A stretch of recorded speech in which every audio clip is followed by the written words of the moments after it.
holders in trade. They pass on our goods to the Weyrs." "And Weyr has been empty for turns," Fiona mused. "Lord Dagon feels that the tithes rightly belong to Telgar now," Aziz said. Fiona got the feeling that he was quoting a conversation with one of the local lordholders, and from his tone the lordholder had not been pleased. "The holders would be hard-pressed to provide us with tithe," Fiona remarked, glancing toward Tamar. The wing leader nodded, reluctantly agreeing with her appraisal. 124 dragons, even if 46 of them are still weirlings, will require a lot of feeding," Karina commented. "And if you are successful, we are to expect similar amounts in the turns after you leave." "The werewoman told you this?" Fiona asked. Karina nodded. "Then she must have had an idea how we could accomplish this." Karina smiled mischievously. "She said that you would know what to do." "She assumes a lot," Tamar replied sourly. Fiona glared at him again. "There are things a dragon and a rider can do that no others can do. Might that be worthy of trade?" she suggested. "Some things are worth more than gold," Karina responded guardedly. Fiona smiled. She had heard her father say that many turns earlier, or rather, some turns in the future. "Knowledge," she said. "That is one," Karina agreed. Aziz shifted slightly in his seat. Karina caught his eye. Again, Fiona felt some secret communication pass between them, and nodded. "Our riders will need to patrol around the Weyr," Tamar began. "Lord Dagon claims that Telgar provides all the protection we need," Karina said. "Aigen was abandoned," Tamar persisted, and Fiona could tell that his remark touched a nerve with the traders. "While we are here, we will patrol and provide aid as needed." "That is something," Karina agreed. "But for cattle and livestock, we will need to trade with holders and farmers." Fiona smiled at the old woman. "You have something in mind?" "Your patrols will help in emergencies, but the farmers lose stock to the wild canines that roam the land." Fiona could sense what Karina didn't add, since the Weyr was abandoned. "What could help against that?" Fiona asked. "Don't most of the wolves attack at night?" Karina nodded. "If we could trade the farmers something that would watch at night." Fiona burst out laughing. "Watch-weirs! You want watch-weirs!" "They are good against tunnel snakes, too," Aziz admitted. He grinned. "We may not need them in our drays, but we know their value to holders." "But—" Fiona was about to say that Nuella's presence at the Weirhold near Plainshold should be enough protection when she realized that, in this time, Nuella had not yet come to Plainshold. In fact, she realized with a thrill of excitement, there had always been a mystery surrounding Nuella's move. Perhaps now she knew the reason.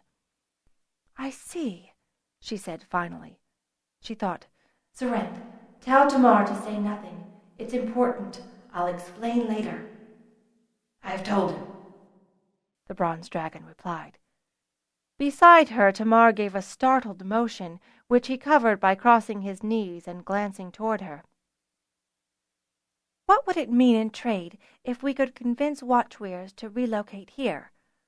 She saw their startled looks and smiled. "Ah, you were just hoping that we could get an egg or two, weren't you?"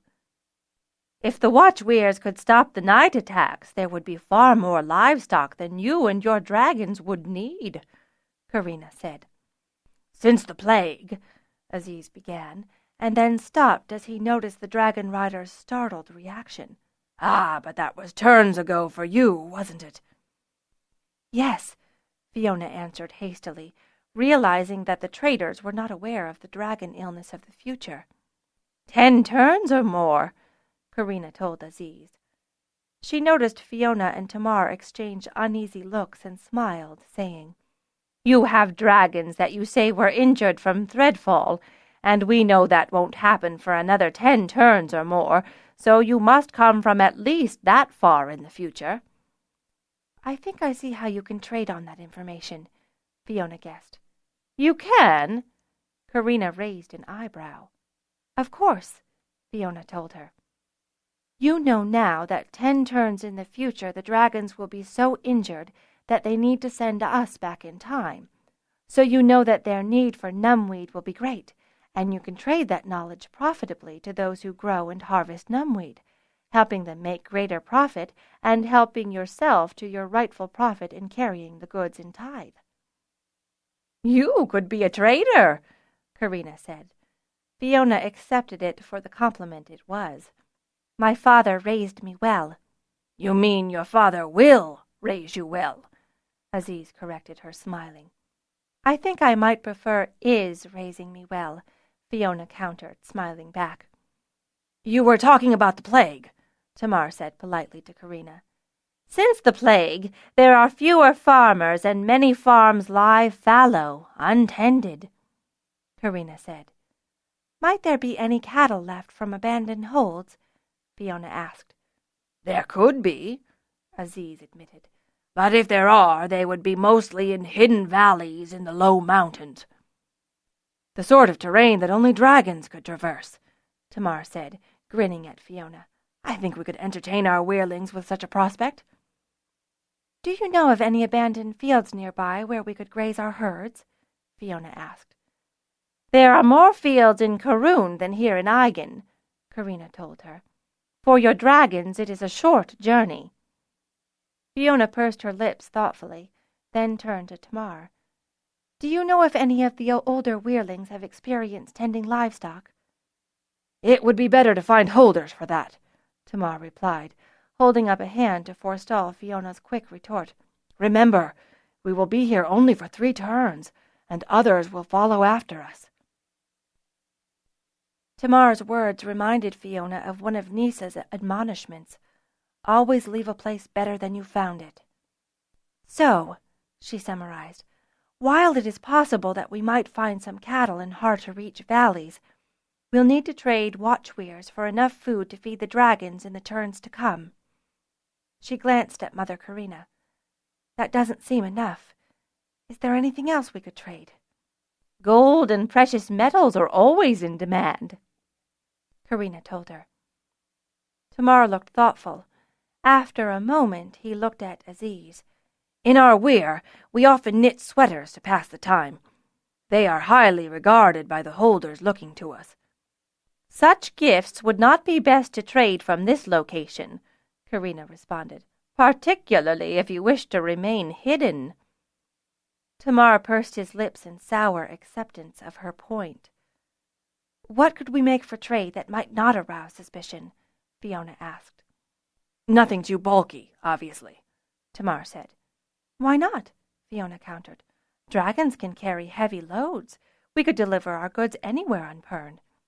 As long as you weren't seen, Aziz reminded her. Would it not serve you well to have us carry goods for you? Fiona asked, directing her question to Mother Karina. The old woman leaned back and roared with laughter. It was several minutes before she recovered enough to speak. You should be a trader. Fiona glanced at Aziz and the others and perceived a mixture of shock, irritation, astonishment, and admiration.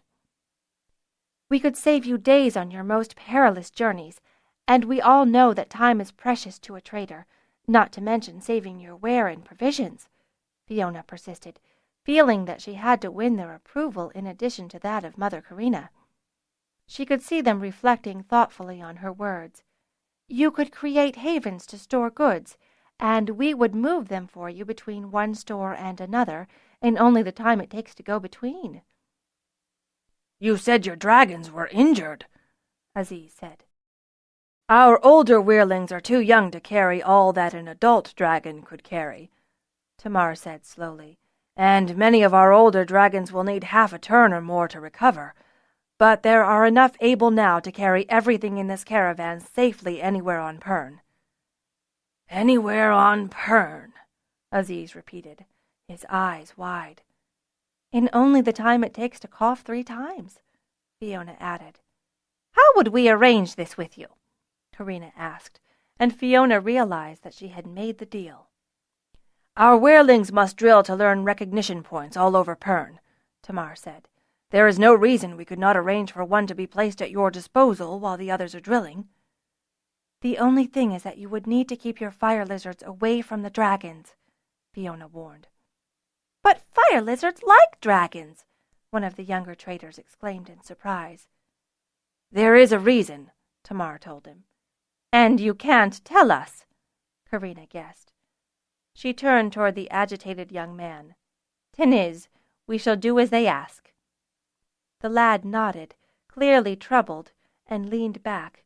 His eyes went unfocused, and he looked as if he were lost in thought. "I think," Mother Karina pronounced slowly, "that we have a trade." "For our services you will provide," Fiona prompted. "We will provide you with 1/20 of the profits we make on all goods carried by your dragons," Karina said with a smile.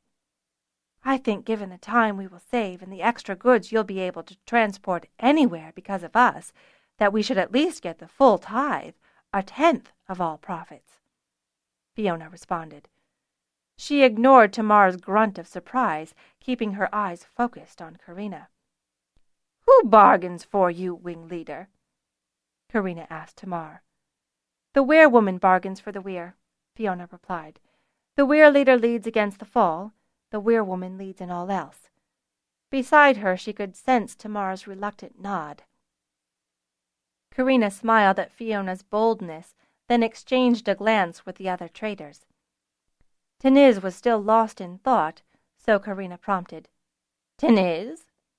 "I see a sickness," Teniz spoke, his eyes still unfocused, his words brilliant in a way that Fiona could not quite understand, shiny with purpose, almost as though he were in another place. "Threat is falling, yet fire lizards and dragons are not flying against it, coughing out their life force, dying." "You have a sister," Fiona responded, shivering with insight and urgency. "Her name is Tenaz. She must go to Fort Weyr." Teniz glanced up at her, his reverie broken in astonishment. He searched her face, and suddenly tears fell from his eyes. "The gifts of the future can be bitter," Karina quoted. "She was my friend," Fiona admitted, her eyes locked with Teniz's. "We are only given so much time to treasure the gifts in our lives," Tamar added solemnly. "If Tenaz was your friend, then I am your friend," Teniz declared, reaching out a hand to Fiona. Fiona leaned forward to take it, but Aziz barked, "Stop!" She turned to him in surprise, her hand outstretched in mid-air. "Among traders, the hand of friendship has a special meaning," Aziz told her. "Once given, it can never be returned." "So be it," Fiona said, clasping Teniz's hand tightly. The lad surprised her by rising from his chair, levering her up by her arm, and clasping her tightly to him. Then he pushed himself away, leaned down, and tenderly kissed her on the forehead. Sensing that this was part of some ritual, Fiona stretched up to kiss him the same way. "The traders of the desert are not like others," Karina said to Tamar. "While all traders owe allegiance to the Lilcamp, we trace our line back to those who roamed the ancient earth, trading, searching, reading the ways of the world." "You have the blood of Dragonriders in your veins," Fiona guessed. "Many traders do," Aziz said with some pride. "Many riders who have lost their dragons take to wandering and find themselves becoming traders by choice." "We desert traders have a bit more," Karina said, and Fiona could feel the other traders swell with pride. "We brought with us a talent different from that required to ride dragons." "You can see the future." Fiona saw Karina's look of surprise fade into an approving grin. "You who travel back in time as though it were merely a road less traveled would see that, as with all roads, it can be mapped," the old woman said. That gave Fiona an idea. Such an ability would be invaluable in predicting sandstorms, she offered. "It is good for trade all around," Aziz admitted with a wicked grin. It was Teniz who knew about the Weir-woman, Fiona said with certainty. She glanced at her new friend, the dark-haired, dark-eyed, dusky-skinned man who looked so much like Tenaz that Fiona's heart lurched in sorrow, met her eyes and nodded. "Do you know who she is?" Tenez shook his head. "Sometimes," he began slowly, "when I feel the future, I get a sense of big events, like boulders or holes in the horizon." He looked to see if Fiona followed the meaning of his words, then continued. "She stands out like a beacon, a light that goes on for turns." "Is it hard to learn how to use your gift?" Fiona asked, already suspecting the answer. "It is not enough to see the winds of time," Teniz said softly. "It is also important to know when to speak and when to stay silent." Fiona absorbed this slowly. "Sometimes it must be very painful for you." A sound, near to but not quite a sob, burst from Teniz. "I think I can understand," Tamar commented. "Impressing a dragon is a great gift, but it has a price, and sometimes that price is a terrible sadness."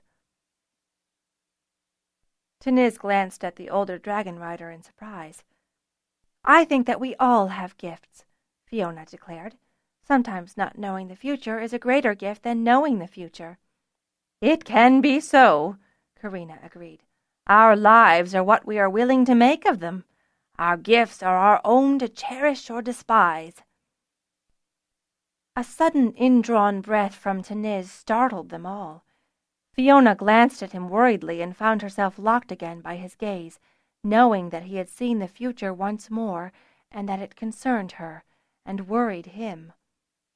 "You are with the beacon," Teniz told her, his voice full of awe. "She is so powerful. She can change everything, and you will change her." Tears dripped again from his eyes, and his jaws trembled with fear. "You will face difficult choices. You will control all Pern. You are in the beginning and at the end." His expression grew bleak. "I can see the beacon going out in your presence." "What does that mean?" Tamar asked in alarm. Teniz could only shake his head, looking pityingly at Fiona. "Thank you," she said to him, gulping down her fears. "I would rather know than not." Teniz dropped his eyes. For a moment Fiona felt a wild, uncontrolled panic. How could she destroy all Pern? And why would she destroy the one person who had helped her the most? Then she took a steadying breath and squared her shoulders, recalling her father's proud gaze, the admonition of brave Tenaz, and Kinden's joy when she impressed Talent, and Talent herself. "I shall do what is right," she declared. "I am the daughter of Fort Hold's lord, a queen rider, and I will serve and save Pern." Fiona was drained, listless, when they returned to the Weyr less than a quarter of an hour later. She tried, and failed, to stifle a yawn. "You should rest," Tamar told her, glancing worriedly as she lurched to stay upright. "I'll rest when we've got everything prepared," she said, forcing herself upright. "I am the Weir-woman. It's my duty." Tamar smiled affectionately at her. "Go rest for an hour," he told her. "I can take care of the Weyr for that long." He made a shooing gesture at her. "Go, get some rest."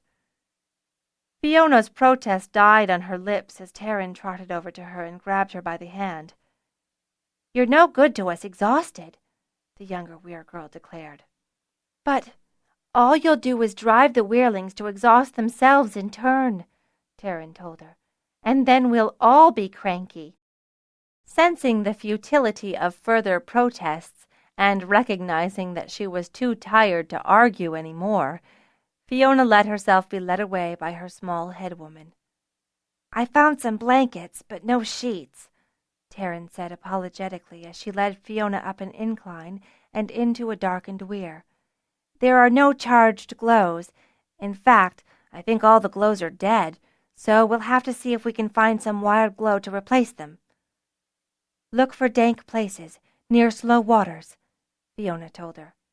"We'll get to that later," Pern said, although Fiona could tell from her tone that the youngster had filed the information away and would act on it accordingly. She led Fiona to a pile of blankets and sat her down. "No mattresses either. We found enough cots for the injured riders, but we'll have to get mattresses soon." "We make them from willow reeds," Fiona said. "You'll find them near the glow-goo." "Shh!" Pern said, gently pushing Fiona down on the makeshift bed and covering Fiona with the topmost blanket. "You're not as bad as some of the others, you know," she commented absently as she tucked the blanket against Fiona. "Some of the riders practically fell asleep on their feet." "Is no one working?" Fiona asked. But fatigue overwhelmed concern, and she couldn't muster the energy to sit up again. "Oh, no, I wouldn't let that happen," Pern told her primly. "But the ones who were always slow and dizzy seemed to be the ones who were doing best here." She cocked her head as if just realizing what she'd said. "That's odd, isn't it?" Fiona could only nod, working her head against the rough blankets to find a more comfortable spot, her eyes already closed.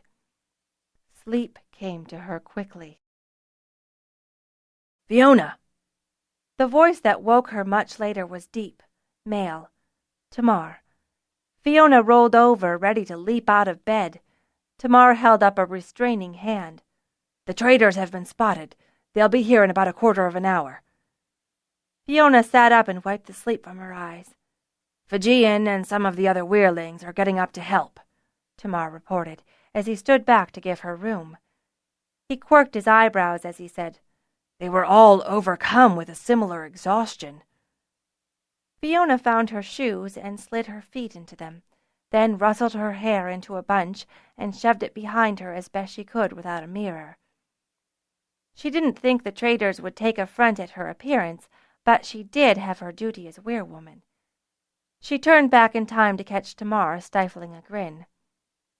"I'm not surprised they're exhausted," Fiona said as she gestured for the wing leader to precede her. "We did a lot of work today, and none of them have ever gone between before." "Ah, but not all were so fatigued," Tamar told her. "In fact, the ones that took it the best were the same as the ones Tajin had remarked upon when he was Wehrling master." "What about you?" Fiona asked, recalling Siska's concerns about the bronze rider. "Have you slept at all?" Before Tamar could respond, his knees suddenly buckled, and she reached out to prop him up. Fiona helped him back to the makeshift bed and sat him down. "Put your head between your knees," she ordered, pushing down on his head to overcome his resistance. "Don't sit up until I tell you." "But the traitors—" "Pern will see to things," Fiona declared with false assurance. "Anyway, you'll be up in a moment, so just hush and rest." Fiona spent the next few minutes exploring her memories of the amazing day she'd just lived. "Some of the Weirlings are probably tired because they were awoken in the middle of the night back at Fort Weyr," she said after a few moments' thought. She slowly released the pressure on Tamar's head and let him sit up, her eyes examining him as best she could in the dim light. "Do you feel like standing?" "Whether I do or not, I have a duty," Tamar replied, forcing himself to his feet again. Fiona eyed him critically. "We'll get you to the kitchen cavern and have you sit," she decided. "You can order just as easily from there as anywhere." Tamar didn't argue and silently allowed her to keep a steadying hand on his arm as they made their way down the Queen's Ledge and over to the kitchen cavern. "Ah, you're up!" Pern exclaimed brightly as she saw Fiona arrive. "We've done what we could, but we've got no proper food to greet guests." "They'll be bringing food," Fiona assured her. "I suspect, however, that it won't be food we've had before." Pern shrugged. "As long as it's not numbweed, I'll eat it." Fiona sniffed the air and was vexed to be able to still catch a faint whiff of the noxious but marvelous weed. Pern noticed and frowned. "I think next time we'll brew it in the bowl." "Maybe down by the river," Tamar said. Pern gave him a quizzical look, so the bronze rider explained. "The Eigen River is over those mountains.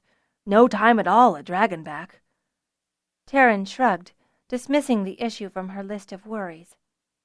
"You know," she said to Fiona in the tone of one relaying a confidence, "I'm the only girl here."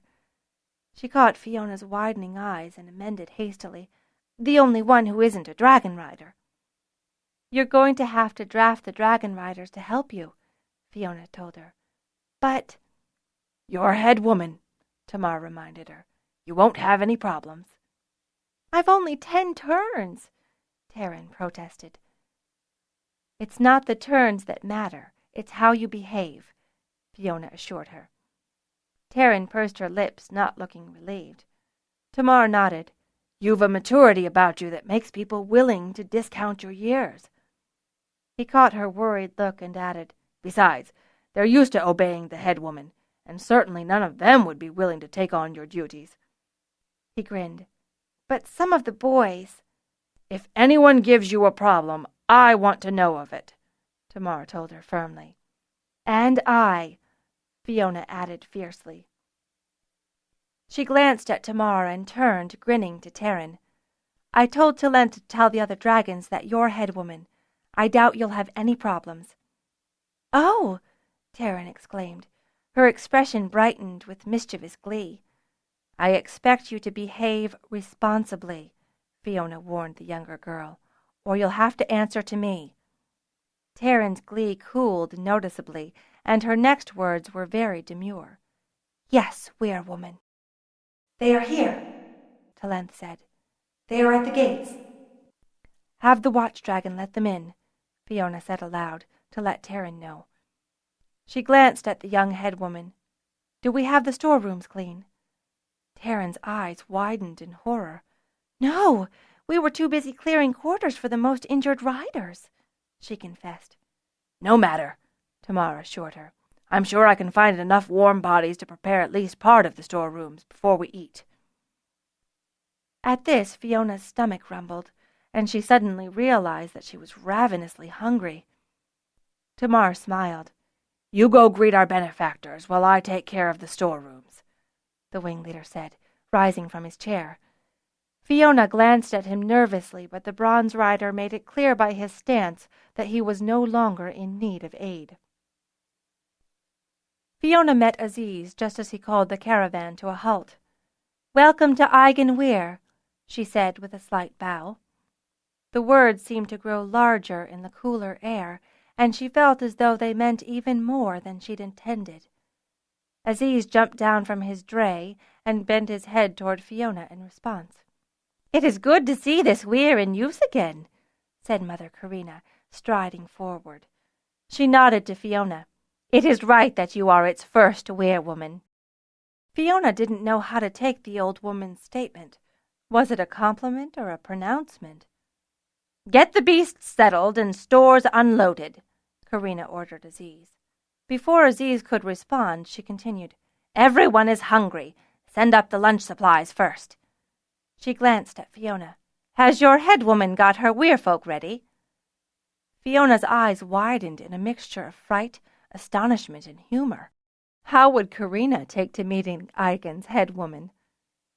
"Let's find out," she replied, trying not to worry as she gestured for Karina to lead the way. In the kitchen cavern, Pern was busily supervising a mixed array of convalescent riders and reluctant Weyrlings.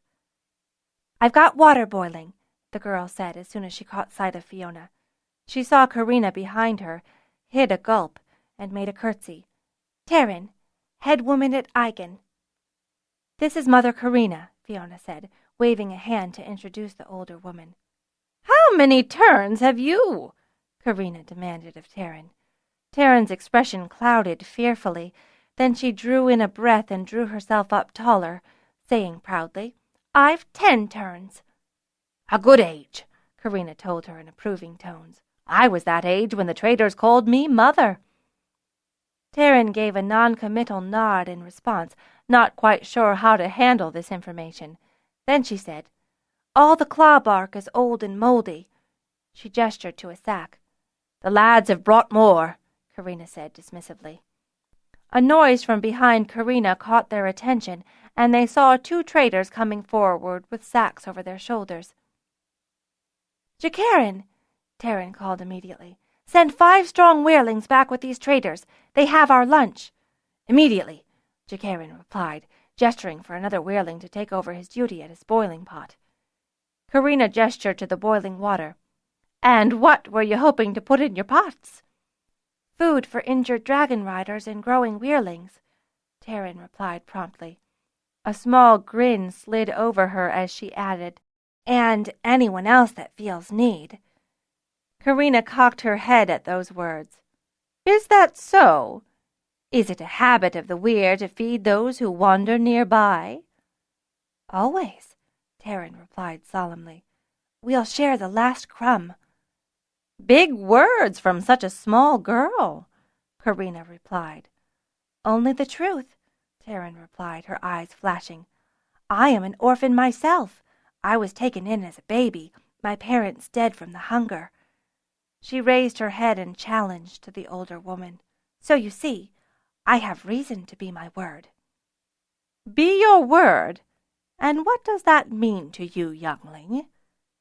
"It means you can count on me to stand by the words I speak," Taryn replied. "And as I've been appointed head woman here by Weirwoman Fiona, and that appointment's been approved by Senior Wing Leader Tamar, you can take my word to stand for that of all the riders here at Eigen." "There must be a lot of traitor stock in the Weyr folk," Karina declared with a laugh. She held out a hand to Taryn. "It is a pleasure to make your acquaintance, head woman." "Thank you," Taryn replied, her expression lightening once more as she took Karina's old, withered hand in her much younger, smaller grasp and shook it firmly. "So, do you know how to prepare lentils, head woman?" Karina asked. "Or how to make desert bread?" "Could you show me?" Taryn asked politely.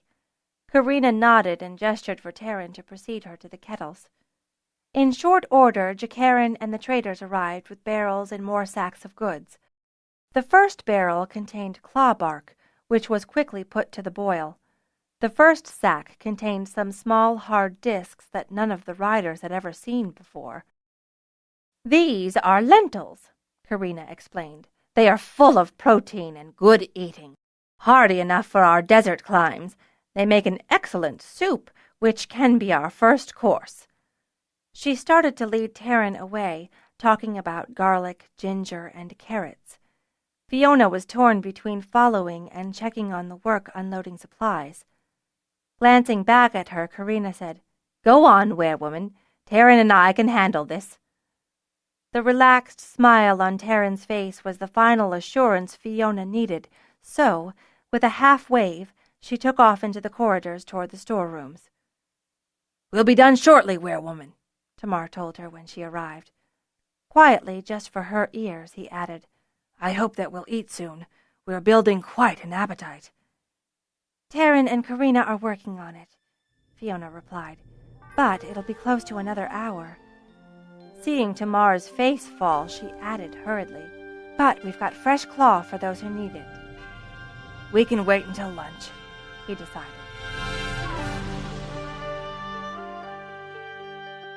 "Taryn and Karina are working on it," Fiona replied, "but it'll be close to another hour." Seeing Tamar's face fall, she added hurriedly, "But we've got fresh claw for those who need it." "We can wait until lunch," he decided. Fiona nodded and left, wondering what to do next. She decided to check on the injured riders and their supplies, and ended up in the small herbal room, sorting through medicines. It took to length to break through her concentration. "Tamar says that lunch is ready," the gold dragon told her. "Good," Fiona replied, suddenly aware of the amazing aromas that were filling the Weyr. "How about you?" "I'm not hungry," Talent assured her. "A little itchy, maybe." Her words reminded Fiona that she needed to be sure there was enough oil on hand for all the young and old flaky dragon hide. She almost turned back to check the stores, but her stomach grumbled again, and she headed for the kitchen cavern. In addition to the promised lentil soup, there was something she'd never encountered before, a spicy mixture of onions, sweet potatoes, and black beans, all wrapped up in a very thin, soft flatbread. It was both sweet and piquant. "It tastes good," Fiona said as soon as she swallowed. "Good, but different." "Hot food for hot climes," Teniz told her with a grin. "You'll get used to it soon enough." His eyes held some hint of mystery, but Fiona was too busy enjoying the new tastes and smells to linger upon it. "Early afternoon in this climate tends to be too hot for work," Aziz said to Tamar, "so usually we take a nap." "That makes sense," Fiona said before Tamar could object. "It would be particularly good for the injured riders and those with injured dragons." "Why the dragons?" Tamar wondered, frowning. "If their riders are resting, they'll rest too," Fiona reminded him. "But we don't have—" Tamar began, gesturing toward Aziz. "We have gear we could set up in your unused living quarters," Aziz assured him. Karina shot him a glare, and Fiona noticed. "You've stayed here before," she stated. Teniz looked down, avoiding her eyes, but Karina nodded. "No one was using it," Aziz said. "We kept the water flowing," Karina said. "I'm glad you did," Fiona said. "I'm sure the weir would have been much harder to clean if you hadn't used it." She turned to Tamar, then added, "I see no reason why you can't continue to use it while we're here." Tamar thought about it, then nodded. "We will be using less than a third of the weirs, and will be glad of your company." "Let me be clear," Aziz said. "We are traders. We need to move to trade. We'd only be here occasionally, for no more than a night." "Not if I can help it," Tamar replied, then laughed as he caught Aziz's bemused look. "We talked about this when we met," Tamar continued. "We could carry supplies for you." Aziz nodded, still no closer to comprehension. "And you would need to store them occasionally." "We could store them here?" Karina asked, eyes alight with the prospect. "Whatever we can do to help," Tamar offered. "For a reasonable fee, of course," Taryn added from her place at the table. She caught Karina's eyes challengingly and locked with them until the older woman threw up her hands in surrender. "Another with the soul of a trader." 13. The stars shine so cold at night, the sun burns so hot by day, the wind whips in wild delight, the weather at Eigen is fey. Eigen Weyr, early morning, AL 498, 7-3. Talent woke Fiona early the next morning. "The watch dragon says that they are getting ready to leave." Fiona propped herself up on an elbow and looked at Taryn sleeping next to her on their makeshift bed of blankets, considering whether to wake her. She decided against it. The younger girl had had a busy enough first day as head woman. She made a mental note to send a party of weirlings to get mattress fillings and started to crawl over Taryn to the edge of the bed, but stopped when she saw her open her eyes. "What is it?" "The traders are leaving," Fiona told her quietly. Taryn rubbed her eyes and sat up. "I'll come with you." "It's still dark outside," Fiona cautioned as she rose and hastily pulled on the clothes she'd been wearing the day before. Taryn followed suit, and in short order the two followed the gleam of Talent's eyes into the Queen's new lair. "Did you want to come too?"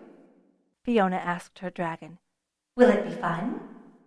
Talent asked. Fiona shrugged. Talent glanced around her lair and decided that she'd got herself too well settled to want to move. "I'll stay here then." One of the moons was high enough to provide some dim light in the weir bowl outside, enough for eyes to see, if not in color. Fiona picked out the shape of the watch dragon on the heights near the starstones to the east. The night air was chill, fresh, expectant. She made out a shape. Tamar. He must have seen them, for he stopped and waited for them to catch up. Together the three of them made their way to the kitchen cavern. "Claw or tea?" Taryn asked, grabbing a glove to snag a pot of water from the hearth. "You will find that it's best to change your hours when you live in the desert," they heard Mother Karina say from somewhere behind them. They turned to face her. "Night is your friend." "Thread falls when it will," Tamar told her. Thread does not yet fall, Karina reminded him. Even when it does, Eigen Weyr prepares in the early morning and late evening. Avoid the sun whenever you can. Aziz entered behind her. Karina turned to him. Everything is ready, Aziz told her respectfully. The night awaits, Karina said, turning to follow Aziz. Let us see you on your way, Fiona offered, trotting after them. They made their way through darkened corridors dimly lit by half-charged glows until they reached a deeper darkness, where the heights of the Weirbowl shaded them from the moon's light. Stars glittered beckoningly in the night sky. Aziz climbed up to his perch on the first dray. We shall see you soon. Expect us before the next 7 day, Karina amended. Whips cracked, encouraging the large herd beast to start moving. With Aziz in the lead, the drays began to move slowly out into the dark night. When they could no longer be seen, Tamar turned to lead the way back. So, claw or tea? Taryn repeated when they returned to the kitchen cavern. Claw, Fiona replied, and I'll help you get started with breakfast. Tamar raised his eyebrows in a wordless question. I don't think that I'll be able to get back to sleep, Fiona explained. And while we haven't enough charged glows to do much, I think I'd prefer to start adopting Karina's suggestion. Karina's suggestion works well for those who bring wares from one place to another, Tamar said, but not so well for those who need eyes to see what wares to gather. Fiona nodded in agreement. We must see if there are any light mirrors in storage, she said. We could do with more light in the lower quarters, and I'd like to examine the records. You could bring them here, into the kitchen, Tamar suggested. They're heavy. I don't think I could carry many. Get the Weirlings to help. They'll be busy enough tending the injured, Fiona said. We should plan how we're going to do it. She gestured for Tamar to take a seat. Taryn, do you have a spare slate and some chalk? Taryn's cheeks dimpled. If there was one thing on which Fiona could rely, it was that Taryn would never be far from her tools. Our worst injured are Nagian Padur, Tamar began, ticking off the list on his fingers as Taryn delivered the slate to Fiona. Fidan's Redorth, Karainar's Troth. Hold it, Fiona interjected. You're going faster than I can write, for one, and for two, we should be talking injuries and treatments. Tamar replaced the frown on his face with an apologetic look. His brows rose in surprise as Fiona snagged the cuff of her sleeve and used it to erase the half-filled slate. Very ladylike, he teased her. Fiona glared at him, but without any real feeling. I think we should have separate slates, one for injured riders, the other for injured dragons. It's a pity that we couldn't bring the healer, Taryn remarked. But, Fiona began to protest. They paused. Actually, you're right. It would have made sense if we decided to bring the most injured back in time, Tamar corrected. As it was, we deemed it too risky. He glanced up at Fiona, the merest hint of accusation in his eyes, as he added, Until we got our unexpected help. Fiona shook her head in irritation.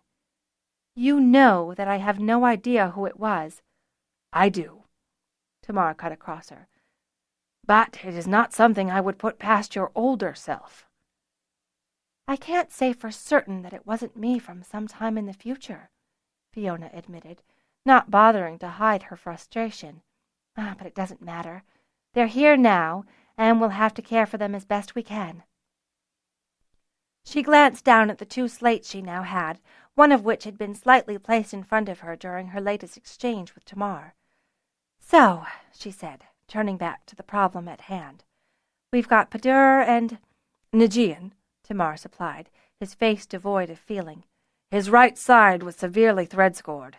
Fortunately, they went between before the thread ate far into his chest, Taryn said. Fiona glanced over to the younger girl. Taryn looked queasy, but persisted. His injuries are to the skin and muscle of the chest and abdomen. His right side looks like a slab of meat badly butchered, Tamar said, grimacing. He continued bleakly. Whether he survives or not is up to us." "What do we need to do?" Fiona asked.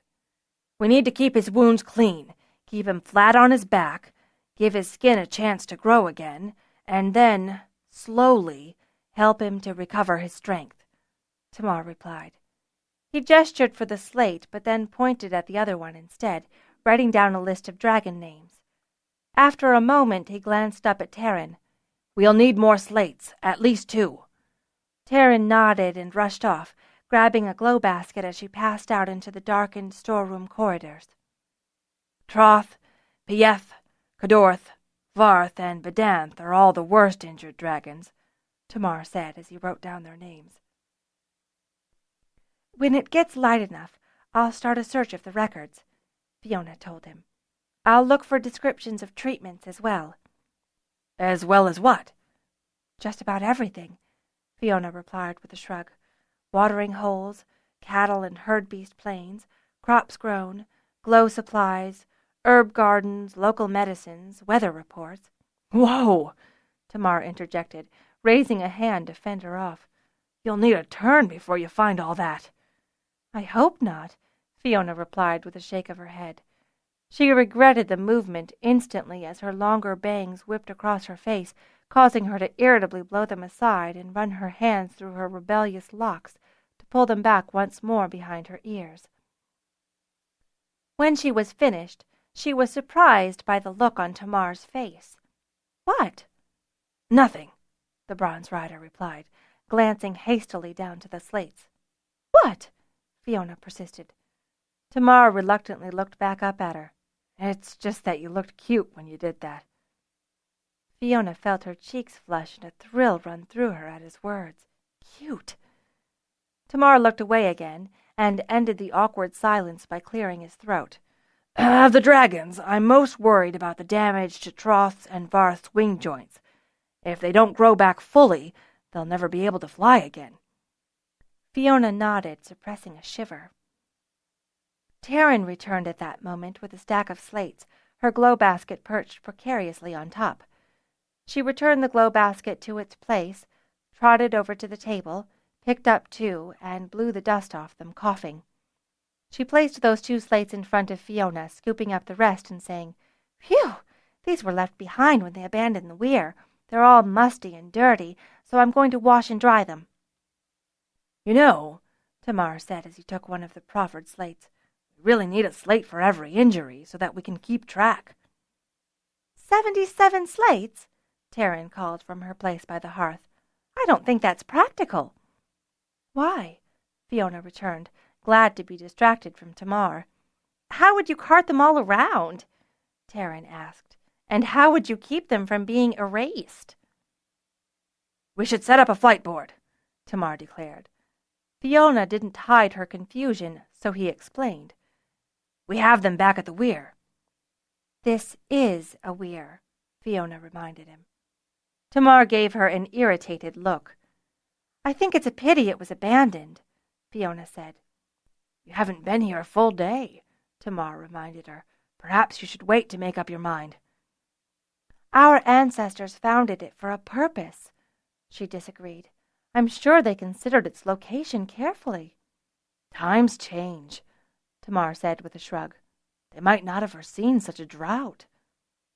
"You were saying something about a flight board," she said, returning the conversation to the subject at hand. Tamar nodded. "Every wing has them, and there's a master board, or 2, one in the records room and the other here, in the living cavern." "I remember," Taryn piped up from her corner, pulling out another freshly washed slate and laying it on a drawing board. "It was at the Weyr leader's table, on the wall behind." "That's it," Tamar agreed. "Although that was only a summary board. It shows each wing with totals fit to fly or injured. With one look, the Weyr leader knows the fighting state of the Weyr." "Cleor had it cleaned off before we left," Taryn put in, pulling another clean slate out of the wash bowl. "I imagine he, or Siska, decided it was too depressing," Tamar said. He glanced over at Fiona, shaking his head. "Do you realize that we have no fewer than 3 of our 9 wing leaders here with us?" Fiona was surprised. "Myself, Najian, and Karal. Tamar told her, not to mention Cleor's wing-second Padur. Crawl? Fiona repeated in surprise. She couldn't recall the sour old bronze rider's face among those she'd seen. His face was scored, Tamar said.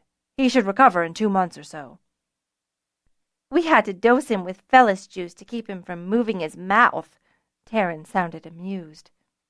Until the youngsters get old enough to fly, we'll have to keep the older Weirlings for flights and other work, Tamar declared, glancing at Fiona, who nodded in agreement. He took another breath. In that case, we can split the 33 youngsters into 3 groups. 4, Fiona corrected instantly. We'll need a work party for housekeeping chores here at the Weyr. And that would give them some rest as well, Taryn added. Fijian and Janos will be the first 2 leaders. Are you sure you want Janos? Taryn interjected. The other 2 turned to her, and she shrugged as she explained. Did you see how dozy he looked yesterday? He could barely walk. She paused, her lips pressed together firmly and her eyes thoughtful. He wasn't the only one either. It's like all those who weren't dozy before suddenly became dozy, Fiona exclaimed in surprise.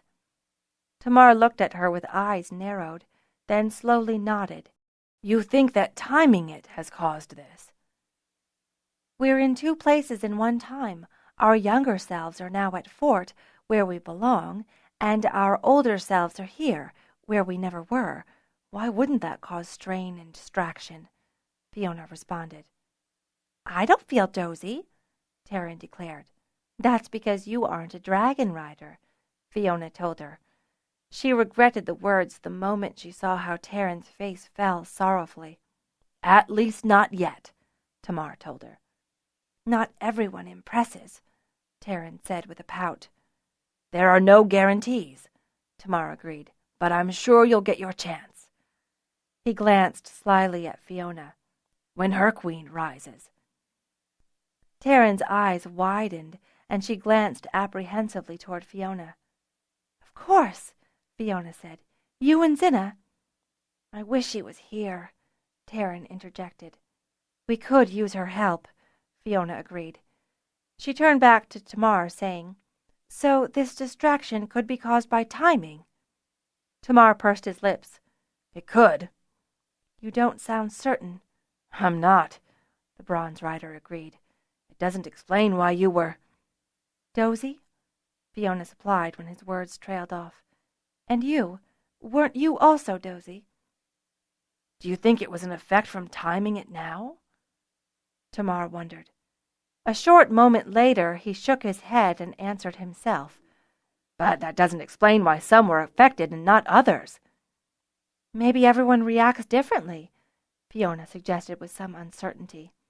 I can understand being distracted when in the same time twice, Tamar said, his lips pursed again. But I don't understand why we would feel it when we weren't in the same time. Perhaps, Fiona began, but cut herself off. Tamar gave her a questioning look, but she only shook her head in response. She didn't want to suggest that perhaps they were twice in the same time, not now, but back in the present 3rd pass. Tamar continued to look at her thoughtfully. It doesn't matter, she said. We know that if we're distracted, we can still function. If not at our best, then well enough. The others will be waking soon, Taryn said as she walked back to them, leaving a drying tray full of clean slates. We should decide on those shifts. I think we can use Janos, Fiona said. He'll need watching until he gets over being... She cut an amused look toward Taryn, who grinned back at her. Dozy. Tadel and Yagos would be the obvious candidates for the other 2 positions, Tamar said. Why? Fiona asked, realizing that she couldn't remember Tadel among the many Weirlings. They ride browns, Talent answered. Browns are usually wing seconds, Tamar replied. Or wing leaders, Taryn added. Tamar accepted the addition with a nod. Why not go by ability? Fiona wondered. Brown and bronze riders are often the ones with the most leadership ability, Tamar said. Fiona cocked her head challengingly. Oh, You get the occasional blue or green rider who makes a good leader," he explained, "but more often their skills lie in different areas." "Like cavorting," Pern snickered. "It's a wonder we don't have more of them." "Greens are sterile," Tamar reminded her. Fiona tapped the slates. "We need to concentrate." Tamar heaved a sigh and gave Pern an apologetic look. "Maybe we could send you to the traders when there's a mating flight." "Oh," Fiona thought to herself, suddenly divining Tamar's meaning. "I remember the last mating flight," Pern said. "I'll be fine." "Oh, but you're getting older," Fiona thought to herself. Suddenly she realized that so was she. In fact, "Pern, when's your birthing day?" "The 20th of the 7th month," Pern replied promptly, surprised by the distraction. Fiona laughed. "You're going to have another turn soon."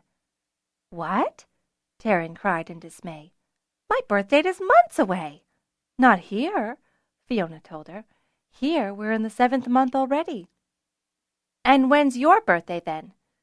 "The 8th day of the 7th month," Fiona told her, her face changing expression as she realized that that date was only 5 days away. "And how old will you be?" Tamar asked. "Now or then?" Fiona asked. "Which is now and which is then?" Pern asked with a laugh. "You'd have 14 turns at your next turning," Tamar remarked. "So here you'd have only 4 turns, wouldn't you?" "This is very confusing," Fiona said glumly. "Do I turn on my birthday here, or wait until the right amount of time would have passed in the future?" "Why not do both?" Pern asked, giggling. "You could have a turning for now and a turning for later." "What matters is how old your body is," Tamar declared. Fiona shot him a glance. Undeterred, he continued. "It's how we'll judge the dragons and their readiness to fly or go between."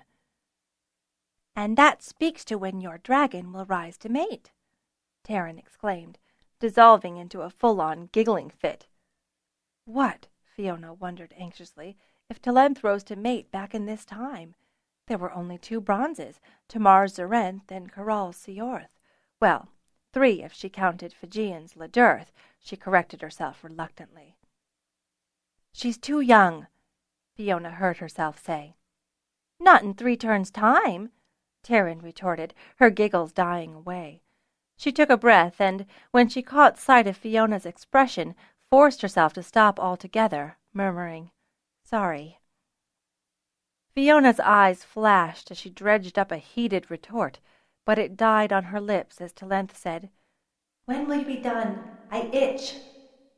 "I've got to oil Talent," she said, rising.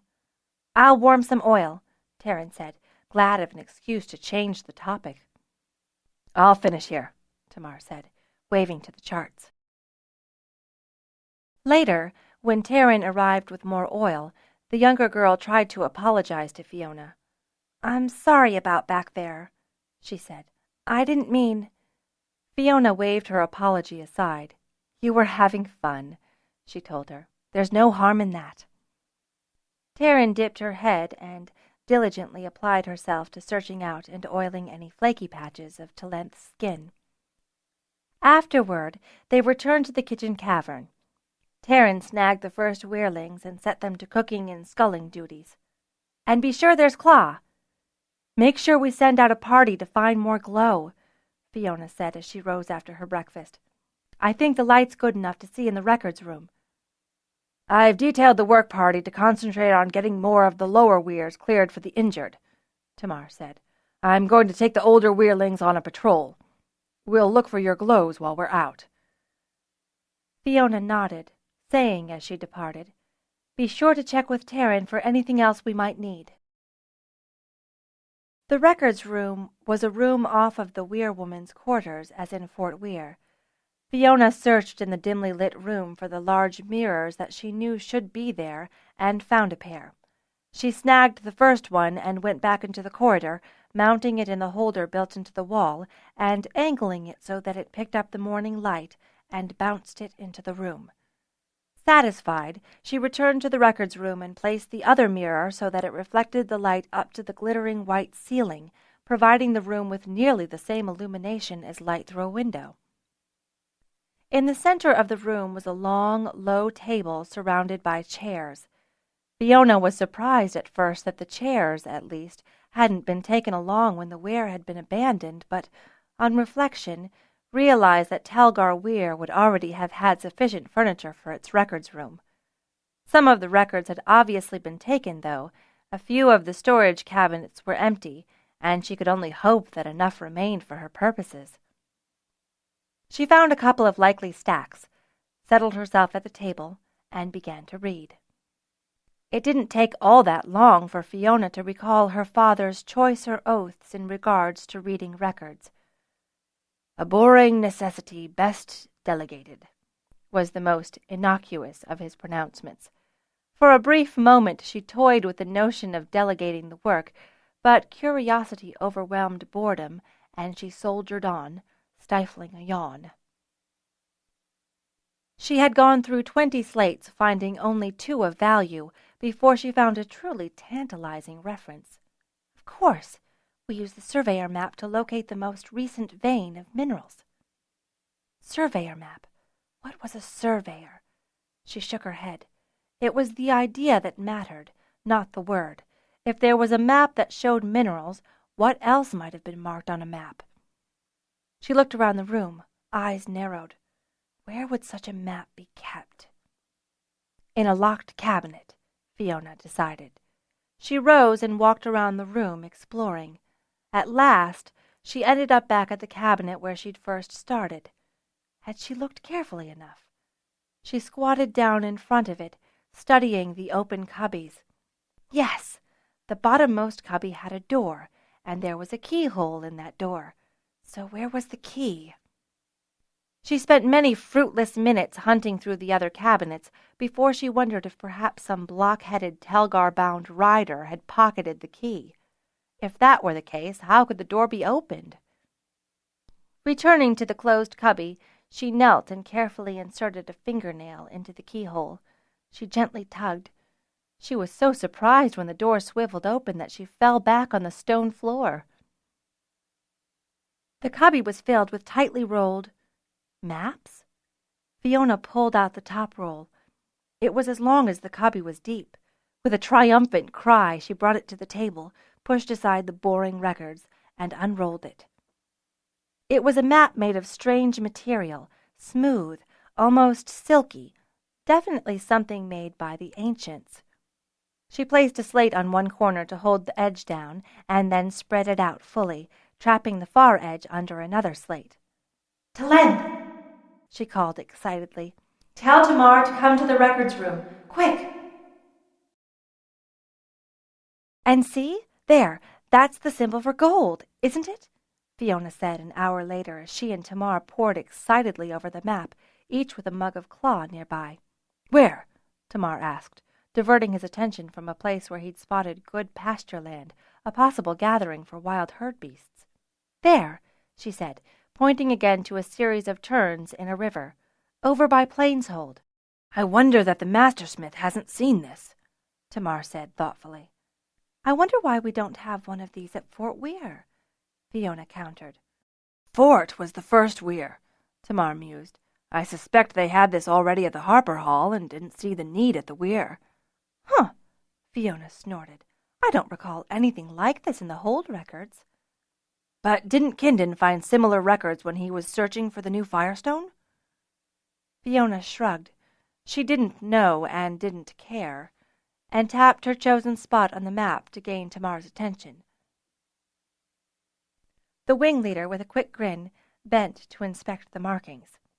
"I think you're right," he said as he straightened up again, and then, in surprise, he bent down once more, eyes wide. "That's exactly where the Werehold is." "No," Fiona corrected triumphantly. "It's exactly where the Werehold will be." "And when Zenner is mining the gold." "And Eigen is getting a dutiful tithe," Fiona added, her face splitting into a huge grin. "We'll have enough to trade for our needs." Despite the excitement of their discovery, neither Tamar nor Fiona were able to devote much attention to it for the next several days, spending the bulk of their time engaged in the effort required to settle up a weir, and one full of convalescence at that. Fiona found herself crawling into bed in the heat of the afternoon, only to wake at the first cooling of the evening. Her whole sleep schedule was rearranged. She spent more time sleeping in the day than at night, and it did her temper no good at all. But she had cause to be pleased, not annoyed. After only 5 days in their new weir, enough weirs had been cleared to house all the injured dragons and riders. The work teams had been trained in the basics of first aid and dressings. Tamar and his scouting parties had located several good grazing areas and had filled them with herd beasts. They had started a well-composted herb garden and had located and identified several varieties of wild crops and fruits that they could harvest to add to their stores. All in all, as Fiona woke early on the morning of her 5th day, leaving Taryn to sleep in for once, it seemed that things were well in hand. She turned the glow enough to manage her toilet, then turned it over again to its dim side, slid quietly past the sleeping Talent, and made her way to the kitchen cavern, where she discovered the last of the evening crew getting ready for rest, and the beginnings of the day crew coming on watch. Tamar, because of his need to scout the surrounding lands, was on the day crew, and she was not surprised to see him enter the kitchen cavern not long after she had set herself down at the weir leader's table with a basket of warm rolls, some preserves, and a pot of claw. "I wish we had butter," Tamar grumbled as he joined her, leaning over to examine the various preserves. "To have butter we'd need milch cows, cowherds to herd them, milkers to milk them, a churner to churn the butter, and a cool place to store it," Fiona said as she chewed her roll. But, she admitted to herself, a little butter would be nice. "We could trade," Tamar said. "We have nothing to trade with yet," Fiona pointed out. "Anyway, in this heat, how long would butter last?" "There must be a way to keep it cool," Tamar said. "Some of the storage rooms might work." "Not for long. You'd need some ice." "Ice!" Fiona's shout caused everyone in the room to turn toward her. "Tamar, that's it! We can get ice!" "What?" "It isn't enough to have a tithe of gold," Fiona continued on excitedly. "We need something we can trade with anyone at any time." "Most people will do that without ice if they've other needs," Tamar warned her. "But those that want it will pay dearly," Fiona said, her enthusiasm unabated. "Think of it, particularly here in this heat. Not only can you keep food fresh, but if you set up a fan, and we've no lack of wind here to drive one, you could cool a room." Tamar stroked his chin thoughtfully, staring absently in the distance in front of him. "Some of our riders would do better if their quarters were cooler," he murmured. Then he shook himself out of his musings and turned his attention back once again to the young queen rider in front of him. "It's the middle of summer, and we're in one of the hottest places on Pern. Where were you planning on finding ice?" he demanded. A moment later he added, "And without getting us caught. Don't forget that none of the riders in this time know of our presence here." Fiona waved aside his objections with an airy flick of one hand. "Where, Bronze Rider, is it cold all turn?" "You can't make ice between," Tamar objected. "No, not between," Fiona said, her tone exasperated. She pointed toward with her finger. "North, in the snowy wastes." Tamar looked at her as if she were sun-touched. "Think of it. It's just a jump between for us, and then we're back again with as much ice as we can carve out of the ground." "Where would you go?" Tamar asked. "This idea is so good I'd be very surprised if Dagan or one of the other Eigen riders hasn't already thought of it, in which case we stand a very good chance of running right into them." "Then we go where they don't," Fiona said. "We go north of Bendon or Nabal." "We could use the coastline to guide us," Tamar mused appreciatively. "That would give us an easy mark to follow." Then he frowned again. except that the coast is often fog-shrouded, which could spell disaster." Fiona gave him a questioning look. "A dragon needs a good visual image to go between," he told her, remembering that she had yet to take to length between on her own. Fiona knew what happened without a good image. At best, the dragon would not go between. At worst, it would be lost forever, trapped between. "Wait a minute," Tamar exclaimed. "Why didn't I think of it before?" "What?" "The Far Watchers," Tamar told her, his expression triumphant. "Every Weirling is drilled on them. They're not part of the standard recognition points, so we don't drill them often, but even so." "Far Watchers?" Fiona repeated, confused. Tamar gestured to her apologetically, explaining. "There are two very tall peaks at the northern edge of the Bended Mountains. Weirlings are taught about them to get an idea of the sort of weather that's too cold for Thread to survive." He grinned. "To the north of the peaks, the ground is always frozen, covered in layers of ice." He nodded to her as he continued. "Layers of marvelous, easily cut and hauled, tradable ice." "So when can we go?" "We," Tamar said, "aren't going anywhere. Now that you've given me the idea, I'll take a group of the older Weirlings there later today when we have a chance." He gestured toward her. "You will want to arrange a special storage room for the ice, maybe two, as we'll need to experiment to find the best way to store it as long as we can." Fiona began spluttering in protest until Tamar said the one word that was certain to silence her. Rising from his chair, he nodded to her, his eyes twinkling. "Weirwoman." Fiona forced her temper back under control, giving him a seething look as she nodded his dismissal. "Until later, Wing Leader," she replied, stressing the last word with a tone that hinted threat and revenge, while emphasizing her superior position, a mannerism she'd learned from her father when he dealt with recalcitrant holders minor and lofty craftsfolk. When Taryn arrived later in the day, Fiona had her detail a work party to clear out the innermost supply room. "And make sure that we can get in and out of it easily," she added. "I'm off to check on the injured riders." "Say hello to Corral for me," Taryn said in a waspish tone. The older bronze rider was a very bad patient who was completely unwilling to have young Taryn tend to him and refused to accept that she was head woman, even when Fiona had asked to length to relay the information to Seorth, his dragon. Fiona he treated with a mixture of awe and condescension, not forgetting for a moment that she was a queen rider, but constantly harping on about her youth. As she got to know him more, Fiona started treating him like one of the old guards at Fort Hold.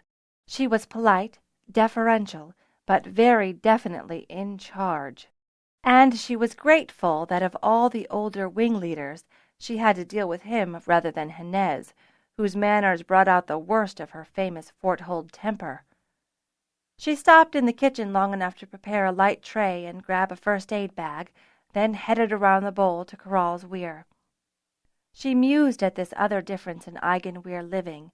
At Fort Weyr, no one thought twice about walking directly from one side of the bowl to the other, but here, in hot Eigen, everyone was careful to use the interior corridors and the back entrances to the weirs. Fiona made a mental note to herself, again, to get canvas and fittings for awnings that could be placed above the weirs to provide shade. She and Taryn had seen the small indentations above either side of every weir in Eigen and had quickly divined their purpose, but a search for the corresponding poles and canvas had proven fruitless. She couldn't imagine why the cooler Telgar Weir climb would require such things, but perhaps the Eigen Weir folk had decided to bring this bit of familiarity with them. Fiona imagined how the weir would look, festooned with brightly colored canvases. From above it might look like a mini-gather, quite colorful. She wondered if riders would insist on having the awning colors match their dragons' colors, or if they would go for more elaborate designs. In fact, and Fiona made another mental note, such work could easily be extended to tents that might be profitably traded with desert folk everywhere. Perhaps there was a new trade for the fort riders, used as they were to knitting garments in their spare time. but first they'd have to trade for the fabric. She stopped outside Corral's door, listening and gathering her breath and thoughts. "Corral," she called when she was ready, and marched through the door. "Are you decent?" she asked as she placed the tray on his dining table, keeping to the newly established ritual of asking a question that would both alarm and please the older man. "Corral," she called again, looking around the room. Her eyes narrowed. She went to the hanging glows and turned them up, glancing around the room. She heard a noise from the lavatory. "I'll just wait outside," she called. "Knock on the table when you're ready." She went back outside and waited. "Talent," Fiona asked her half-awake queen, "could you ask Seorth how Corral is this morning? Seorth says that Corral wants to get the bandages off." Talent told her. "He says that Corral is grumpy this morning. Tell Seorth that Corral needs to keep the bandages on," Fiona replied. There was no point in telling a dragon that the bandages would have to be maintained for at least a month. Dragons didn't remember such lengths well. A month and forever were closely related in a dragon's mind. "I've told him," Talent replied a moment later. "Why is it that all the bronzes are so polite to me?" "It's because you're their queen," Fiona told her, smiling to herself. They had this discussion at least every other day. Talent was both overjoyed by and slightly nervous about the apparent adulation showered upon her by her fellow dragons. "It's good to be queen," Talent decided. Fiona smiled and shook her head affectionately. Corral's voice interrupted. "When she rises, make sure she doesn't blood her kills." "You haven't taken off your bandages, have you?" Fiona demanded, bustling into the room. His strange reference to Talent's future rising made her wonder if he wasn't also feverish, although it was also possible that the older rider had said it merely to distract her. "It itched," Corral said, turning to look at her. Fiona had to work hard to school the revulsion out of her expression. The right side of Corral's face was a mess. "Shards!" she exclaimed. "Now we'll have to redo the sutures." "Talent, have one of the Weyrlings bring some Fellis juice," Fiona ordered. "Whoever's on duty in the pharmacy." Turning her attention back to Corral, Fiona clenched her jaw and took the seat opposite him. "You've got a nasty wound, Corral," Fiona told him, examining the mauled side of his face with all the detachment she could muster. "You didn't suffer just a single burn, you know."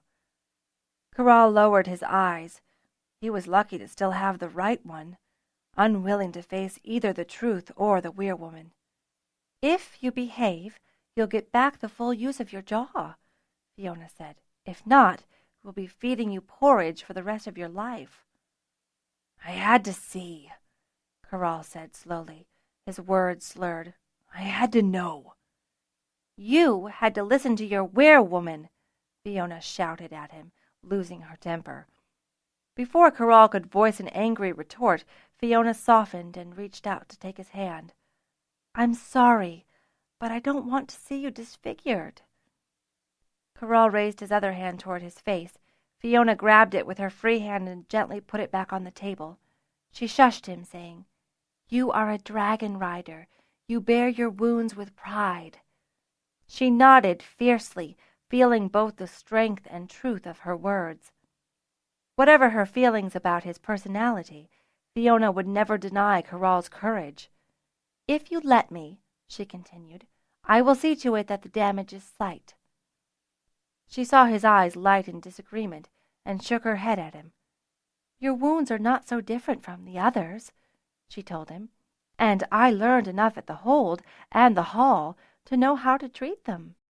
You need rest. You need to keep your muscles still so that they can grow and recover, and you need to keep the bandages on until the skin has healed."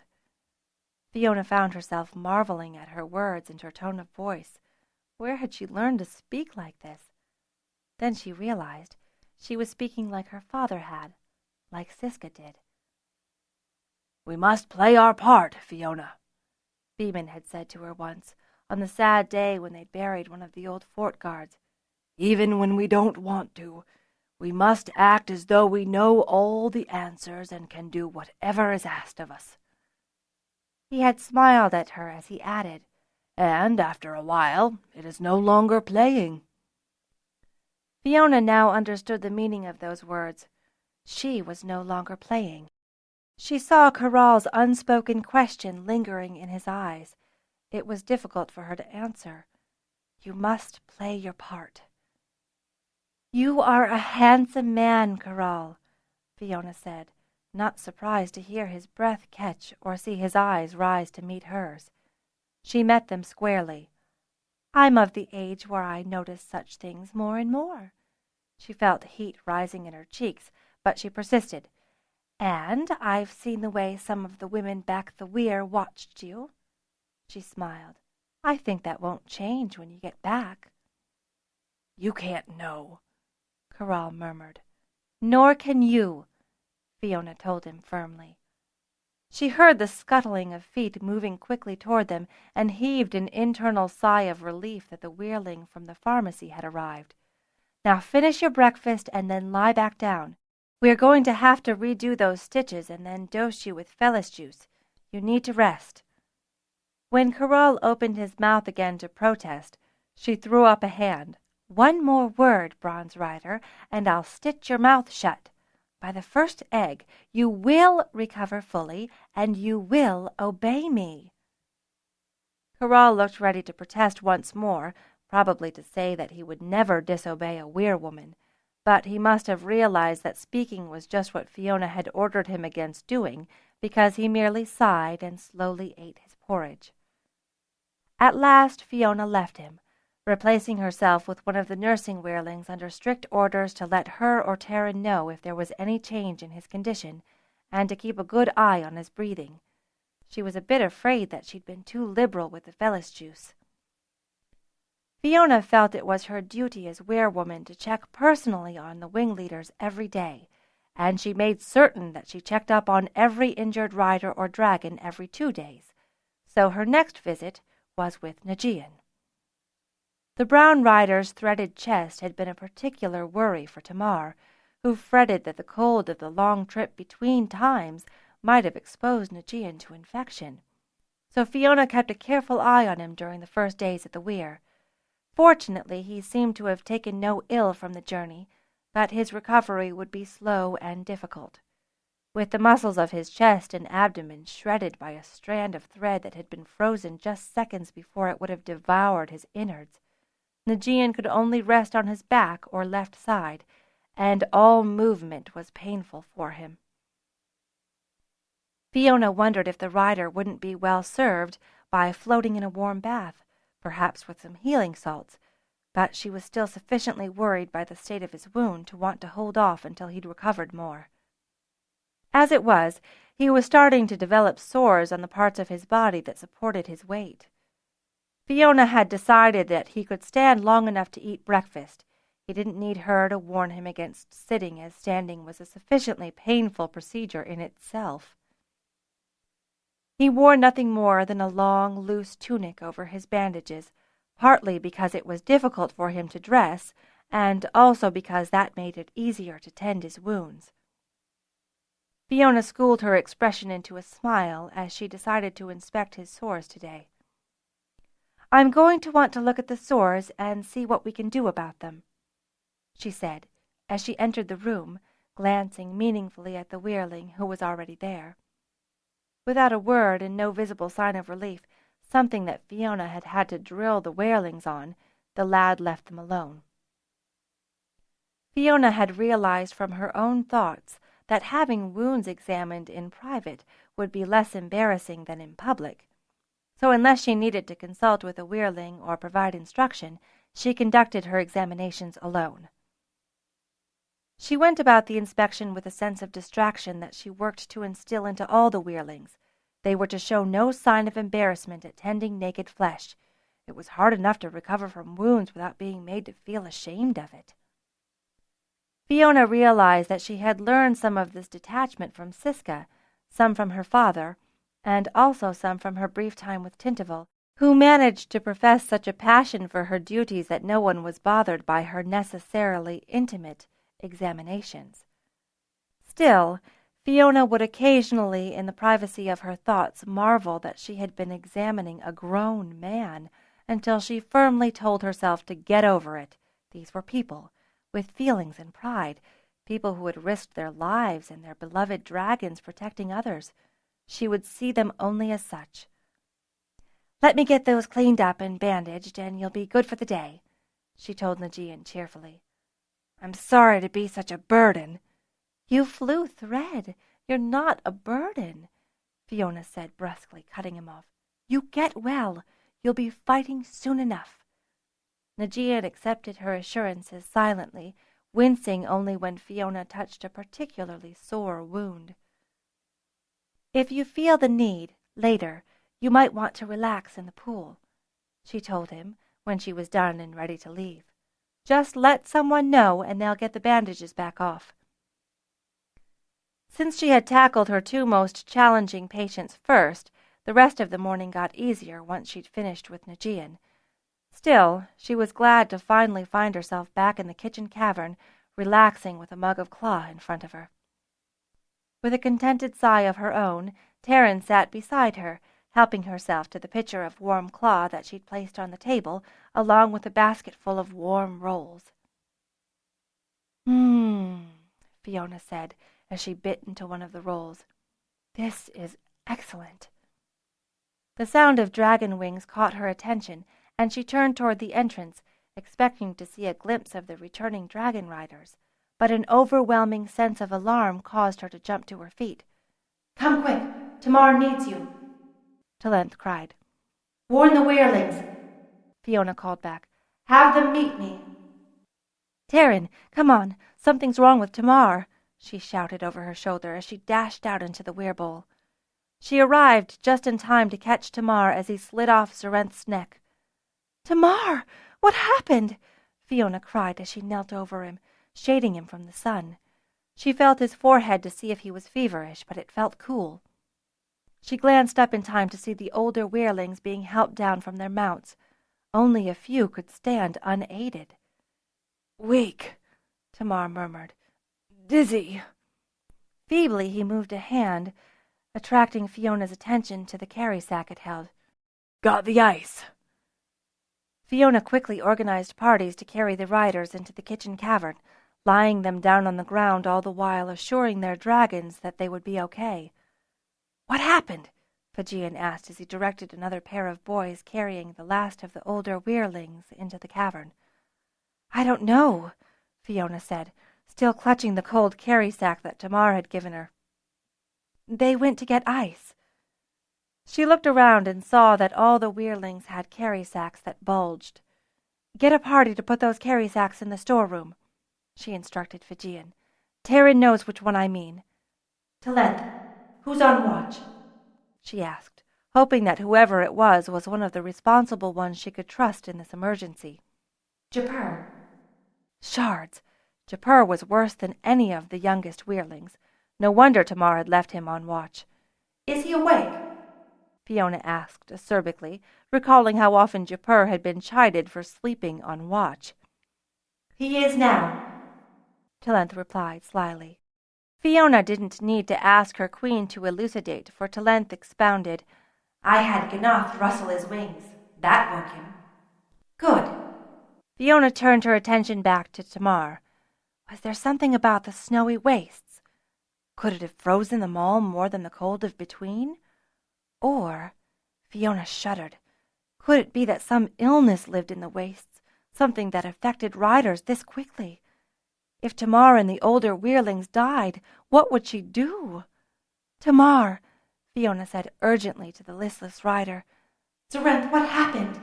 "Tired," the bronze dragon responded. "They all got very tired." Zarenth seemed unconcerned, which gave Fiona an immense sense of relief. She had Talent check with the other dragons of the party and found the same thing. The riders had suddenly become overwhelmed with exhaustion, and none of the dragons were overly worried. "Let's get them to their weirs," Fiona said, rising from her knees. "They need rest. They've been pushing themselves too hard." Fijian and the other young Weirlings worked hard to move the older riders to their weirs, relieved to have something to do. Japur reports dust in the distance, Talent relayed when Fiona had finished settling Tamar in his weir. Traders?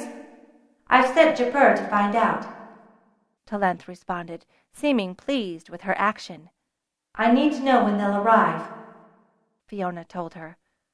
I've told them, Talent responded. In a few moments she added, Japur thinks that they will be here at nightfall. He says that they look like they are camping in the shade. Very good, Fiona said. Thank him, and have him return to his post. Distantly she heard the rustle of wings that heralded Gnoth's return to his watch at the Starstones. Fiona turned back to the sleeping Tamar for one final check. He was resting easily, so Fiona decided that she could leave him under Zarenth's care. Let me know if he wakes, she told the bronze dragon. Zarenth raised his sleepy head long enough to meet her eyes and nod, then he curled back up into a comfortable sleeping position. Stifling a yawn of her own, and feeling that she'd had too much excitement for one day, Fiona returned to the kitchen cavern. We have a fair bit of ice now, Taryn reported. What do you want me to do with it? Use it to cool any of the injured that most need it, Fiona said. She cocked her head questioningly. How long will it keep frozen? Taryn shrugged. There wasn't enough to fill the room, so I think it'll melt faster. Can you put it in pitchers or something so that we can collect the meltwater? There's a lot of ice for that, Taryn replied. I was just thinking that it'd be nice to serve Aziz and Karina some cold drinks, Fiona said. Taryn's eyes widened in appreciation. I'm sure that the traders would enjoy that. She grinned. In fact, I think it's our duty to see what such cold drinks might be like. Fiona shook her head. Not for me, she said. I'm ready for my nap. Maybe later. I suppose a nap's not a bad idea, Taryn agreed. She made a shooing motion toward Fiona. You go. I'll keep an eye on things here. As Fiona settled a clean sheet over herself, grateful that the Weirlings had found mattress stuffing before their excursion to the snowy wastes, Fiona replayed Tamar's return in her mind one more time before drifting off to a fitful sleep. When she woke, hours later, the sun was on the horizon and the day fading away. Talent, she called as she slipped into her shoes. How is Tamar? Awake and waiting for you in the cavern. Talent replied. I told him you are coming. Does he have any idea? No, wait, I'll ask him myself. Fiona hurried along to the kitchen cavern. Tamar, seated at the raised Weir leader's table in the back of the room, nodded to her as she entered. Jakarin and Jagurd were seated with him. We were just discussing our trip, Tamar informed her as she sat at the table. And? Tamar shook his head. We've no idea why it was so exhausting for us. The dragons are fine, Talent volunteered. Well, you'd been out riding before, hadn't you? Fiona said. Perhaps going from the intense heat to the extreme cold, and then back again. Tamar interrupted her with a shake of his head. I've made journeys like that before without this ill effect. Fiona sighed, at a loss for ideas. It was almost as if whatever had affected her and Tamar and some of the other Weirlings a while back had affected those who went to the wastes even more. Sudden inspiration caused her to gasp, but she shook her head when Tamar narrowed his eyes at her expectantly. Instead, she cut her eyes to the two older Weirlings. Jagurd, Jakarin, for now, if there are no more problems, I'd like you to get the older Weirlings ready to receive the traders, Tamar told them. After they had left, he turned to Fiona. Well? It's just that you and I have been talking for a while now about the dangers of being in the same time twice, Fiona began slowly. What if that happened this time? Tamar frowned. When was the last time you went to the snowy wastes? She persisted. Tamar shrugged. I think the last time was in the winter when we practiced recognition points." "And when do you think you went to the snowy wastes today?" Tamar frowned. "It was—" "Was it now, in this turn, or then, 10 turns in the future?" Tamar's jaw dropped and his eyes widened as his certainty gave way to confused possibility. "And wouldn't that mean that you and the Wehrlings had gone between times twice today?" Fiona continued triumphantly. "And that you were double or triple timing yourself 10 turns in the future?" She paused to let her point sink home. "And wouldn't that cause you to be extremely tired and dizzy?" "Yes," Tamar agreed slowly. "That seems reasonable." He frowned. "But I only know recognition points in the future." "Is that a problem?" "It is when it comes to drilling the Wehrlings, your Wehrlings, as they get older," Tamar said bitterly. "If it caused this much trouble with the older Wehrlings, imagine what it would do with those going between for the first time." "The second time," Fiona corrected absently. "They've gone between once already." Tamar glowered at her.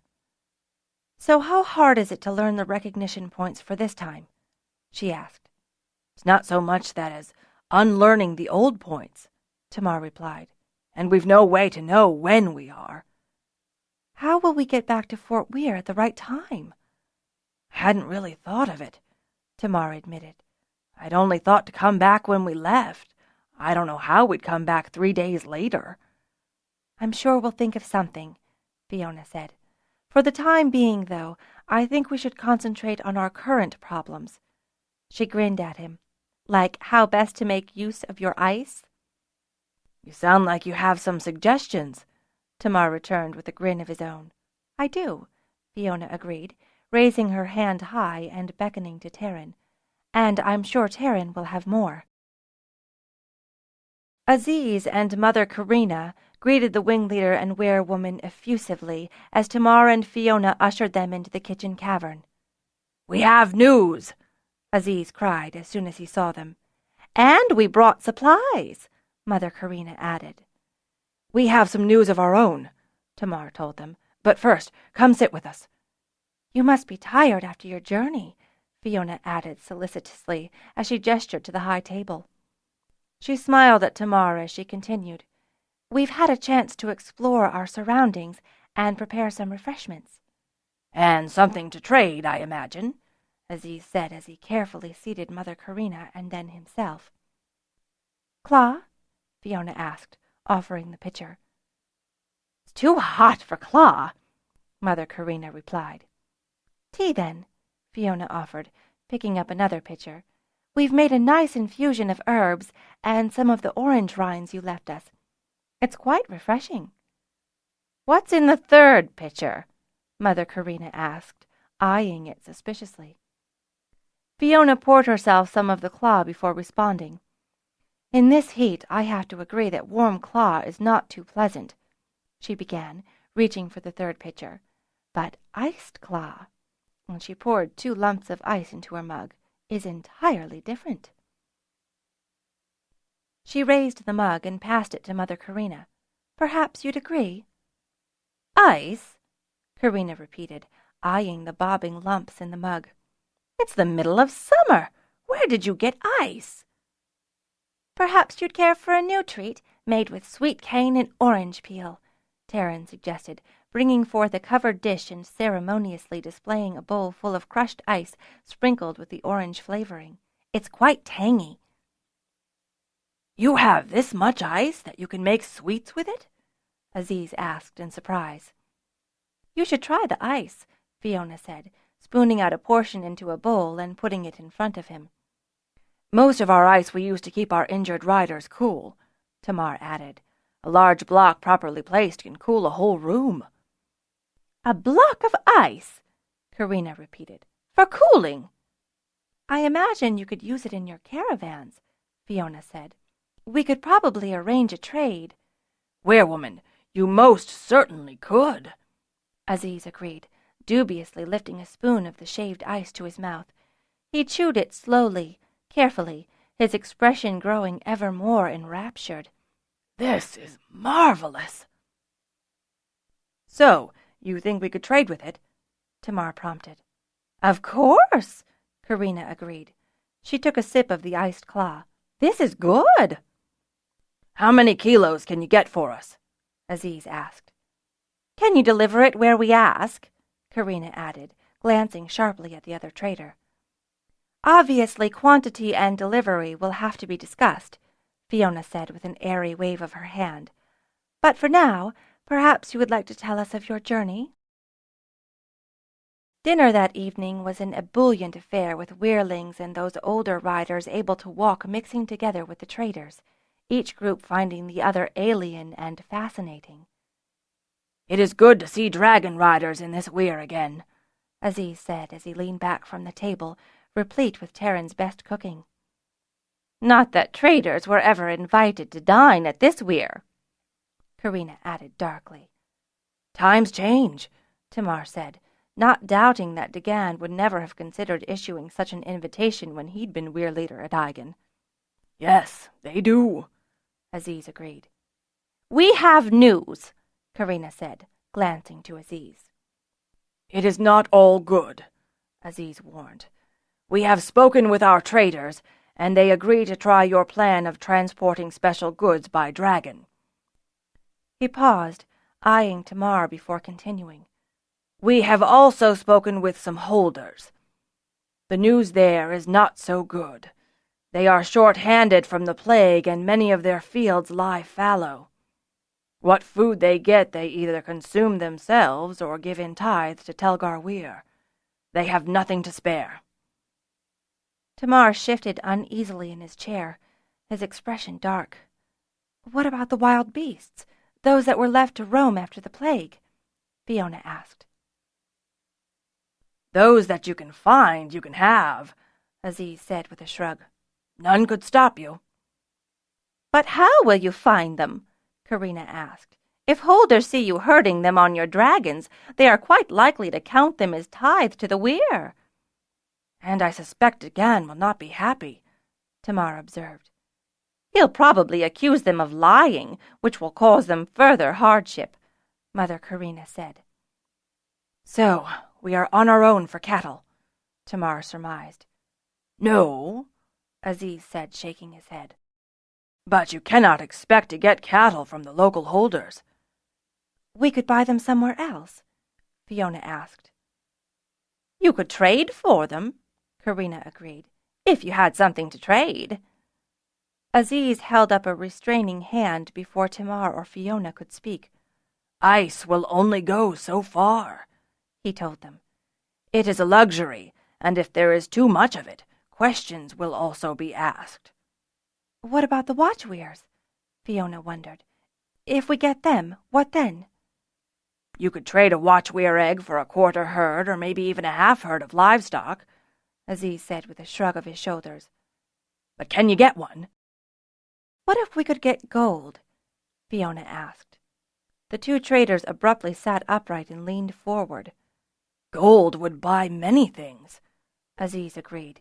It might not buy cattle directly, but it could buy things that could buy cattle. Where would you get gold? Karina asked, her eyes narrowed suspiciously.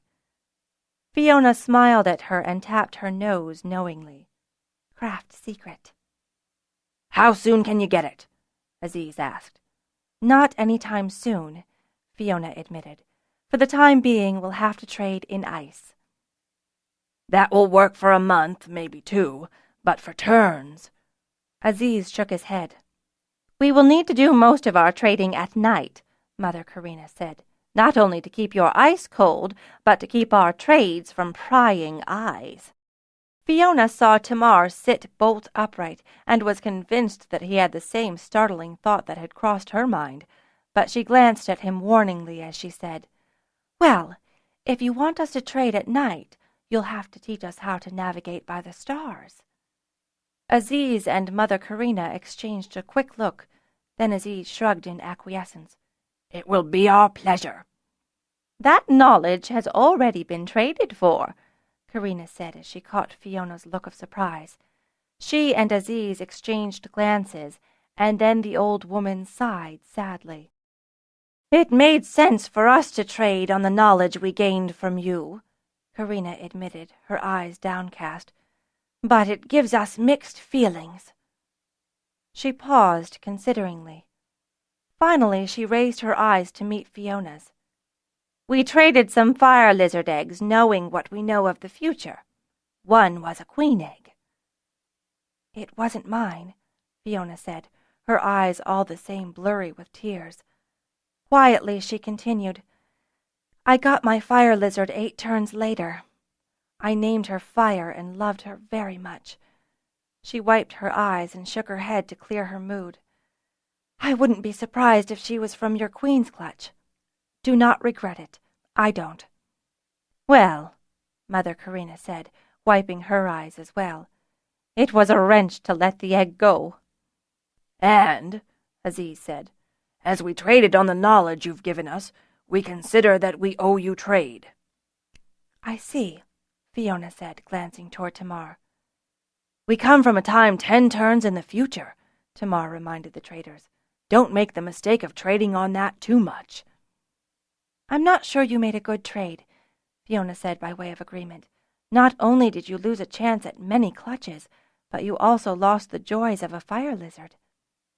"Your dragons will not accept fire lizards near them," Aziz said. "We decided to resist the temptation." "Beside," Karina added, "without fire lizards, we will need to develop different means of communications." "Not to mention that they hate the sandstorms," Aziz reminded her dryly.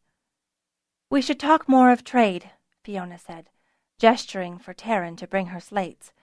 "We have a list of things we can offer." "And a list of things you need, no doubt," Mother Karina added with a gleam in her eyes. Tamar waited until the next morning, when the traders were gone, to ask the question he had for Fiona. "What is it that you didn't want to say in front of the traders?" "Well," Fiona said, her lips curved upward with satisfaction, "it's just that I realize that these traders have spent turns navigating the desert by the stars." Tamar waited until the next morning, when the traders were gone, to ask the question he had for Fiona. "What is it that you didn't want to say in front of the traders?" "Well," Fiona said, her lips curved upward with satisfaction, "it's just that I realize that these traders have spent turns navigating the desert by the stars." "And?" "Well, we know that the red star is one of those stars," Fiona continued, "and that the moons and planets and other stars all move in the sky in determined patterns." "Yes," Tamar agreed impatiently. "So," Fiona continued, smiling sweetly, "why can't we use the stars to tell us when as well as where we are?" Tamar stared at her for a long moment, and then, slowly, his lips curved up in a grin to match hers. "And with the stars to guide us, we can come back to Fort Weyr 3 days after we left," he exclaimed. He grabbed Fiona in a great hug. "I couldn't use the red star for such accuracy, but I'll bet the traders can teach us how to use the planets. Well done, Weirwoman, well done." Fiona basked in his praise. Weirwoman. 14. First flight, wings delight, Weirlings soar, dragons roar. Eigen Weyr, morning, AL 498, 7-8. "The Weirlings want to start gliding off the Queen's Ledge again," Fiona said as she met Tamar for breakfast 2 days later. Tamar frowned thoughtfully, then shrugged. "They're your Weirlings. Do with them what you will." Fiona mouthed "my Weirlings" in surprise, and Tamar laughed at her. "Good training," he told her teasingly. "You never know when you'll need it." Fiona tried to come up with some response, but was so overwhelmed that all she could do was splutter while Tamar watched her with dancing eyes. "You know," she finally managed, "you're absolutely right, Wingleader.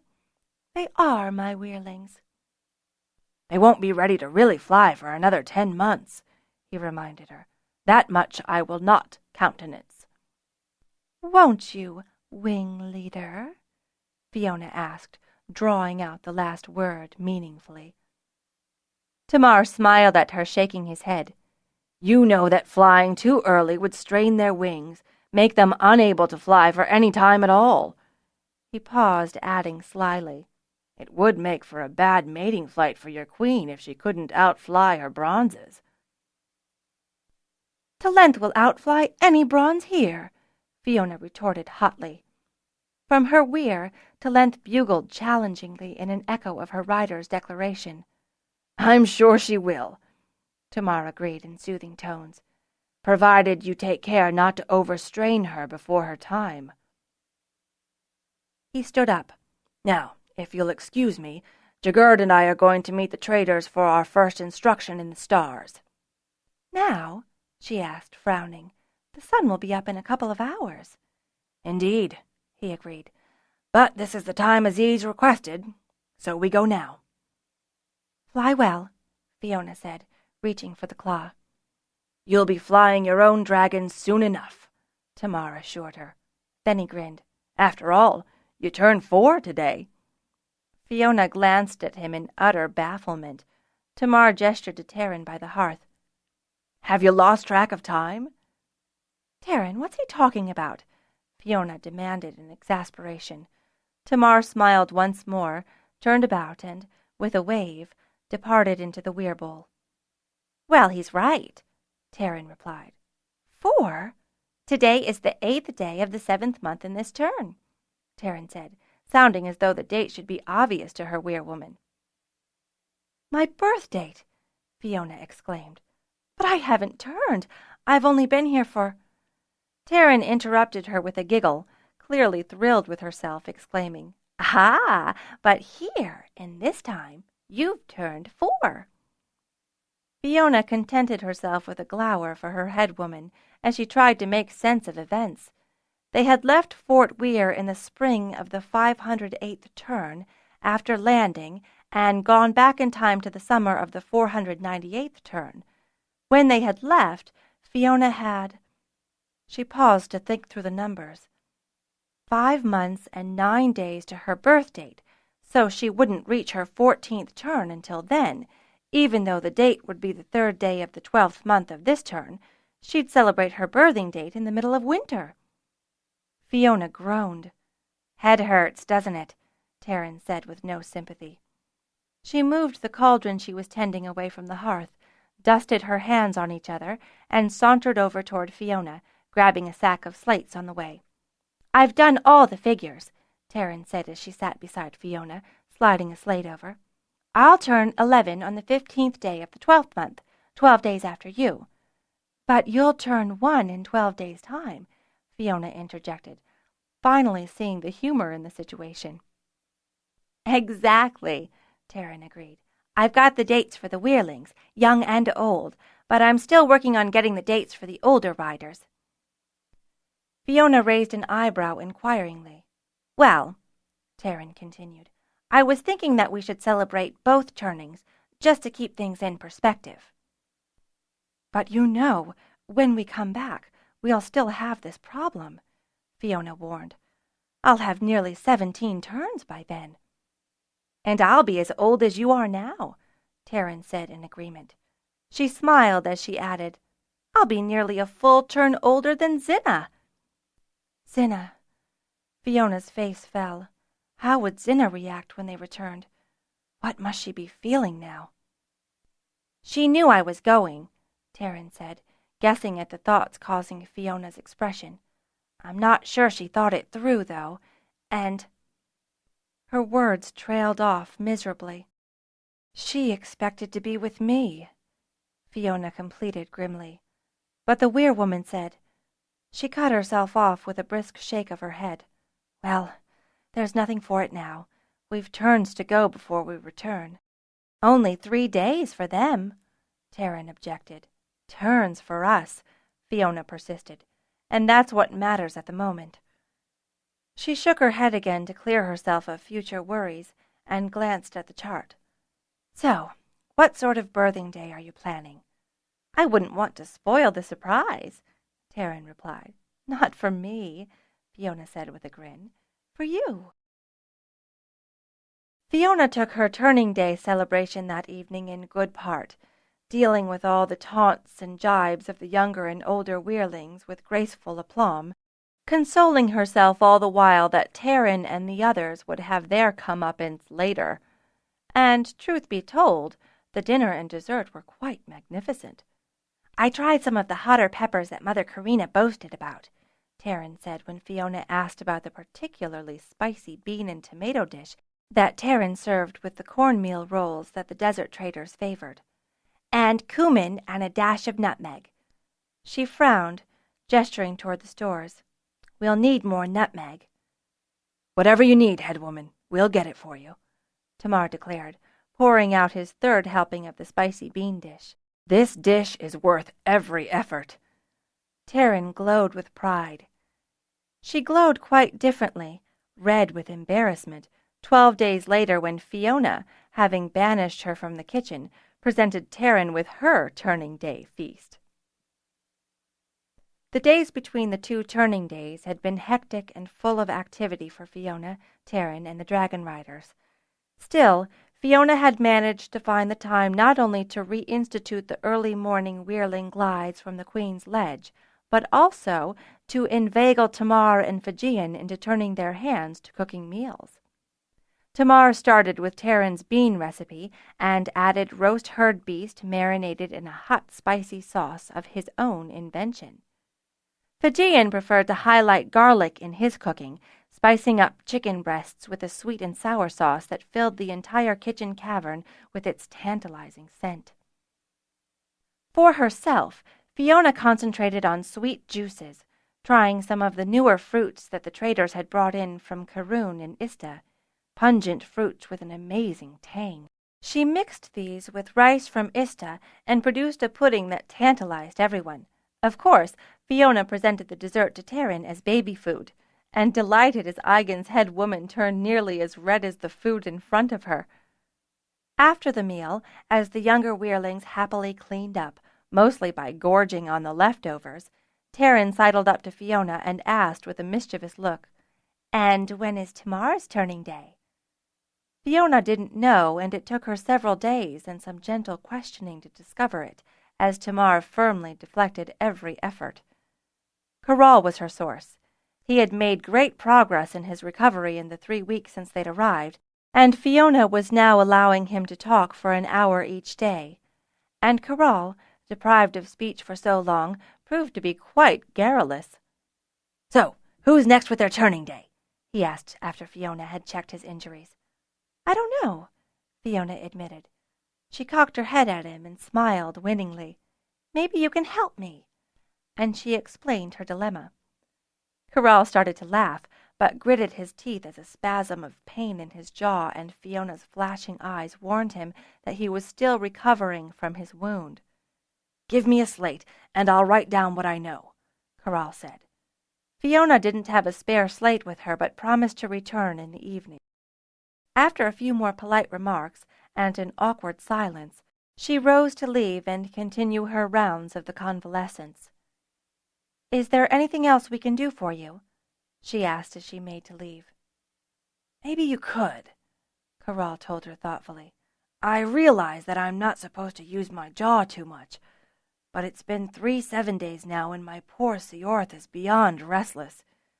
Is there something a rider and dragon could do for this Weyr?" He finished in a wistful tone.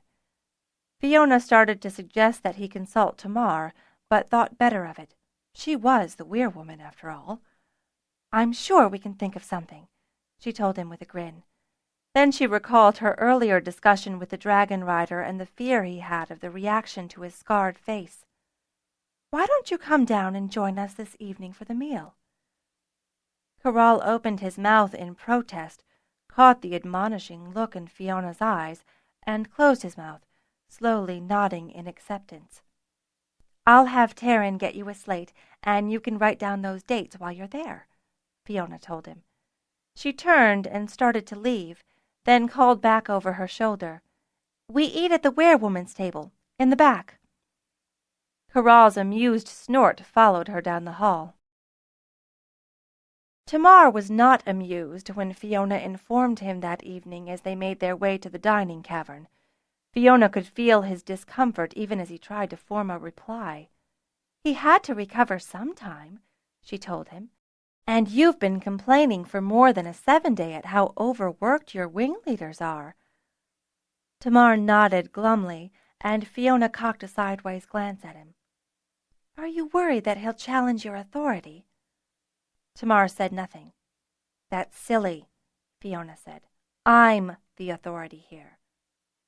"I don't know if Corral, recovered, will feel that way," Tamar told her. "You've yet to have 14 turns." Fiona had spent much time thinking about this, so she had a ready answer. "It's not age, it's authority that matters here." Tamar looked at her questioningly.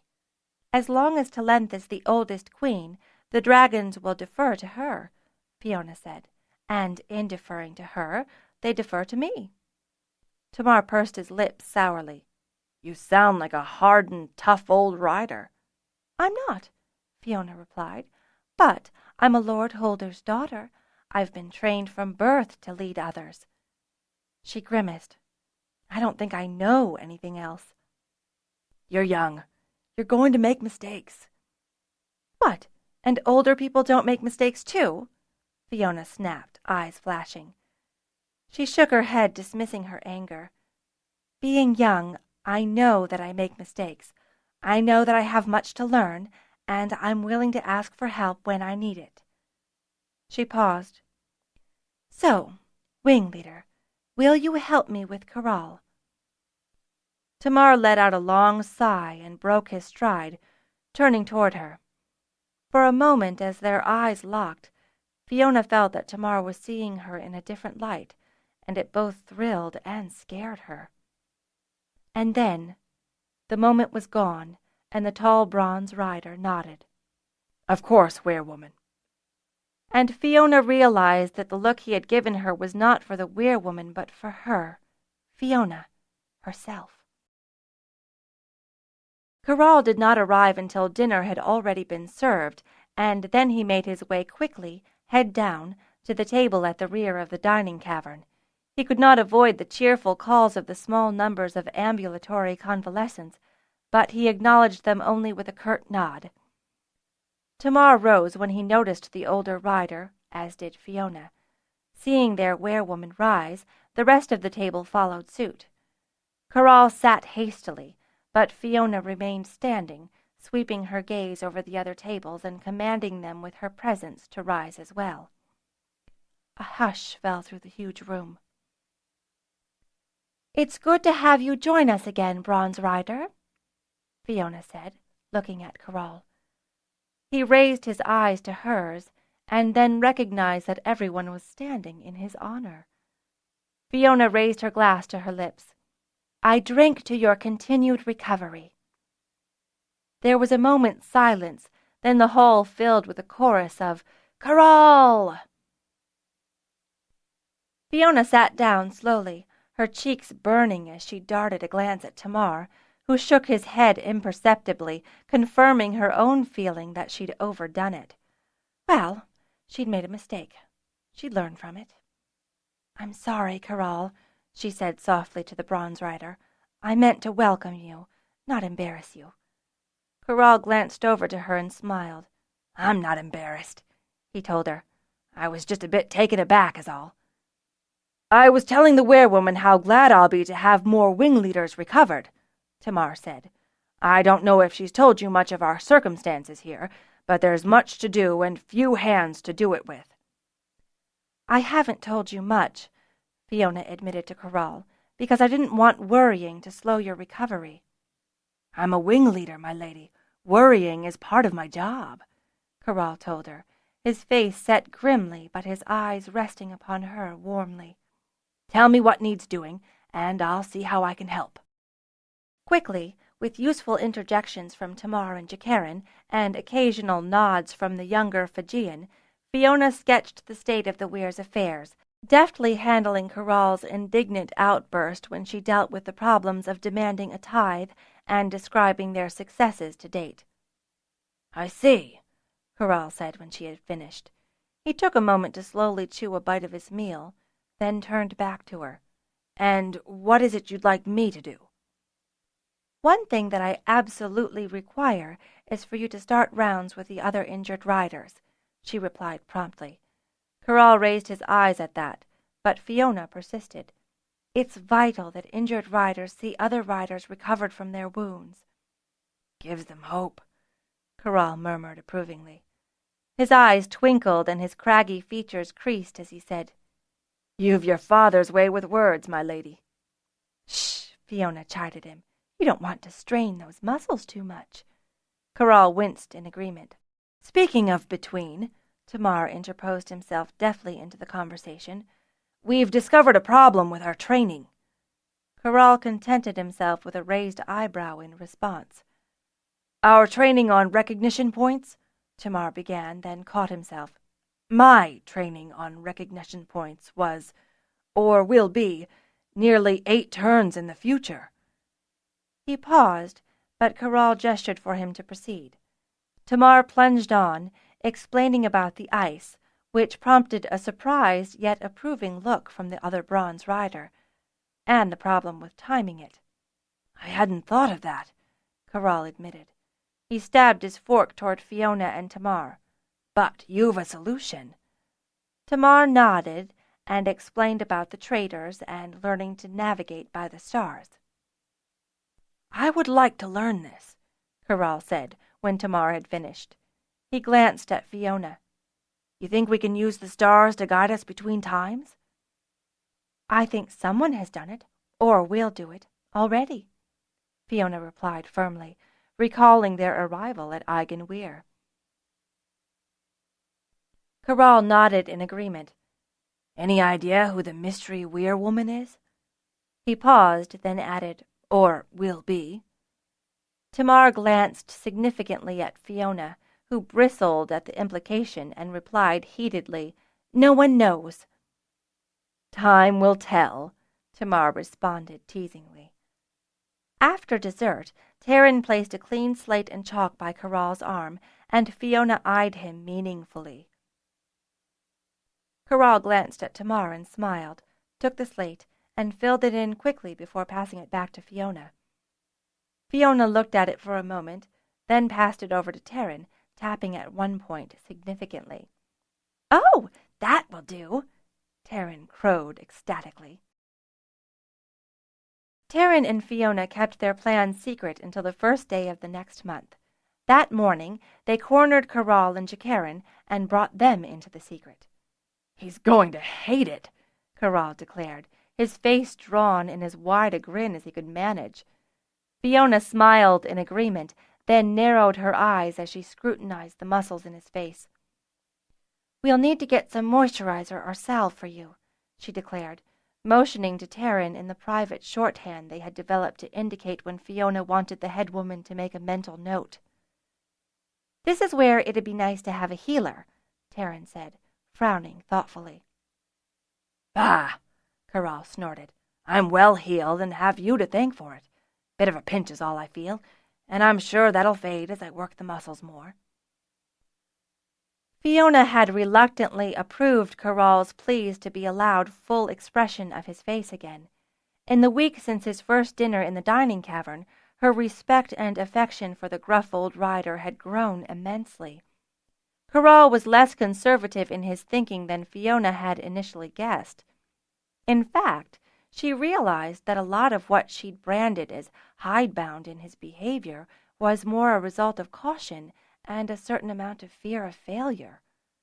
And a lot of that fear, Fiona had decided, had vanished with his first thread injury and its slow recovery. Father always said that many sticks in the mud were saplings trying to grow new leaves after winter, Fiona reminded herself. She smiled softly at the memory, and was shocked to realize that if she were to go to Fort Hold now, she'd find a father only 40 turns, and still in mourning. Scarcely a turn had passed here since the plague had taken his wife and other children from him. A part of her desperately wanted to go to him, to assure him that she would grow up healthy, wise, and strong under his parenting. She realized how much such knowledge could mean to him at the moment, and the notion surprised her. "What is it?" Corral asked, seeing Fiona's expression. "A burden shared." "I was thinking of my father," Fiona admitted, knowing that the older rider would understand. "Your Talent is still far too young to fly, let alone between," Corral admonished her, "and she's far too sensible to try." "True," Fiona agreed sardonically. While Talent was well into her 4th month, it surprised Fiona sometimes how maturely her marvelous queen comported herself. Talent was insistent that she be last to use her ledge for the now traditional morning whirling glide, and she was the first to greet a newly healed dragon when it tested its wings for the first time in his or her recovery. Fiona cocked her head at the older rider, but stifled the question on her lips. "Something else now," Corral rumbled, feigning a hint of exasperation. "What is it?" "Why are there so many more injured greens?" "I don't know," Corral admitted with a shrug. "Perhaps it's because there are so many more greens than bronzes or browns." He held up a hand to restrain her from interjecting. "And the blues are smaller, so they're harder for Thread to hit." Fiona nodded, and Corral smiled affectionately at her. "Now, if you'll excuse me, werewoman, I've duties, more duties, to attend." She waved him away, certain that she'd gained another convert to her secret plan. Fiona waited until after dinner that evening as the younger weirlings were clearing the dishes and preparing to bring around the desserts, and then, with a nod to Corral, she rose from her position. "If I may have your attention," she said in a loud, carrying voice. A bugle from a dragon in the weir bowl outside ensured that the dining cavern was stone silent. Tamar eyed her suspiciously, and she grinned at him. "As you know," Fiona began, unable to keep her face straight, "we have taken to celebrating events in here, in this time, as well as those that would occur back in our own time at Fort Weyr." She paused to allow the riders to digest her words. "You may recall that this started with my birthing day and continued with Taryn's." She glanced toward Tamar. "And while it will be some time before we celebrate another birthing day, tonight we celebrate something that I think, for a dragon rider, is far more significant." She nodded to Taryn, who pulled out a nicely decorated cake and started walking ceremoniously toward the high table. "Tonight we celebrate the fact that this is the same day, in the same time, that a young candidate stood on the hatching grounds." Fiona paused dramatically, long enough for the instructed weirlings to trot toward various other riders with smaller confections, "and one, in particular, impressed a bronze." Tamar's gasp of surprise was matched by Zarent's delighted bugle. Several other riders were equally surprised to have small cakes placed in front of them by grinning weirlings. Fiona reached for her glass and raised it high. "To all those who impressed this day." She was instantly joined by a thunderous roar of approval that rang around the room. "I never even thought," Tamar began when he could find his voice again, but it broke and he just sat there, silently shaking his head in shock, surprise, and pure elation. Words came to him again at last as he reached out a hand to Fiona, saying, "Thank you." Fiona grinned and nodded in response, thrilled that she had put one over on the all-too-aware Tamar.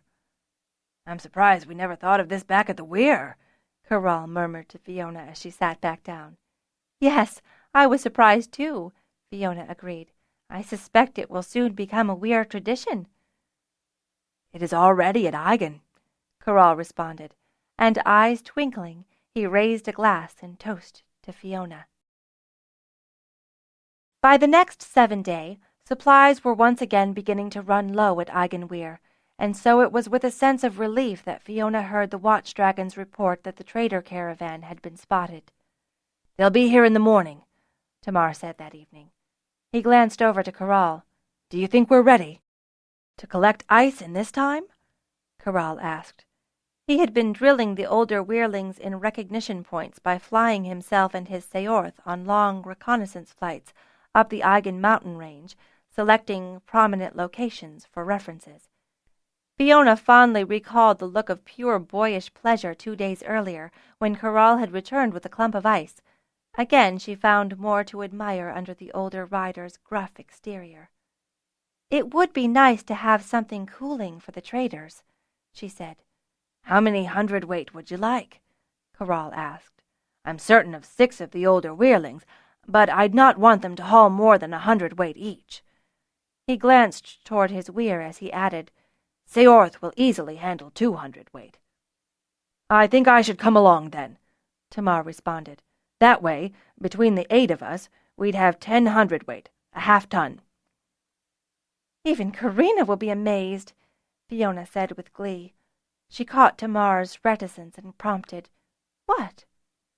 Ice will do for some things, but it won't answer for our main need, he told her. I think you're right, Tamar, Corral agreed. Having a watchware egg would be our greatest asset with the local holders. I thought we had to wait on the traders for that, Fiona objected. We do, which is why I'm glad to hear they're coming, Tamar said. He rose from his chair, gesturing for Corral to precede him. But until they arrive, we've got some chilly work to do. While Tamar and Corral organized their riders, Fiona and Fijian organized the canvas and ropes the riders would need to haul back the ice. Fly well, Fiona called as the 8 Dragonriders mounted their dragons. Tamar and Corral sketched salutes at her, and then, at Corral's command, the small wing lifted and went between. I hope they're not too tired when they return, Fijian remarked as they returned to their duties. Fiona gave him an inquiring look. Well, he said with a shrug, they're going to have to time it to get back before the traders arrive. Fiona nodded glumly, then lifted her head up, which means we need to get the storeroom ready now. Fijian groaned in response, and Fiona slapped his shoulder affectionately. Just wait until your dragon is old enough to fly. Then you'll be able to collect the ice and store it yourself. That might not be so bad, Fijian responded wistfully. The ice is indeed marvelous, but we can't trade it, Aziz said the first thing the next morning after Tamar had proudly displayed it. Corral and Tamar both opened their mouths in what would certainly have been an indignant outburst, but Fiona cut across them, directing her comments to Mother Karina. Where does this ice need to be for a good trade? Karina smiled and nodded toward Aziz. The byplay wasn't lost on Fiona, who smiled in response. You thought I wouldn't foresee this? Aziz stiffened as Karina laughed and shook her finger at him. I told you she was a traitor. That's as may be, Aziz replied tetchily, but it doesn't alter the situation. Of course it does, Karina replied, biting off more laughter. She pointed a finger toward Fiona, saying, Go on, girl. Tell us what you've devised. Some of this ice we'll trade, to be delivered when and where you say, Fiona said, putting extra emphasis on the when. Karina nodded, expecting no less. But we'll hold back 100 weight for trade with the Wehrhold. Ah! Karina exclaimed. Fiona eyed Aziz. You know where it is. Yes, Aziz agreed. His eyes shifted away from her. What is it you don't want to say? Aziz sighed. They have little reason to like Dragonriders.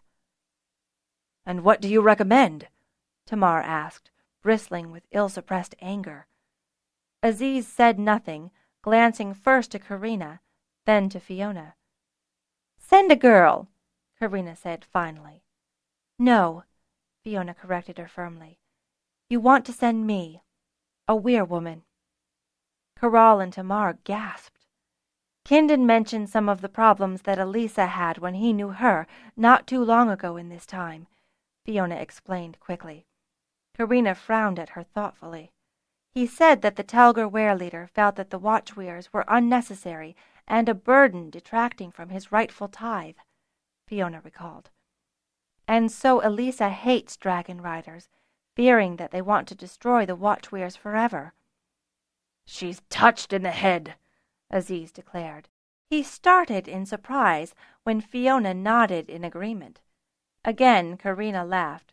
"Come, Aziz, how many times do I have to remind you that little pitchers have big ears?" she teased, jerking her head at Fiona. "This one grew up dandled on a Lord Holder's knee, listening to every conversation of importance for a whole hold while being groomed to take over." She laughed as she caught Fiona's look. "Oh, lady, do you think I didn't guess?" Her eyes twinkled as she continued. "Anyone who heard Lord Beeman's staunch support for Lady Nera over her older and completely useless brother would have to be witless not to divine his reasoning." Fiona thought of mentioning Kelsa and her future half-sib, but decided that Karina knew far too many secrets already. Let Teniz tell her, if it came to him. "You are holding something back," Karina said with a cackle. "You look just like Teniz when he doesn't want to tell one of his sightings." "I am," Fiona admitted. "See if he can see it himself." She glanced curiously at Mother Karina. "And where is he, by the way?"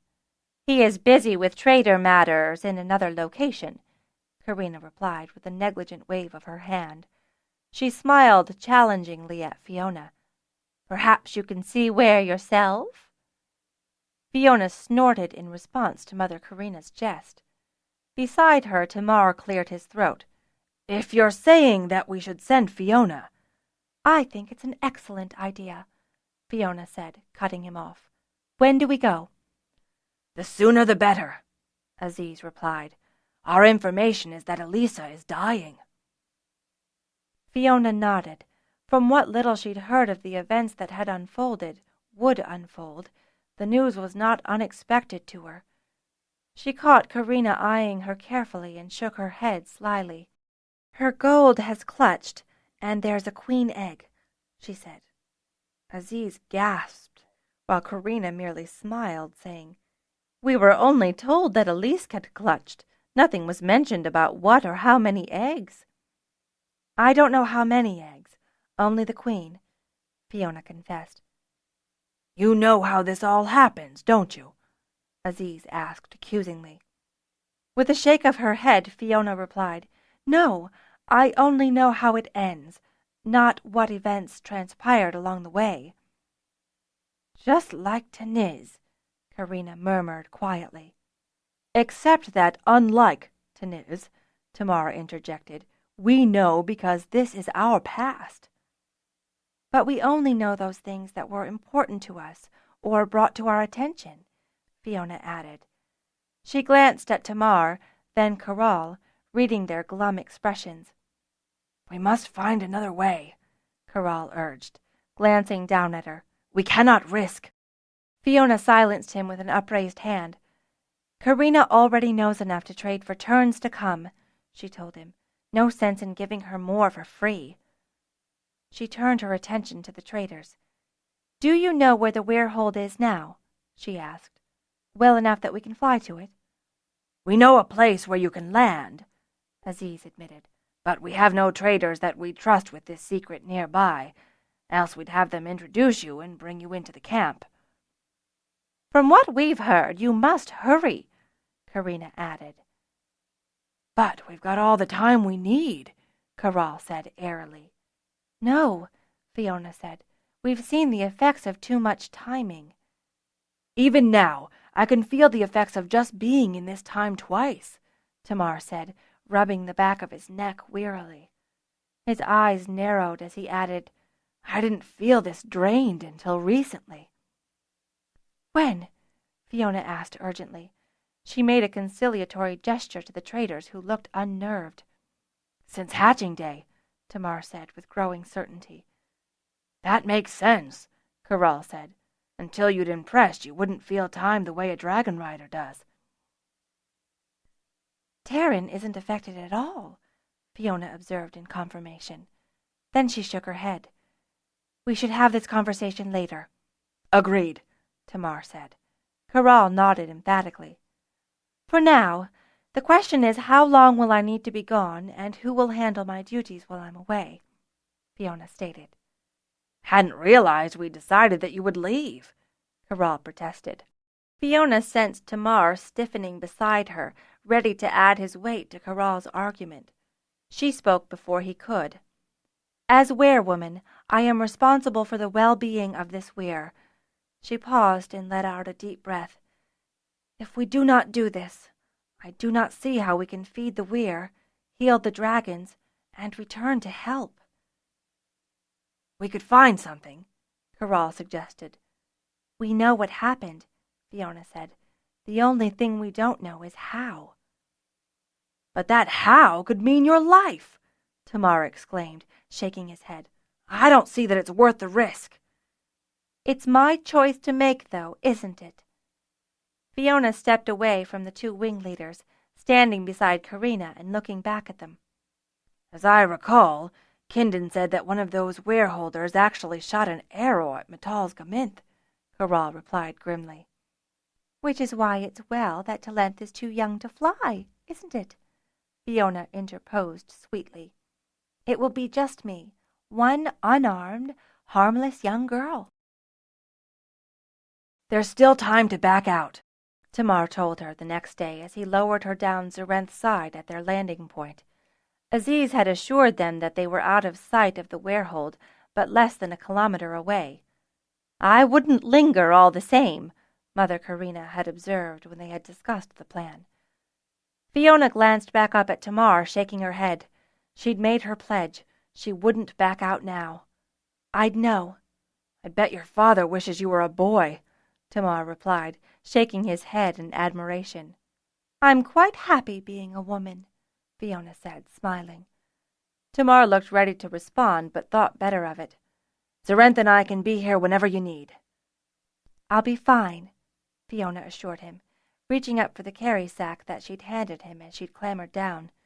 Tamar handed it over to her, and she hoisted it, scampering away from Zarenth.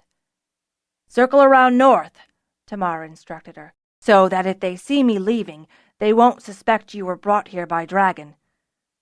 Fiona waved in acknowledgement and started off.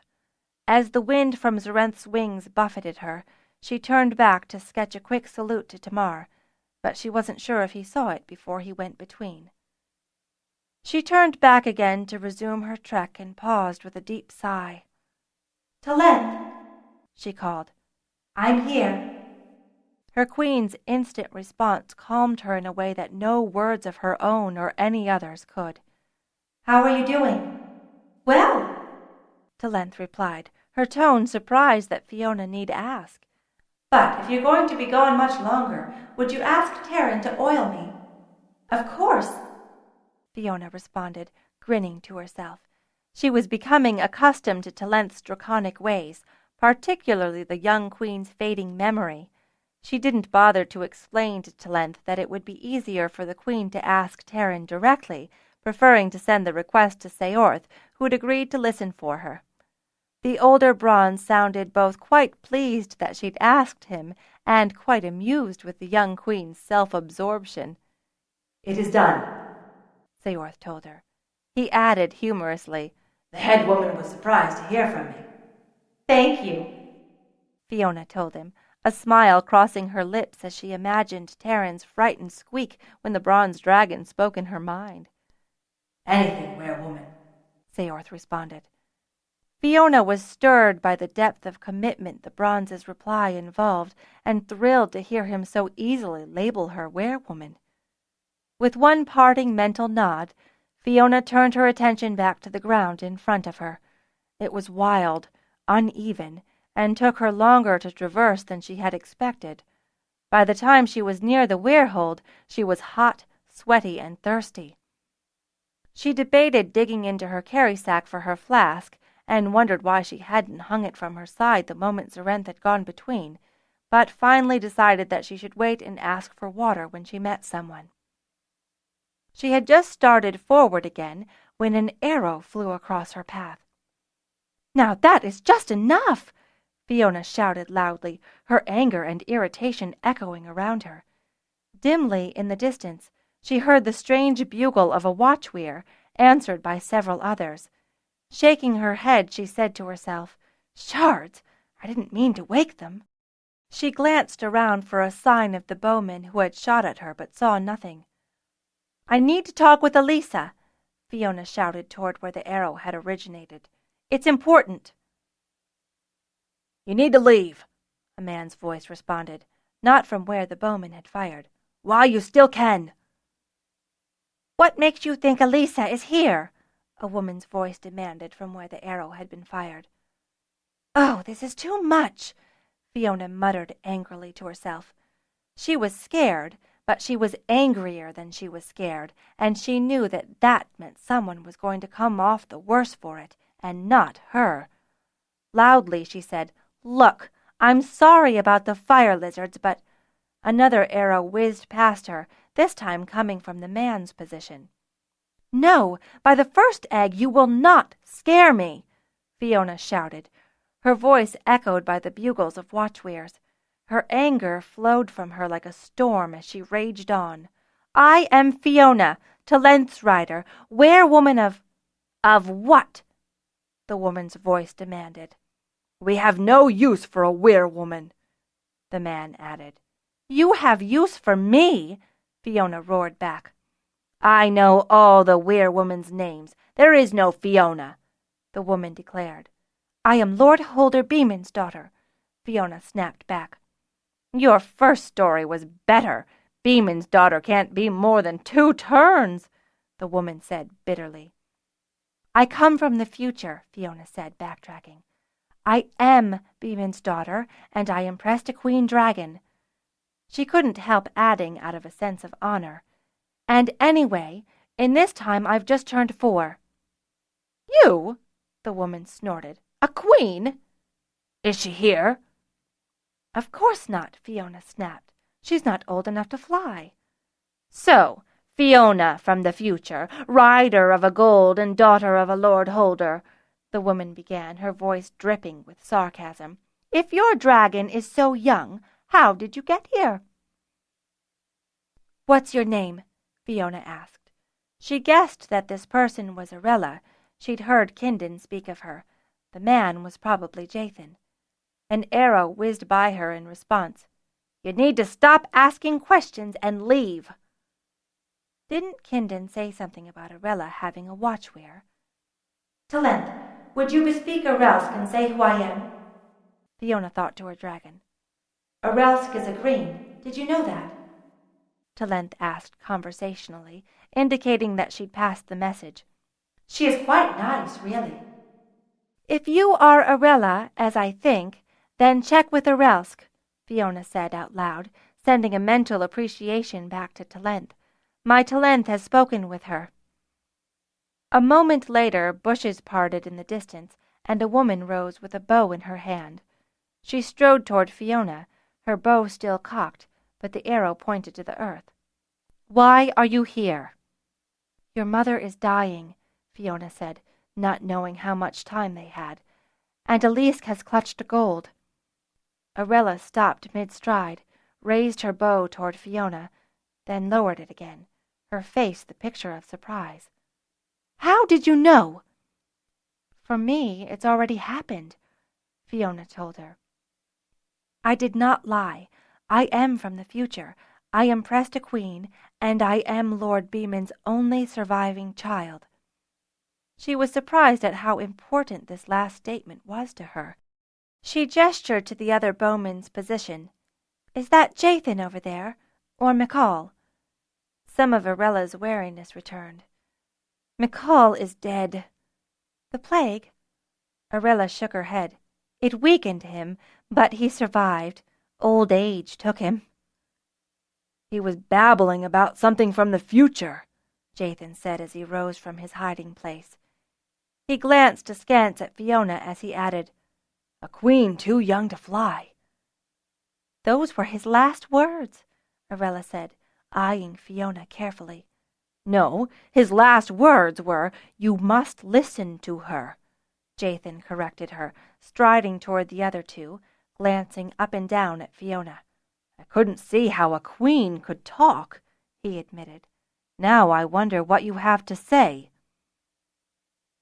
A smile crossed Fiona's lips as she sent a silent thank you to the late ex-Dragonrider, wondering to herself if his sight had come from traitor blood. First, could I get something to drink? I'm parched. Half an hour later, Fiona was seated cross-legged on the dirt-packed floor of a dimly lit cavern, drinking from a mug of cool water, aware of many eyes inspecting her, most of them young. There's more of them every time a green or gold rises, Arella murmured, as she affectionately tousled the hair of one of the younger boys, who bore a marked resemblance to her. She eyed Fiona speculatively. You've not experienced a mating flight yet, have you? Fiona shook her head. Jathan snorted at some secret joke, and Fiona eyed him disdainfully. Bet you'll have less of a swagger when you do, Jathan declared knowingly. Fiona glowered in response. Jathan! Arella growled at him, shaking her head and apologizing to Fiona. Men don't know anything. I've noticed, Fiona replied, keeping her eyes firmly on Jathan.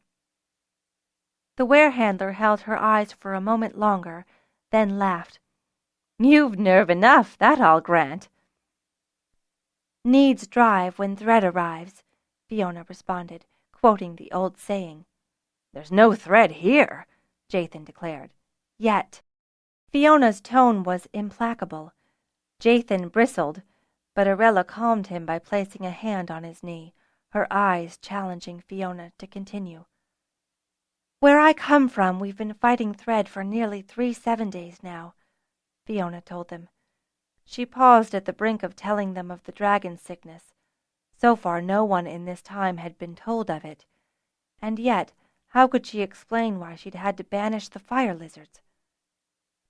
We've been losing dragons not only to thread, but also to a sickness, she said finally, plunging into the heart of the matter. She continued quickly. The fire lizards caught it first, which is why I had to length send yours away. We don't know how, where, or when they got the illness. She shrugged. We don't even know if they gave it to the dragons. How many dragons have this illness? Arella asked, ignoring the suspicion roiling from Jathan in nearly visible waves. I don't know, Fiona told her honestly. She paused again, then plunged on. At Fort Weyr, we had 18 that were feverish when I left, and 18? Jathan cut her off, snorting derisively. That's nothing. How long are they ill? Arella asked. We don't know for certain, Fiona told her. None have recovered. It's only 18, Jathan said dismissively. There's more, Arella decided, gesturing for Fiona to proceed. Fiona took a deep breath before continuing. The Weyr is under strength. We've only 72 fighting dragons. What? Arella cried in surprise. There are more than that at Fort Weyr today. Did you lose that many dragons to thread? Jathan asked. Fiona shook her head. We lost most of them to the sickness. Arella turned to Jathan with an expression of horror. His sneer slid off his face, and his whole demeanor changed as he asked quietly, How many? Since we first identified the illness, we've lost 111 dragons, Fiona told them grimly. Some died from thread score, but most from the sickness. What about the other Weyrs? He asked respectfully. I don't know about all of them, Fiona replied. Some have cut themselves off from the rest of Pern. The 2 were-handlers nodded in sympathy. We're not the worst hurt. That would be Ista. I hear that they have barely 1 wing's worth of fighting dragons. How can they protect the holders? Arella asked. Bendon and Fort Weyrs have agreed to fly in their aid, Fiona said. But we don't know how much longer we can hold on. We've less than a flight ourselves, and even with She cut herself off abruptly. Should she tell them about the Watchweyrs and their night flight? "Even with what?" Arella prompted. "Our last 2 falls were at night," Fiona said in preparation. "Dragons don't see well at night," Jathan remarked thoughtfully. "Watchweyrs do!" Arella exclaimed. She jerked her head toward Fiona and grinned. "McCall and Mattal, Bendon's Weyr leader, have been prodding Mother to train the Watchweyrs to fight threat at night." Her grin faded, and she shook her head.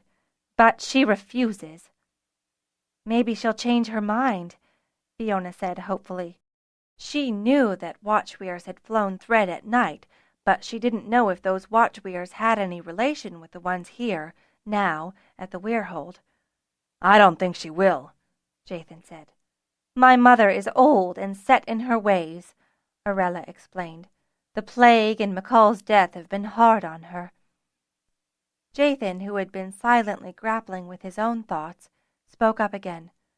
"What I want to know, future girl, is what we have that you want." "If you're really from the future, then you know what happens," Arella said, eyeing Fiona speculatively. "Not entirely," Fiona admitted. "I know what happens to me and to those around me that I care about."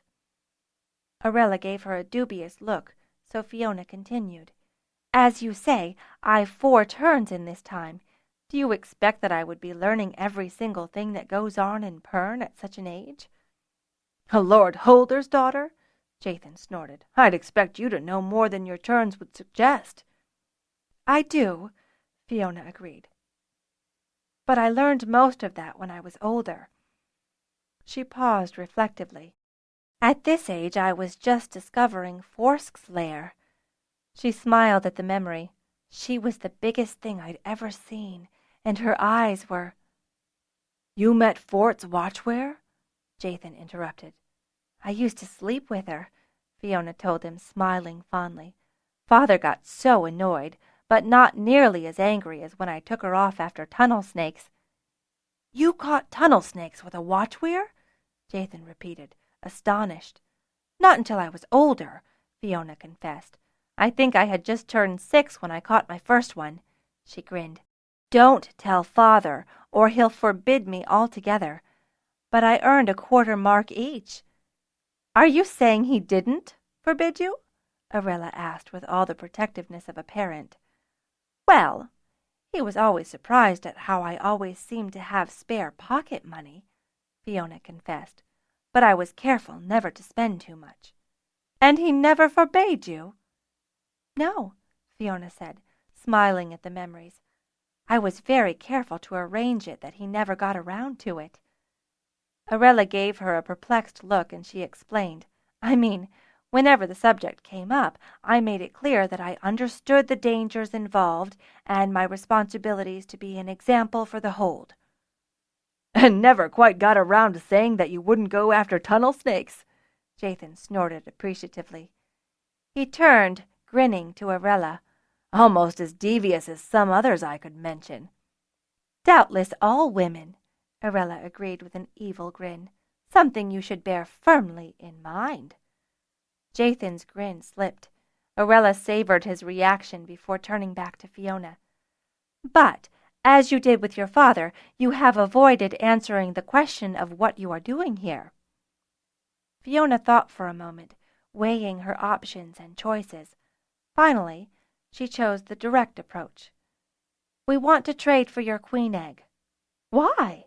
If, as you say, you have a queen of your own, what makes you think you can have 2? Arella replied.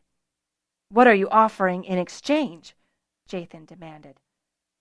"The queen is not for me," Fiona said to Arella. To Jathan she said, "I'm offering you a permanent hold of your own, a place where you will be welcomed and honored by all." Arella leaned back hard against the wall behind her, her eyes closed, an expression of hope lighting her face.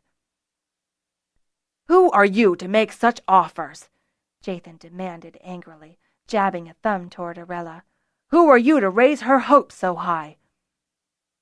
"I am Fiona, Talent's rider," Fiona declared, raising her head and voice in pride. "Weir-woman." "Weir-woman?" Orella repeated, opening her eyes and leaning forward even as she wiped the tears from her cheeks. "We know all the Weyrs. Which Weyr claims one so young as you as its Weir-woman?" "Anyway, that's a Weyr in the future," Jathan added dismissively. "Your promises can't be kept until then." "I am Weir-woman of Eigenweir, here and now," Fiona told them. "Eigen has been abandoned!" Jathan exclaimed.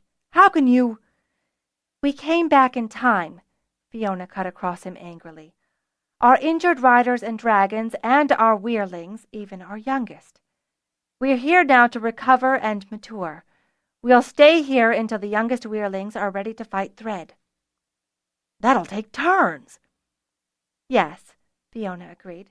"And through all those turns, I will be and am Weir-woman of Eigenweir."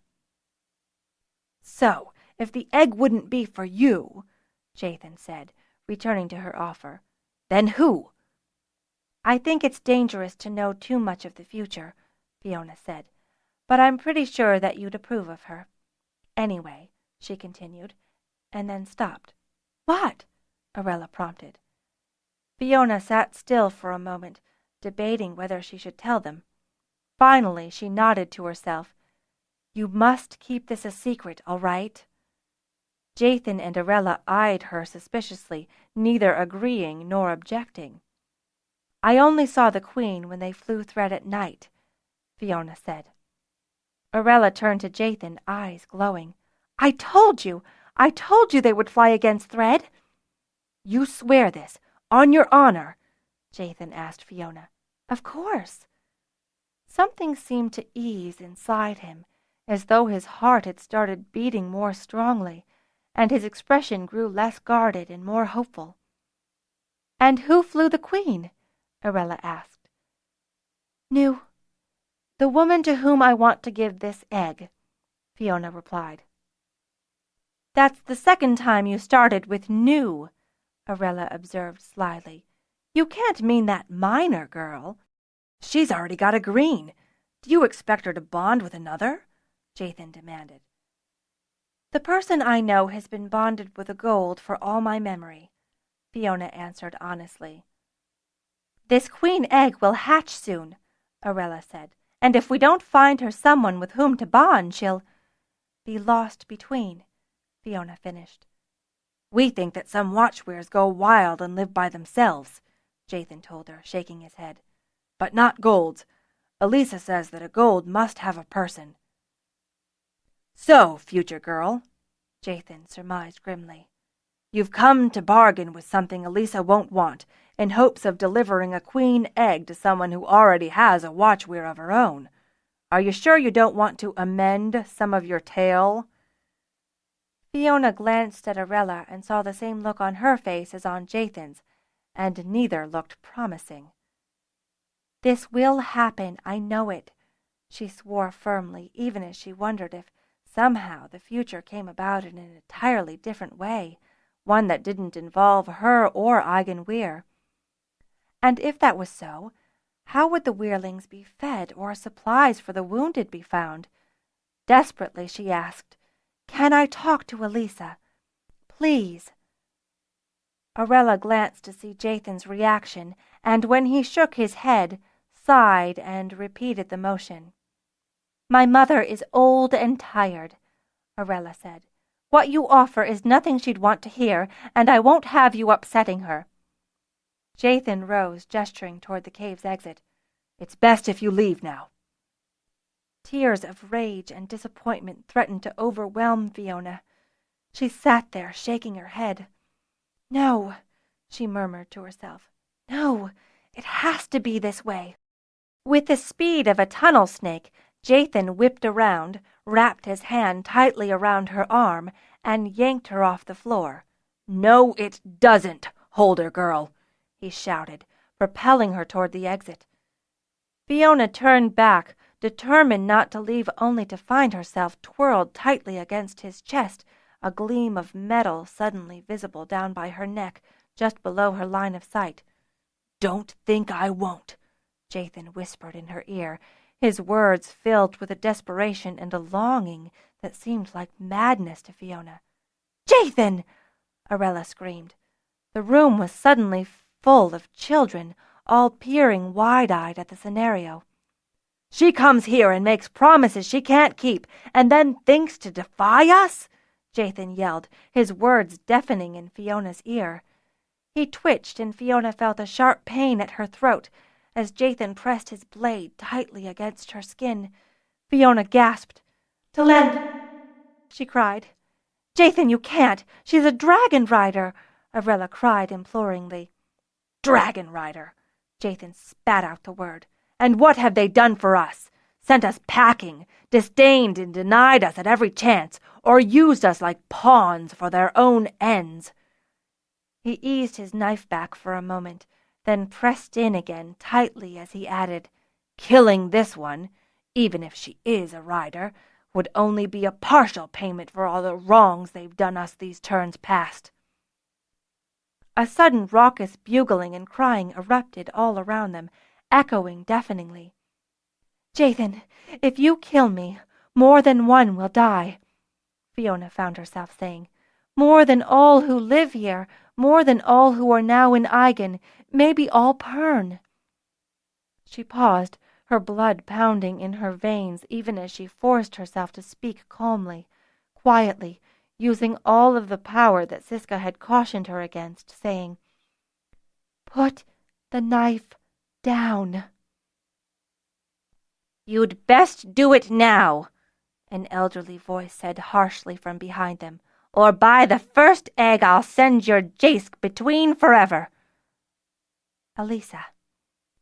The clatter of the knife as it fell on the stone floor was so strange to Fiona's hearing that it took her a moment to understand what it meant. Gently, slowly, she raised her hand and pushed Jathan's away from her throat, moving to the opposite side of him as she did. "You'd best run now, girl," Elisa said, "and forget that you ever learned the way here." Fiona shook her head stubbornly. "I can't do that." She found herself looking at a frail old lady who reminded her eerily of Melanie. It was the eyes, she thought. There was only the slightest hold on life left in them, as though she'd already taken her last ride between. "Please, we need your help," Fiona begged, adding when it looked like the old woman was going to deny her, "We can help you too." Elisa laughed, a dry, heaving cackle that was totally without mirth. "How can you help me?" "Not you," Fiona replied. She gestured to the others in the room. "Them, the watchweers and weir handlers." Elisa eyed her consideringly for several moments, then nodded slowly. "Alisk woke me," she said. "She said she'd heard the dragon, the voice that McCall mentioned when his mind was wandering on its last path." She smiled knowingly at Fiona, slowly raising a finger and wagging it at her. "He told me something else, in secret." She turned to Arella, her attention focused on her so tightly that it was as though neither Jathan, nor Fiona, nor any of the others existed. "Do what she says," she ordered her daughter. "Do whatever she asks. Take whatever she offers." Arella gave her a long, troubled look, which Elisa met unwaveringly. Finally, Arella nodded in acquiescence. "So we just give in?" Jathan asked warily, glaring over Fiona to Elisa. "Again, we let the Dragonriders do as they please." "No," Elisa told him forcefully, pointing her finger straight at Fiona. "You'll do what she says." When Jathan drew breath to argue, she cut him off with a chopping motion. "You know better than to raise a hand to a woman, or did you forget why we helped Kindon?" "You helped me that day," Fiona said, forcing her voice to be calm and controlled, turning around and raising her eyes up to the older man. "If Kindon hadn't defeated Vaxorum, none would have survived at Fort Hold."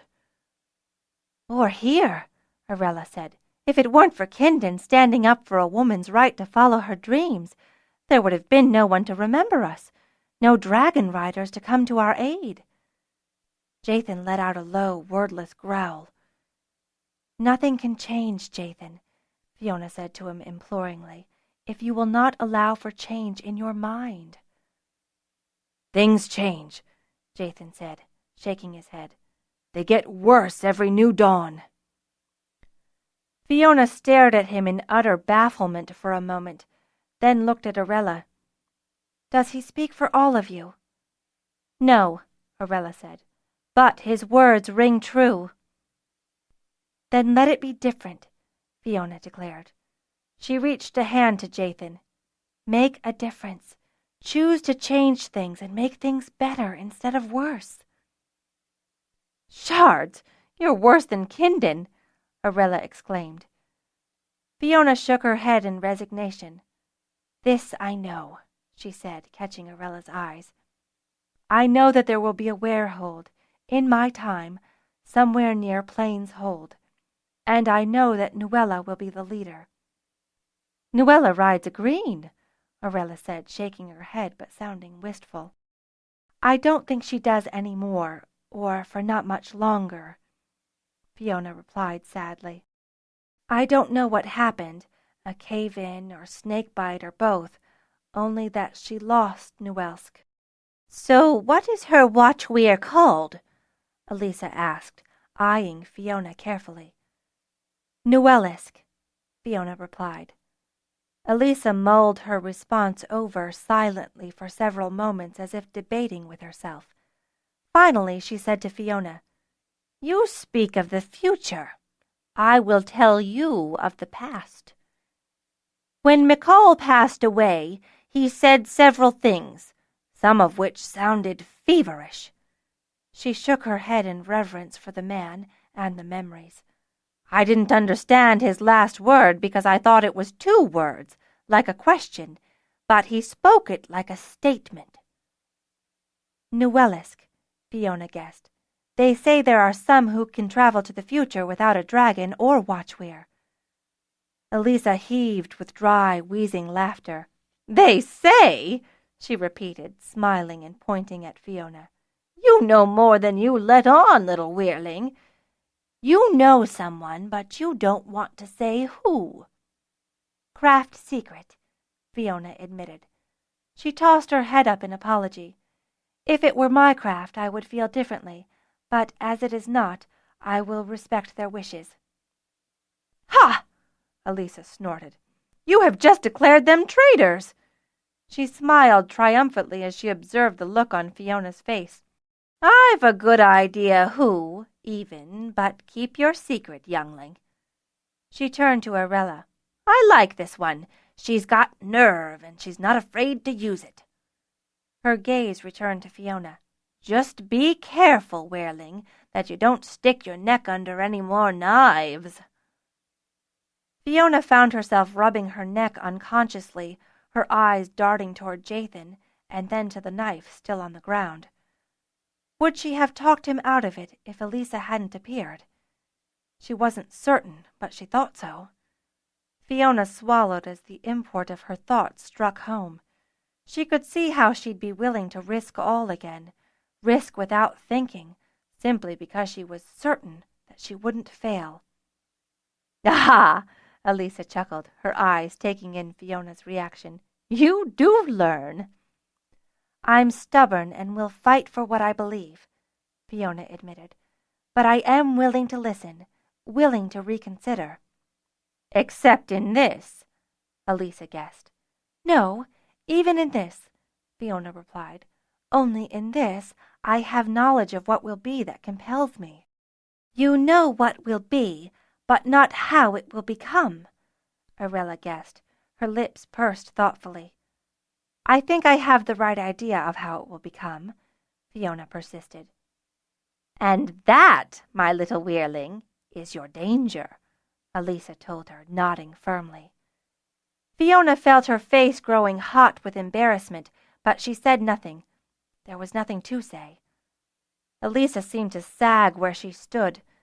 Then, with a small noise, She turned and started back into the cavern from which she'd appeared, saying faintly, "I am tired.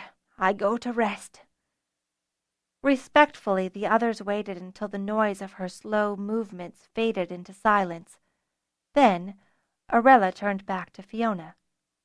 "What do you need?" "If she won't take the egg, Weirling, then our deal is done and we're through with you," Jathan declared when Fiona had gone over her plan with him. "Agreed. And if you can't get the Weirhold, what then?" Arella asked. "What would you like instead?" Fiona asked unconcernedly. She knew they would get the Weirhold. She didn't know quite when or how, but she knew that the Weyr handlers would get the Weirhold. What worried her was that, try as she might, she could remember no mention of Jathan or Arella in all the conversation she'd heard about the place. Arella shrugged, undecided. "Something just as good?" "The best we can find," Fiona countered. "I only saw one place on the charts where there was gold." Arella snorted in reply. "I doubt we'll need the gold ourselves." Arella shrugged, undecided. "Something just as good?" "The best we can find," Fiona countered. "I only saw one place on the charts where there was gold." Arella snorted in reply. "I doubt we'll need the gold ourselves." "It wouldn't hurt," Jathan corrected her. Trying to stifle a yawn, Fiona racked her brains for anything else that needed resolving. "You've nerves, I'll grant you that," Jathan said, eyeing her approvingly. "But they've caught up with you now, and you'll be useless until you've slept." Fiona wondered if that was all the apology she would ever get from the Weyr handler, and decided, with another yawn, that at this particular moment she didn't care. "Come on," Arella said, rising from her cross-legged position on the floor. "We'll find you a place to sleep." With a look of warning, she added, "I'm afraid it'll probably be in a room full of squirming children, and they'll think nothing of using you as their pillow." Fiona smiled. "I think I'd like that, actually." Moments later, Fiona was the center of attention for a group of sleepy-eyed children. "Wake me if Elise stirs," Fiona reminded Talent drowsily. "I will," Talent promised, sounding tired but intrigued. Not long after that, with a smile on her lips, Fiona drifted off to sleep in the warmth of massed bodies. It seemed to Fiona that she had slept for hours, but it was still pitch black when she opened her eyes to Talent's urgent call. "Fiona! Elise?" Fiona responded, moving carefully around the children, snagging her shoes as she left and slipping into them just outside the room. "She is outside," Talent told her. "Her rider is with her. It's their time," Fiona replied with a dread certainty. Elisa had reminded her too much of Melonwe, particularly in the way she seemed so tired, so pained by living. "Wake Arella and Jathan," Fiona told Talent. "Tell them to come outside." Fiona increased her pace, her hands outstretched to protect her from any wall she might not remember as she retraced her steps to the Weirhold's main entrance, taking a spare moment to marvel at how much she'd learned from her times hunting tunnel snakes. The smaller moon provided a sliver of illumination that lit the small bowl outside the Weirhold. Fiona had no trouble spotting the gold watch Weyr as she ambled into the clearing. "You need to say goodbye," Fiona called out softly in the night. She heard a groan from the dark shadow beside Elise. "I'd hoped to go in peace," Elisa replied, turning around, her face now visible in the moonlight. "First you must say goodbye to your daughter," Fiona told her. She sensed Elisa's annoyance and added, "That's one thing I still miss with my mother, that I never got to say goodbye." "You had only 2 turns when the plague took her." "Less, and yet I still wish it," Fiona said. A noise from behind her announced the arrival of Arella and Jathan. "Mother," Arella said as soon as she identified Elise in the distance. "It's time for me to rest," Elisa said. "I wanted to try Nuella's trick and go between with my Elisk." She patted the gold watch Weyr affectionately. Elisk gave a quiet noise in agreement. "But—" Arella's pleading voice broke off. "It's my time," Elisa said. "Mikol told me that was my secret." Fiona felt the old woman smiling toward her. "He said I'd be seen off by a werewoman with all honor." Fiona felt tears welling in her eyes as she clasped her hands together and bowed low to the old woman and her watch Weyr. "Weirmaster, on behalf of all Pern, I honor you," she said, her voice catching on the word honor. "Arella," Elisa said, looking toward her daughter, "I'm sorry I was such a hard mother. You deserved better." Arella could make no reply, her eyes streaming with tears. She shook her head helplessly. "Jathan," Elisa went on, then shook her head in exasperation. "You are the most difficult, stubborn, angry excuse for a man I've ever known." She paused long enough for him to react before adding, "But I love you like you were part of my heart," she continued sadly. "You should not be the leader of the Werehold, but its hunter and protector."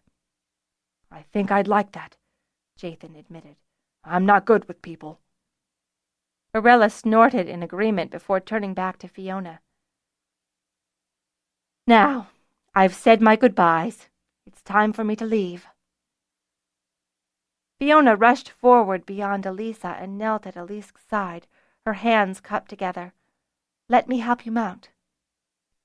"I'm sorry we didn't have more time together," Elisa said as she accepted Fiona's aid and climbed up on the back of her gold. "I'm sure our fights would have been legendary." Fiona stepped back as Arella and Jathan strode up to stand beside Elisk, Arella still crying wordlessly. Jathan raised his hand in a stern salute. "Fly well," he called. And in that moment Elisk leapt in the air, her wings beating once, twice, and then she was gone, between, leaving only a bitterly cold wind behind in her place. Arella wailed, burying her head in Jathan's chest. "I'll be back as soon as I can." Fiona's promise rang in her ears as she watched Zorenth spiral upward and blink once more between.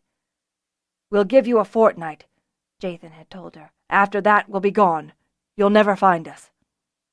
"You'll go faster with dragon help," Fiona had told him. "Yes, we would," Jathan had admitted dubiously. Now, as Fiona trudged up the gravel road toward Mine Natalon, the bulk of a well-insulated egg thumping hard against her shoulders in the backpack she wore, she found herself wrapped in doubt. How could she be so sure that the queen in this gold egg was the one with which Nuella had bonded? And why would Nuella want to leave this place, the mine of her father? And hadn't Kindon said that she had a mate, Kindon's childhood friend, Zenner? What would entice him to leave his home and family? And why now? Only she, Fiona, and the Dragonriders at Aigen had any need for urgency. Nuella had turns. Fiona swore angrily to herself as she continued to trudge up to the coal mine. Stubborn! Why must you be so stubborn? She was so certain that she was on the right course, had found the path from the now of this past to the then of her future. But the only way she'd know for certain was if she knew that the Dragonriders at Aigen had found their food, found their supplies, and had founded the Werehold, and that knowledge was in her future, and so unknown. What, Fiona wondered irritatedly to herself, was the use of being able to go between times if you couldn't be certain how the future came to be? A smile crossed her lips as she realized how silly the notion was, and then the smile faded as she again tried to grapple with the complexities of traveling between times. "One day at a time," she told herself, repeating one of Kinden's favorite sayings. The sound of barking alerted her to her nearness to the mine-hold. A thrill of excitement, mingled with a tang of dread, coursed through her veins as she realized that she was committed now, that there was no going back. She recalled what she'd seen of Nuella, thread-scored, insisting that she had to lead the watchwears in their night flight, and picked up her pace, anxious to meet the young girl who would become that brave, inspiring woman. She was surprised to see many houses in the open, most of them in varying states of disrepair. Then she remembered the plague. Still, in 2 turns, surely there would have been more recovery than this. She looked upward, toward the mountains, and saw the flat face of a proper hold, carved into the mountainside. A faint wisp of smoke rose in the mid-morning air, her first sign that the place wasn't totally abandoned. A dog ran around her, its tail raised, barking happily. "Hello," Fiona said to it, trying to identify the breed. Her father had kept several varieties of dogs spread throughout Fort Hold. Sheep dogs for the sheep, cattle dogs for cattle, guard dogs, vermin hunters, fowl hunters, and pets. This dog looked like it might be either a hunting dog or a guard dog, but something about it. She was startled when the dog, circling around behind her, jumped on her back, knocking her over. Her start turned to fear as she heard its growl. The sound of an arrow whizzing through the air ended in a sharp shriek from the dog. "Run, girl!" someone shouted. "He's injured. He'll maul you for certain." Fiona needed no more urging. Scrabbling to her hands and knees, she staggered to her feet, the weight of the backpack with the queen egg packed in warm sand making her movements awkward. Another arrow whizzed. "Faster! Dump your pack!" "I can't!" Fiona cried in despair, her feet feeling leaden as she tried to pick up speed and set her course toward the stone stairs leading to the proper hold. She felt teeth bite into her calf and stumbled, nearly fell, then picked herself up again. "I can't shoot! I'll hit you!" the archer shouted. "Drop the pack!" "No!" Fiona shouted, unwilling to give up her mission even as she felt blood flowing down her leg and into her shoe. She had to get away. She had to get... "Talent!" Fiona cried. "Send the dog away!" There was a moment of shock as Talent recognized that something was horribly wrong with her rider, and then Fiona heard a loud wail and the dog let go. There was the thunk of an arrow hitting flesh, but Fiona barely heard it. "You're hurt!" Talent cried in despair. "I'm fine now, thanks to you," Fiona assured her. "I've got a scratch, but I'll be fine." Even as she said the words, she wasn't certain. A wave of nausea overwhelmed her, and she just had time to realize that she didn't know if she would survive to return to the future before she stumbled. Instead of rolling, she took her full weight on her hands and felt the shock spread up through her arms and into her shoulders even as her strength gave and she collapsed, burying her face in the cold, hard dirt, and then she remembered no more. 15. Rider to your dragon hew, lest any harm should come to you. Weyr, morning, AL 498, 8:12. "Talent!" Fiona's first thoughts were for her dragon. "I am here." Talent sounded calm, but her voice carried an undertone of relief. "You are all right. She said you would be." Fiona wondered briefly if her dragon meant Nuella or the voice that they had heard before, the voice of the mysterious Weyr-woman. "The egg? It will hatch soon," Talent told her. "It is good you are better." "Lie still," a voice, male, ordered her firmly. Fiona groaned and struggled to get up. "Lie still, or I'll dose you with more perilous juice," the voice ordered with a hint of exasperation. "I don't like sleeping face down," Fiona said, her words muffled by the pillow under her. "Then you should have thought of that before you got mangled," she was told. She heard someone move in a chair beside her, heard the rasp of a glowstone being turned, and from the corner of her eye she could tell that the room filled with a soft blue glow. "Don't move your leg," the man cautioned her. "But tell me how you feel." "Fine," Fiona responded irritably. "I've got to get up. I've got to—" "Rest," the man interjected. "You've got to rest." "But the egg—" The man's breath stilled chillingly. "The egg is all right, isn't it?" Fiona asked, worried by the silence. "Talent told me." "She did she?" the man asked, sounding amused. "You spoke of her a lot in your sleep, but no one here has ever heard of a Talent." "What else did I say?" Fiona asked, wondering how much she might have to tell and how much she might have revealed already. "How long—" "You've been here 2 days," the man told her. "Most of it dosed with perilous juice to keep you from jumping up and tearing your leg irreparably." "The dog bit me," Fiona said, her tone calculating. "His teeth dug in, but I don't think he got a tendon. I think he only mangled the calf." She paused, considering the wound critically. "It should heal in a 7-day, maybe 2. "It should, if it's not infected," the man agreed, sounding impressed with her diagnosis. "Are you a healer, too?" "I've had to tend the sick and injured," Fiona replied, carefully guarding her words as she realized that the man still hadn't answered her question. "Ah, yes," the man said in a tone that sounded agreeable but was tinged with lingering doubt. "Part of your duties as werewoman, no doubt." Fiona stifled a groan. "You don't believe me?" "I don't put much credence in words murmured in delirium," the man corrected her. She got the impression that he hadn't altered his opinion now that she was awake. "Do you think I'm still delirious?" Fiona asked, then added, "Was I delirious?" "Certainly sounded like it," the man told her. "But now that you seem to be awake and—" His hand touched her brow quickly, professionally. "Not fevered, I may have to alter my opinion." "What did I say?" Fiona repeated her original question. "And," she added tetchily, "who did I say it to?"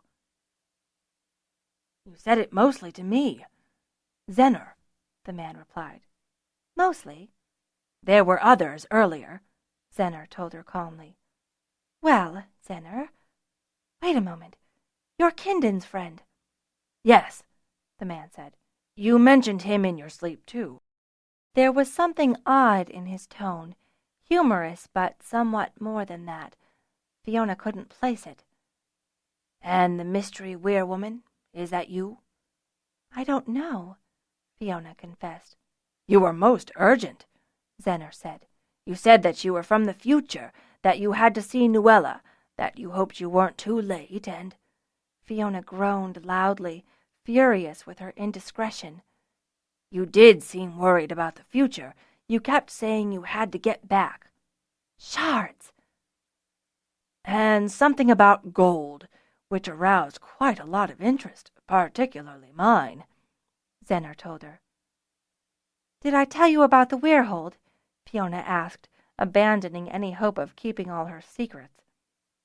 "You said that Elisa had gone between on Elisk," Zenner told her, "like Nuella." "Nuella's gone between?" Fiona gasped, pushing herself up in a panic. "No, lie back down," Zenner ordered, pushing her shoulders back down to the bed. "You're as bad as she was." "Was?" Fiona repeated, her eyes wide with worry. "You should sleep," Zenner told her firmly, shifting in his seat. "You're not the only one I have to tend." "Who else?" Fiona asked, surprised and feeling guilty that she was taking him away from those who needed it. "Nuella," Zenner replied tersely. "She's asleep in the next room, dosed with perilous juice like you." Fiona's question flew between them, unspoken. "There was a cave-in. Nuelsk saved her." Zenner bit back a sob. "We think." But a tunnel snake bit Nuelsk as she tried to get out. She managed to save Nuella before she died." "Just like Dask saved you turns back," Fiona said in amazement. "Turns back?" Zenner repeated, surprised. "Wasn't that long ago?" "No, I guess it wouldn't have been for you," Fiona agreed. "I suppose turns aren't the same for you, then?" Zenner demanded. Fiona hid her surprise. He acted much younger than she thought he was, and then, realizing her error, she asked, "How many turns have you?" "I'll be turning 17 soon enough," Zenner told her proudly. "And I'll be turning 14 soon enough," Fiona replied, both stung by his tone and amused by the realization that soon enough meant anything just under a full turn. Zenner had only 16 turns in this time. She had always thought of him as older, like Kindon. Come to think of it, in this time Kindon had little more than 16 turns himself. A thrill of recognition, nearly a challenge, ran through her. She was almost old enough for Kindon. Idly she wondered what it would be like if she arranged to meet him, now, as old as she was, with him as young as he was. Her pleasure at the thought faded as she wondered if she looked enough like her late sister, Coriana, to cause Kindon pain. Probably, she admitted to herself, he would recognize her as Coriana's kin, and then what would she say to him? And what if he fell in love with her, and she had to leave him? How would he survive having his love dashed a second time? But no, Fiona assured herself. Kindon hadn't seen her or hadn't recognized her if he had met her in this time, or he wouldn't be at Bendon Weyr. He'd be with her instead. If they'd fallen in love back in this time. The questions were so confusing they made her brain hurt. "You should get some rest," Zenner said, rising from his chair. "I need to check on Nuella."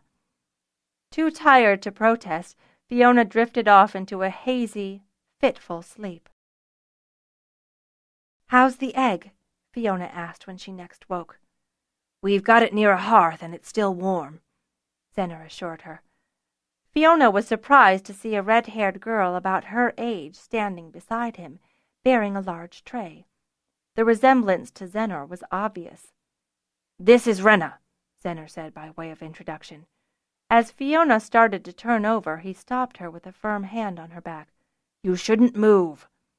"I hate sleeping on my stomach," Fiona complained, adding, "I don't think I can eat like this." "Let me look at your leg," he said, going to the end of her bed and gently unwrapping her bandage. He leaned forward and sniffed deeply, smelling for any sign of infection. From his pleased reaction there was none. "With puncture wounds, the greatest danger is of infection," Zenner explained, half to Fiona and half to Rena. He deftly rewrapped the bandages and moved to the front of her bed. "Let's see how you feel sitting up." Fiona was horrified to discover that she felt worse sitting up. The wounds on her left leg felt as though they were bleeding, or worse, her muscle was oozing out through the openings. It must have shown on her face, for Zenner moved to push her back down, but she raised her arm to forestall him. "I'll get better," she promised. She smiled wanly to Rena, who gave her a dubious, slightly green look in response. "Perhaps I'm just hungry." "Sit there. We'll bring the table over," Zenner said, gesturing for Rena to give him a hand. Together the two lifted either end of the table and carried it closer to the bedside. "That egg will hatch soon," Fiona said as she gingerly raised a mug to her lips. "I agree," Zenner said. Rena glanced between Fiona and her brother, her face set in a thoughtful frown. "It's a gold," Fiona continued, having discovered with some surprise that the mug contained not claw, but cool, fresh water. "The last queen watchwear on Pern." "How can you be certain?" Zenner demanded, frowning. "I can't, and I'm not, but Elisa thought so," Fiona said. Rena's expression suddenly changed, and she turned to Zenner, saying, "She's not suggesting that Nuella—" Zenner waved her to silence. "I've explained about Nuella." Rena turned to Fiona. "She's not ready. She's still recovering. It's only been a few days." Fiona was too weak to argue with the fiery redhead. A twinge from her wound prompted her to ask, "Why did that dog attack me anyway?" "Most of the dogs went wild after the plague," Zener said with a wave of his hand. "Too many were abandoned when their owners succumbed." "Those of us who could settled inside the hold," Rena said, her face reflecting painful memories. "I'm sorry." "If the Dragonriders had helped," Rena began hotly, her blue-green eyes flaring angrily at Fiona. "I was only a baby," Fiona began in protest, before realizing that her explanation would only further confuse things. "You don't look that young," Rena snapped back heatedly. "Kindin said that the Dragonriders had to wait until the plague had passed to protect the Weyr folk," Fiona said. Rena snorted. "They waited, all right. They're still waiting." "What?" Fiona asked in shock, shaking her head. "No, that's not true. They dropped masks and fruit at all the holds." "Except those looking to Telgar," Rena told her harshly. "The Gan left us to live or die on our own." "And that fool Fenric locked himself in his hold until Nera recovered enough to throw him out," Fiona said, recalling her father's words on the subject as he explained why he had supported Nera's claim to Crom Hold. "Yes," Zener agreed, giving Fiona a keen look. Fiona didn't hear him, her mind absorbing Rena's words. She asked her quietly, "How bad was it here?" "Dolore survived," Zener answered. "So did Nuella, myself, Rena, Nuella's baby sister Larissa, mostly the young." "It affected those in their prime more than the young or the old," Fiona said, remembering countless discussions with Kindin, her father, and the older hold survivors. "Except in our case, the very youngest succumbed shortly afterward," Rena added bleakly. At Fiona's surprised look, she explained, "There was no food." "We've only half the people that were here before the plague," Zener said. "Natalon had already had us starting to relocate to the new hold. Afterward, we abandoned all the old houses." Rena rose. "I'd better go check on Nuella." Fiona waved at Zener. "You go too. I know you're sweet on her." A muffled gasp from Zener and a startled guffaw from Rena made her realize that she'd broached a touchy subject, and she did her best to hide her surprise. "Kindin told me," Fiona said quickly, hoping to cover her gaffe. Rena opened her mouth to speak, then thought better of it, shaking her head. She gestured to Zener. "You should go. I just realized that our patient here probably needs some help getting to the necessary." Zener gave her a mulish look, but it dawned on Fiona that she did need help, and her expression settled Zener's suspicions enough that he gave his sister a curt nod before he left. "Just so you know," Rena said in a tight voice, "the last thing Nuella said to Zener was, 'Why did you let me live?'" "But I thought that Nuelsk saved her," Fiona said in surprise. "She pushed, but Zener pulled," Rena said tersely, wrapping an arm around Fiona and guiding her to her feet. "So, your coming here with a queen's egg and sounding like Zener and Nuella are mated is just as addled as expecting a Dragonrider to say a kind word." "I'm a Dragonrider," Fiona said in protest. Rena raised an eyebrow. "Really?" she asked skeptically, waving a hand toward the hills outside. "Where's your dragon?" Not waiting for Fiona's response, she guided her toward the door and down the hall to the necessary. By the time they returned, Fiona was so tired that she uttered no protest when ordered by Rena to lie down on her stomach once more. "You need your rest," the redhead said, closing the room's shutters. "Thank you," Fiona told her. "See?" Rena replied with a quirk of her lips. "You can't be a Dragonrider. You're too polite." Fiona didn't have the strength to argue. When she woke again, Talent was calling her. "Fiona! Talent? When are you coming back?" Talent asked. "I itch. Oh, I'm sorry." Fiona replied. "Can you ask Taryn to oil you? I'll be back soon." She heard a noise in the room and craned her neck around. In the dim light that slipped past the shutters, she made out someone sitting beside her. It was a woman with gold hair.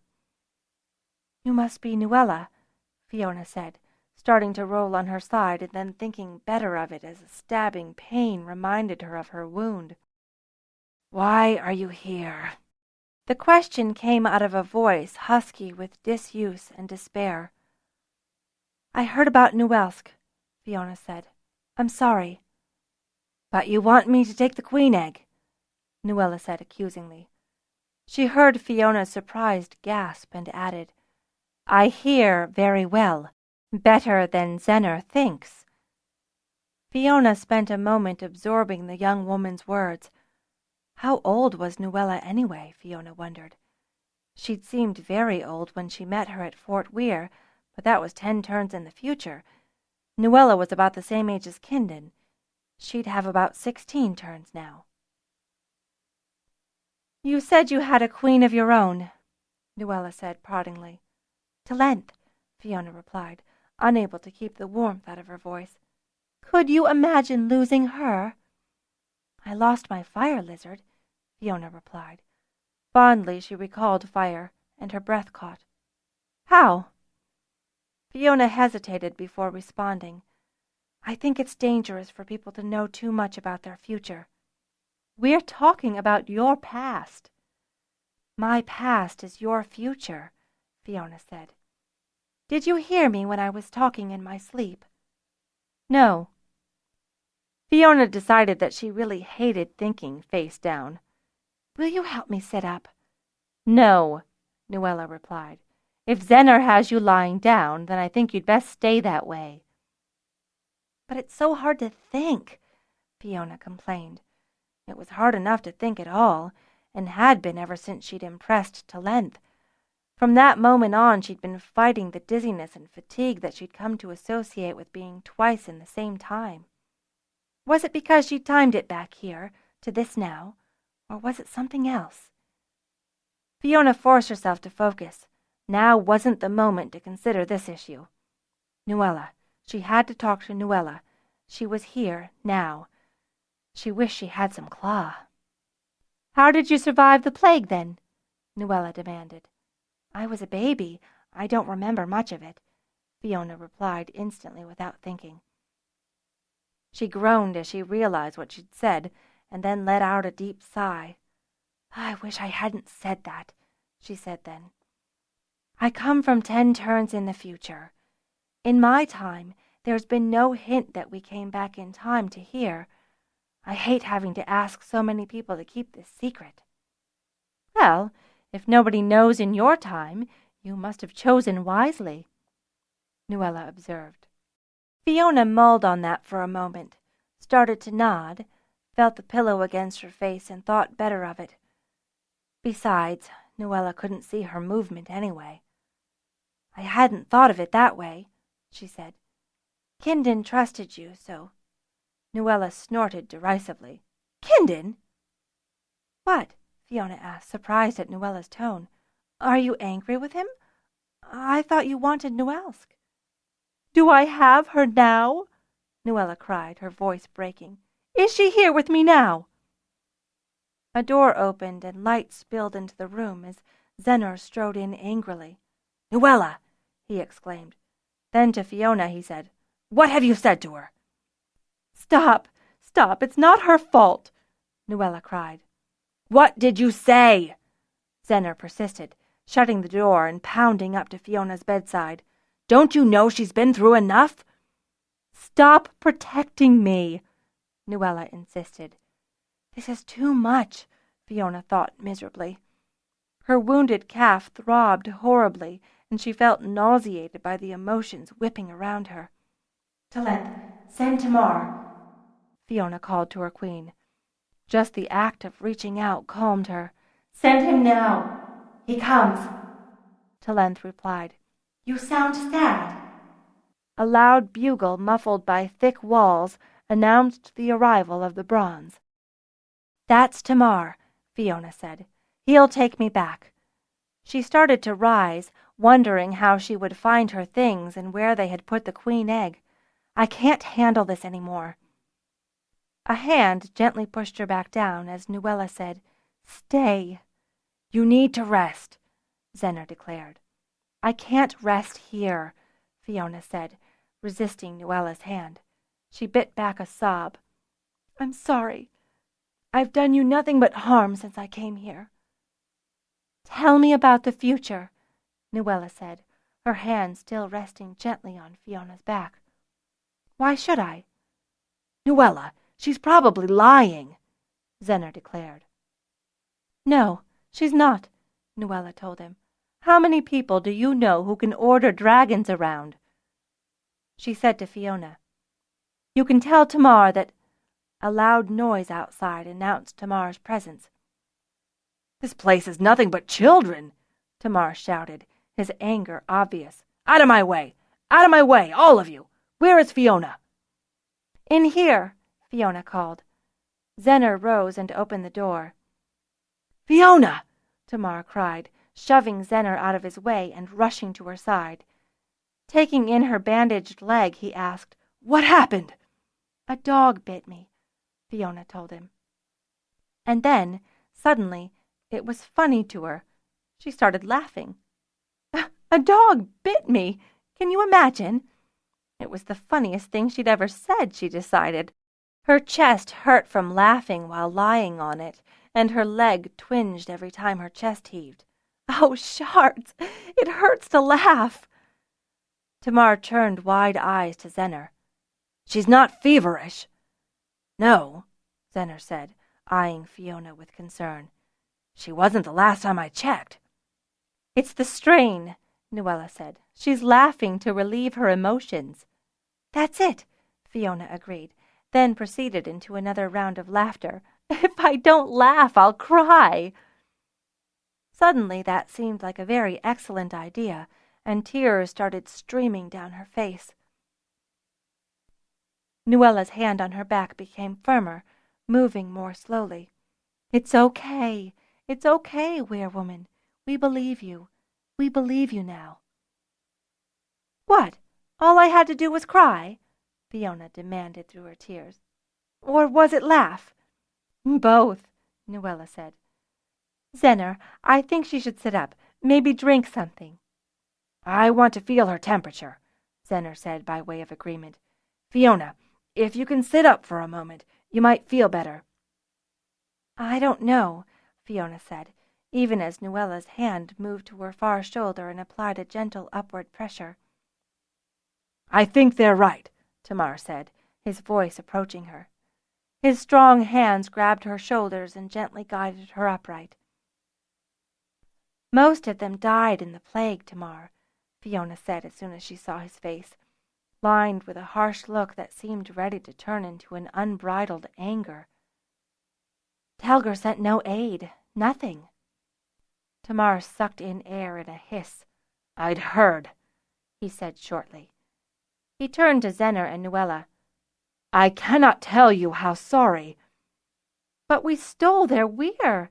Fiona exclaimed, her eyes suddenly dancing once more with humor. "We came back in time and took Eigen Weyr." Zener gave Tamar a questioning look that turned into one of surprise when the bronze rider nodded in acknowledgement. "We ought to take Telgar, too," Fiona declared in a murmur to herself. "It'd serve them right." The idea appealed to her so much she caught Tamar's gaze and continued. "When we get back, why don't you go there for their next mating flight? You'd make a great Weyr leader." She had a moment to marvel at the words pouring out of her mouth before she added, "Better than Degan, better than Henez."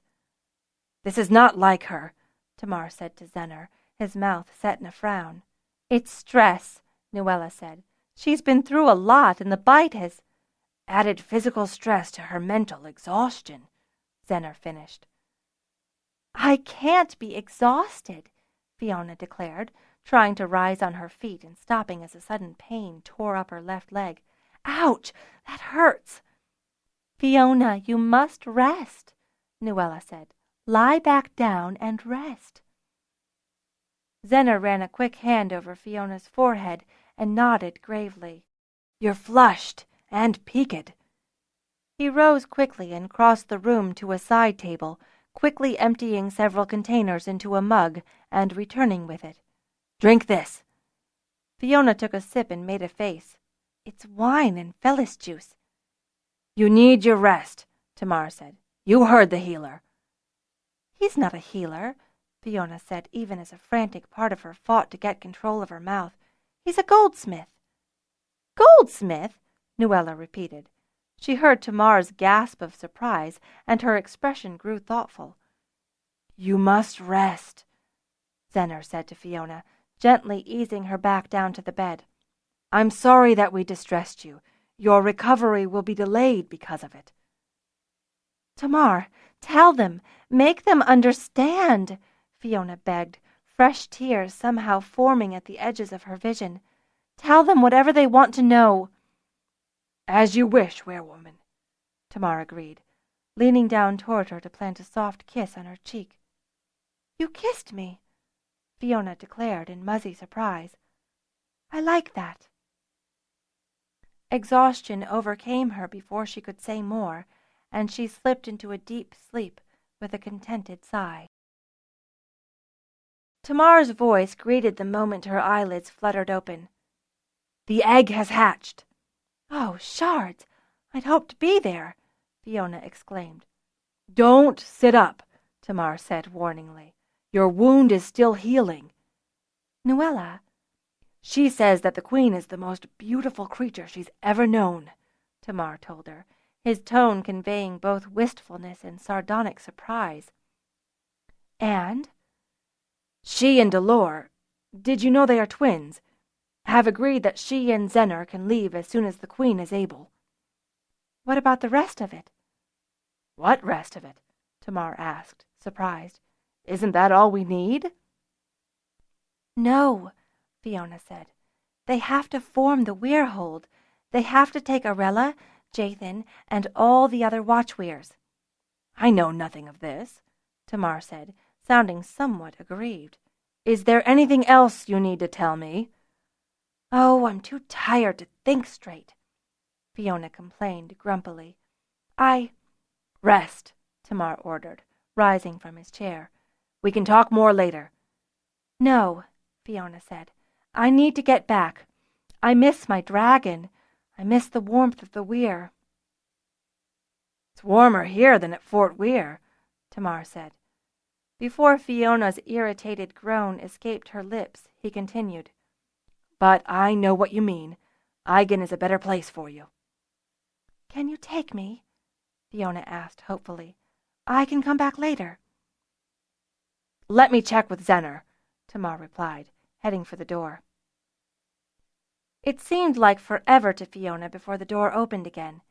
Tamar entered, followed by Zenner, Nuella, Rena, and another man. "Tevris and Tesk will manage," the new man answered Nuella, "and, to be honest, we're better off with fewer mouths to feed." "Do you want us to take Larissa?" Nuella asked. "I don't know if it'd be safe for her," Zenner replied doubtfully. "I'm sure it will," Fiona interjected. "The Weirfolk have loads of kids." "And we could use the practice," Nuella added. From his lack of response, Fiona guessed that Zenner was growing red. "We need the practice too," Rena declared. "Don't we, Delore?" So the other man was Delore, Fiona thought. She could hear the blush in his voice as he asked, "We do?" There was a moment's awkward silence, after which Delore, probably reeling from Rena's glare, corrected himself. "I mean, we do." "Fewer mouths," Nuella reminded him quietly. "Rena?" Delore said, passing the decision off to her. "Well," Rena said with a sigh, "she's probably closer to Nuella." "She could come back later," Zenner suggested. "Yes, she could," Delore agreed, happy to find a workable compromise. "We should go now," Fiona said, rising painfully from the bed. She was surprised when no one stopped her. "We can loan you some crutches," Zenner said. We can't go until dark, Nuella said. Isn't your watch Weyr sleeping? Fiona said. When Nuella nodded, she turned to Tamar. Zarenth can carry her, can't he? Easily, Tamar agreed. Shall I send for the Weyrlings? Yes, Fiona said, smiling at Nuella. I don't doubt you'll have some things you'll want to bring with you. If you don't get them all now, you can come back for them, Brenna said. I'm not sure we want to attract too much notice from Dagan, Tamar objected. One trip or two won't be a problem, will it? Fiona said, daring Tamar to object. The wing leader frowned, but reluctantly agreed. Good, Fiona said, and turning once more to Nuella, added, I think you'll like Eigenwehr. The Weyr? Nuella repeated in surprise.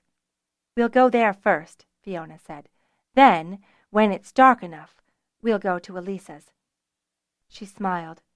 We've found, with the heat, that our hardest work is best done in darkness, like the watchwears. What about the hold you promised? Zenner demanded. I can't see us staying at a Weyr forever. And you won't, Fiona promised. But we've still some things to arrange. Such as? Fiona noticed that Tamar was also intent on her answer. We'll need smithcrafters to help with the gold, so we'll have to visit the smithcraft hall. Smithcrafters? Nuella asked, puzzled. Inspiration struck. Oh, I suppose Zenner is enough of a miner that we needn't worry on that account. You need the smiths to refine and work the gold, Fiona explained. And we still need to negotiate with the holders, Tamar added. I don't think that will be a problem, Fiona said. We'll take that jump when we come to it, Tamar allowed. It took some time, more than Fiona wanted, for Nuella and Zenner, ably aided by Rena and less ably aided by the infant Larissa, to assemble their belongings. It was nearing midday when Tamar finally gave the signal to Zarenth and the Weyrlings he'd called up to help in the transport. Between couldn't come soon enough for Fiona, even though the cold seemed like a fresh bite into her injured calf, and then, "You're here!" Talent cried joyously, and Fiona smiled as she saw her beautiful gold prancing about in the bowl below. "I'm here," Fiona agreed warmly. As soon as Tamar had lowered her to the ground, she hobbled over to Talent and grabbed her head in both arms, surprised that they barely reached around. "You've grown. Of course," Talent agreed. "Isn't that what I'm supposed to do?" Fiona found no argument with her insistence that Nuella and her watchweir be temporarily housed in one of the unused Queen's weirs. She was thrilled by the way her offer was received by Nuella, and even more so by Zenner, whose attitude toward Dragonriders in general, and Fiona in particular, seemed to have undergone a complete and permanent revision. "This is marvelous," he said, as he examined the bath and Fiona demonstrated the hot and cold taps. "And the water is hot all the time?" "It should be," Fiona allowed. "At least it is in Fort Weyr." She was touched by the way Zenner carefully arranged the room and then led blind Nuella around it, proudly boasting, "Once she knows where things are, she gets around just fine." The sun was just going down as Fiona led them to dinner, seating them at what she'd begun to think of proprietarily as the Weyr woman's table. She was pleased to be greeted by the Weyrling riders and the walking wounded, and even more pleased by the respectful manner in which they treated her guests. "Watchweirs, eh?" Corral said when he heard about Nuella. Then he peered more closely at her as recognition dawned. "Why, you don't look—" "Corral," Fiona cut across him warningly. "Remember, we are 10 turns in the past, and what's happened to us has yet to happen for Nuella and Zenner." Corral cast her an affronted look that faded only after he digested her meaning. He harumphed, then gave her a look that might have been a smile, before nodding respectfully to Nuella and Zenner. "Let me just say that I am honored you chose to come here." Zenner beckoned to Fiona, who leaned close enough for him to mutter, "Don't hold back so much that you scare us away from the future." Fiona thought about that for a moment. "I'm sorry. Nothing terrible, just frightening." "Oh," Zenner said with a grin. "So, nothing more than I've come to expect with Nuella." "I suppose that's right," Fiona found herself agreeing. After all, she'd heard not only Kinden's ballads, but also his stories firsthand. Nothing quite so startling as being the first person to take a watch weir between. Dinner proceeded uneventfully after that, except that both Zenner and Nuella were surprised by the spicy dishes served them. "It's the heat," Fiona explained. "Mother Karina, the oldest trader, explained that in hot climates it's good to eat spicy hot foods that aid in sweating." "The sweat cools the blood," Zenner guessed. "Does that mean we need to drink more here?" "Definitely," Tamar agreed. "And here's one of the special dishes that Pern has prepared for Fiona's return." He gestured to a bowl that Pern had placed proudly on the table. It looked a bit like a white pudding or a solid cream, but Fiona was certain that she had never seen its like. "I'm sorry that we don't have more than enough for a taste for each of us," Tamar apologized, as he scooped up a spoonful and put it on Fiona's plate. "Pern has a nice cobbler to accompany it." Fiona's nose crinkled, taking in the scent of warm cinnamon and apples wafting across the air as Pern proudly carried a warm pot to the table. "We think the two will go together well," Tamar said with a wink at Fiona. Dubiously, Fiona took a nibble-sized portion of the white solid into her spoon and put it into her mouth. "It's cold!" she exclaimed, nearly spitting it out. "It's like ice, only it's creamy." "Iced cream," Pern said with a huge grin. "It took me a long time to convince Jigurd to help make it." She leaned close to Fiona as she whispered, "We had to use a full kilo of ice." "It's amazing," Fiona said as she helped herself to a full mouthful. She turned an eye toward Tamar. "Something to trade?" "Oh, indeed," Tamar agreed wholeheartedly, contently mixing the iced cream and warm cobbler into a cool mash. "I've never heard that Dragonriders trade," Zenner observed mildly as he dubiously tried the ice cream. His brows rose in delighted surprise as he savored it and swallowed.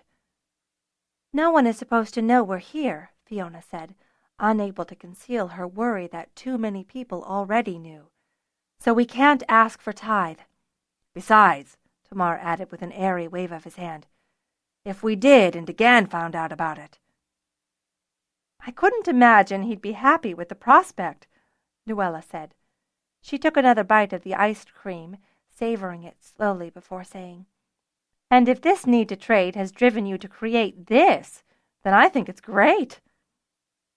"At Fort Weyr the Dragonriders knit sweaters and scarves that they give to holders and crafters that are beholden to them," Fiona said, feeling an urge to defend Dragonriders. "Your father is a Lord Holder," Nuella replied. "You can't tell me that he never griped about the tithe." "No," Fiona admitted, "but he never skimped on it either." "Speaking of tithe," Zenner said, glancing toward Nuella, "we have a list of questions about this hold you're proposing." "And a list of needs, no doubt," Corral interjected.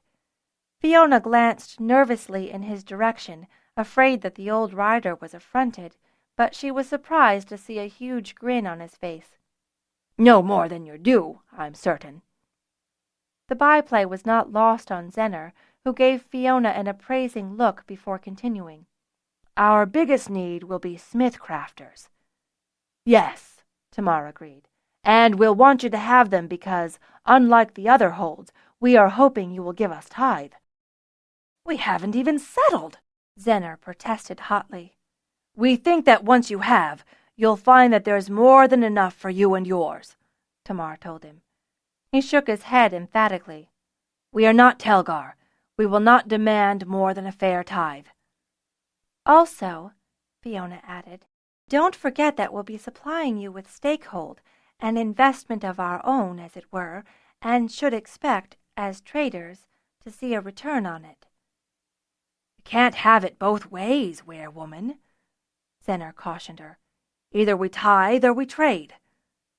"Trade and tithe," Fiona told him. "You'll find that we have many things worth trade." She gestured to the iced cream bowl, now empty. "And we won't stint our friends." "Very well," Zenner said after checking Nuella's expression.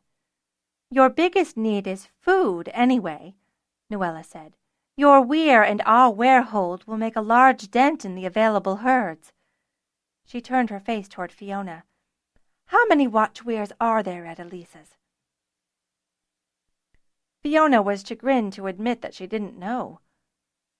"2 for certain," she said. "Both Arella and Jathan have them. Arella is bonded with a green, and Jathan is bonded with a bronze." Zenner frowned. "What about the other eggs in this last clutch?" Nuella asked. "They were all spoken for already," Fiona told her. "That's both good and bad," Nuella said to Zenner. "Why?" "It means we've less to worry about when it comes to transport, but also less to bargain with," she said. "There are a lot of holders who've come to see the value of watch-Weyrs." "That's part of the reason why we want to see the Weyr-hold established here," Fiona told them. "The holders around here were hard hit by the plague, and there are many wild herds that have attracted predators. The watch-Weyrs can guard the herds." "I'm used to the mines," Nuella remarked. "I suppose it would be nice to be out in the night air." "You'll have Jathan and the others to help," Fiona assured her. "You mentioned gold," Zenner prompted. "We saw it marked on the Weyr maps," Fiona said. "I'd like to see them." "Why don't you go with Fiona, and I'll check on Nuellask," Nuella suggested. "I'd like to see this map myself," Caral said as the others rose. Tamar and Taryn accompanied them. While they walked, slowly, in deference to Fiona's crutches, Fiona held a quick consultation with them on the injured dragons and riders. "We've 3 more riders that are now healed and ready for duty," Tamar reported. "And Najian has recovered from the worst of the bed sores. We've got him resting in his pool most of the day, with a Weyrling and his Greneth keeping a watchful eye on him." "I'd like to see you're injured," Zenner said from behind them. "Maybe I can learn some things." "Or teach them," Nuella added with a touch of pride. "Zenner became quite the healer during the—" Her voice trailed off as she realized what she was saying. "The plague happened over nearly 12 turns in our past," Tamar told her. "I was about the age you are now." "It's done. We survived and we press on," Zenner said in a tone that suggested a change of topic.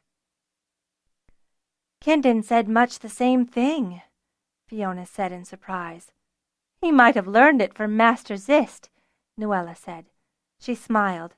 "After Kindon left, Master Zist picked Zenner to help him."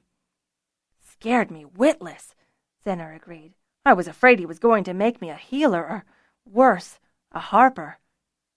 "I would have missed you," Nuella said fervently.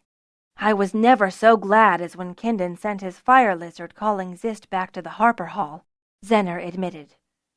"They've had a hard time finding enough healers since," Fiona said as they began the slope upward to the Queen's Weirs. "Is that why you've none with you?"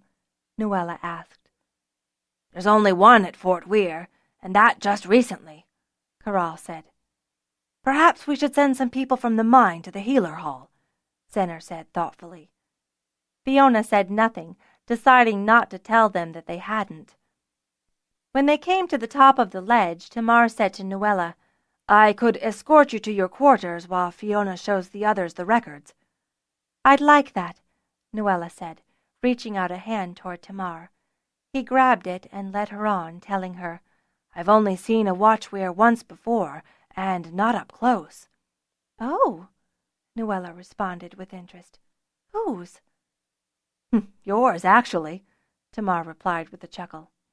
"I suppose I'd better not tell you too much, or it'll spoil the surprise."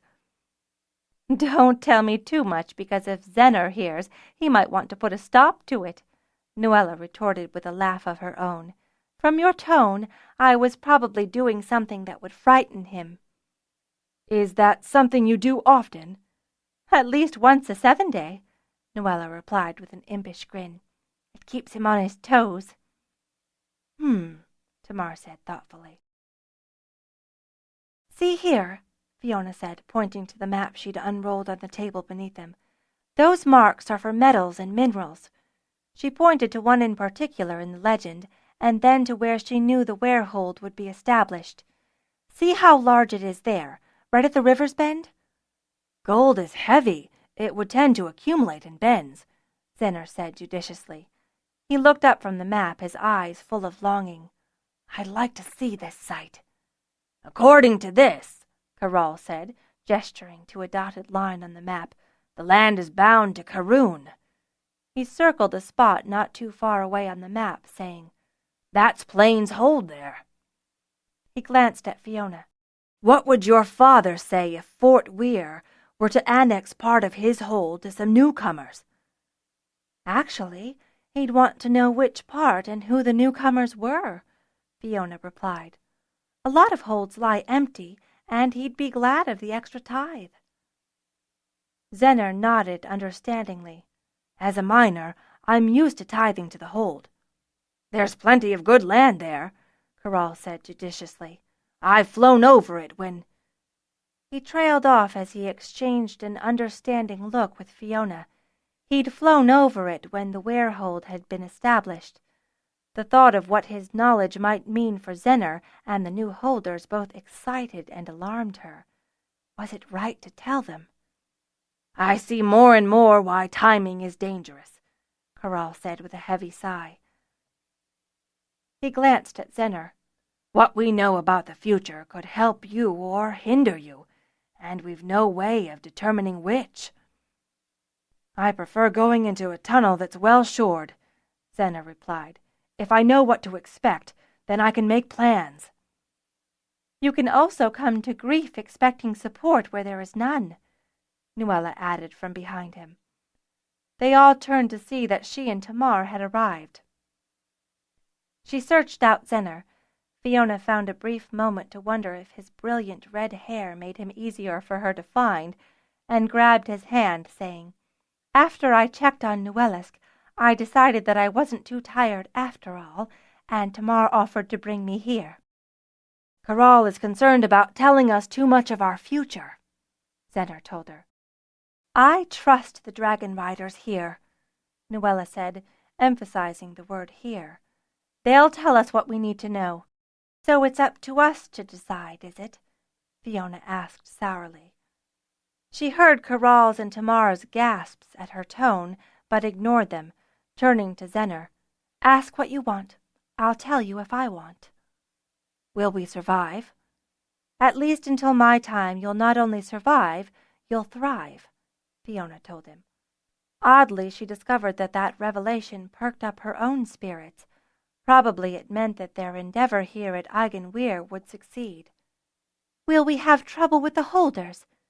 Nuella asked. I don't know, Fiona said. But if you do, you will overcome them. How many of the Weyr people join us? Zener asked. I don't know, Fiona admitted. She thought of saying more and decided that this question and answer session was best. Will I mine gold? Zener asked. I don't know, Fiona admitted. She'd only ever heard of all the gold jewelry he'd made, never of his actually mining it. Will we find gold? Oh, yes, Fiona agreed avidly. Your Weyr will be known throughout Pern for it. Can we ask more questions later? Nuella said, tugging on Zener's arm. I think we've heard enough for the moment.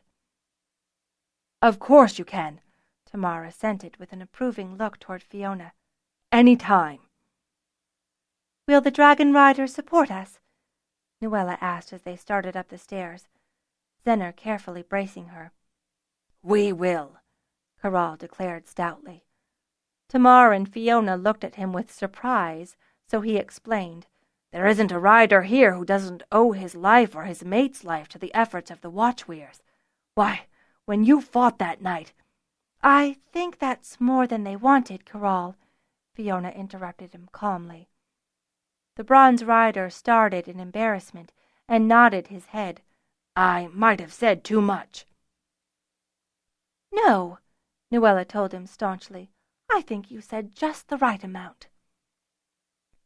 Caral gave her a brisk nod of acknowledgement, the one reserved for equals among Dragonriders. Zener noticed and stiffened in response, afraid to ask further and glancing nervously toward Nuella. Nuella laughed. She had caught enough of his emotions through the movements of his hands and the stiffness of his body.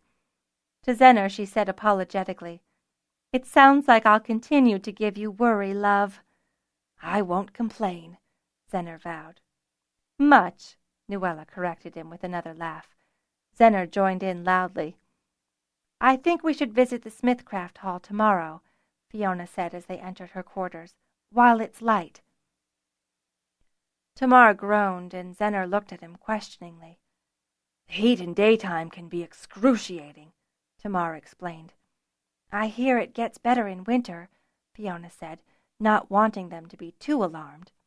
"I like the heat," Nuella said. "And you say you keep watch-Weyr hours? Work in the dark and sleep in the light? I can see how that would work."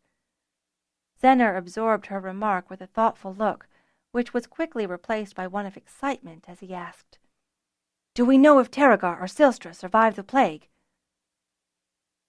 "I don't," Nuella said.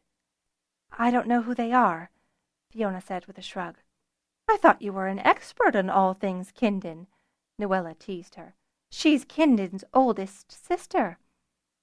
"I still remember their wedding," Zener said wistfully. "It was night-time, and Dask flew over holding a basket of glows, looking like a flying star." "A flying star," Nuella repeated. "Something to think about for our wedding." "Our wedding?" Zener echoed faintly, his face going white. "I think it would be good to have one before we have children, don't you?" Nuella continued, enjoying the strangled noises that he made in response. "Actually," Caral interposed uncomfortably, "you might want to reconsider weddings, at least with Dragonriders. Because of the mating flight, riders tend to partner impermanently." Zener's objection was a loud and immediate "No!" "No?" Nuella repeated. "I mean, no. I am not going to accept anything less than a permanent pairing," Zener told her. "That is, if you want." "Are you proposing?" Nuella asked, her face blossoming with a glowing look. "No." "What?" Nuella's exclamation was both outraged and unyielding. "I will propose," Zener said, temporizing, "but I want to do it at the right moment." "And when," Nuella asked coldly, "would that be?" Zener stopped and turned to grab Nuella by the shoulders. "When I have something worthy to offer you." "You are worthy," Nuella assured him, gently removing his hands from her shoulders and gesturing for him to continue walking. "But if you must wait, don't wait too long." "Certainly," Zener agreed emphatically. A moment later, however, when he was certain that Nuella wouldn't notice, he shot an appealing glance to Tamar and Caral, who responded with nods which affirmed that they would help him however they could. Zener let out a sigh of relief, which he covered by feigning a yawn. "We should rest. We'll have a busy day tomorrow." 16. Good earth, fresh soil, hardy ground, less toil. Eigenweir, morning, AL 498, 8:14. "It'll be hot," Tamar cautioned, as Zener mulishly repeated his demand that they visit the Weyr site before setting off for the Smithcraft Hall. "I understand," Zener said, "but I want to see what's there." "You might not find anything in a short search," Caral said. "But if we had a sample to bring with us, we'd have a much stronger argument," Zener said. The two wing-leaders nodded reluctantly. Tamar asked Caral, "Will you take him, or do you want to lead the ice party?" "I'll take him," Caral decided. "I'll take Sagan and Deterrel. They've recovered well enough to fly, and their dragons need to stretch their wings."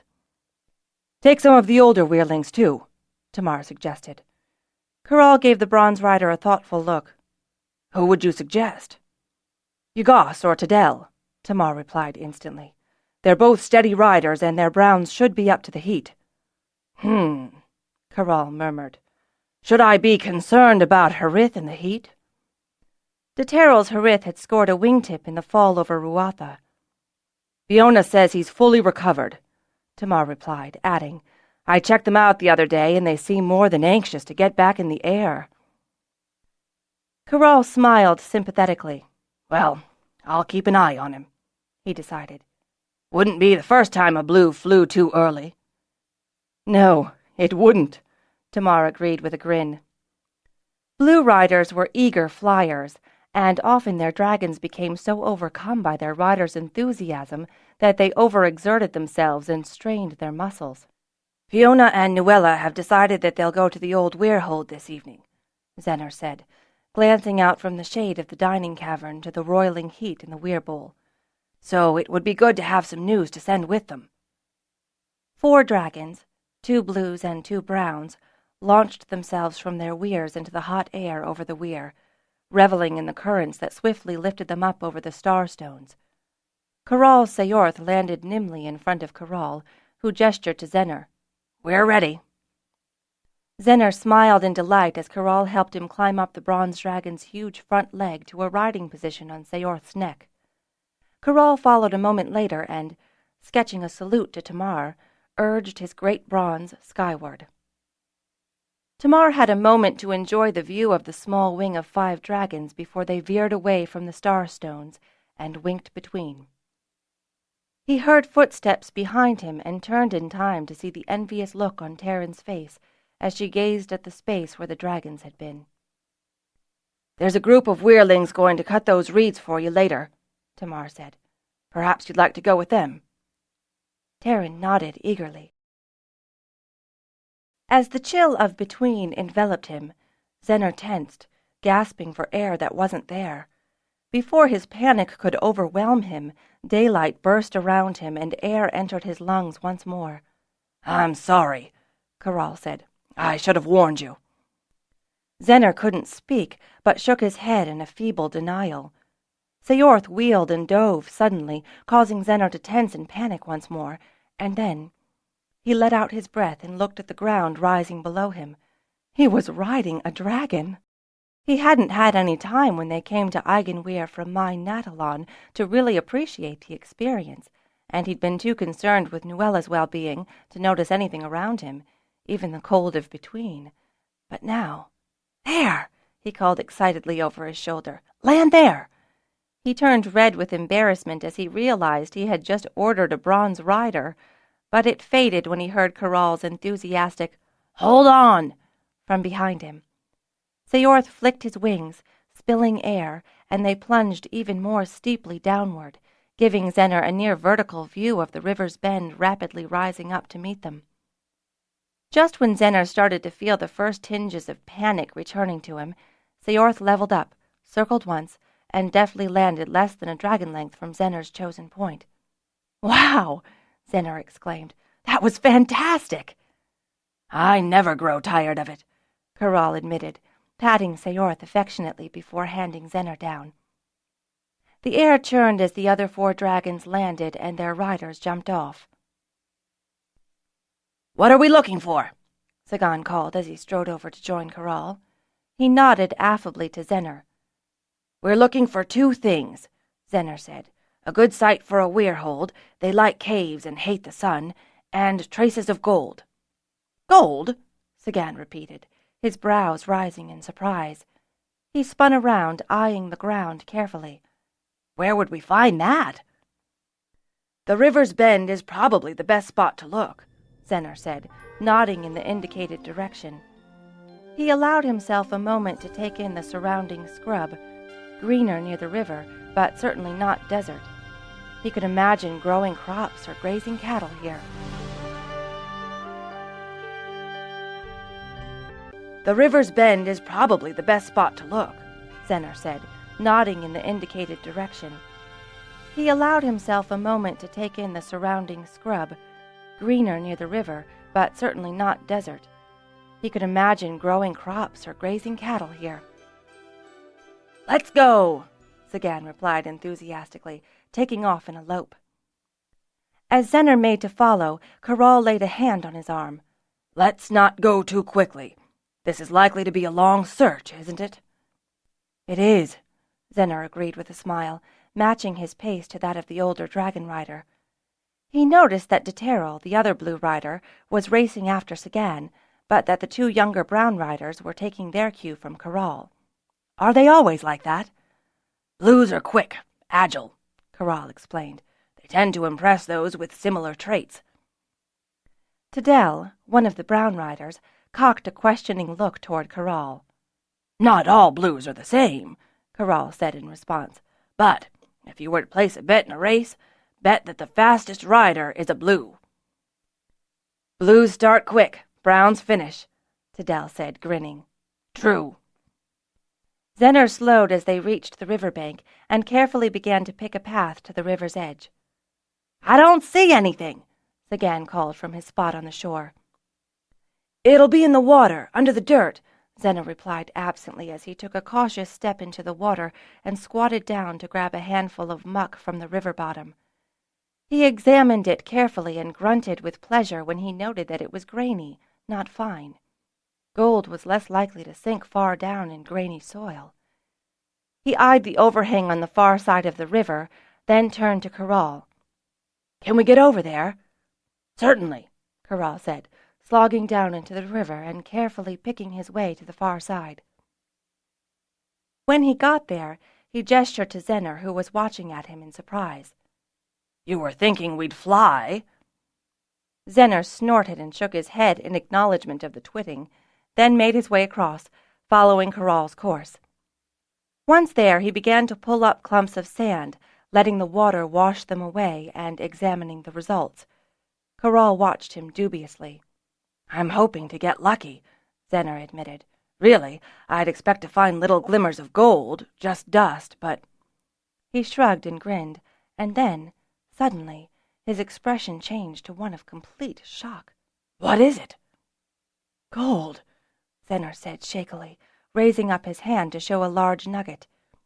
He pocketed the piece and redoubled his efforts. In an instant the others had clambered over to join him. "Show us how to do it," Sagan begged.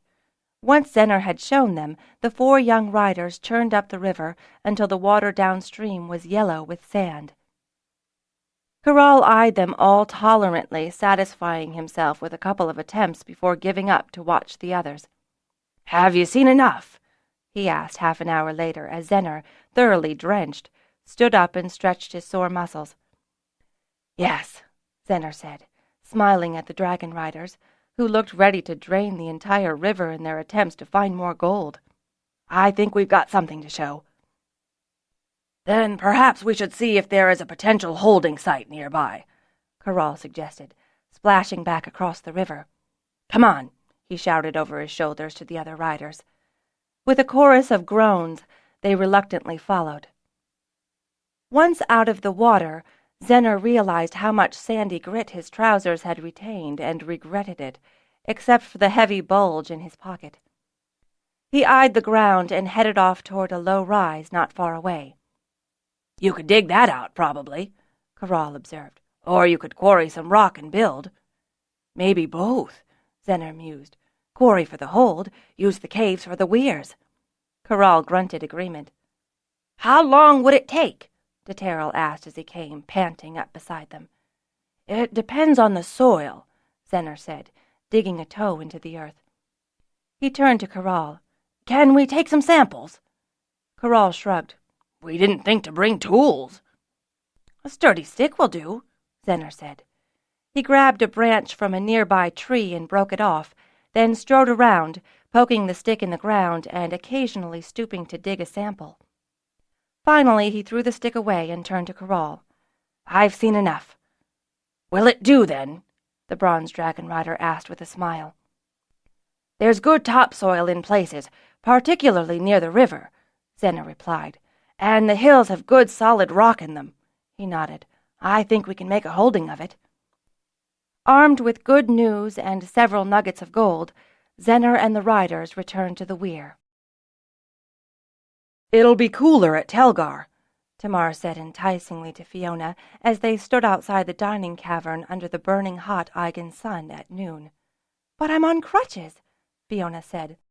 She'd been glad just to spend the morning with Talent, idly oiling her and listening to the gold dragon, commiserating with her over her injury. She felt dizzy and useless. Corral gave Tamar a warning look, then chimed in. "Well, if you're not up to it, werewoman, I suppose—" "I didn't say I wouldn't go," Fiona snapped, her pride piqued. "I just said that I'm on crutches." "We'll be sure that there's something nice and cool for you when you return," Taryn offered. At Corral's gesture, she pulled out 2 jackets. "And I found these. I think you and Tamar should wear them." "What are they?" Fiona asked, peering at the jackets. "They look hot." "Hot, but fashionable," Taryn said with a grin, as she picked one up by the shoulders and proudly displayed the back. "What all weirwomen and weirleaders should wear." "I'm not a weirleader," Tamar said, holding up his hands in a warning gesture. "Close enough," Corral allowed, "especially with regards to the markings." Fiona glanced more carefully at the large diamond woven onto the back of the Weirhide jacket. It was sandy and showed 3 mounds, the Eigen Weyr markings. "Oh, wouldn't that rile Dagon!" Tamar exclaimed. "We thought it might provide some amusement," Corral said, including Taryn with a gesture. "And, given all that I've heard about Talgar, it might be a good idea to be quickly seen as from another Weyr," Taryn added. "I'll roast in that," Fiona declared in a feeble attempt to avoid wearing the jacket, but she knew, even as she spoke, that she not only would wear it, she wanted to. "So, put it on only when you're in the air," Taryn replied sensibly, tossing the jacket to her. Fiona caught it awkwardly, groaning. Taryn took pity on her and walked over. "Of course, if you want, I could help you with it now. Maybe that would be easier." Fiona made no protest as Taryn, aided by Corral, helped her into the jacket. "There," Taryn declared proudly. "All set." "You look a proper werewoman," Corral said approvingly. "I'm too young." "It's not the age," Corral said solemnly. "It's the decorum." Fiona couldn't argue with that, particularly as the words made her beam with pride. She turned to Tamar, who bowed slightly to show his approval. "So, how far will I have to walk?" Fiona grumbled quietly to Tamar as Zener approached. "Not far," Tamar said. "We'll be sure to land you as close as we can to the Smith Hole." "Are you sure that I'm needed?" Fiona asked, directing her question to both Tamar and Zener. "I can't say for certain," Zener told her, "but given that Nuella can't come, I'd be grateful for the support." Nuella was sleeping with Nuellisk. The watchweir was too young to be left alone for any length of time. "And I'd honestly prefer it if you were there as werewoman," Tamar told her. He looked awkwardly at the Weirhide jacket he'd looped over his forearm. "I'd prefer not to claim honors I haven't earned." He met her eyes. "You have the right to claim to be Eigen's werewoman." Fiona's eyes danced in delight, even as she shook her head demurely. "You do," Tamar assured her. "And I don't doubt that your time at your father's hold will help in our dealings." "Please give me a hand up, then," Fiona said, directing her words to Corral. Tamar hid a smile as he clambered up to his position on Zarenth's back and reached down to grab Fiona. Zener came up next, and then Fiona's crutches were strapped on to Zarenth's harness. Tamar made certain that all the flying straps were secure, with Fiona in front, Zener in the middle, and himself in the rear. "Fly well!" Corral called with a wave as Zarenth rose into the air. As they flew toward the star-stones, Zener followed Fiona's gaze and saw a gold head sticking out of the Queen's Weyr. "We'll be back before dinner," he said to cheer her up. "I know," Fiona said with a sigh. I'll make certain that no one shoots arrows at you or sets dogs on you, Tamar promised, his voice light. Fiona sighed again, more deeply. She hadn't thought that the reason for her discomfort was that obvious. She certainly wanted the best for the Weyr, but she was getting close to the point where she'd be willing to trade a 7 days' coddling for another injury. You are carrying the weight of the Weyr on you, I know, Tamar said, seeming to divine her thinking. He reached forward and patted her lightly on the shoulder. I'll survive, Fiona declared, wishing she'd drunk more claw. You will, Tamar agreed. Things will settle down soon enough. Perhaps you'll even be bored. Fiona snorted in disbelief. With a thought from Tamar, Zareth went between. The cold, black nothingness of between surrounded them, and Fiona was glad of her warm Weyrhide jacket. Then they were surrounded by light and sound again. The air was cooler, the scene greener, the smells less sharp, more earthy. It took no time for Zareth and Tamar to get their bearings, and then they whirled into a steep spiral toward the ground below, buffeted by the tricky winds that flowed in the narrow river-fed valley. We came in low enough that we shouldn't have been spotted at either the hold or the Weyr, Tamar shouted as they descended. If we did, no one at the Weyr would comment on it. Dragonriders from all over come regularly, I'm sure, Fiona shouted back. I'm sure they visit here as often as they visit the Harper Hall. She turned her head to look forward again, eyeing the ground rising up below her. The first thing she noticed was the Smithcraft Hall itself. It was a huge building set tight against the raging Three Forks River, close enough that 2 large water wheels dipped into it. There was a lot of activity farther downstream, and Fiona peered at it for a moment, trying to determine what the people were doing. They landed in the clearing nearest the Smithcraft Hall. Tamar leapt down and helped Fiona dismount, handing her the crutches before turning back to help Zenner. "That's odd," Fiona said as she surveyed the huge doors of the Smithcraft Hall. "I would have thought there'd be a crowd gathered to see us." The huge 4-panel doors were built so that very large objects could traverse into and out of the Smithcraft Hall. Fiona hobbled toward a smaller side door. "They're not keeping guard," Zenner muttered. "Why would they?" Tamar asked. Zenner shrugged, his expression troubled. "I would."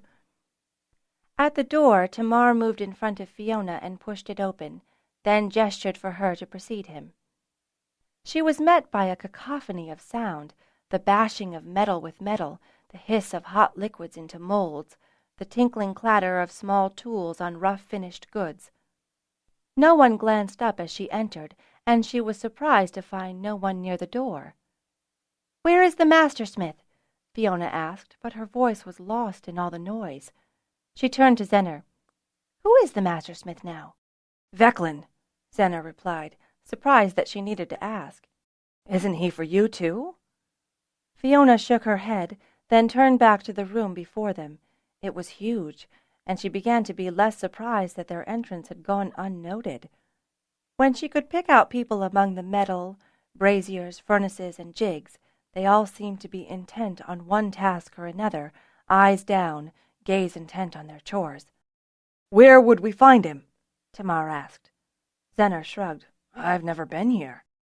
"Where would we find Delore?" Fiona asked. "He's leading the mine now." "In the thick of things," Zenner replied, grinning. "Delore is always where there's a problem to be solved, and then he's on to the next one." Fiona nodded.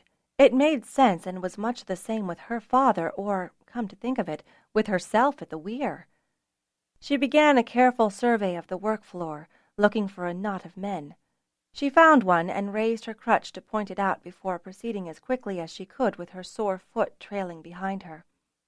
She probably would have walked on it and ignored the crutches, but she knew that both Zenner and Tamar would chide her for it, and to be honest, she knew that the calf still needed rest no matter how much the infirmity galled her.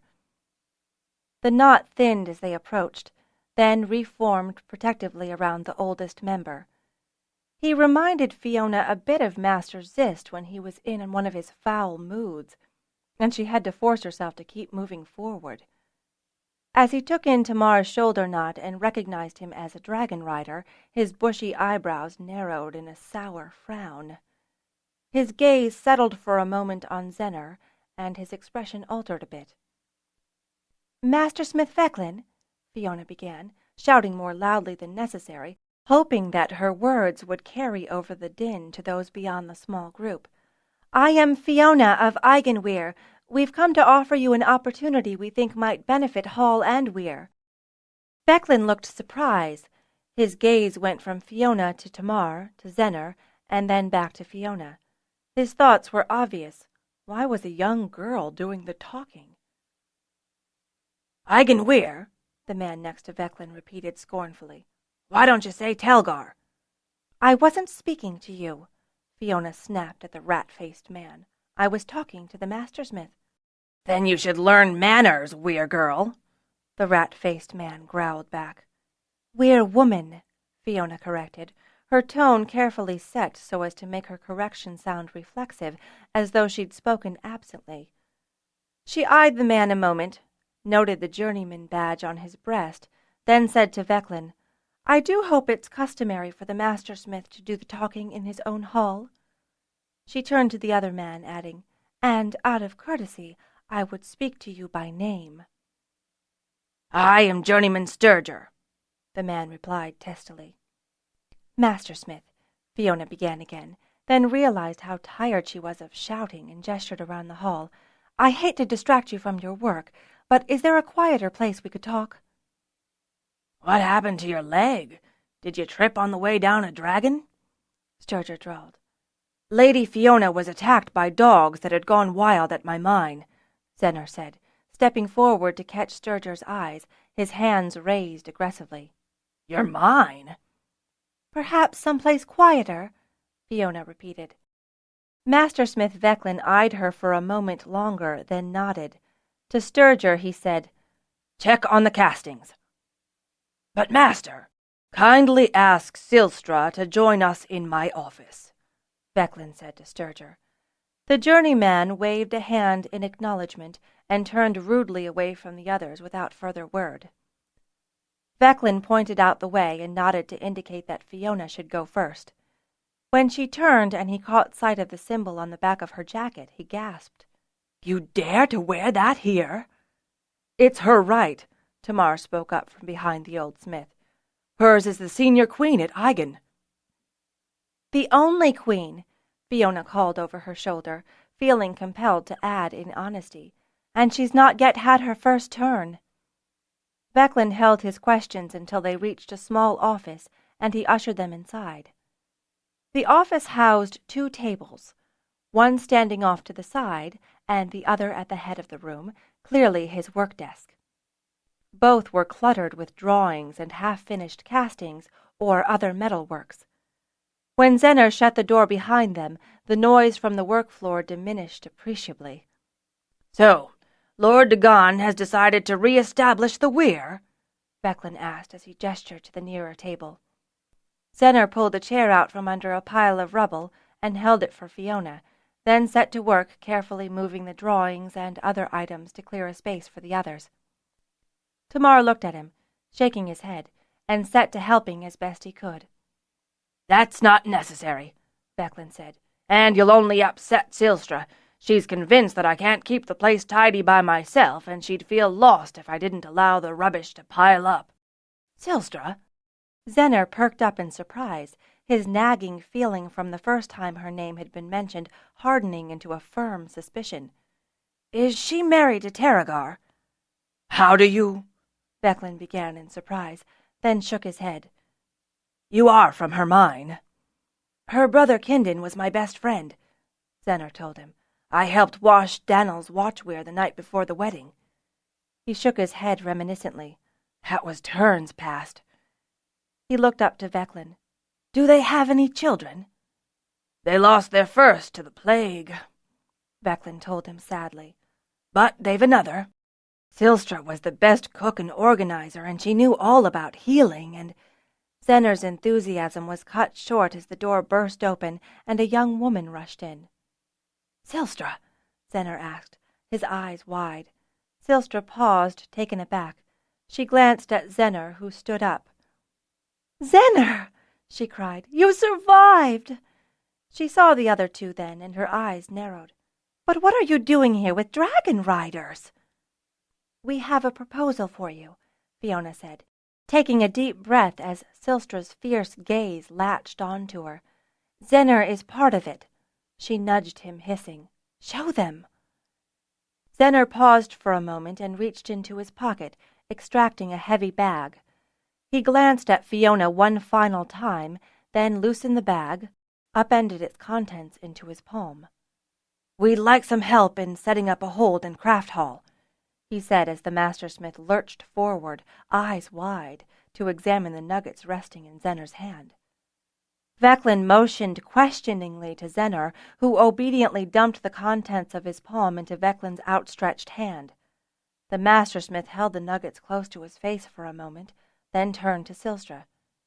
"Get Zeleny." As Silstra turned to go, Fiona added, "And could you bring Terrigar as well?" Silstra paused and turned back, eyeing Fiona dubiously. "Why do you want my husband here?" "This concerns him," Fiona told her. "If it concerns him, it concerns me," Silstra replied tartly. "Of course," Fiona agreed. Silstra shot a glance toward Veclin, then demanded of Fiona, "And what business has the Weyr with our crafting?" "We're here mostly to help," Fiona said, forcing herself to relax. "Our trade—" "Trade?" Silstra snorted. "Weyrs don't trade." "This one does," Zener told her stoutly. "Would you please get Terrigar and whoever else the master needs?" Fiona begged. "And then we'll answer all your questions." Silstra glared at her for a moment, then glanced toward Veclin for confirmation before turning once more and leaving. "Well, maybe not all their questions," Zener murmured to Fiona, eyes twinkling. An hour later, Fiona felt drained. Her wounded calf throbbed, and she turned pleadingly to Zener. "Let's go, milady," he said, rising from his chair.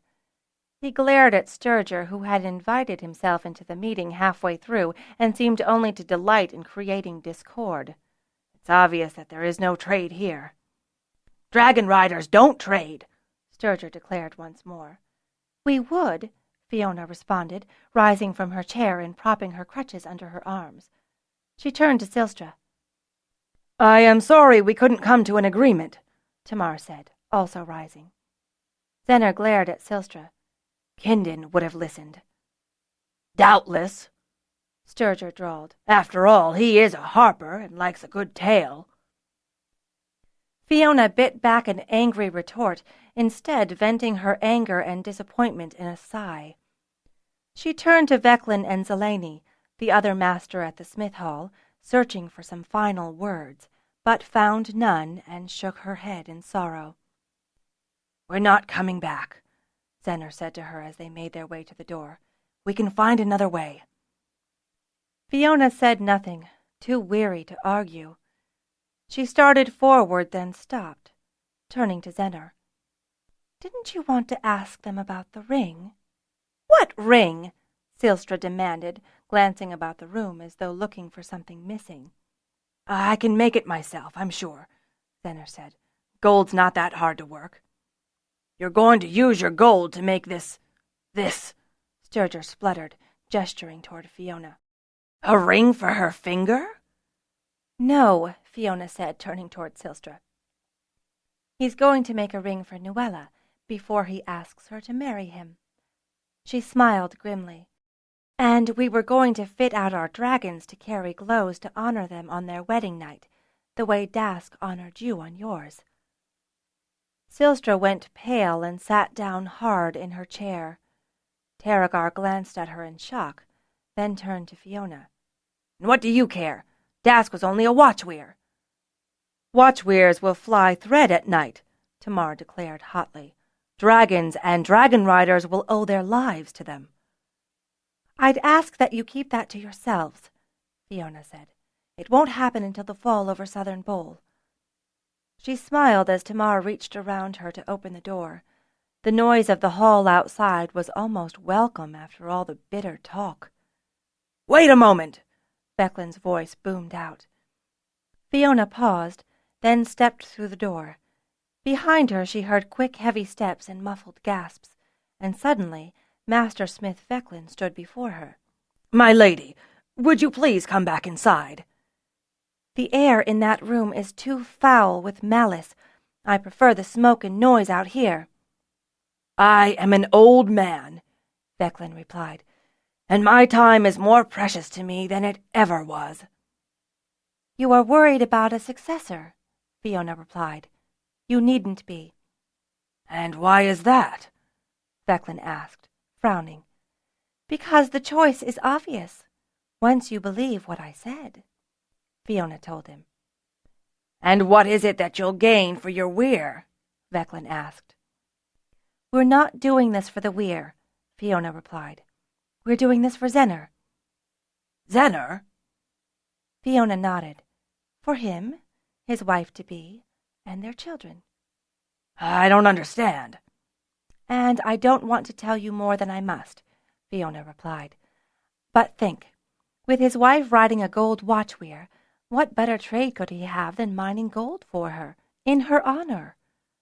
"Why not ride a watch Weyr beside her?" Veclin mused. Fiona shrugged. "I don't know." "I still do not understand what the Weyr gets from all this." "Honor more than anything," Fiona replied without thinking. She gestured toward Telgar Weyr. "I have heard too many stories about the Weyr leader there. Honor has been lost by him. It is up to the rest of the Weyrs to rebuild it." "No gold for you?" Veclin wondered, eyeing Fiona shrewdly. "I have a gold," Fiona exclaimed hotly, "and not all the metal of Pern is worth one instant with her." She started to move around him. "I've wasted enough time away from her." "Very well," Veclin called to her back. "Go back to your Weyr, Weyr woman. You'll need more than one dragon to bring all our gear anyway." Fiona slowed and stopped, not believing her ears. Hopefully, she turned back to look into the Master Smith's eyes. "You mean you will help us?" Veclin nodded, smiling. "Why?" Fiona asked in surprise. "What changed your mind?" "The way you spoke of your dragon," Veclin told her. He shook his head admiringly as he added, "I wanted to believe you when you spoke of honor, but it was when you spoke of your gold that I realized you were telling the truth." "Of course she is," Zenner exclaimed from behind him. "She's the Weyr woman of Eigen Weyr." "She's certainly a Weyr woman," Veclin agreed with a firm nod toward Fiona. "And she's the first Weyr woman I've ever met who's willing to trade." When Fiona returned to the Weyr hours later, the first thing she did was hug her beautiful Talent. Then, even though her every nerve was still humming from the emotions of the day, she carefully searched every speck of her dragon's hide for any slightest imperfection, and oiled it thoroughly. She had never until that moment appreciated how much enjoyment she got from such a simple task. "You are the most beautiful, marvelous, amazing dragon on all Pern," she declared stoutly. "I know," Talent replied, without any trace of arrogance. "I have one more journey today, and then I'm not going anywhere," Fiona promised as the last rays of the sun were cut off by the high stone walls of the Weyr Bowl. "It would be good to have you watch my flying," Talent admitted. "I've missed that," Fiona agreed. "I'm sure you're getting quite good at it. I was thinking that perhaps we could start flying just before dark," Talent suggested hopefully. "I'll want to check with Tamar," Fiona said aloud. "I wouldn't want you to strain yourself." Talent's eyes whirled a contented green. "If you make this journey, will we get better food? What, you don't like sheep?" Fiona teased. "All the older dragons talk about cattle," Talent told her wistfully. "They say that I'm big enough to eat one on my own." "Oh, I don't know about that." Fiona cocked her head to one side as she examined Talent's head critically. You'd want to chew, that's for certain. I always chew, Talent declared, sounding hurt. Love, you only chew when I make you, Fiona reminded her, smiling broadly. And you always remind me, so I always chew. Fiona shook her head, willing to let her beautiful queen have the last word on the subject. She turned her head as she heard a noise outside and recognized Nuella and her small watch-weir. We've got company, Fiona told Talent. Nuella is here with her little Nuellisk. Little? Talent repeated in confusion. Did we meet them before? Fiona tried to find a way to explain that they'd met the older Nuellisk in the future. Dragons had poor enough memory without adding the confusion of time travel. We met them when they were older, she explained at last. Older, so bigger, Talent mused. Smaller now? Yes, because she's younger, Fiona agreed. Am I older than her now? Yes, you are, Fiona replied. She's just hatched, so be gentle. Talent arched her neck and blew a wisp of air from her nostrils to the small watch-weir. She hears me, the gold dragon exclaimed joyfully. Yes, I'm a dragon, a queen like you. No, you're not a dragon, you're a watch-weir. A moment later she told Fiona. She wants to know what is the difference between a dragon and a watch-weir. Talent is talking to Nuellisk, Fiona said to Nuella, who had stood silently during the exchange. Nuellisk wants to know what is the difference between a dragon and a watch-weir. Nuella smiled, her eyes glowing with an obvious love for her new mate. What are you going to tell her? Talent, Fiona said. Tell her that watch-weirs like the night and dragons like the day. I don't mind the night, Talent said with an air of protest. I know, Fiona replied indulgently. But you spend more time sleeping at night than you do during the day. Nuellisk spends more time awake at night than during the day. Oh, Talent responded, sounding mollified. A moment later she said, I told her. She paused in thought for a moment before continuing. I don't know if she understood. That's all right.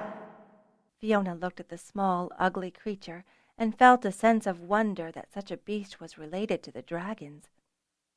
She carefully tamped down her feelings to keep Talent from picking up on them and alarming the baby watch-weir. Do you like her? She's nice, Talent told her. Can she sleep with me? She's likely to twitch, Fiona cautioned, thinking that watch-weirs were probably enough like newborn dragonettes that sleeping would be her principal occupation. Talent wants to know if Nuellisk can sleep with her, she told Nuella. Nuella laughed. Youngsters are the same whether 2 legs or 4, always wanting to play together or sleep together. She caressed the baby watch-weir's head affectionately before adding, We'll see how she feels when we get back. Fiona nodded. Are you ready to go? I think the sooner the better, Nuella replied, gesturing toward Nuellisk. You never know when she'll fall asleep. Talent, tell Tamar that we're ready to go, Fiona told her dragon. He knows, Talent replied a moment later. They come. Fiona heard the rustle of dragon's wings and saw Zarenth land nimbly. The sound alerted Zener, who rushed over from the next weir. All set? He asked, glancing from Nuella to Fiona. He gestured at the watch-weir. Are we bringing her? Of course, Nuella told him. She's still small enough that I can just about hold her in my arms. Another 7 days and she'll be too big, Fiona said with a laugh. I've got a bucket of scraps, Zener said, wagging the bucket hanging from his hand, just in case she gets hungry. Can Zarenth handle 4 and a watch-weir? Fiona asked Tamar. Certainly, he said. He couldn't hide the pride in his voice. In a few minutes they were all settled, Nuellisk nestled comfortably between Zener and Nuella, Fiona behind her, and Tamar in the rear, Fiona's crutches once again strapped below him. Tamar had quickly constructed a harness of spare rope with which to hold the watch weir securely, and he had been scrupulous in ensuring that all the humans were properly strapped. "Precious cargo," he murmured to Fiona before signaling Zarenth to rise. Between was a refreshing break from the dying heat of the Eigen day, quickly replaced by the cool night air of the weirhold. "Nuelisk liked it," Tamar reported to Nuella. "She asked if we could do it again soon." "Soon," Nuella promised the small watchweir. "Right now, we're going to meet some new friends." "Should I come or wait here?" Tamar asked Fiona as he set her on her crutches. "Come," Fiona said. "I'm not sure I can get around all that well in the dark." The baby queen watchweir let out a sudden squawk that reverberated in the night air and startled them all. "Zarenth says that she felt others," Tamar reported. "Good girl, Nuelisk," Zener said. "You let them all know who's the queen." Nuelisk chirped in pleased acknowledgment. "Well, we don't have to worry about making ourselves known," Fiona murmured to Tamar as they moved forward. Zener guarded Nuella, who herself was guarding Nuelisk, while Tamar hovered close by Fiona's side. "That's a pleasant sound," a voice called from the darkness in front of them. Fiona recognized Arella's voice. "Why are you on crutches, girl?"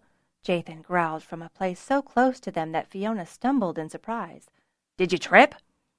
"A dog bit me," Fiona replied testily. "I'll bet the dog died of shame right after," Jathan replied with a raspy laugh. "An arrow," Fiona told him, "but he wasn't dead until after Talent spoke." "Your dragon killed a dog?" Jathan asked incredulously. "No," Fiona said. "She startled him enough that the bowman could get a proper aim." "And the girl bonded?" Arella asked. "Is that her?" "I'm Nuella." "I'd heard you were blind," Jathan said, surprised. "I am," Nuella said, "but in the dark everyone is blind, except the watchweirs." "You're the one who rode a green between?" Jathan demanded. "Yes," Nuella replied, adding, "Are you always this demanding of your guests?" "Don't get many guests," Jathan replied. "I can see why," Zener murmured. "We came to discuss the move," Fiona said. "You did it? It's settled?" Arella asked. "We found a good site, and the mastersmith has agreed to send some crafters," Zener said. "Mastersmith?" Jathan repeated. "What does he have to do with the weirhold?"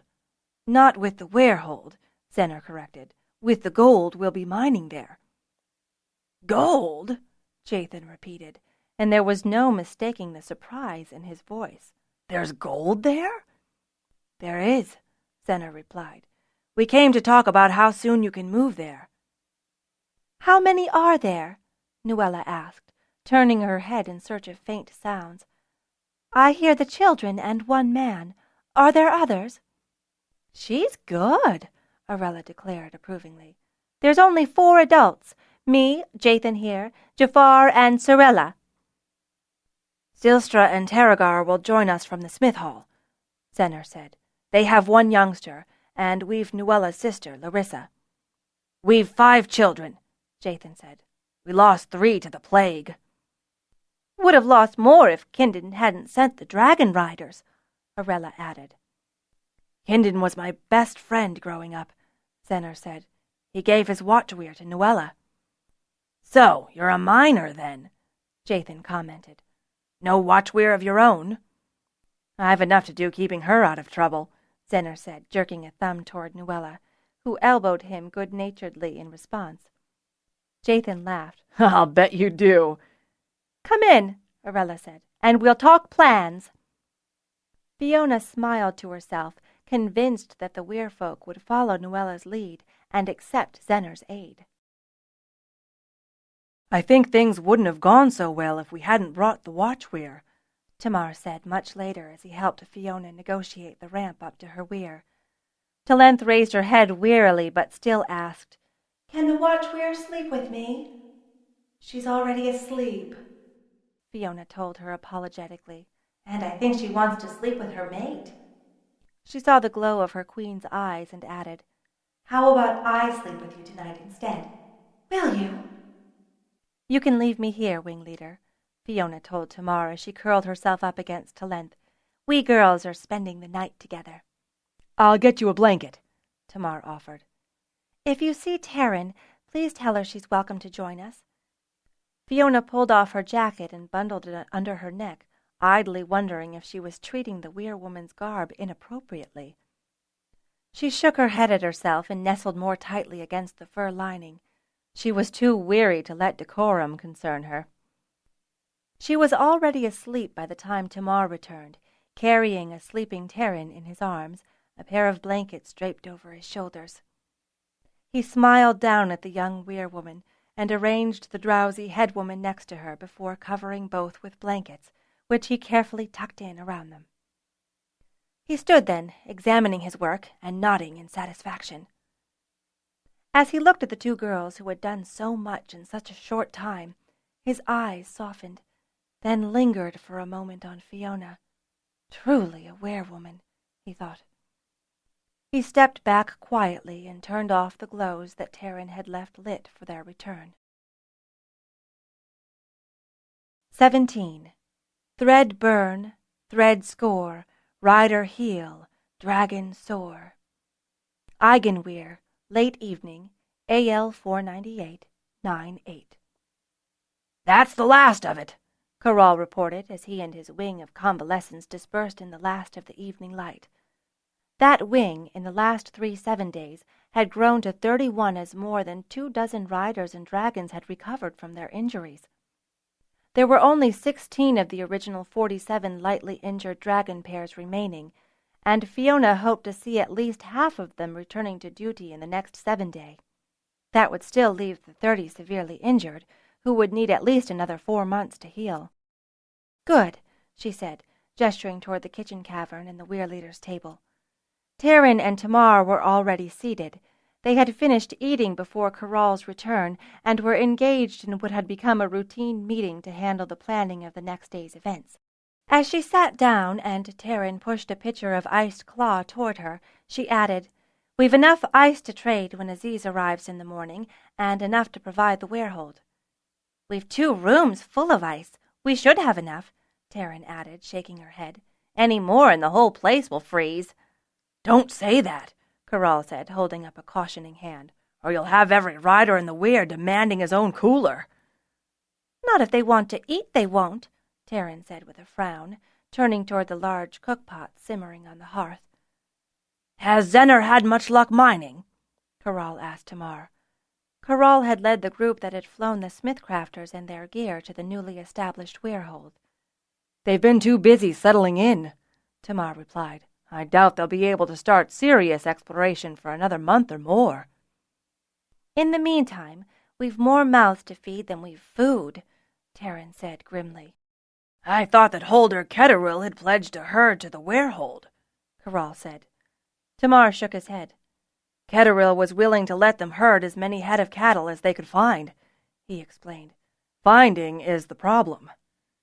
At Fiona's urging, Zenner had taken the lead in negotiating the establishment of the new werehold with the holder of Plainshold. Ketteril had greeted the proposal enthusiastically, and his enthusiasm had redoubled with Zenner's revelation of gold and the mastersmith's support. Ketteril was certain, and Tamar agreed, that Ospinar, Karoon's Lord Holder, would fully concur with his minor holder's decision, especially after Matal, the Weyr leader of Bendenweir, had made an enthusiastic tour of the new werehold. The new werehold was on land that looked to Bendenweir under the new boundaries established after Eigen was abandoned, and so Matal's approval made Ospinar's acceptance all but foreordained. In involving Benden's Weyr leader, Fiona, Nuella, and Tamar had been careful not to mention the Eigen dragons, while at the same time providing a plausible explanation for the future appearance of any dragon at the werehold, that they were from Bendenweir. "We've loaned them some from our herd in the meantime," Fiona said, sighing deeply at the memory of the 20 head of cattle that had been hauled off by dragon to the fresh pens at the werehold. "I thought your plan would keep us from this," Corral said, glaring at Tamar. We've enough for the next 7 day, Fiona said in Tamar's defense. By then, the Weirholds should have found their own cattle, and maybe some gold with which to repay us. We could cut back, Terran suggested.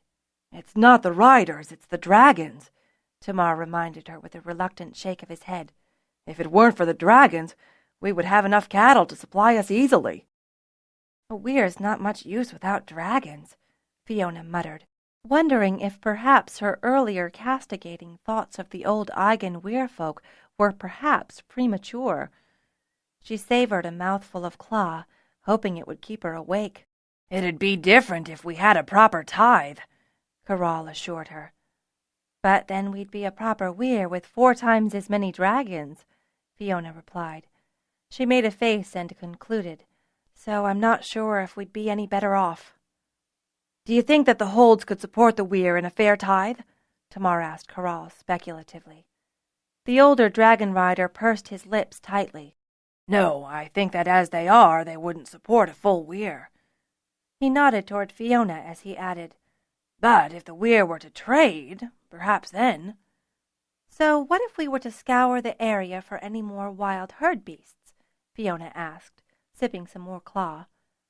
I don't know if that would work, Tamar said.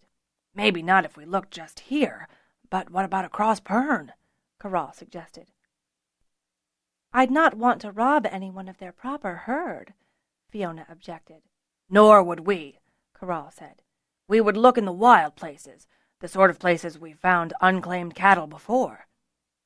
We're going to need more livestock as the injured recover and the Weirlings get old enough to fly, Tamar said.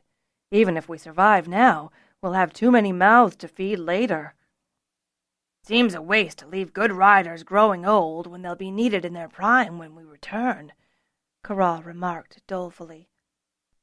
Tamar motioned for him to continue, and the old rider added, 3 turns doing nothing more than practicing is at least 2 turns, maybe even 2.5 turns too many.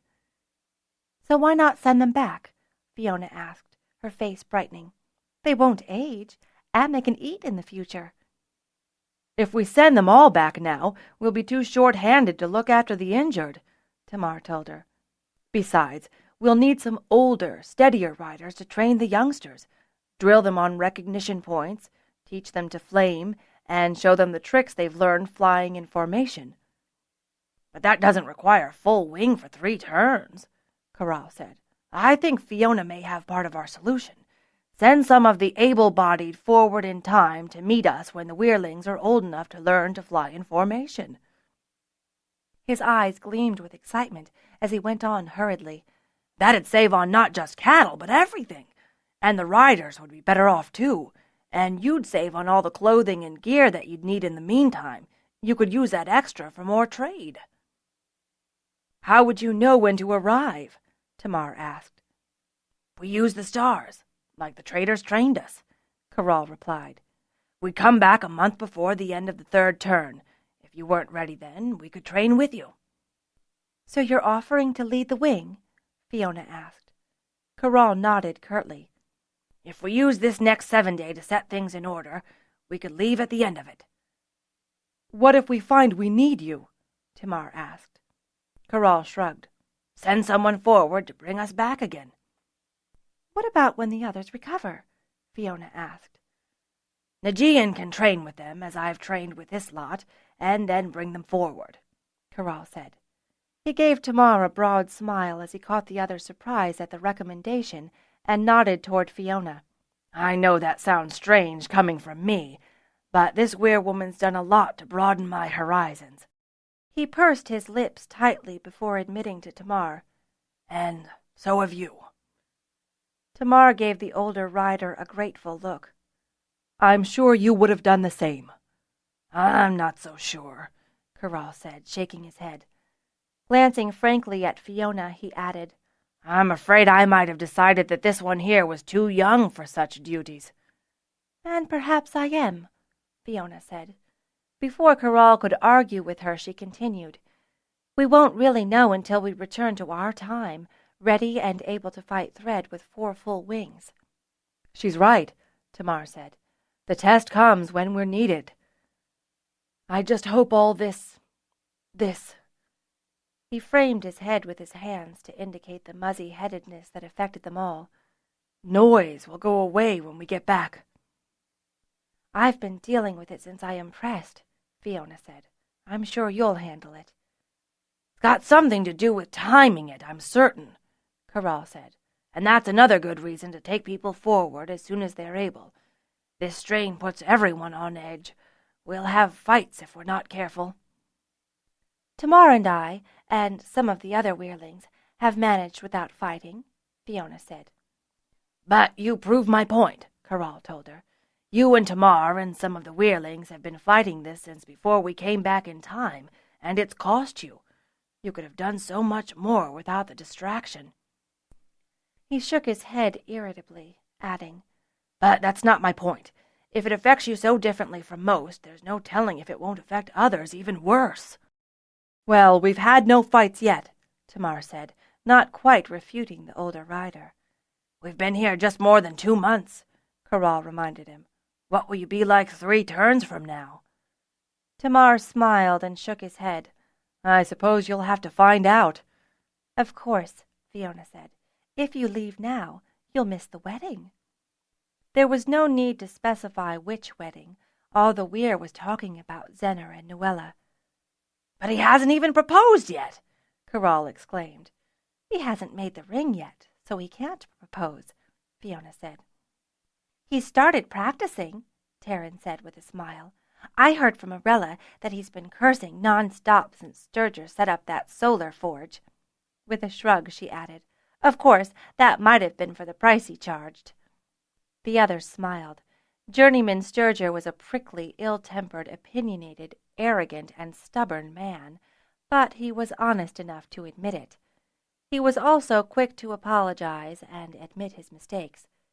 His apology to Fiona had almost had her forgive him, and it caused her to realize that she had some of her father's tendencies to hold on to a grudge longer than sensible. But once Sturger thought up the idea, it was Zener who figured out how to mass-produce them and market them, Fiona said. And with that, he's recouped Sturger's price twice over. And found himself rated apprentice to the smithcraft, Tamar remarked, remembering the dazed look of the young man when Master Smith Vecklin had sent down the package containing smith garb and badges. At least Terrigar is there to keep order, Corral remarked. He had a grudging respect for red-haired, hot-tempered Zener, but Terrigar's steadiness was more in keeping with Corral's temperament, and though he had more than 10 turns on the smith, they had forged a bond of friendship. "Terrigar!" Fiona exclaimed with a snort. "It's Silstra that runs the place." She shook her head as she mused. "I'm surprised Vecklin was willing to let her go. She was doing much the same at the Smith Hall." But she's a wise woman, and she'd be training her replacement," Taryn said with a touch of wistfulness. She'd spent some time helping Silstra. The older woman had been to the Weyr on Fiona's invitation, and her sharp eyes missed nothing as she examined the kitchen cavern, the supply rooms, and the rest of the Weyr. She was both free with her praise and profuse with her advice. Taryn glanced around the large kitchen cavern now as she added almost mournfully, "And she managed to get Sula from my Natalon to handle the hearth so as to let her concentrate on other holding matters." "And you watched her every move, memorized the best of them, and ever since have been hounding the Wehrlings like a queen dragon about to mate," Corral said, wagging a finger at her while his eyes danced with humor. "It's only sensible," Taryn muttered, not quite sure whether his words were meant as ridicule or praise. "Which brings us back to cattle," Tamar said. "So it does," Corral agreed, lowering his hand back to his lap. He was silent for a moment. When he spoke again, there was sorrow in his voice. "While I'd hate to miss the wedding, I don't think we can afford to wait." Tamar made a face but could offer no dissent. He lowered his head, resting his chin on an upraised hand, his elbow propped on the table in his favorite thinking position. "It'll mean more work for the older Wehrlings," Taryn said. "The younger ones won't be ready to fly for at least another 7 months," Corral observed. 6 months, 10 days, to be exact," Fiona corrected with a wry grin. "We make the count every day, just to be sure." Corral smiled indulgently at her. "It's been many, many, many turns since the Orth was a Weirling, and I still haven't forgotten how we were always counting down the days." "How about this?" Tamar said, looking up at the others. "We stop by the Weirhold tomorrow morning early, and if we can't glean a definite date, we let Corral and the others leave tomorrow evening." "We can be ready in a day," Corral agreed. "I certainly would hate to miss the wedding." They found Zener no more ready to forge his gold wedding ring in the next 7-day than he had been in the 7-day before, and so the next evening, reluctantly, Corral and the other convalescent riders readied themselves for the jump forward in time. Fiona made a special effort throughout the day to say something in parting to each rider and every dragon that was going forward, while attending to her other duties. Even so, when the 31 dragons and riders gathered at dusk in the Weyr bowl, she had a sinking feeling in the pit of her stomach, as though she were saying goodbye forever. "When we meet again, Weirwoman, you'll be flying between, a true dragon rider," Corral said, his eyes gleaming with pride. Fiona nodded, not trusting her voice. Corral eyed her for a moment and then grabbed her into a great big hug. Almost as quickly he released her again, seeming abashed at his actions. Fiona leaned forward and up to kiss him on the cheek. "Fly well, Corral." Tamar stepped over to Corral, repeating the instructions for a final time. "Come between on the night of the first day of the 3rd month in the turn 501 after landing," Corral finished for him. He gave Tamar a tight nod. "We'll meet you then." He turned to Taryn, who huddled unobtrusively behind Fiona. "When we meet again, you'll be as old as the Weirwoman is now." Taryn nodded, her eyes gone wild at the thought. Corral gave her a moment more to speak, and, when she remained mute, shook his head. "Can I hope we'll get a welcome feast?" "Of course," Taryn said, suddenly bubbling with words. "I'll cook your favorite meals, and we'll have ices and—" "Glad to hear it, lass." Corral cut her off with a wave of his hand. "I'll leave it for you to surprise us." With a final nod to Tamar and Fiona, the older rider clambered up his dragon's foreleg and settled himself into his riding straps, tightening them with exaggerated motions to make certain that Fiona knew he was being careful. "Wouldn't want to fall off in a jump of 3 turns," he called down. "Fly safe, Dragon Rider," Fiona called back, stepping away from Seorth, her hand grabbing Taryn's and guiding her back at the same time. In the dim light, Fiona barely made out Corral's hand gesture signaling the wing aloft. And then the rustle of 31 pairs of wings blew loose sand through the still hot evening air as the dragons rose into the night sky, climbing heavily and circling over toward the starstones.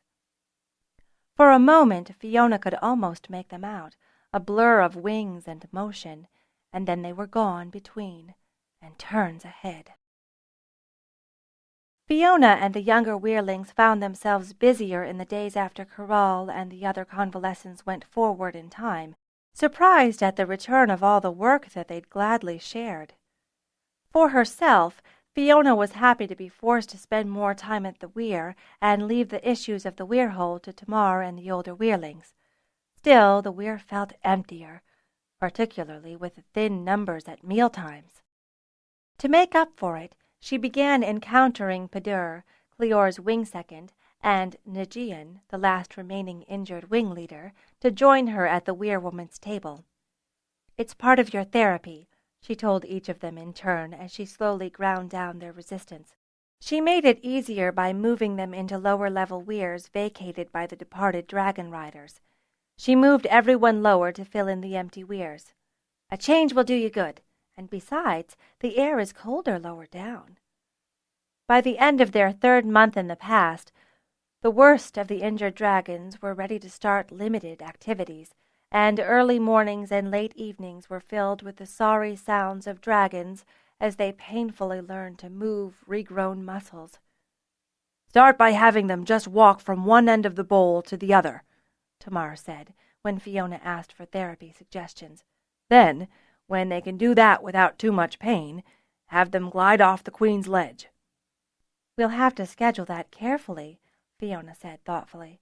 We don't want the sun up, but we want to give the Weirlings a chance for their glide and for some breakfast. I'm sure you'll have no trouble with that. Fiona's look made it plain that she thought it was easier said than done. However, when Tamar made to comment, she raised her hand up angrily, forestalling him. I'll manage. Her solution was very popular. With the consent of the riders, she arranged for the younger Weirlings to assist them in exercising their dragons, including some of the more tedious warming-up exercises and culminating in the glide off Tallenth's ledge. I like having everyone around me, Tallenth said when Fiona wondered whether it was too much for the young dragon. Anyway, I'm their queen. Fiona laughed at that, but not without a nagging thought crossing her mind. How would Tallenth react on her return to Fort Weyr and her position as a lesser queen? Come to think of it, Fiona realized that she wasn't sure how well she'd manage adjusting to a secondary role. She shrugged off the thought as Fijian and one of the recovering greens made a particularly long glide. The problem was turns ahead. The hot summer that had so alternately impressed and dismayed the Dragonriders turned colder, and finally, as the 498th turn since men first settled on Pern neared its end, the weather turned bitter and frigid. "Is there any chance of getting more heat up here?" Fidan asked petulantly one morning as Fiona completed her inspection of his wounds. "No," Fiona told him bluntly. "You're fully recovered. If you want to be warm, then get off your arse and hike on down to the kitchen cavern. The exercise will do you good." Fidan snorted at her tone and her choice of words. His had been a hard recovery, and he had learned early on in his physical therapy that Fiona had heard enough swearing from her father's guards that he could only rarely cause her to blush. She had responded by teasing him about it, using his own words against him. "I'd be happier back at the Weyr," he said wistfully. "Talk to Tamar, then," Fiona said. "If he thinks you're ready to go, he'll probably send all the older riders off into the future." "Not before the wedding, I hope," Fidan said, looking shocked. "Not with all the practice we've had." The wedding was one of the constant topics of conversation at the Weyr ever since Fiona had first broached her wild idea to Tamar and Pedur. "I think we should do something special for Nuella and Zenner on their wedding," Fiona had said, unaware that her eyes were gleaming in a way that telegraphed to any who knew her that she had a plan already set in her mind. Tamar and Pedur exchanged glances. They knew. "And what would that plan be, my lady?" Pedur asked, carefully keeping his expression neutral. "Well, do you remember Silstra's wedding?" Fiona asked. "I believe I've heard of it before," Pedur had said, his eyes dancing. Fiona flashed him a quelling look that did little to dampen his humor. Well, perhaps she and Terran had rather gone on about stories they'd heard about the wedding, but even Silstra, normally quite reserved, had reminisced fondly about the late-night wedding and the way it had been illuminated by a basket of glows carried by Dask, her late father's watchweir. "Good," Fiona said tartly in response to his teasing tone. "Then perhaps you'll see why I think having the whole Weyr illuminate the procession would be a fitting tribute." "Fiona, that's excellent," Tamar had declared, his face beaming. "She doesn't know what she'll be doing 10 turns from now, but we do. An excellent tribute," Pedur had concurred. The plan, Fiona was pleased to recall, had been enthusiastically adopted by every dragon and rider in the Weyr. Glow swamps had been raided, and glow balls large enough for a dragon to hold in 4 legs had been shaped from the nearby river clay. Practice had become a new drill involving ever more complex maneuvers and routines, until the nights were agleam with swirling patterns that kept all enraptured. "I wish we'd thought of this in our time," Tamar had said as he and Fiona watched the entire flying Weyr perform an intricate maneuver involving formations of red, blue, and green glows. He had purposely excluded himself from the drill, guessing that he would have duties at the wedding which would keep him earthbound. "Pretty, isn't it?" Fiona had asked by way of agreement. "Not just that," Tamar replied, shaking his head, "but we can adapt it to fighting tactics as well, and see where we've got gaps in our wings." "We could aid the dragons in night flights, too," Pern added. "I'm sure the glows don't bother the watch Weyrs." "That's something I hadn't considered," Tamar admitted appreciatively. He nodded toward the final formation as it flew overhead. "We'll have to remember this." "It'd be hard to forget," Pern had replied. "And do we have any idea when the wedding will take place?" Pern now asked. Fiona shook her head with a grimace. "I'm not sure that Zenner has asked." "But I thought he'd finished his ring a fortnight back," Pern exclaimed. "He did," Fiona said, smiling. "Of course, he'd melted down 3 perfectly good attempts before deciding on this one, so—" "Weirwoman," Pern told her seriously, "I would take it as a personal favor if you would sit down with the young man and impel him forward in his quest." "So that we can have the festivities before you leave?" Fiona asked, smiling. "But of course," Pern replied. "After all, we Blues are known for our conviviality." "Are you offering me a ride?" Fiona asked teasingly. Pern had complained of aches and pains nearly every time he'd ridden his Redorth, except when practicing with the glows. "Do you know, Weirwoman, I believe I am," Pern said, rising from his seat and bowing courteously to her. "It would be our honor, Redorth's and mine, to escort you on this quest." "I'll have to check with—" Fiona began, meaning to say that she would have to check with Tamar, but she cut herself off. After all, wasn't she the weirwoman here? True, it was only by dint of her being the only queen rider at Eigen Weir, but, really, after all these more than 6 months at the Weir, wasn't she entitled to the perks of the title as well as the duties? She checked herself and her impulse. She was weirwoman, and she'd spent the last 6 months learning the role, both here and back at Fort. There was a reason to check with Tamar. "I'll check with Tamar first," Fiona said. "I'd hate to foul any plan he might have made already." "Of course," Pern agreed, walking toward her and offering an arm. "Shall we go down together?" "Certainly," she said, taking the proffered arm and smiling. She knew that his offer of an arm was more for his benefit than hers. By the time they'd reached the level of the bowl, she didn't doubt that she'd been holding him up and not the other way around. Tamar was not in the kitchen cavern when they arrived. "I'll just sit over here," Pern said, pulling a seat near the large hearth. "Don't get too comfortable," Fiona warned him. "Talent, where's Tamar?" "Inspecting the Weirling barracks." "Come on, he's with the Weirlings," Fiona told Pern, cocking her head toward the bowl. Pern made a great effort out of getting up from his chair, but Fiona glared at him, arms crossed, not buying the act for a moment. He'd recovered enough that he could rise from a chair unaided. It was only walking long distances that taxed his strength. "Better," she murmured archly as he caught up with her. The Blue Rider shrugged unrepentantly. They found Tamar, Jakarin, and Jagurd inspecting the Weirling quarters. Tamar made a great show of dismay at the merest speck of dust or the slightest error of placement. "Attention to detail," he said, shaking his head at the collected riders. "If you are not constantly alert, you risk getting yourself threaded, or worse, getting your dragon threaded." "He's right by the egg of Ferenth," Pern added urgently. "If I had been just a moment more attentive, I would have spotted the clump that got me." "Every rider makes mistakes," Tamar said with a wave toward Pern. "With a 6-hour fall, it can happen at any moment. The better practiced you are at keeping your eyes open, on insisting on following every ballad and instruction, the better chance you have of surviving even the worst encounter." "We were lucky to get between so quickly," Pern agreed. "May we have a word, Wingleader?" Fiona asked. Tamar glanced at her, then said to Jakarin, "Will 5 minutes be enough?"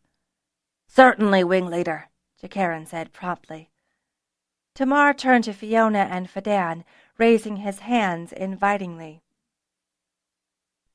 Fadan suggested that perhaps we should see if Zener needs some help, Fiona said. With? Proposing, Fadan exclaimed, before we all expire from old age. Tamar's eyes twinkled, and his lips curved upward as he asked Fiona, And you are qualified in this matter, how? It was a good question, but Fiona was only willing to admit that to herself. I'm the weir-woman around here, and have a certain weight at the weir-hold. Tamar grinned, shaking his head. So, you are proposing to frighten him into marriage? He shook his head. Seems to me that fear is his current problem. I can't see that increasing it will help any. But we'll have to go back soon, and if he doesn't propose, we'll miss the wedding, Fadan objected.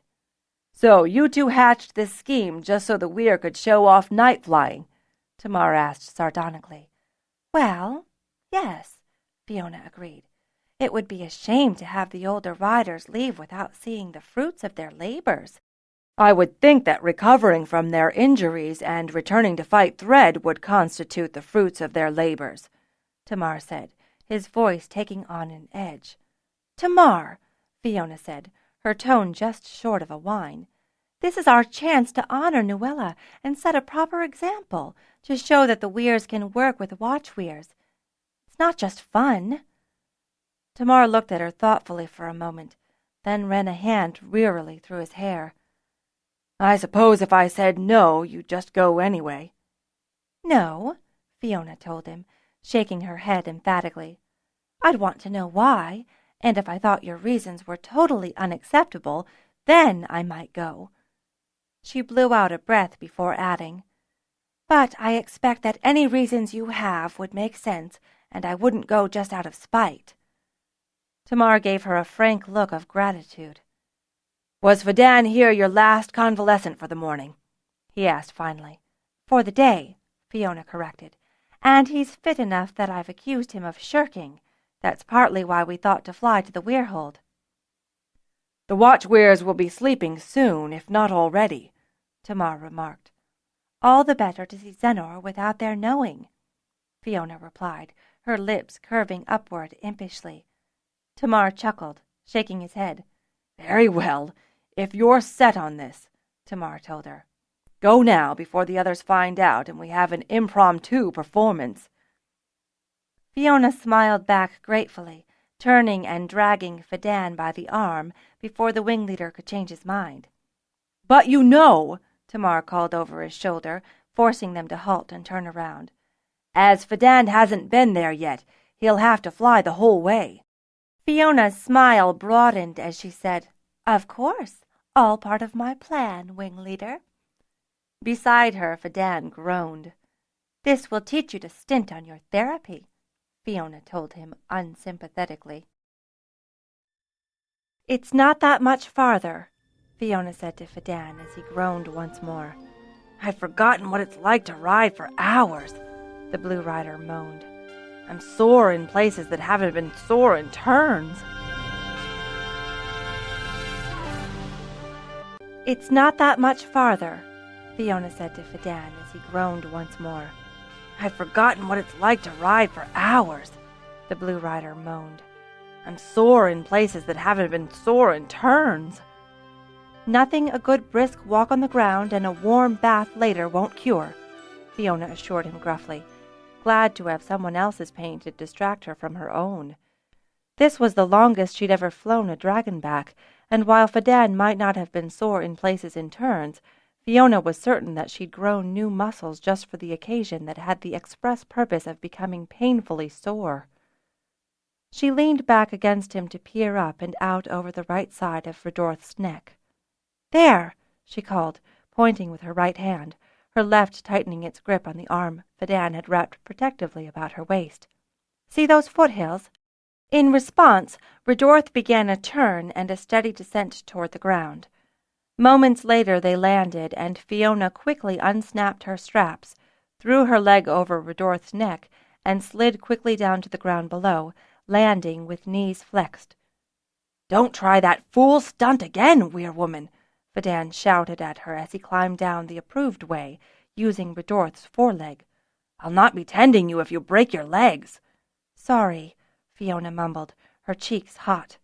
"Can you imagine what they'd say at the Weyr if I returned you injured?" His voice was bantering now, but Fiona had no illusions that this first angry reaction was the most honest. "I was stupid." "Not stupid, just foolish," Fadan corrected her, stepping around to her side. "And perhaps a bit young still." Fiona cocked her head up at him. The Blue Rider wasn't tall by most standards, but he still stood a head higher than her. "You forget that, don't you?" Fadan said. Her look answered him, and he continued sagely. "You know, you've the whole Weyr on your shoulders, only if you won't ask for help." He stepped behind her, quickly resting his hands on her shoulders. "And while there's no one who doubts your courage, you've not cause to bear such a weight." "Siska does." "Weirwoman Siska relies on the help of others and admits her mistakes," Fadan said, as he returned to his place by her side. He leaned down to wag a finger in her face, saying kindly, "Which is not to say that you don't have the same qualities, Weirwoman, just to say that you shouldn't forget your friends." Fiona gave him a questioning look, but found herself afraid to speak. "Bold as I am, I count myself among them," Fadan added. He looked ahead, giving Fiona time to wipe her suddenly teary eyes, and scanned their surroundings critically.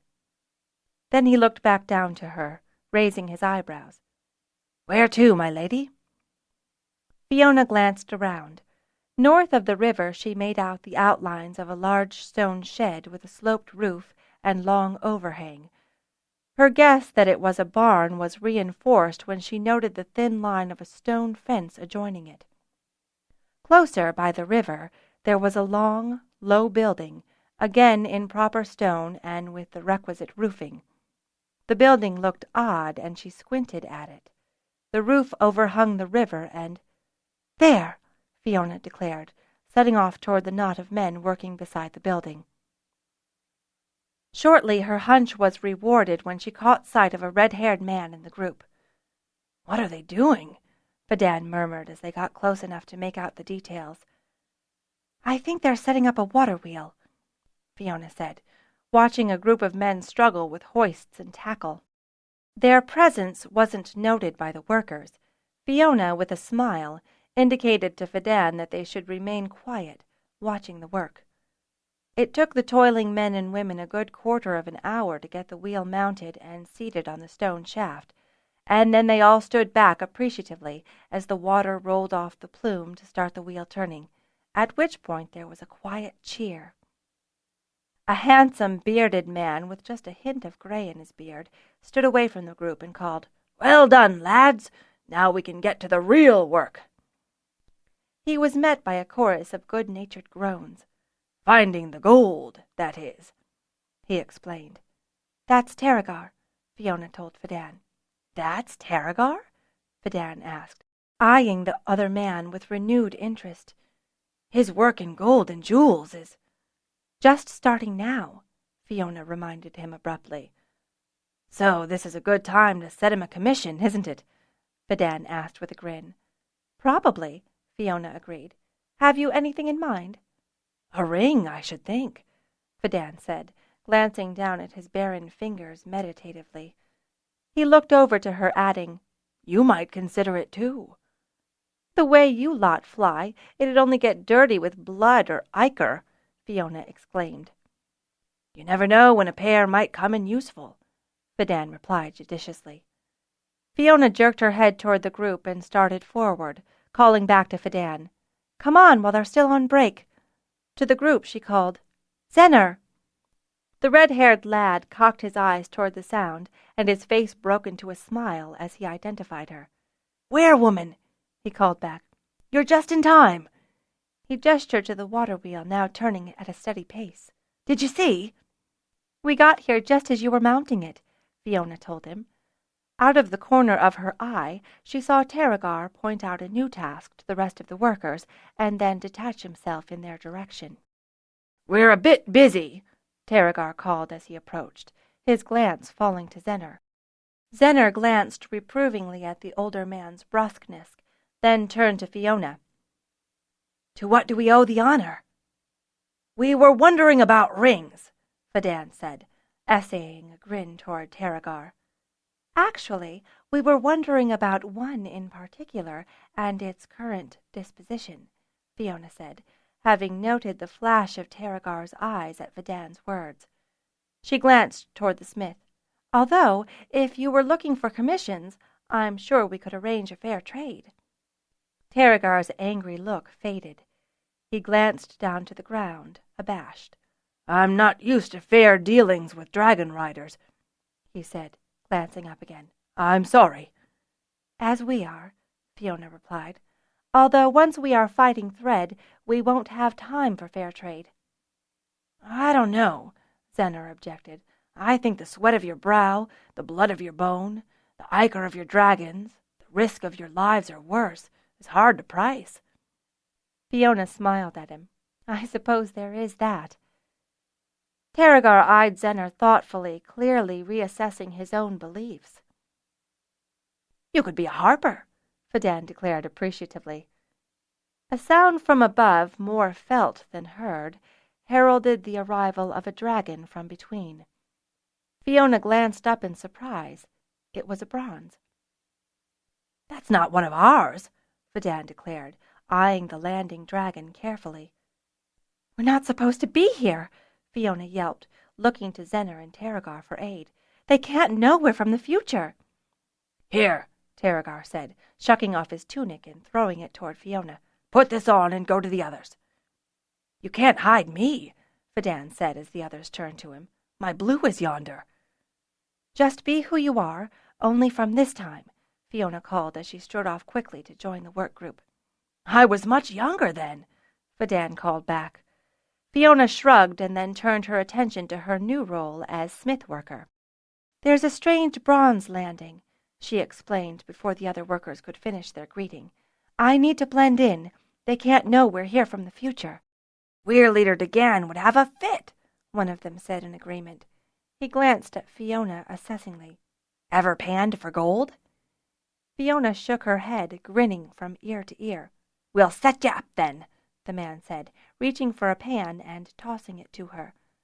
"I'm Klinos, that's Janur, Avon, Torler, and that," he finished, gesturing to the youngest of the group, a lad of about 10, "is my son Finlar." "Mine, too," Janur put in with a growl. She was the only woman in the group and clearly used to Klinos' ways. "Or did you forget that you had help?" "You're always a help, love," Klinos said obtusely.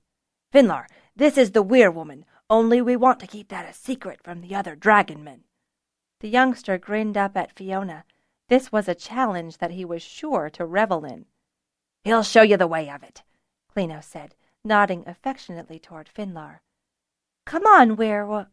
Fiona will do." Finlar's eyes got as wide as the mining pan in his hands. In a hushed voice, he said, "Fiona." Behind, the others laughed. "Go on with ya. Teach her right," Janur called after them. "Be sure she finds some good nuggets." "Most of 'em have already been found," Finlar complained. "Let's do what we can," Fiona suggested. Finlar led her down to the river bank and stood for a moment, eyeing it critically. "Do you mind getting wet?" he asked, and when she shrugged, started out straight into the river. He glanced back when he noticed that she hadn't followed and called, "It's okay. It's pretty flat here. No big holes." Reluctantly, Fiona followed, wondering if perhaps they weren't making more of a spectacle of themselves than prudence suggested. The water quickly rose to her knees and then to her waist. "It's cold." "Nah, just chilly," Finlar corrected. "You get used to it quickly." He peered around and started trudging farther upstream and more toward the far bank. Fiona followed him, wondering if she shouldn't be reining him back. As if reading her thoughts, He peered back over his shoulder and said, "It's okay. I know what I'm doing." After a moment, he added, "Besides, if I didn't, me ma would skin me alive." Fiona grinned. "Okay, now lean down, get a good mix of bottom and water," Finlar told her, matching his actions to his words. "And then stand back up, swirling the water around to spill the dirt out."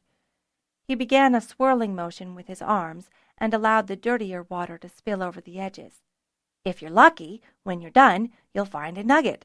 If not, you'll find gold dust, little flecks of the stuff." With pride, he added, "You always find gold flecks." Fiona repeated Finlar's steps twice before she felt she had a good grasp of the mechanics. Her first pan revealed only small flecks of gold. "Throw it back. You'll get better," Finlar said as he inspected her pan. "But it's gold." "The mill's for those small flecks," Finlar told her dismissively. "That's why we're building it." Seeing her continued reluctance, he leaned over and used his pan to force hers back into the water, spilling the contents. "Trust me, you'll find better." Fiona sighed, but dutifully scooped up another pan. It didn't seem right to her, so she dumped it, moved another step closer to the shore, and tried again. "That's it," Finlar said encouragingly. "Use your senses." He dropped his voice. "Sometimes I think we can feel the gold." Maybe they could at that, Fiona thought to herself as she lifted up the refilled pan. This one felt right. Moments later she was jumping up and down, squealing, "Look! Gold! I found gold!" "Shh! You're supposed to be blending in," Finlar hissed at her desperately, glancing back to the far shore. What he saw made him groan. "Oh, no! Now we're for it!" Fiona was so thrilled with the sight of the two nuggets in her hand, each just about the size of the fingertip of her smallest finger, that it was moments before Finlar's panic registered. "They're waving us over!" Finlar cried in despair. "I found gold!" Fiona exclaimed, still oblivious to the danger. "You're supposed to act like you've been doing it for the past half-turn," Finlar growled at her. "Look!" Fiona said eagerly, extending her pan to him. "Aren't they beautiful?" "They?" Finlar repeated, his brows furrowing as he bent closer. "You found two?" "Right there," Fiona said, ducking her chin toward their location in her pan. She glanced up at him, grinning broadly. "Aren't they pretty?" "Most of the times we don't find two," Finlar said with awe in his voice. He turned toward the far bank and waved. "Come on, we'll show them." Fiona walked carefully over, keeping her attention divided between her pan and the placement of her feet. There was a lot of gold dust in the pan, too, and she didn't want to lose any of it.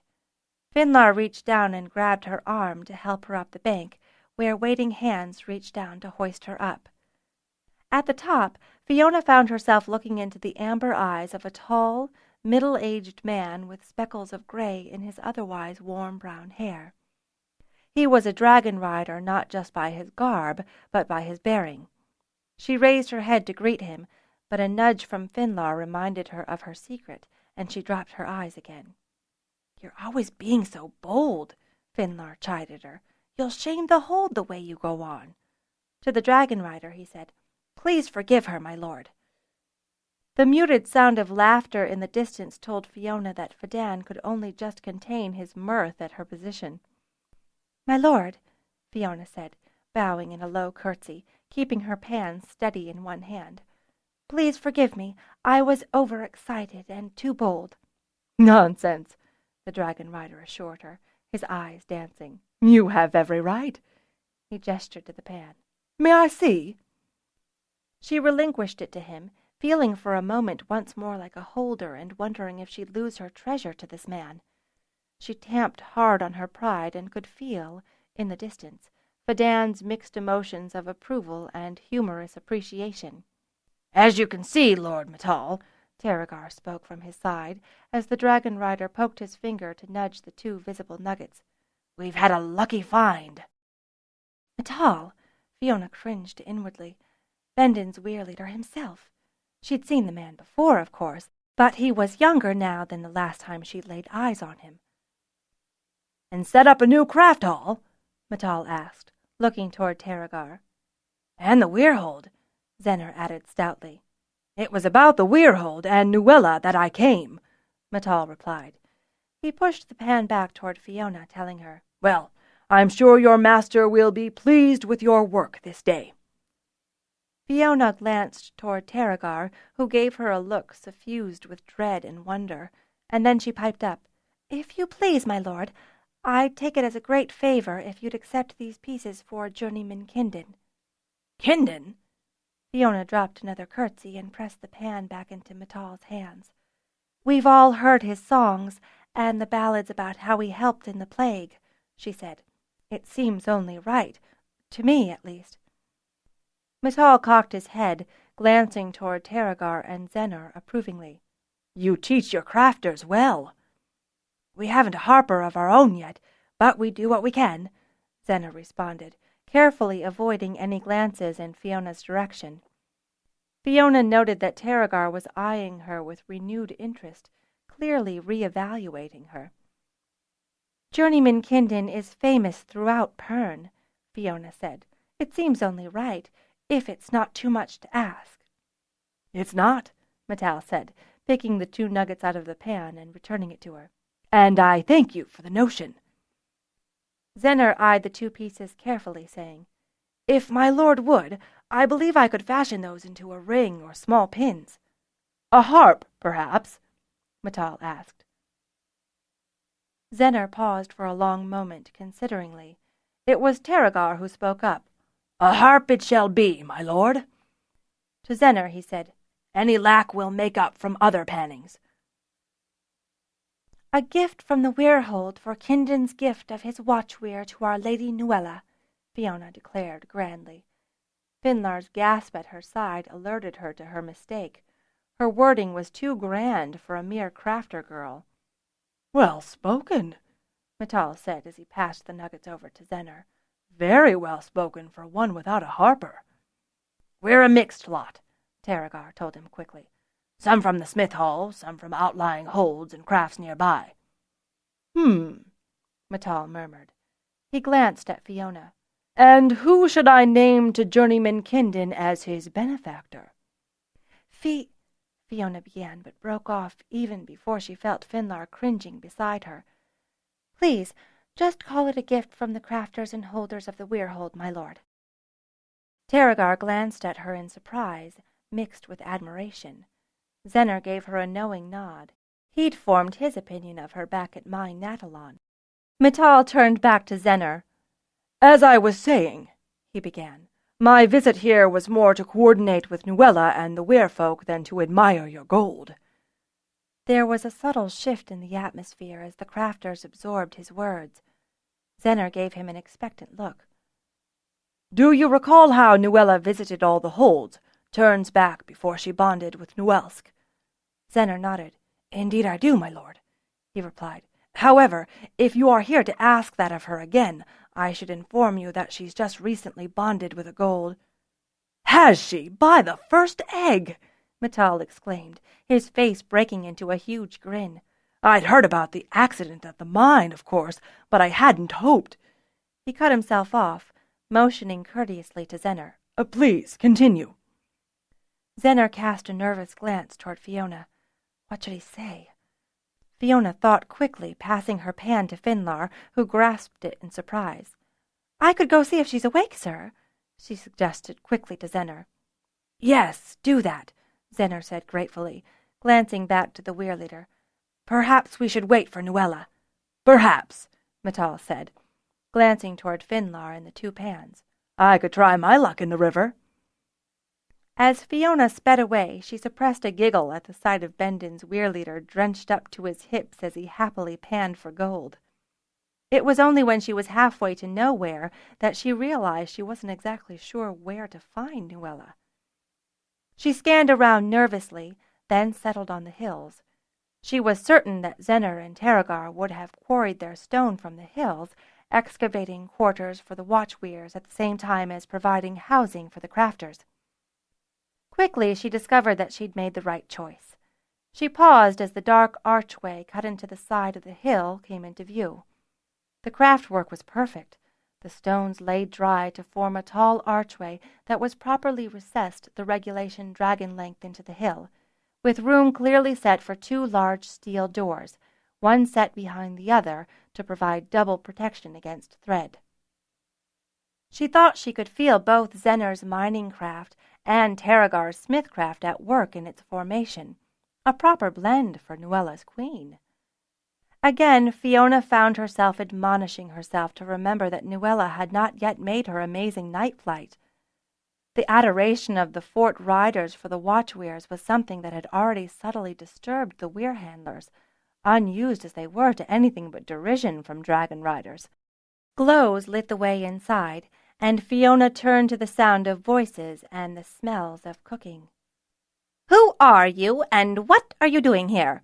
a woman's voice demanded brusquely from the nearest hearth. "You're soaking. Why aren't you out in the sun drying off?" Fiona's heart leapt as she took in the flour-smudged face, the stern look, and the amazing smells arising all around her. This slim person was clearly of the same mold as her beloved Nisa, the head cook at Fort Holt since before Fiona was born. "You must be Sula," Fiona said, recalling Zener's glee at arranging to bring her with them from Mai Natalon. "Of course I am. Now get out of here," Sula responded sharply. "Don't think to nab a dainty on your way out, either." To herself she began muttering, "I work all day and all night, and these kids just gobble it up without a word of thanks." "If you've dainties, you might want to send them down to the river," Fiona said over Sula's mutterings. The cook glanced at her sharply, and Fiona explained, "Weyr Leader Matal is here, looking for Nuella." Sula clasped flour-whitened hands to her cheeks, adding to the smudges already there as she exclaimed, "Why didn't you say so immediately?" She began bustling about the kitchen, twice as busy as she'd been before. "Oh, my!" She raised her voice to a bellow. "Silstra! Silstra, get over here! We've got company!" She glanced again at Fiona. "Well, what are you still doing here? You've delivered your message, Silstra bustled into the room, her face set to scold whoever had caused her to be disturbed. She stopped the moment she caught sight of Fiona and dropped a curtsy. "Weyrwoman, what are you doing here?" "Actually, I was here to get Zener to propose," Fiona admitted, "but Weyr Leader Matal has dropped in and wants a word with Nuella." "Did he recognize you?" Silstra asked, her expression going anxious. "No," Fiona replied. "They sent me into the river to pan, and I found some nuggets and—" She cut herself short. "He thinks I'm a crafter or holder, and I've been sent to get Nuella before Matal starts asking questions that Zener and Terragar can't handle." Silstra snorted. "Then you'd best be quick. Neither of them are good at lying." Sula, who had been staring bug-eyed at Fiona ever since Silstra had identified her, finally found breath enough to gasp, "My lady, I'm so sorry. I didn't—" Fiona stopped her with a raised hand and a grin. "You reminded me of our cook back at the hold. It felt like being home." "Shards!" Sula exclaimed, shaking her head in dismay. "That a cook would talk so to a lady holder!" "If she hadn't, I'd be the size of a barge," Fiona replied, still grinning. "I was always stealing from the kitchen." "I had you marked for a rascal," Silstra murmured approvingly. Sula gasped in surprise. "You couldn't manage your Weyr at this age if you hadn't been a hellion as a child." "I only hunted tunnel snakes," Fiona said in her defense. "Exactly," Silstra said. She turned to Sula. "But the werewoman's right about your dainties. Do be a gem, and set out a platter that I can bring down." "And some iced claw," Sula said in agreement, nodding toward Fiona. "We're so glad that you Weyr folk leave us that." "It's the only way to survive in the heat," Fiona said. "But I think you'd best send down warm claw, as it's really chilly out, and also we don't want to have to explain the ice." "Oh!" Sula exclaimed, smudging yet more flour onto her cheeks with her hands. "I hadn't thought of that." "I'll lead you to Nuelisk's Weyr," Silstra said, turning so quickly that Fiona had to scurry to follow her. On the way, Silstra said over her shoulder, "I'm glad you're here. I've about run out of things to say to Zener." She shook her head, adding fondly, The lad's afraid he's not good enough for her." Fiona thought briefly of Kindon, wondering if he felt the same, and then realized that her previous mention of him and her meeting now with his oldest sister brought a pang of longing and familiarity to her heart. "It seems to me that he loves her," Fiona replied. "Isn't that enough?" "Sometimes," Silstra said. "I think he's afraid that she'll say no, fearing that she'll end up having to choose between him or her queen." "She won't," Fiona declared. "At least, she hadn't in my time." "Don't tell her that," Silstra cautioned. "I can see how right you are to keep the future clouded. If she knew what she did, she'd feel trapped and without choice." "Yes," Fiona agreed. "That's one reason." Silstra paused outside a darkened archway. "Nuelisk is in there." "Talent," Fiona called. "I'm here at the Werehold. Could you ask Nuelisk if I can come in?" A moment later, a curious chirp echoed in the corridor. "She doesn't usually do that," Silstra muttered, surprised. "I asked Talent to speak with her," Fiona explained. "Who's there?" Nuella called groggily from the entrance. "It's Silstra," Silstra replied. "Werewoman Fiona is here with me." "Mittal's down by the river," Fiona added. "He's asking questions." "Mittal?" Nuella repeated, her voice perking up. "I dreamed about him." "Should I have him come to you here?" Fiona asked. She added, "He doesn't know about me. He thinks I'm a crafter." "Well, he's right on that," Nuella said, her voice approaching them. A moment later she stepped out, one hand outstretched. "Nuelisk is sleepy. We can leave her here," she said as she reached her hand toward Fiona, who grabbed it in response. Nuella smiled. "It's good to have you here again, Werewoman." "We've been busy at the Weyr," Fiona said, "or I would have come more often." "You are always welcome," Nuella told her. "So I did right then?" Fiona asked, suddenly feeling her age and all the worry that she'd had about forcing the Queen on Nuella and the Werefolk to move here. "You did!" another voice chimed in from down the corridor. It was Arella.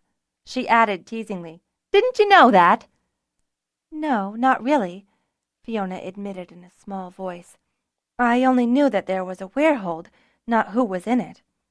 "But you knew you were doing right at the moment, when you forced us to change," Nuella corrected her. She waved her free hand dismissively. "You should understand how much being tied to the future hurts you." Fiona made a surprised sound. Nuella and Arella both burst out laughing, and Fiona found herself bristling, her cheeks hot with shame. "They mean well, Werewoman," Silstra assured her in a tone that told of long suffering with the Werewoman's humors. "If you just trust yourself, Fiona, you'll do fine," Arella explained when at last she recovered from her laughing bout. "This Werehold is thriving, will thrive," Nuella added approvingly.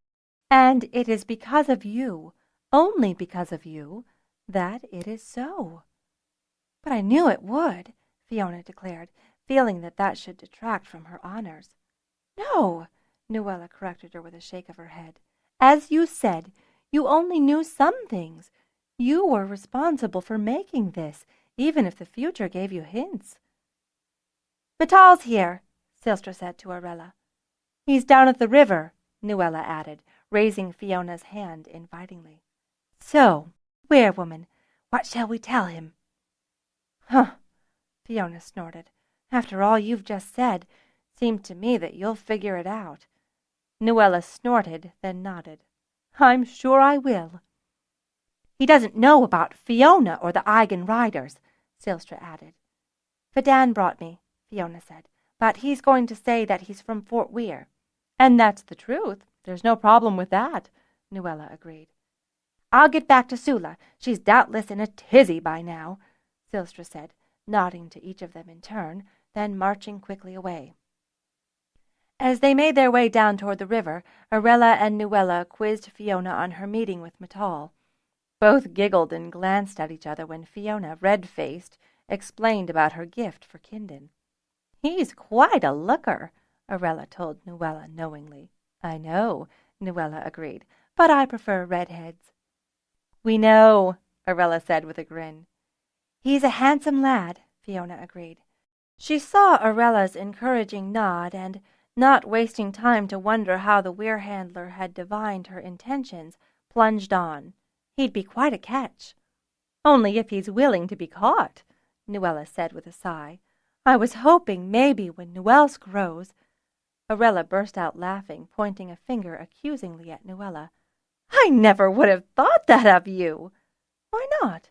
Nuella asked, her innocence vanishing. I've heard enough about mating flights to hope. You are a sly one, Arella exclaimed. Fiona felt uncomfortable with the tone of the conversation, not scandalized but troubled all the same, feeling somewhat as though she were on the edge of a deeper understanding that only experience could provide. As it is, Nuella persisted, I don't know if I can wait until Nuellisk rises. Ah, but it'd be so much better with a queen, Arella said, grinning lecherously. Something in Nuella's silence calmed the other Weyr handler, who shook her head, glancing toward Fiona with a meaning Fiona couldn't fathom. Matal doesn't know my name, Fiona told them as they drew near the mill house. Probably for the best, Nuella agreed. Fiona's not that common a name. He'll have met me by now, Fiona said in agreement. I mean the me of 4 turns. If watch weirs can go between like dragons, Arella asked, her lips pursed thoughtfully, can they go between times like dragons too? Nuella and Fiona gasped at the notion. Weirwoman, Nuella said, throwing the question to her. Fiona shook her head. I can't see why not. What's it like, then, going between times? Arella asked. It's hard, Fiona told her. It's harder on riders than dragons or weirfolk. Terran doesn't feel it at all, but the riders, we feel like there's a noise or tension, a tingling, a jangle on the senses. It comes and goes, and we're never sure when. Some days are better than others, and the days aren't the same for all Dragonriders. It leaves us both tired and edgy. Claw is good when we're tired, rest when we're edgy. She frowned as she admitted, There have been fights that shouldn't have happened. Fights? Arella asked, surprised. Fiona nodded. We, Tamar and the wing leaders, handle them. If a douse of cold water won't bring them to their senses, we put them in a ring with a stuffing suit and let them have at it. Stuffing suit? Arella repeated. A set of clothes full of stuffing so that they can hit each other without breaking bones, Fiona explained. They usually wind up exhausted, all the fight gone out of 'em. She gave Arella a grim look as she added, and then they're put on the worst details for the next fortnight or more. I can imagine, Nuella said thoughtfully. To Arella she said, Remember that. Aye, Arella responded. She explained to Fiona, We're still sorting out how we're going to handle the weirhold. Arella's been used to more watch weirs in the same place than I have, Nuella said, so I look to her for knowledge. You're the senior, Arella reminded her. You've got the gold. You're following Weyr traditions? Fiona asked. It seems right, Nuella explained, at least until we learn differently. Besides, all the watch weirs obey the queen, Arella added.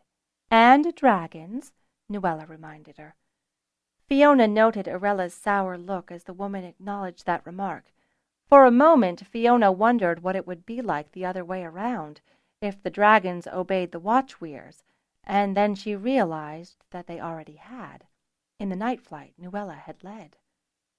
I'm not so sure, Fiona said, much to Arella's surprise. I think the watch weirs are willing to listen to the dragons, much the same way the dragons are willing to listen to their riders. So, no difference, Arella said with a dismissive shrug. No, Nuella responded. The werewoman has a point. A dragon doesn't have to obey her rider. Think of a hatching, Fiona said suggestively. Or a mating flight, Arella added appreciatively.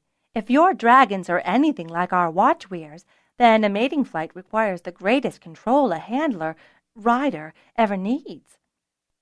"It's in the ballads," Fiona said in agreement, suppressing an internal shudder. Could she control Talent when she rose? She forced herself to be calm. The event was still turns away. Besides, Fiona couldn't imagine Talent ever fighting her. "Shh!" Arella hissed warningly to Fiona. "We're getting near." They found the group indoors, with Taragar leading Matal on an impromptu tour of the new building.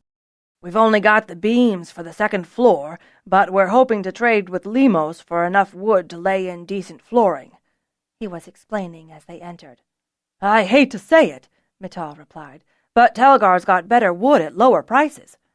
"I'd prefer not to trade with Telgar," Zener replied. "Besides, we figure that here we're beholden to you, so that it's good manners to work with other holds beholden to Bendon." Matal gave him a thoughtful look. "In old times, this land would have looked to Eigen Weyr for protection," he said. He found himself looking at a sea of hopeful faces and added, "I see no reason why Bendon Weyr shouldn't avail itself of such a great tithe.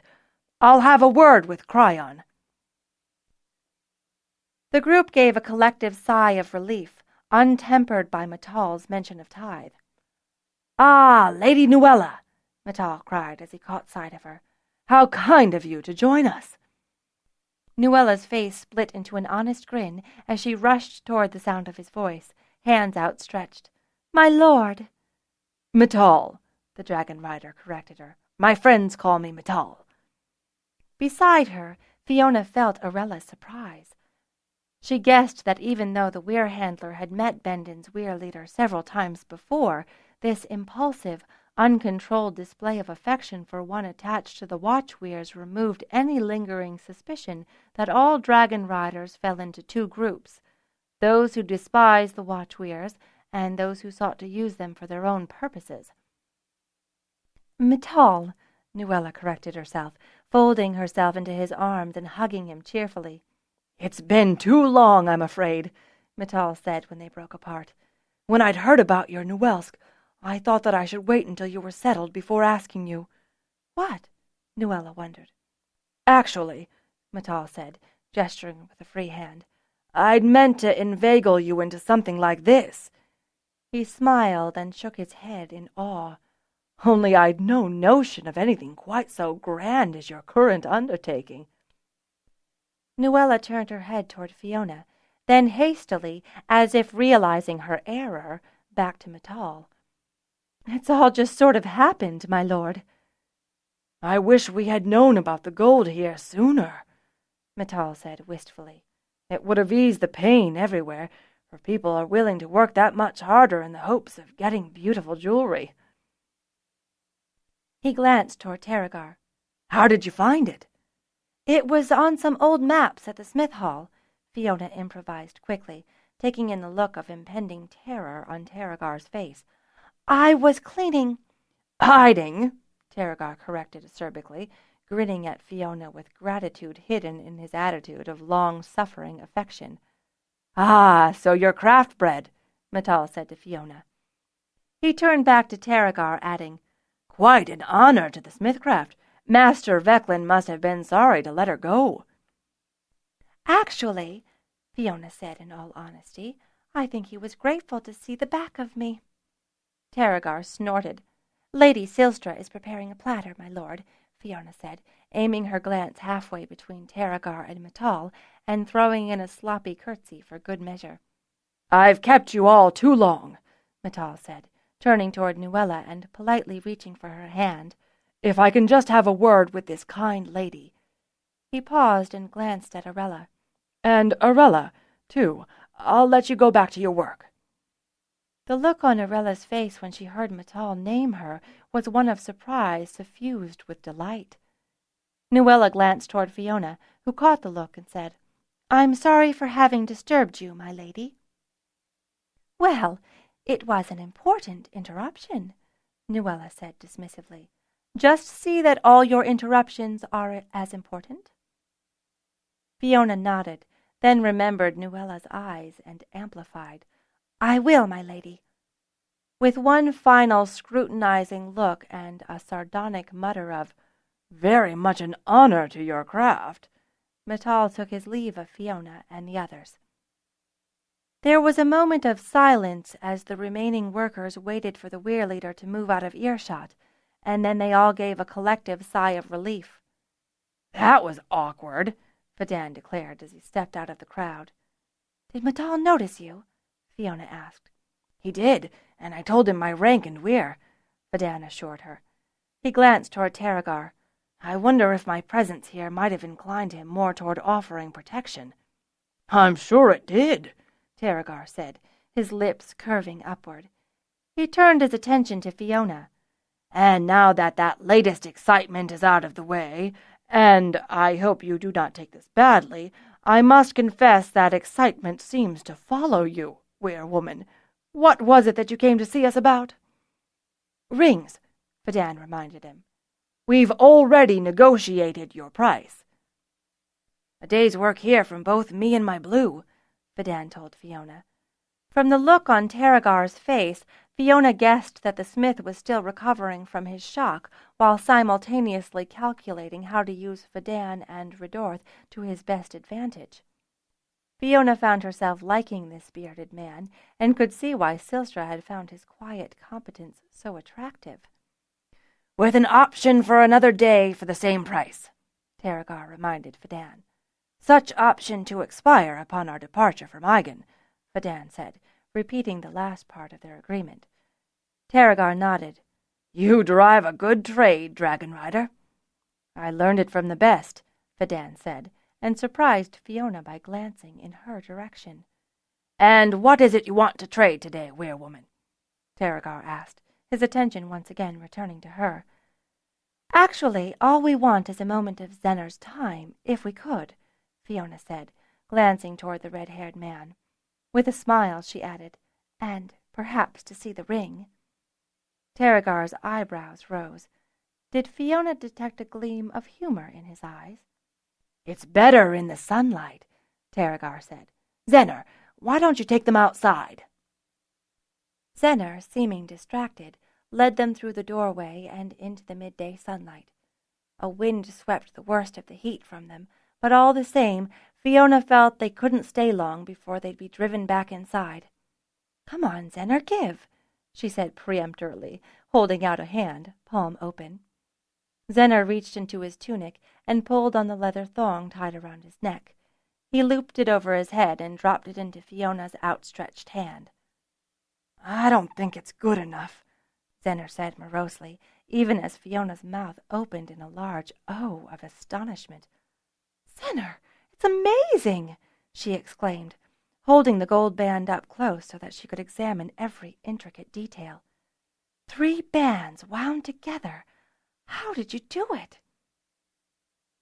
"I had help from Terragar," Zener said, although he did say that I was as addled as a wherry to even think of such a piece. "It's never been done before," Fadan explained. "There's never been enough gold of such quality, nor—" He nodded respectfully toward Zener. "Anyone so deft at such workings." "I was always good at making things," Zener said with a diffident shrug of his shoulders. "You know," Fiona said judiciously, returning the ring to Zener, "you're right. There's something wrong with that ring." "I knew it," Zener groaned. Fadan gave Fiona a startled look of disbelief. "I just knew it," Zener continued. With a pleading look he asked Fiona, "What is it?" "It's not on Nuella's finger," Fiona exclaimed, her eyes flashing in irritation. "Huh?" "You can't see your work in its proper light until it's in its proper setting," she told him. "And that ring was made for her finger. That's its proper setting." She reached for his hand, latched on, and tugged. "Come on." "Where are we going?" Zener asked, lurching after her like a herd beast being led to pasture. "I think I'd best see to Master Terragar," Fadan said hastily, taking off in the opposite direction. "I'm not sure I should be seen more by Weyr Leader Mattal today." Fiona ignored his words, concentrating on keeping Zener in her grip. Halfway toward the weir hold, Zener grasped her intention and suddenly dug in his heels. No, I can't. It's not the right time, he told Fiona feebly. I'm not ready.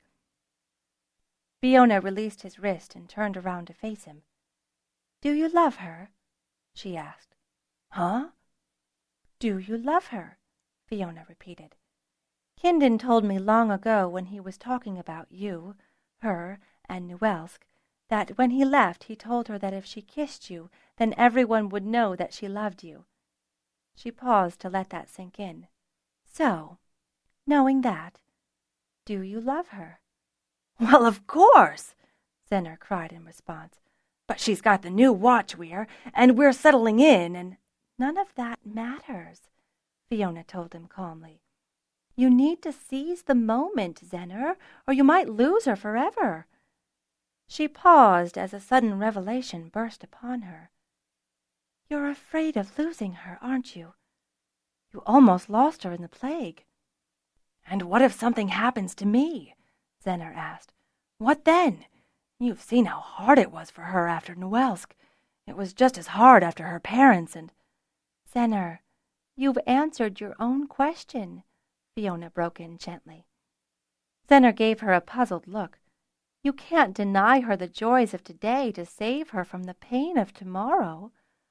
All you are doing is denying her any chance at happiness, not any chance at pain. Zenner's eyes grew wider as he absorbed the sense in her words. Today is an excellent day to see if that ring fits, Fiona urged him quietly. Yes, Zenner agreed, drawing himself up to his full height, his eyes roaming off into the distance, or the future. You're right. He started off, his gait purposeful and long, leaving Fiona to trot after him. Zenner didn't break his stride as they entered the dimly lit hold, nor did he pause to find his bearings, setting a course directly for the kitchen. Presently Fiona heard the tenor voice of Matal.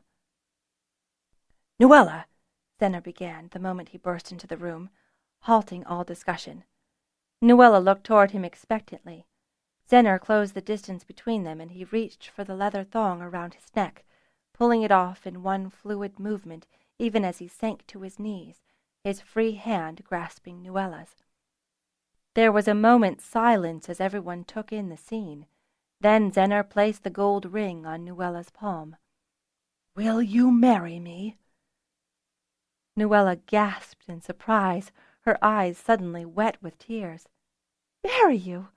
Of course, with all my heart. That went very well, my lady, Fadan said as he hoisted Fiona up in front of him and busied himself with tightening her riding straps firmly. You have quite the social knack, if I may observe. I just had to think of all the moaning you'd make if I failed, Fiona replied teasingly. Really, it was a joy to spend time with Fadan because he treated her like a full-grown person, able to take on any burden, sometimes demanding more of her than she thought she could give. And he did it all with a manner that was always respectful, always supportive. And, of course, he swore like some of her father's guards when they thought no one from the hold was listening. We lowly blues are always willing to take on the tasks we're called to, Fadan replied drolly, as Redorth leapt nimbly into the air. Of course, he added, I'll certainly need a long massage for all the kinks I've got in my poor recovering body this day. I'll send a Wehrling, Fiona retorted icily. Massaging was one of the therapies that she'd initially feared the most, but had ultimately found to be the most enjoyable and relaxing work. It had taken her 2 sessions to cure her of any lingering squeamishness when dealing with human flesh, particularly male human flesh, and to become absorbed in the art of gentling muscles back into health. Oh, be sure to send a pretty one, Fadan teased. I like it when you send a pretty one. Fiona snarled playfully, but said nothing as the darkness of between took hold of them.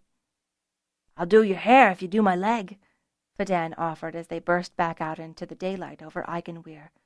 Beneath them, Redorth bugled a response to the challenge from the watch-dragon perched on the heights near the Starstones. Wash, brush, and trim. Deal. It had given Fiona a sublime sense of relief when she discovered that riders of blues and greens, while differential to her as a Weyr-woman, treated her womanness as something unimportant to their relationship with her. Fiona had always understood intellectually why that was so, but it was only when she recognized it on a subconscious level that she truly allowed herself to open up to them. These older men, who did not see her as a potential mate, were free to see her as the person she was. Of all the riders, perhaps because of his lengthy recovery, Fiona had become fondest of Fidan, and was most comfortable being herself with him. "You are truly a beautiful girl, you know," Fidan said as he toweled off her hair while she sat before him. Fiona couldn't help blushing with pride. Fidan threaded a lock of her gold hair through his fingers. "Your hair is silky, your freckles mark your face and shoulders delicately, your nose is—" he sniffed. "Well, you'll survive with your nose." "What's wrong with my nose?" "Nothing," Fidan chuckled. "Just teasing." He finished toweling and picked up a comb, running it slowly through her hair. He held up the ends and peered at them. "Yes, you need a trim. You're getting all raggedy." He hissed through his teeth as he added, "And this sun's not good for the condition. You're all dried out. Aren't you using that oil we discovered?" "Oh, we ran out," Fiona replied drowsily. She loved when he played with her hair. Fidan murmured in a tone that informed her he would check on the veracity of that statement. "We used the last of it on your leg, if you recall," she told him, not quite finding the energy to sound testy. She'd insisted upon their return on massaging his leg first, and was glad she had. The exercise had done him much good, but his muscles had definitely been tight, and had needed the massage to relax them. "Really?" Fidan responded, sounding not at all convinced. "How convenient for you, then." Fiona growled back in keeping with the banter. "I'm surprised you don't demand that I stay here with you the next 3 turns," Fidan commented. "Otherwise, who will take care of you?" "I can take care of myself." "It's a good thing that you've arranged to have the wedding before I leave, then," Fidan murmured, as he began to tackle her long locks. "Perhaps you'd prefer me to cut it short so that you won't have to worry about it when I'm gone." "That's an excellent idea," Fiona said, knowing it would surprise the Blue Rider. "In this heat it's far too much bother." "But your hair is so soft," Fidan objected. "I don't see you wearing your hair long in this heat," Fiona retorted. "I'll grow it out again as soon as I return to the Weyr," Fidan told her. "In colder weather it's wise to have long hair." "Ah, then you agree," Fiona said triumphantly. She held up a hand with index finger and thumb measuring a gap. "This long, if you please." "You might as well be a boy at that length," Fidan remarked sourly. "You'll take away my only joy." "Well, short, then," Fiona said, willing to compromise. "But if I don't like it, you'll cut it my way." "Very well," he agreed, not bothering to keep the reluctant tone out of his voice. Fiona was glad to hear him pick up the scissors, for she knew that she'd be seated for a long time, and, truth be told, the stress of the morning had left her quite tired. Then, dimly, she heard something out of the ordinary, and roused herself enough to question Talent. "A bronze has arrived," Talent told her, "and the watch-dragon has challenged him." A moment later she added, "It is Gaminth of Bendenweir." "Gaminth," Fiona repeated, sitting up and startling Fidan, who just narrowly avoided clipping her bangs at the root. "Natal?" "I heard too," Fidan told her irritably. "You're not done, and until I'm done with you, you're not fit to be seen." He paused, adding drolly, "Unless you'd really like Benden's Weyr leader to see you with your head half shorn." "Where's Tamar?" Fiona asked Talent, sighing irritably but allowing herself to be pushed back into the chair. "He and the older Weyrlings are getting ice," Talent responded. "Who's the senior bronze? No, forget that." Fiona remembered that Tamar's Dorenth was the only healthy adult bronze still here. "Where's Najian?" "Najian went with them. Talent replied, sounding much less worried than Fiona. Jakarin is greeting him. Jakarin asks where you are, Perinth said suddenly to Fiona. I'll be done in a moment. Have him offer the Weyr leader some refreshment, but nothing with ice. Fiona replied. Nothing with ice, Perinth repeated to himself. Tell Taryn that she's got company, Fiona said to Talent. She's getting ready, Talent told her. She says to remind you that the traders are due this evening. Oh, dear, Fiona groaned out loud. Fidan, hurry. You hurry a haircut, you get bad results, Fidan told her with mock seriousness. You're just over half done. You've got 5 minutes and then I'm leaving no matter how I look, Fiona warned him. No, Fidan told her sternly. You're a Weyr woman. Even Weyr leaders who arrive unannounced can wait for you. They might, Fiona agreed. I can't. Probably true, Fidan muttered to himself, stepping back and eyeing her hair judiciously before his next cut. So the practice will be good for you. Fiona seethed with impatience as Fidan continued his careful clipping. Slowly she forced herself to relax, and as she did, she realized that for all his words, the Blue Rider had sped up his work. Finally, Fidan stood back for one last careful inspection of his handiwork and sighed. Well, it will do, he said. You can't expect good results if you rush. Gesturing to Fiona to rise, he placed his hands on her shoulders and turned her about to face the mirror. I'm gorgeous, Fiona exclaimed, beaming with pride at her new look. You were always gorgeous, Weyr-woman. Now you're stunning, Fidan corrected. Fiona leaned forward to the mirror to examine Fidan's scissor-work. Her hair was short, but framed her face and skull like a golden cap. The hair on her forehead parted into 2 separate bunches, with the angled break at the center of her forehead. I look like a baby, she complained. I'm too young. You only look your age, Fidan said. He brushed stray hairs from her clothes, then stood back again, inspecting his handiwork. There, he proclaimed proudly, fit to greet a Weyr leader. He spun her on her heels and, with an affectionate pat on her butt, sent her on the way out of his quarters. Over her shoulder, Fiona called back, Thanks, Fidan. Any time, Weyr-woman. Any time, he told her feelingly. She took the steps down to the bowl 2 at a time. The midday heat forced her to slow down as she crossed the bowl to the kitchen cavern. Even so, she arrived with her newly trimmed hair plastered to her face with sweat. She was seen first by Taryn, who was facing toward the entrance talking to a tall man. Mittal? Fiona thought. If it was him, why wasn't he wearing his Weyr leader's jacket? She was too far to hear Taryn's words distinctly, but her gesture made it obvious that she had announced Fiona's arrival to the man. The man who turned to face her was not the same Mittal she'd seen earlier that day. His face was more lined, his hair had more gray. His eyes looked... You're from the future, too, Fiona exclaimed as she closed the distance between them. Mittal, the mince rider of Bendon, at your service, Mittal replied, bending low and reaching for Fiona's hand. Fiona raised it as her training compelled her, and was pleased when the Dragonrider gently kissed the back of it and released it to her, his eyes surveying her warmly. I can see your sister's face in you, he told her.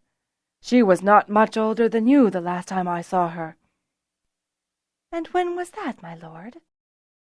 Mittal, he corrected her gently, adding, Benick leads the Weyr now. He paused, then continued. I last saw your sister more than 10 turns back, when the black and yellow quarantine flag was first seen at Fort Hold. He smiled sadly. I can still see her in my mind as she raced off to her hold and father. I had less than 2 turns at the time, Fiona said with a deep sigh. And yet, now, you seem to have grown rather quickly, Mittal said with a grin. I'd heard you'd impressed. I hadn't heard that Cleor thought to send you back in time here. Lord Cleor had not ordered it, Fiona replied. But why are you here now?" "I'm here through an oversight on my part," Matal admitted frankly. "I must have got my coordinates mixed. I'd hoped to meet you when you were leaving Eigen to return to our present." "So we did return," Fiona murmured to herself. Before Matal could comment further, she silenced him with a raised hand. "Please, say no more about it. I've learned that knowing too much of the future is a heavy burden." Matal nodded in agreement and frank approval. He started to say something else, then seemed to collapse on himself, reaching out hastily to prop himself upright. Fiona and Pern reached out to guide him into a chair. "You'd best not tarry too long, my lord," Fiona warned him. "Being back in time is hard on us riders." "So I'm discovering," Matal replied weakly. "Do the effects wear off?" Fiona shook her head. "They haven't so far," she told him. "But some feel it more than others, and some of us have felt it practically since impression." "Since impression?" Matal repeated, his eyes narrowing suspiciously. "That doesn't seem right." "It's like a constant noise in our heads, like chalk rubbed the wrong way on slate," Fiona said. She gestured toward Pern, only to discover that the young headwoman had gone over to the hearth to prepare a quick pitcher of claw. "Those who have not impressed, like Pern there, don't feel the effects." "And how many werefolk came back in time with you?" "Only Pern," Fiona admitted. "So it might just be that she's immune to the effects," Matal observed. "Perhaps," Fiona agreed politely. Matal flashed a grin at her. "Clearly you don't think so." He waved a hand in a throwaway gesture, then continued. "I don't see many of your injured." "We've been here long enough for most of them to recover," Fiona replied. "Only our most severely injured remain, and they'll return right—" "After the wedding!" Matal exclaimed, slapping his forehead with his hand. "Of course, I'd forgotten. You were the source of the glows." "Please, we haven't done that yet," Fiona told him urgently. "But Zenor has asked Nuella, hasn't he?" Matal asked. "I seem to recall that this was about the day he did. Perhaps that's why I came back to this time." "He asked her just this morning," Fiona admitted. Matal leaned forward, scrutinizing her face carefully, and then exclaimed, "You were the girl! You were the one who forced him to ask her, and gave me the gold for Kindon." He blew out his breath in a long, surprised sigh, shaking his head. "I knew that I'd seen you before, when I'd seen you before. You reminded me so much of Coriana that I couldn't forget you." He paused and admitted impishly, "I'd even had some thought of introducing you to Kindon, but I wasn't sure if that wouldn't cause him more grief." "You did?" Fiona asked excitedly. For a moment she allowed herself not to be lost in the possibility. What would have happened? How would it have worked? Pern dropped the tray of mugs and claw on the table, rattling Fiona back to reality. "I'm glad you didn't," Fiona said as she placed a mug in front of the bronze rider, picked up the pitcher, and poured him a full helping of the warm claw. "I cannot stay in this time. I belong back at the Weyr." "You say your injured have left already?" Matal asked. "Only those with lighter injuries," Fiona told him. "They've gone ahead in time to meet us here in another 2.5 turns when the younger Weyrlings," she felt herself blush, "and my queen have matured." "You brought the younger Weyrlings back?" Matal asked, his brows raised in surprise. "The ones from Milurth's last clutch?" When Fiona nodded, he asked, "How?" "We're not sure," Fiona admitted. "There was a queen rider who guided us back, and then she and a group of riders brought back the most injured riders and dragons. Otherwise, it would have been only the 30 lightly injured and the 12 older Weyrlings," Pern interjected. "And you don't know who this queen rider was?" Matal asked. Fiona shook her head, then bit her lip hesitantly. Matal noticed and raised his brows again invitingly. Tamar and I wonder if it wasn't me from the future, Fiona admitted reluctantly. From beyond our future. Well, you could have done it because you would have known that you could have done it, Mittal murmured thoughtfully, glancing over to Fiona for agreement. That was the thought, Fiona replied, but it didn't feel like me. She groped for words. I didn't feel doubly strained, like I think I would if I were in the same time 3 times over. Mittal murmured. Then, once again, he made the throwaway gesture with his free hand. I doubt we'll find an answer in our time either, but we're certain to find one sometime. He downed his claw and rose to his feet. I think it would be best if I left now. I know what I need to know. We can help you, Fiona said, nodding urgently to Pern, who was already on her feet on the other side of the bronze rider. Mittal made to wave them off, but then, with a startled look, he found himself reeling and gladly leaned on them for support. Maybe you are in this time thrice, Fiona told him. Perhaps, Mittal agreed feebly. In which case, the sooner I leave, the happier I'll be. He smiled. Of course, I shall be sorry to miss more of your company. Are you well enough to go between? Pern asked as they helped him up to his perch on Gamint's neck. Yes, I think so, Mittal said, waving them back and adding testily, This blasted heat doesn't help. He glanced thoughtfully at Fiona for a moment, as though mulling over his words, then gestured to her sadly. I should tell you, Kindin is attached to Lorana. I'd heard, Fiona shouted back up to him. Give him my regards. Certainly. Gamint leapt into the air, slowly climbed up out of the bowl, past the starstones, and winked between. So, we know one thing, that we make it back safely, Tamar said when Fiona recounted the events to him later that evening at dinner. A trading caravan with Aziz and Mother Karina had arrived just in time to join them, so the dining cavern was more full and lively than it had been for a while. Yes, Fiona agreed, and we know that some people seem to take timing it even worse than we do. Which begs the question, why? Fiona shrugged. It might be that some are just more susceptible, Najean spoke up from the far end of the table. Or it could be that some are traveling in time more than others, Tamar observed darkly. Does anyone have a good understanding of timing it? Fiona wondered. No, Najean replied before Tamar could answer. All I know is that it's not encouraged, and I think with good reason. Shards! You'll have no arguments there, Fiona exclaimed, glancing at Jakarin, who was bravely stifling a yawn, and Fijian, who looked no better. Did Nuella set a date for the wedding? Mother Karina asked as she approached the table with her latest dish. It had become the custom that whenever the traders arrived at the Weyr, they would share in the Weir's chores. Pern was particularly grateful for the relief. Mother Karina usually forced the youngster to sit and watch when she was cooking. You can't learn everything on your feet, Mother Karina always said.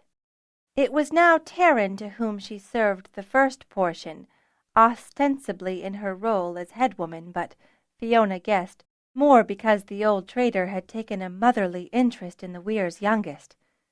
Pern took the mothering with a mixture of annoyance and delight. Delight at the attention, annoyance that someone would feel it required. Her eyes widened as she sampled, chewed, and swallowed. She raised a hand to fan her mouth and reached for a mug of cool water with the other. "Whew!" she exclaimed. "Spicy!" After a moment she amended with a look of surprise. "But not really hot." Mother Karina beamed at her, passing the plate toward Fiona and Tamar, who reached for it simultaneously.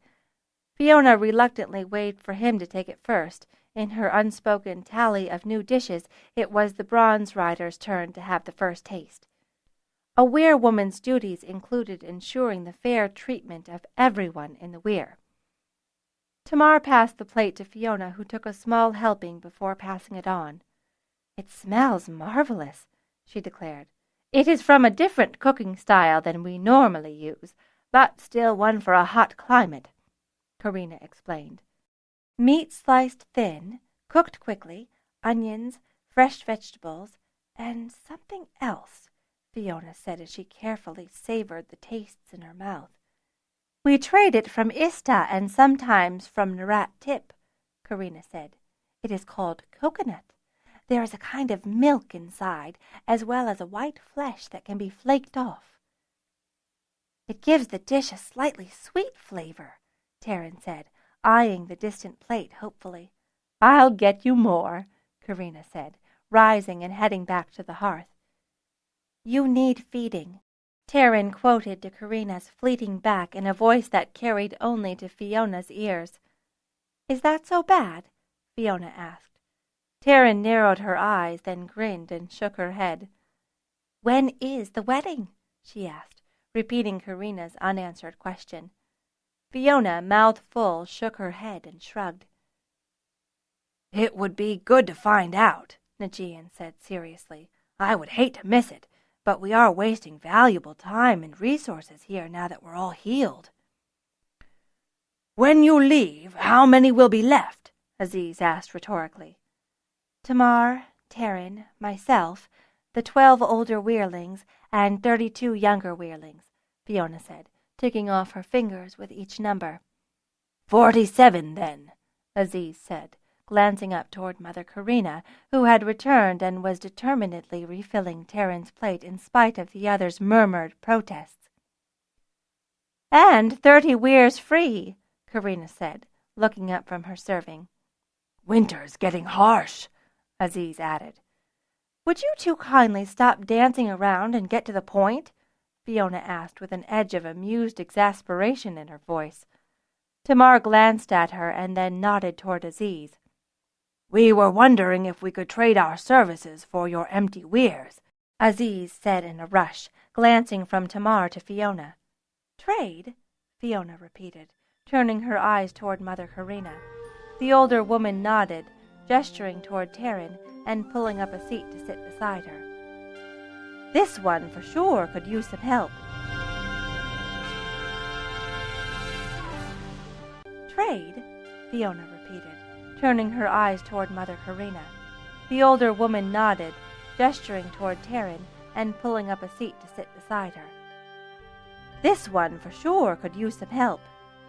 "I'm doing fine," Taryn protested loudly. "You are," Fiona agreed diplomatically, "except that you hardly sleep, and when you do you're tossing and turning, and you're always to bed last and up first." "I toss and turn?" Taryn asked in surprise, a hand rising to her cheek in mortification. "And talking," Fiona added. She grinned at her friend. "Do you think that every time I end up sleeping with Talent it's because I want to?" "I could move out." "No, you will not," Fiona declared loudly. She turned to Karina. "I see no problem with this notion." "Traders and Weirfolk," Najian muttered, shaking his head. "It's not been done." "I'll bet it has," Tamar said. "Remember that when our ancestors crossed here from the southern continent, everyone lived in the same place." He nodded toward Fiona. "Fort Hold. It wasn't until much later that Fort Weyr was established. So the traders and the Dragonriders were certainly living together for part of the time after the crossing," Aziz agreed. "We have nothing to hide," Fiona said, glancing quellingly toward Najian. "Our ways are different, Weyr woman," he responded unapologetically. By way of illustration, he jerked his head toward a group of blue and green riders who were laughing together over some shared joke. "Trader ways are different, too," Fiona countered. She waved a placating hand toward the brown rider. "Oh, I don't say there won't be problems or the occasional difference, but I think it will be a great help to the Weyr." Her emphasis on the last word was not lost on Najian, who considered her response for a moment before nodding reluctantly. "We ask because we would like to help with the wedding," Mother Karina explained. "Traders don't like settling in one place for too long," Aziz said. "Not all traders mind a bit of rest," Karina corrected him. She turned to Fiona. It's customary for new mothers to rest in one place for 3 months, longer if possible. We'd be delighted to help, Tamar said with a nod toward Fiona. And the wedding? Karina inquired. The older riders shouldn't tarry too long, Najian reminded Tamar. We can't hurry their wedding, Fiona reminded him. With all respect, Weyr woman, Najian replied, his lips twitching upward even as he sketched a bow from his chair. You can. And did, Tamar added. Fiona threw up her hands in surrender. She turned to Mother Karina. You've met Nuella, haven't you? Karina nodded. We came from there. By Dragonback, Najian added. They left their caravan and several traders behind. Setting up a new depot? Fiona guessed. Did you get any ideas from Nuella or Silstra, then? Taryn asked, her fork hovering near her mouth. Eat, child, Karina ordered. She waited until Taryn had emptied her fork before continuing. I spoke with Silstra. She's quite a trader, and she thinks that sometime before Turn's End would be best. Turn's End would be the latest we could keep the older riders here, Tamar said. That doesn't leave much time, Fiona said, startled. Indeed, Karina agreed, which is why I offered our services to Silstra. She allowed herself a small smile. And as soon as we can get our mothers settled into the Weyr, we'll be able to set them to making suitable wedding clothes. That's right, Fiona exclaimed in sudden memory. Kindon said that traders were at Silstra's wedding. Silstra thought it fitting, Karina allowed, looking pleased. So we've less than 17 days, Taryn declared before hastily swallowing her next mouthful. It would help to get an exact date, Fiona said thoughtfully. Taryn rose quickly and pressed her hand on Karina's shoulder before dashing to the hearth. Fiona didn't have time to wonder at the odd gesture, because Karina leaned in close at that moment to say conspiratorially, And who would be best at getting that date? I suppose it would be me, Fiona confessed with mixed emotions. She wasn't sure she could soon handle another day as exciting as this one had proved. Tamar glanced at her, or rather at the point over her shoulder, and grinned. What? Fiona demanded, perplexed. Her confusion grew as everyone at the table started to rise, and noises from behind indicated that all those in the cavern were getting to their feet. Taryn approached with Fadan. They were bearing a large platter between them. On the platter was a large cake with icing, and too many candles to count quickly. "Happy birthday, Fiona!" Taryn cried as she put the cake in front of her. "But it's not my birthday!" Fiona exclaimed loudly, her voice not carrying over the roar of the riders cheering her on. "Yes, it is," Tamar told her, grinning wildly. "You've been here 178 days now, and that, added to your time at Fort Weyr, is a whole turn." He gestured toward the candles. "You've turned 14. "Make a wish," the crowd urged. "Blow them out." Still confused and overwhelmed with surprise, Fiona gave a gracious sigh, drew a deep breath, and blew the candles out. Afterward, as everyone finished congratulating her, she looked over to Taryn and smirked widely. "What?" the young headwoman asked nervously. "You aren't mad, are you?" "Oh, no," Fiona exclaimed, her eyes dancing impishly. "I'm just recalling that you've 12 days until you're turning." "Soon enough," Fiona assured Talent as she hovered over the star stones perched on Zarent's back. "You'll be flying soon enough." "I wish I could go with you," Talent repeated morosely. "Well, how about the first place we fly to will be the Weirhold?" "I'd like that," Talent agreed. "I have to be there," Fiona told her again. "Nuella has asked me to stand by her side." She paused, adding worriedly, "You will be okay without me?" "I'm tired," Talent replied, sounding testy. "I'll sleep. Sleep and grow strong," Fiona told her encouragingly. "Wish I was bigger. Soon enough, love. soon enough," Fiona assured her, sending a tender caress with her thoughts. "How are the children?" "The littlest ones are in your bed. I think they think I'm too big for them," Talent told her, her spirits lifting. "But the older ones are warm and comfortable." Mother Karina had been speechless when Fiona had suggested that the trader children spend the night in her Weyr, those wanting to sleep with Talent. "I sleep with her all the time," Fiona assured her. "She's completely safe, and I'm sure she'd love the company." "But trader children? Sleeping with a queen?" Karina repeated, eyes wide in amazement. "She likes the company, and," Fiona added with a wry grin, "it makes her feel older to have youngsters to watch over." Karina and the other traders had difficulty looking at the queen, who was much bigger now than any of their herd beasts, and thinking of her as young. But as Fiona knew all too well, Talent had only been out of the egg little more than 10 months now. "Anyway, she's going to have to learn," she said, hoping to clinch the argument. Learning had a special place in Karina's thinking.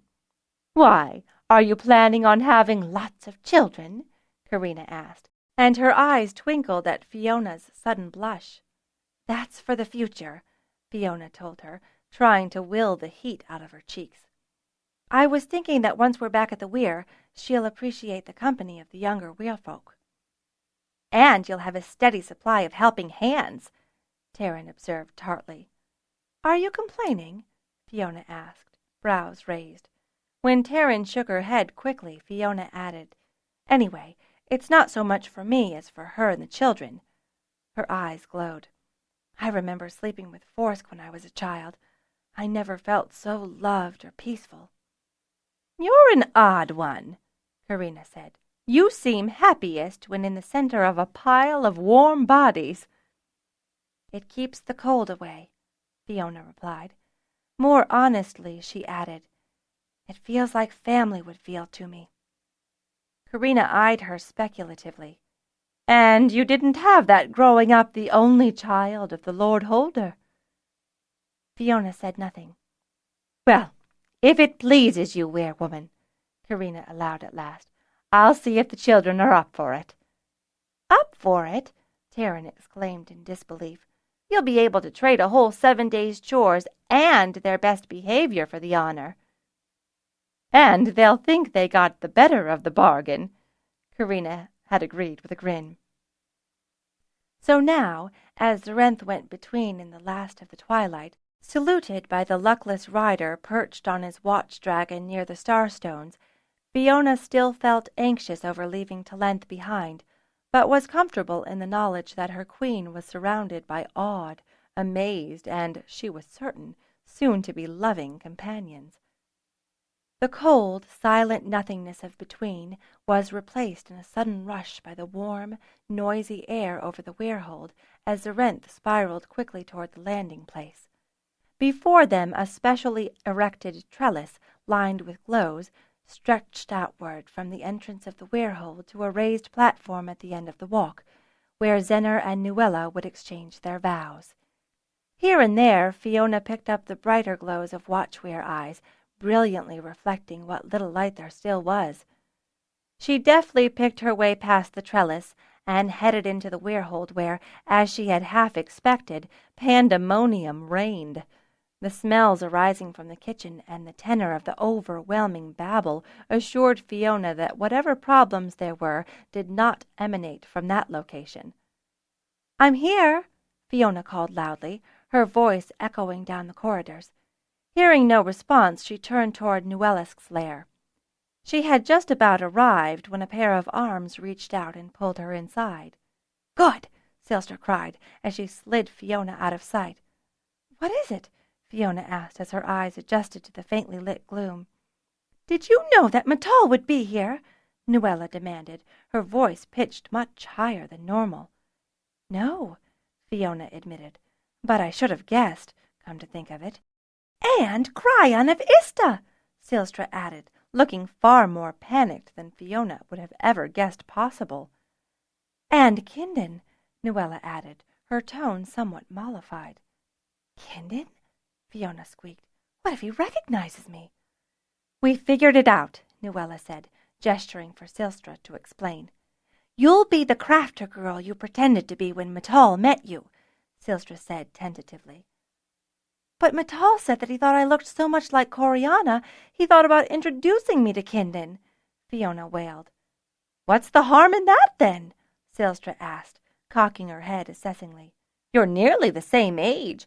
It might be good for him." "I'm the same age now," Fiona exclaimed. "When I go back to my time, he'll be 10 turns older. Besides—" She cut herself off hastily. "You know something of the future involving him," Silstra guessed shrewdly. "I want you beside me," Nuella said. "I don't think I can do this on my own." "That's silly, and you know it," Fiona declared undiplomatically. She regretted the words as soon as they left her mouth, and her expression showed it. "What I mean is that you're more than able, Nuella.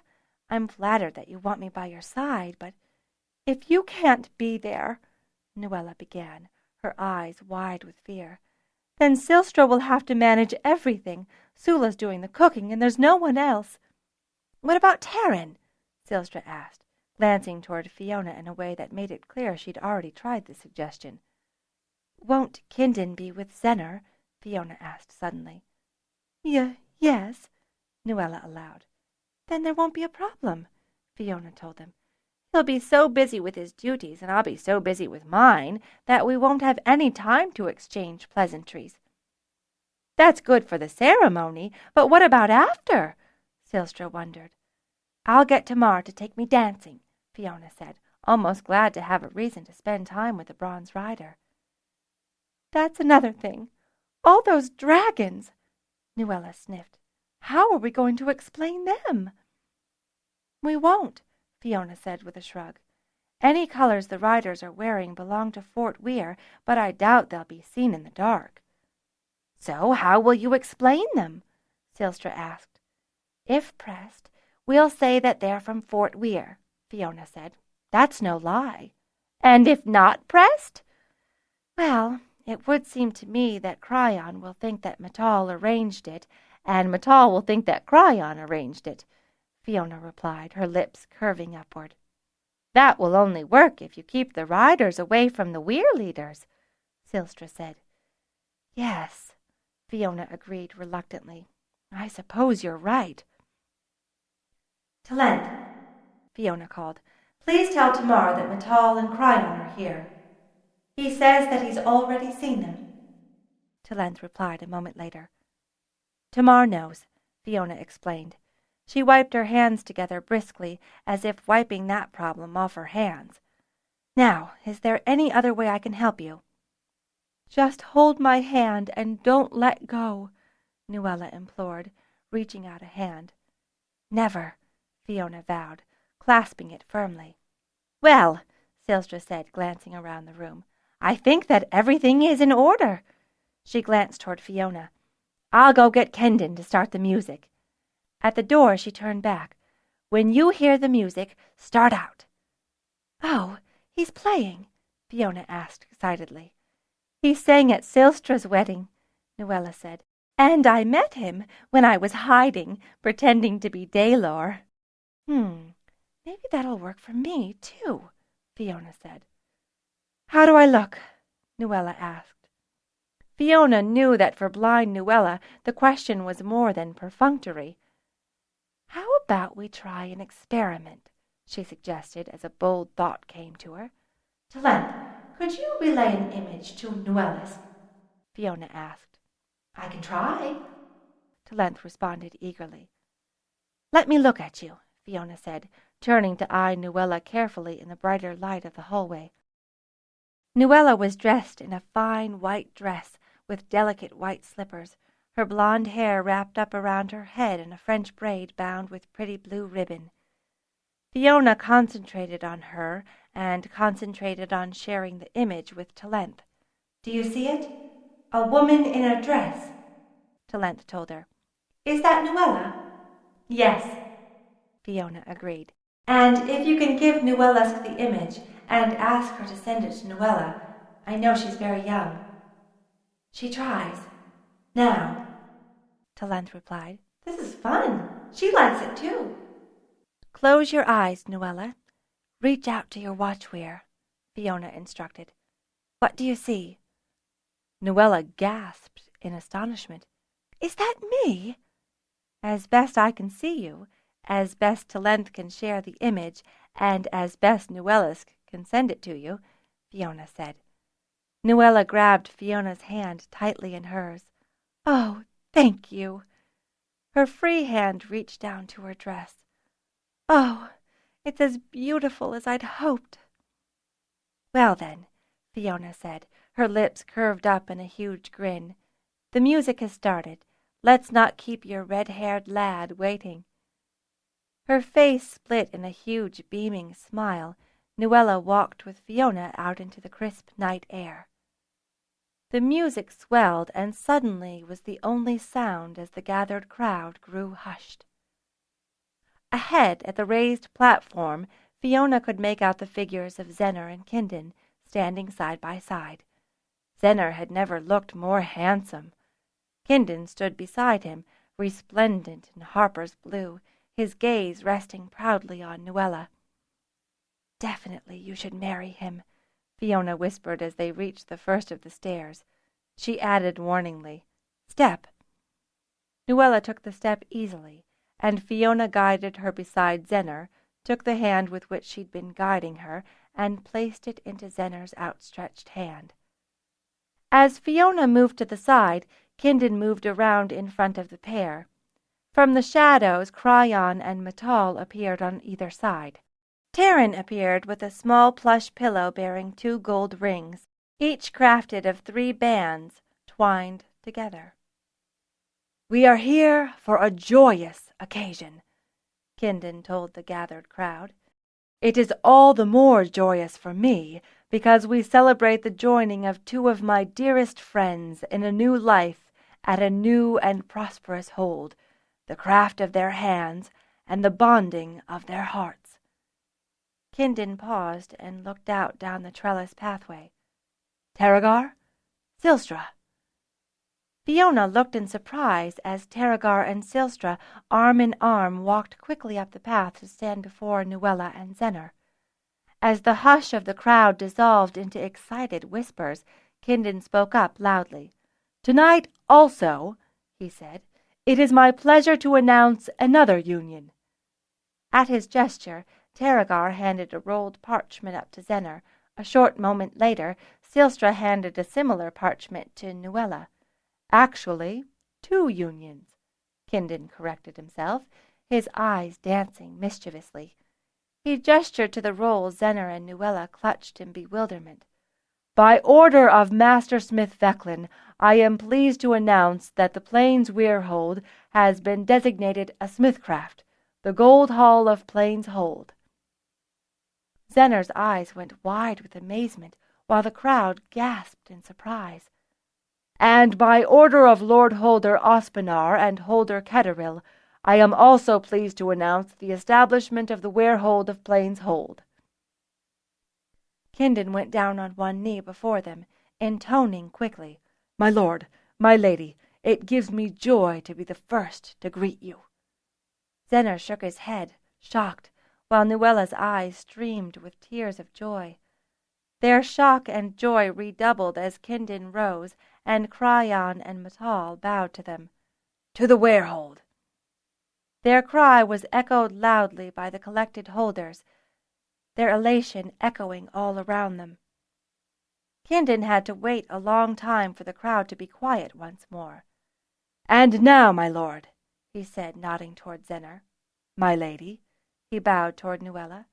I understand that you have come to express vows before this company. He turned to Nuella. Is this so? It is, Nuella declared loudly. And you, my lord? Kindin asked of Zenner. It took Zenner 2 tries before he could sound it out. It is. Kindin smiled at him, and Fiona was pleased to see Metal rest a comforting hand on Zenner's shoulder, as Kindin continued through the vows. At last the rings were exchanged, and the newlyweds kissed. Kindin stepped back then, shouting to the crowd, Zenar and Nuella." "Now," Fiona called to Zarenth. She was lucky to be facing away from the werehold so that she saw the long trails of glows in the sky as they approached. As Tamar's Zarenth, bearing a basket full of green glows, and Nagian's Grineth, bearing a basket full of yellow glows, flew into view of the rest of the crowd, Kindon called out, "What? Watch Weyrs?" "They fly well," Matal noted approvingly. "I'd always known that watch Weyrs were up to such things." "Dansk flew with just one basket," Kindon said as he looked to the sky in awe. "I'd never thought of seeing so many watch Weyrs in flight." The massed wing of 42 dragons, all the older weirlings and recovered riders, flew overhead in a graceful display of color, then reformed and swung back around, performing intricate maneuvers, making tight circles and trails in the sky to the delight of all the observers, at a height such that only the glow themselves, and not the dragons carrying them, were visible. "That's some flying!" Cryon exclaimed, glancing toward Matal. "I didn't know watch Weyrs could do so well," Matal remarked. "They are very capable," Kindon declared, "although—" He shaded his eyes, squinting into the dark sky above. "Quick!" a voice implored Fiona. She didn't need any urging, and feigning a loss of balance, tumbled into Kindon. "I'm sorry," she exclaimed. "I got dizzy." "Not a problem," Kindon said, setting her back on her feet and resuming his scan. "Talent, tell Tamar it's time to finish," Fiona thought, glancing toward Matal, who had stopped staring at the sky long enough to look her way. "Oh, it's you again," he said, smiling at her. He pointed up to the sky. "Some sight, isn't it?" "Indeed, my lord," Fiona said. "I hear that Arella and Jathan practiced forever on it." She wasn't lying, as presently 2 lights separated from the others, descending in a steep dive, resolving themselves into the shapes of a green and bronze watch Weyr, each triumphantly carrying large glows in their foreclaws and, to Fiona's surprise, bearing riders on their backs. With their descent, the final performance was over, and the dragons of Aigen disappeared between. The party swelled as the Aigen Dragonriders, garbed as plain holders, arrived from their landing behind the weirhold. Under the pretext of helping the newlyweds settle in, Fiona escorted Zenar and Nuella, glad to get out of the sight of Kindon and the weirleaders. "I'm so glad we primed Arella and Jathan," Fiona sighed as she helped Nuella out of her gown and into more comfortable party clothes. "They were thrilled to fly with Dragonriders," Nuella replied. "I just wish that Nuella's were older." "On your wedding night?" Fiona exclaimed in exasperation. "Well," Nuella considered, "maybe not." She paused for a moment. "But I'm getting one of those saddles when she's older." "I don't doubt it," Fiona said in agreement. "Come on," she said, hastily changing the subject before Nuella might question her tone. "Let's get you out there for the dance." Nuella followed her lead gladly until Fiona could return her to Zenar, and the 2 of them led off in the first dance in the square laid out beside the garlanded trellis. "Who's good on the drums?" Kindon called out, searching the crowd. He spotted Findler and gestured to him. "You look like a strong, likely lad. Are you up for it?" "I can try," Findler replied, breathless with excitement. From among the other children, Kindon quickly gathered a makeshift orchestra and set to singing and calling tunes until relieved by Silstra and Terragar, who proved to have very good voices. Fiona found Tamar and danced with him once before finding herself tapped by Nagian, then Fadan, Jakarin, and what seemed the entire Weyr one after the other, until she honestly declared herself exhausted. In a lull between sets, she pored over the food laid on the groaning tables, piled her plate high, found herself some sweet juice, and sat in a quiet corner, glad to be unnoticed for the moment. When someone suddenly spoke beside her, she jumped. "Matal tells me you know Arella and Jathan." It was Kindon. "I do." Fiona admitted. And Nuella, you were her honor maid. Yes, Fiona said, feeling very uncomfortable. She glanced around anxiously for Tamar or any of the Dragonriders, but could not make out any of them in the dim light and motion of the dancing throng. Kindon peered closer at her. You remind me of someone, he said. Are you related to Nuella? Panic enveloped her. In desperation, she lifted her cup to her lips and let it slip, splashing juice down her front. Oh, no! Kindon looked around futilely for something to help dry her off. I must go or this will stain, she said, jumping up and scurrying away as fast as she could. Will I see you again? Certainly, Fiona called over her shoulder. She found Tamar, who took one look at her frightened expression and stained dress, and picked her up in his arms. It's Kindon, she breathed into his ear. I need to get away, back to the Weyr. Very well. It's getting late anyway, Tamar said. With a grin, he added, and I think we've done well by the Weyr this evening. Indeed. When Tamar dropped her off, Fiona slipped quietly into her Weyr. Eyes accustomed by the starry night to the light of the dim glows, she found her nightgown, quickly changed, and, seeing her bed full and squirming with the youngest of the trader children, snuggled herself into the crowd of older children nestled up against Talent's warm hide. I'm back, Fiona said drowsily to her beautiful queen. Talent heaved a slight sigh and drifted into a deeper sleep. No one was quite prepared for the next morning. The trader children were desperate to stay with Talent the whole day, while the adults, trader and rider alike, were all weary from the excitement and drink of the evening before. Neither Tamar nor Fiona pushed the others hard that day, but as the sun sank once more on the horizon and they gathered for the evening meal, Tamar told the diners in the kitchen cavern, I think it is time for the older riders to depart. They're all recovered, Fiona agreed. We were only waiting for the wedding, Najean remarked.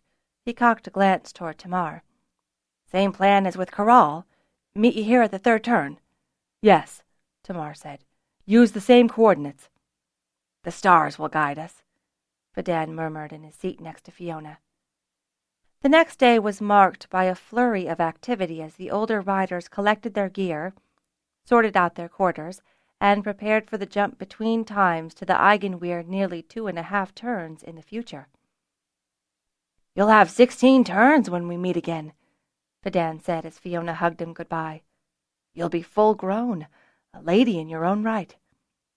Fiona laughed at the description. I doubt I'll have changed that much, she said.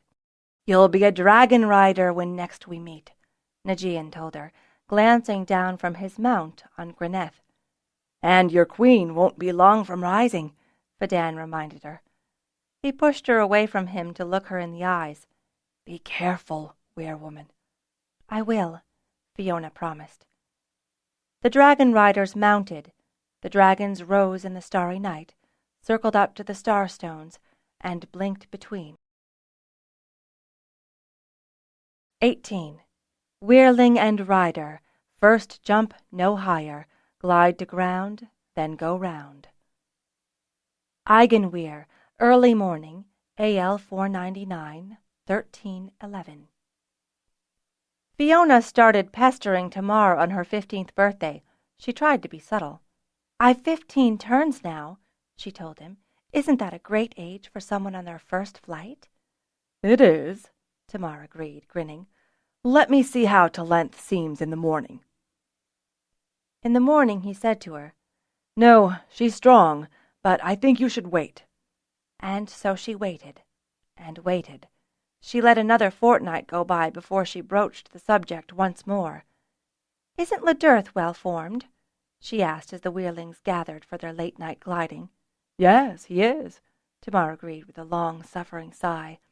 And he'll be a fine flyer, too, when the time is right. The next month passed with Fiona valiantly refraining from a single comment, although she caught Tamar eyeing her speculatively several times. She spent more time with Pern, with the younger Wehrlings, with the traders, while Tamar was busy training the older Wehrlings in formation flying, flaming, and recognition points. "Tomorrow have the Wehrlings set the riding straps on their dragons," Tamar told Fiona the next day, when the Wehrlings had finished their early morning glide. Fiona's eyes lit, but that was nothing compared to the shouts of joy when she told Fijian and the rest of the Wehrlings. "Too much exuberance," Tamar muttered disapprovingly when he heard the outburst. Fiona stuck her tongue out at him, which was very un-Wehrwoman-like, but satisfying all the same. The next morning the Wehrlings were lined up extra early, eyes gleaming, but Tamar disappointed them, merely inspecting their riding straps and murmuring quiet corrections to each individual rider.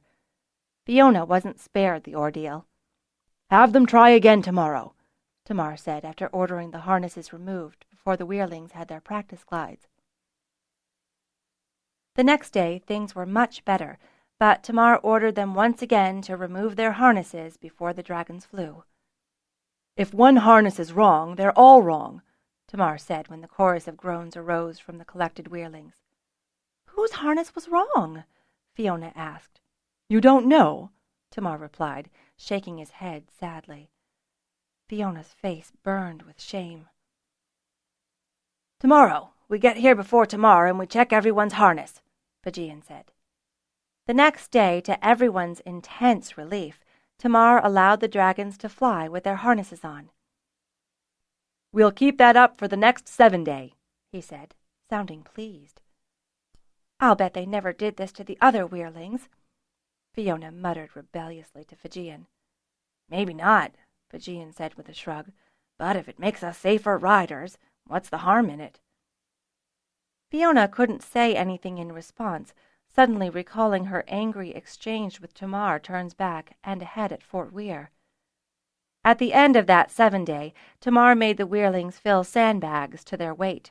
He inspected them on a balance beam and, for the next several days, until all the weights balanced for all the Wehrlings, made the Wehrlings empty their sandbags individually before allowing their dragons to fly unharnessed. The older Wehrlings, meanwhile, found the whole exercise hilarious and were now lined up every morning jeering the Wehrlings and cheering on the wing leader. "We'll get up before everyone," Fiona swore one morning. Her words were met with a growl of approval from the rest of the Wehrlings. The next morning, every Wehrling was checked twice, once by his partner and once by Fiona, who was herself checked 3 times, first in secret with Fijian alone, and twice more in public by Fijian and Janos. "We need to set the example," she had explained. The effort proved out. For the first time the dragons were allowed to walk around the bull with the sandbags attached to their harnesses before Tamar, to the groans of all the younger Wehrlings and the guffaws of all the older Wehrlings, ordered the sandbags removed again. This practice lasted another 7 days and became so routine that all the younger Wehrlings exclaimed in delight when Tamar refrained from ordering the sandbags to be removed. Fijian smiled excitedly at Fiona as his Ladurth climbed the Queen's Ledge in preparation for his first full-weight glide, but Fiona was troubled. "I don't think this is right," she said to Fijian in surprise. "Don't you think Tamar would insist on them flying first with a lighter load to strengthen their muscles?" "But they've been gliding for turns," Fijian protested. Fiona glanced toward Tamar and noted how the bronze rider stood, impassively looking their way. "Tamar," she called, "shouldn't we start with less weight?" Tamar's face slowly creased with a smile, and he nodded. "It was another test," Fijian groaned beside her as he rushed to remove half the sandbags from Ladurth's load.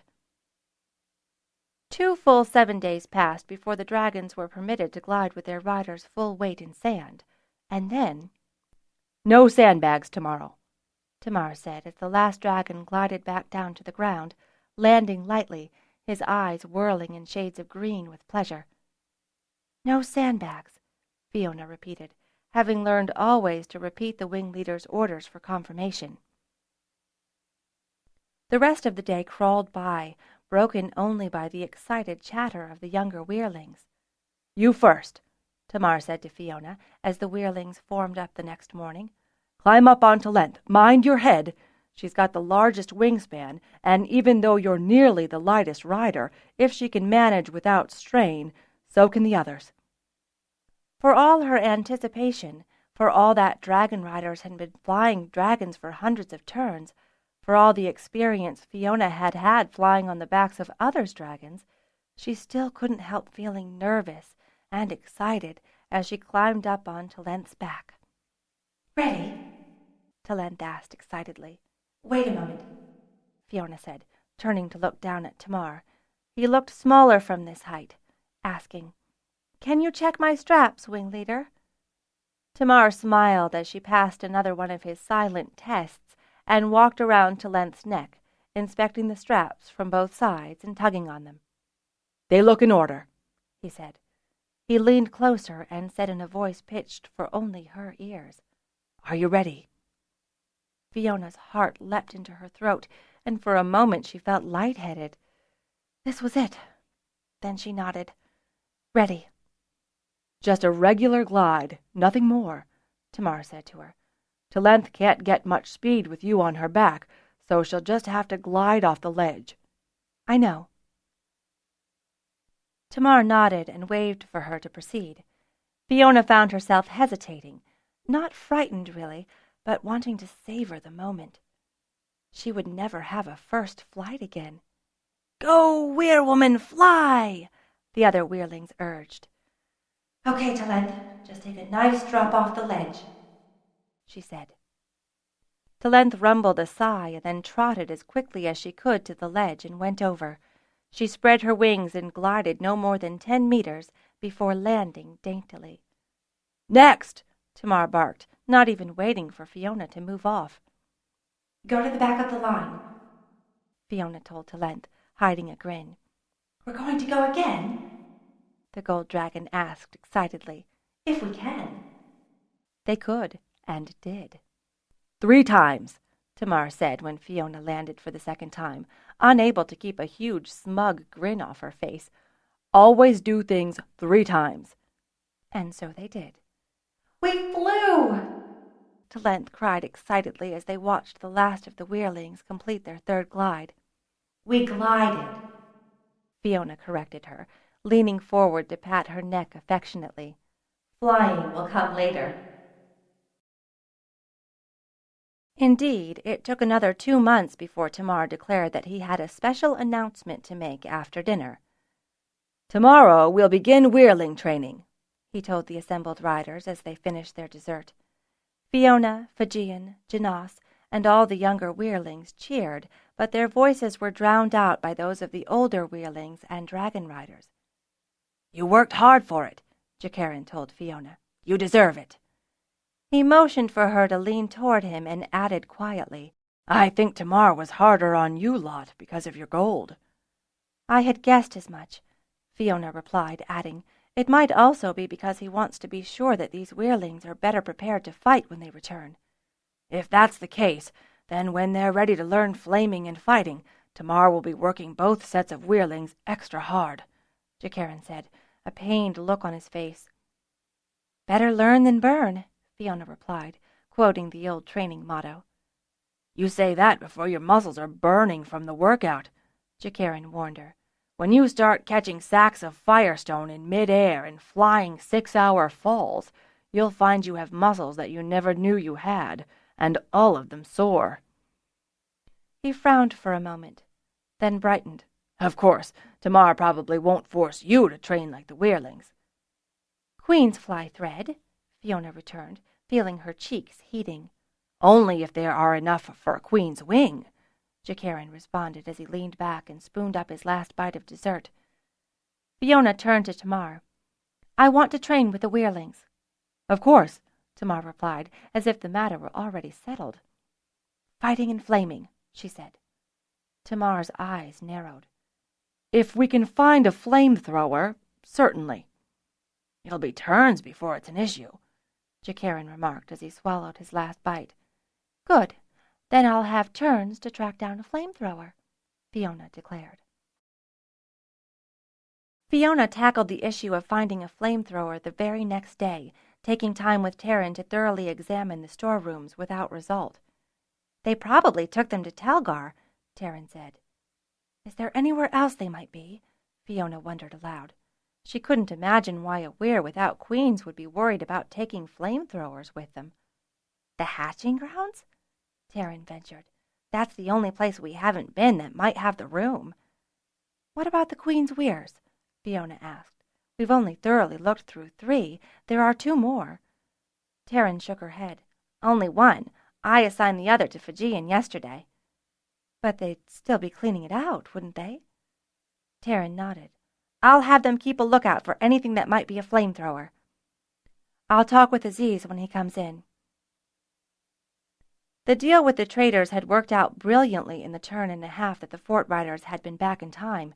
While much of the trade occurred outside the Weyr at depots established much as Tamar had suggested, in areas safe from sandstorms and easily serviced by caravans, there was still a lot of storage in use at the Weyr as dragon-born goods were moved from one outlying depot to another. Indeed, it was rare to see an actual caravan at the Weyr these days. Instead, traders came in on Dragonback and left the same way. By mutual agreement, only the original traders were allowed to stay at the Weyr, so as to keep the secret among a select group. "A flamethrower?" Aziz repeated, when Fiona brought it up over dinner. He frowned thoughtfully. "Are they the same as are used in the holds?" Fiona glanced questioningly toward Tamar. "Probably," the wing leader said. "You don't want a flamethrower," Aziz told Fiona, shuddering. "Of course I do," Fiona replied hotly. "They're used in the Queen's wing." "All the flamethrowers I know use the old firestone," Aziz said with a grimace. "They're prone to explode." "They won't work with proper firestone?" Tamar asked, curious. "No, they rely on mixing stone and water to produce flame," Aziz said. For countless turns, firestone, now called old firestone or sometimes flamestone, had been reluctantly chewed by dragons until the last old firestone mine had exploded. The search for a new vein of the ore had led Katav, aided by Kindon, to discover or rediscover the original firestone that had long ago been chewed by fire lizards. "Flamestone's very dear," Aziz said. "It'll be hard to get and transport here, particularly without someone noticing." "I don't want it here," Tamar said. "There have been too many accidents with that stuff, and the Weirlings could get careless, never having dealt with it before." He caught Fiona's mulish look, so he added, "The burns from that stone are horrific." Fiona grimaced. "There must be some way." "It'd be better to find a different sort of flamethrower," Aziz remarked. "Who could?" Tamar began. "Sturger," Fiona cut in excitedly. "It'd be the sort of challenge that would warm his ratty heart." "You're not seriously suggesting that we ask the smith—" Tamar began, only to be cut off once more by Fiona. "If it were done right, it could be sold to the holders, too," she said, turning to glance at Aziz. The trader took on a calculating look, and then grinned devilishly back at Fiona. "Yes, it could be quite profitable," he replied. "I believe that Dagan is currently operating the only remaining old firestone mine." Tamar snorted derisively. "He would be." "Probably forced some shunned to do it for him," Fiona agreed acerbically. "Getting a better flamethrower would free them, wouldn't it?" She glanced at Tamar for confirmation. The bronze rider made no response. His lips pursed thoughtfully. "Well?" she prompted. "I was thinking," Tamar said, rousing himself. The others looked at his grim expression. Fiona motioned impatiently for him to continue. "I don't recall any word of a new flamethrower being mentioned in our time." Fiona's lips fell into a frown of her own. Father would have mentioned it. "So this invention will have to wait until your return," Aziz said hopefully. "Does not mean that Sturger could not develop it for you now." "He'd have to agree to keep a secret," Fiona said sourly. Is there anyone else who could invent such a thing, then? Aziz asked. Someone you could trust more to keep such a secret? Tamar cocked his head thoughtfully for a long moment. I can't think of anyone. I can, Fiona said excitedly. Tarragar and Zener both. If you could pry them away from their mining and smithing, Tamar retorted. You'll just have to be very persuasive, she said. The two men glanced at each other ruefully and chuckled. What? Fiona demanded, glaring at them. I rather suspect it'll be you that's persuasive, Tamar said, his lips curved upward in a smile. Werewoman, Aziz said by way of agreement. Fiona found in the next 2 months that she didn't have the time to pursue anything other than her duties and her training. The first drills were easy enough, with the Wehrlings walking around the bowl and repeating their twice-daily gliding lessons, steadily building up the weights carried by the young dragons. They were helped happily by the young traders, who wintered with them and were thrilled to be counted as dragon baggage, as Jigurd had humorously labeled them, or Dragonriders, as they gladly labeled themselves. After 2 7-days, Tamar changed the drill dramatically. Today we will see if you can fly, he told the collected Wehrlings that morning after breakfast.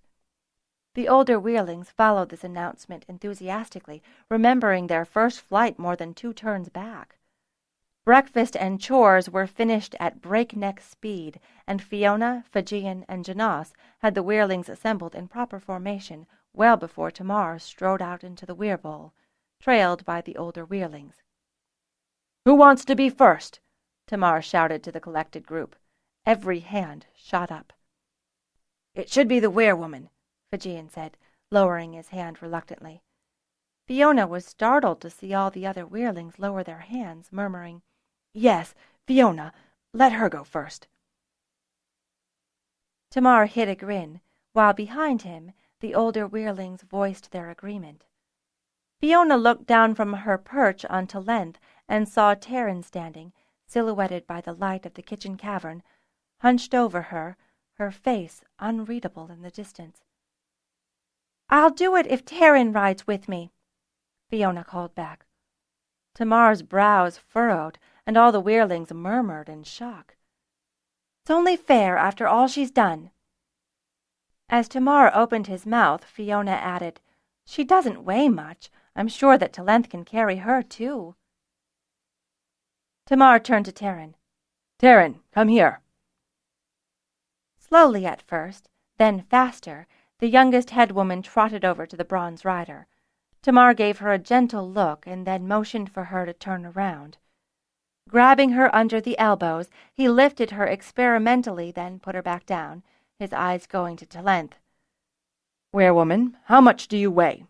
he asked. 7 stone, Fiona called back. "And Pern's not more than 5. Talent has already handled 12 stone. "Very well," Tamar said, swatting Pern lightly on the butt, sending her on the way.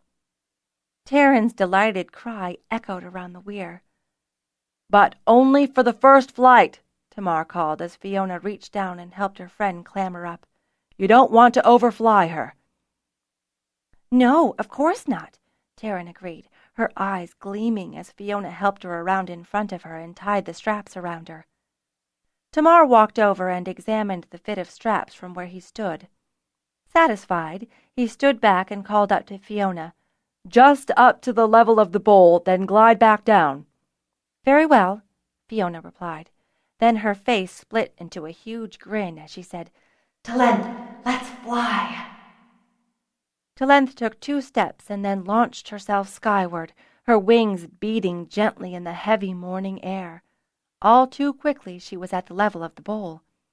"All right, back down," Fiona called, adding, when it seemed like Talent was too enraptured to hear her words, "Talent!" The queen let out a roar of pure joy and dipped a wing, sending them into a tight spiral, to level up again and land, deftly, right where she'd started. "A gentle glide was what I believe I requested," Tamar remarked dryly, as Talent folded her wings contentedly back against her sides. Fiona gave him an apologetic shrug and set to getting Pern back down to the ground. "Again?" she asked, her eyes gleaming as Pern raced over to the bronze rider. "This time glide back down gently," Tamar said. "Remember, you are the rider." Fiona felt herself redden, but she nodded in meek acceptance. "This time no tricks," Fiona told Talent before giving her the signal to fly. In no time at all they were at the level of the top of the bowl again, and it was time to descend. Talent raised her wings to cut more air and climb higher, but Fiona told her, "If you don't behave, we won't get to fly more." "All right," Talent agreed reluctantly. "Fly too much too soon, and you'll be sore for months," Fiona explained. "I feel fine," Talent complained as she glided into another perfect landing. "One more time, then it will be someone else's turn," Tamar said. "Could we go higher?" Fiona asked hopefully. Tamar shook his head. "Slow and steady is the way that works best." "I tried," Fiona reminded Talent as they found themselves once again in no time at all, level with the top of the Weyr bowl, and descending in a gentle glide. "It was fun," Talent said, landing in the exact same spot and folding her wings about herself complacently. "I could do that all day." "It's harder when the sun's out and the air's hot," Fiona reminded her. "I'm sure I could manage," Talent declared. "I'm sure you could," Fiona agreed indulgently. "But what about the blues and greens? They'd want to follow your lead and they'd get hurt." "I hadn't thought about that," Talent replied, looking toward the smaller dragons eagerly awaiting their turn to fly. "I suppose I should set the example and be careful. You are their queen," Fiona said in agreement. She remained perched on Talent as all the remaining Weyrlings made their first flights, glad of the higher vantage point and happy to be able to share the moments directly with Talent, extolling the skills of each new dragon and rider, leaning forward to lay her cheek on Talent's soft hide, and enjoying in every way she could her time with her mate. From their weirs, Zarenth and the older dragons watched and bugled their approval of each new flight. When everyone was done, Tamar had the older dragons assemble into a wing in preparation for the day's work. Fiona was surprised to find herself looking down over Zarenth as the great bronze dragon approached. "You're bigger than Zarenth," she told Talent excitedly. "Well, of course," Talent responded calmly. "I'm the queen." Fiona laughed and slapped Talent affectionately on the neck before climbing down and gliding Talent back to her Weyr, where she quickly removed the riding straps and checked Talent's skin for any signs of flakiness. She didn't find any, but took the time regardless to oil Talent's chest and belly to a fine sheen, reveling in the scent and sight of her beautiful queen's hide. That evening Pern and Mother Karina outdid themselves in a special feast for the new Dragonriders. Just before the end of the day, Tamar ordered all the new riders to gather at the edge of the shallow lake at the eastern end of the Weyr. "There is one final tradition for new riders that must be observed," he intoned solemnly. He arranged the 33 riders in 3 tightly spaced ranks, with Fiona in the middle of the first rank. "Close your eyes," he ordered. "Keep them closed until I say you may open them." There was a rustle and breeze from dragon wings above them, and then suddenly, "Shards! Oh, that's cold! Eek!" Before Fiona could twitch a muscle, she was drenched, head to toe, in something that was very cold, very wet, and very, very smelly. Ugh! "You may open your eyes, Dragonriders," Tamar intoned solemnly. When Fiona opened her eyes, she found that the Weyrlings were surrounded by the older riders, who were all laughing hysterically. "Well, what are you waiting for?" Tamar barked to the drenched Dragonriders. "Into the water with you!" Fiona needed no urging and found herself rushing past the other still befuddled Weyrlings to dive into the shallow lake and wash off the worst of the stench that engulfed her. "When you're quite done," Tamar drawled, enjoying himself as much as the older Weyrlings, "you may disperse to your quarters." He paused. "You will have much work to do tomorrow." Over the next few 7 days, the Wehrlings were flying for over an hour at a stretch. They were drilled on imaging, producing accurate images to share with their dragons. They learned about air currents and how to ride them up or down. They learned about steep and shallow turns, about dives, about weather, and they were drilled intensely on everything, quizzed any time, day or night. The older Wehrlings took particular delight in attempting to catch out Fiona, Fijian, or Janos. A fortnight after they had started flying in earnest, Tamar had them flying to the valleys where the Weyr kept its herd beasts, to the riverside where they gathered rushes, and back to the Weyr, shepherded by the older riders until they were able to fly in trios by themselves, watched by the strategically placed older riders. Once Tamar pronounced himself satisfied with their efforts in this new routine, he made it a part of their regular drill, stretching their flying time until they were able to fly 6 hours non-stop. "Now, tomorrow," Tamar told Fiona over dinner one night, "we'll do one straight, long flight. Where shall we go? Werewoman?" "The Wehrhold," Fiona replied instantly. "I'd like to introduce Talent to Newellisk." "I'd guessed as much." Tamar gestured for Jakarin to join them. "We'll be flying to the Wehrhold tomorrow," he told the other bronze rider. "Are we bringing anything with us?" Jakarin wondered. "Check with Aziz and Terran," Tamar said. "No more than 6 dragon loads. If any of the younger dragons get too tired, we can have the older ones help." "They can just land, can't they?" Fiona asked in surprise. "Not on the water." Fiona acknowledged this with a wry grin and a shake of her head. "The Werewoman will ride in the middle of the formation," Tamar explained to the riders in the dark of morning as they gathered after a hasty breakfast. "Fijian, your wing will take the lead. Jakarin, yours will follow the Werewoman." Fijian gulped at the prospect of leading all of the Eigen dragons himself. Tamar noticed and clapped him on the shoulder, saying, "Don't worry. If you get off course, I'll be right there to correct you." If anything, Fijian looked more worried. "You'll be using the stars and the sun," Fiona reassured Fijian when she managed a quiet word alone with him as they prepared their riding straps for the long flight. Fijian nodded, his expression still bleak. In exasperation, she added, "And you know what to do if all else fails, right?" "No." "Ask," Fiona told him, shaking her head. "I don't doubt your weirmates will be telling you long before you get worried." "Mount up," Tamar called. In moments the massed wings were aloft. They circled the hapless Delanor and Kanoth, who were left behind on watch, before Fijian's bronze Ladurth bugled loudly and set off on the long flight toward the Wehrhold. Talent flew well, and Fiona allowed herself to loosen up, twisting on her perch to peer at the dragons behind her, then turning back again to scan those in front. The younger Wehrlings kept a good formation, she noted with pride. They cleared the saddle between the Eigen Mountains and flew toward the Eigen River. At first, Fiona couldn't make it out, and then, slowly, where she expected it, she discerned a ribbon of blue water tinged with the gold of the rising sun.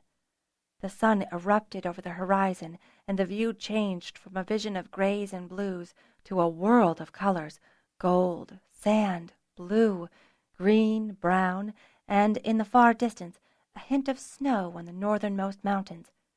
Fiona reveled in the sight, turning her gaze from one vision to another. Before them the vista stretched endlessly and seemed only to crawl toward them, like a trundle bug on a hot day. It seemed to take forever to get anywhere. Fiona realized worriedly that she needed to use the necessary and wondered how long she could hold out. She started scanning furiously for Plains Hold and bit back a curse when she found it, so far ahead of them.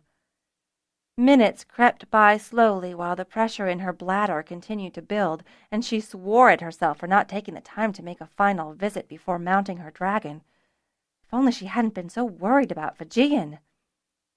Finally, the flight started to descend, slowly, leisurely, and then, by the first egg, she spotted the Wehrhold.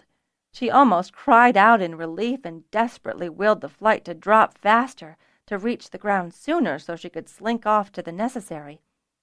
It was not to be. Tamara indicated that they were to overfly the Weyr in a large circle to announce their presence. "Why don't we just have one of the dragons talk to Nuelisk or Arelsk?" Fiona demanded tartly. "Manners," was the response relayed from Tamar through Talent. Fiona gritted her teeth, determined not to reveal her plight, even as she felt the beat of Zarenth's wings above her and saw the bronze dragon descend into the formation, which widened to allow him beside her. When he signaled for the rest of the flight to descend while signaling for her to remain aloft with him, she could no longer hide her urgency. "Not fair!" she shouted. Tamar indicated that they should land by the watermill, and Fiona consented with glee. There was a restroom there, too, and it would not be crowded with desperate Dragonriders all waiting their turn. She had dismounted and was racing for the stone building before Tamar could say a word. "So, how do you like flying with a full bladder?" he asked when she rejoined him at last. "How did you know?" "I didn't," Tamar confessed, grinning broadly. "Until now." "Oh," Fiona growled, too rushed to say anything more. "So why did we land here?" "Why did we land here, Weirwoman?" Tamar repeated challengingly. Fiona swore silently to herself, meeting his mocking look squarely while she thought. "It's a test, obviously," Fiona replied, trying not to sound like she was playing for time, which she was, of course. Tamar nodded. "Fijian, as the leader of the first wing, is acting wing leader," Fiona decided, beginning to relish the challenge. "So the test will be to see whether he makes his courtesy to the lord and lady, properly attends to the well-being of the dragons and riders, and then—" She paused as her thoughts raced ahead of her, and she sent a silent message to Talent. "They'll come here to water the dragons and check for new orders." Tamar nodded but raised one hand, motioning for her to continue. "And the test for me," she trailed off, thinking hard, and then inspiration struck, "is to see if I'm willing to let Fijian figure this out on his own." As if in response, they heard the rustle of dragon wings and the sky darkened as the small flight rushed into a landing near the river's edge. "Very good," Tamar said with a congratulatory nod. "And why is it that you need this test, Weirwoman?" "Because a leader who doesn't let her juniors learn on their own is no leader at all," Fiona replied. Tamar's lips curved upward approvingly. "And so, what are your orders, Weirwoman?" "Orders?" Fiona repeated, arching an eyebrow and matching his grin. "I expect I'll be asking Fijian what he plans to do next." "Very good." Fijian, when asked, looked stumped for a moment before turning inquiringly to Jakarin, who cocked his head back toward the Weyr. "I think we should return to the Weyr," Fijian said, spreading his gaze between Tamar and Fiona. "And, without asking Jakarin, why do you think that?" Tamar asked. "Because we've flown 3 hours already," Fijian replied slowly. "And the dragons are watered, and we shouldn't have to fly more than 6 hours in a day, as we haven't flown more than that so far." "Very well," Tamar said. "Make it so." He turned to the gathered riders and raised his voice. "And on the way back, I want you to keep your eyes open for good recognition points. You'll be going between soon enough, so we shall start drilling on passing images." The younger Weirling's eyes lit up at his words, and while remounting their dragons, they babbled excitedly among themselves. Fiona waited until Fijian's wing was aloft before ordering Talent up and into her position, glancing behind her to be certain that Jakarin and the older riders had taken their positions astern. Satisfied, she scanned the skies for the sight of the large brown shape that was Zarenth, found it, and allowed herself a moment of congratulations before turning back to look down at the watermill as they passed over it. It would make a good recognition point, she decided, fixing the bend of the river and the angle of the building in her mind. The Weyr itself was a smudge of buildings and low hills to the southeast. The flight back to the Weyr seemed longer than the flight out, perhaps because she was tired, Or perhaps because she was so eager to get back to the Weyr. She glanced around in front and behind at the flight, found Tamar again, and scanned the ground below. The wind in her short hair kept her cool. In fact, the air at their height was cool enough that Fiona almost wished she'd brought the heavy Weirhide werewoman's jacket, while at the same time she worried whether the riders would get burned flying for so long under the hot Eigen sun. She regretted not packing sunblock in her carry sack. She glanced around again, and it suddenly hit her. She was flying. She was flying on Talent. Talent, we're flying, Fiona called excitedly. Remember how long we've wished for this? It feels good. Talent agreed, pausing her stroke for a moment so that she could take one great big downstroke to catch up in a spurt with the receding wing in front. Squawks from behind warned them that Jakarin and the older riders were not pleased with the maneuver, so Fiona quietly urged Talent back to her routine of slow, steady strokes. But from that moment on, Fiona's view of their journey changed from one of duty to one of adventure, and time seemed to shrivel into nothing as they soared back to Eigen Weyr. True to his word, Tamar quizzed the riders on their return for the recognition points they'd chosen, demanding that they send the image to Zarenth.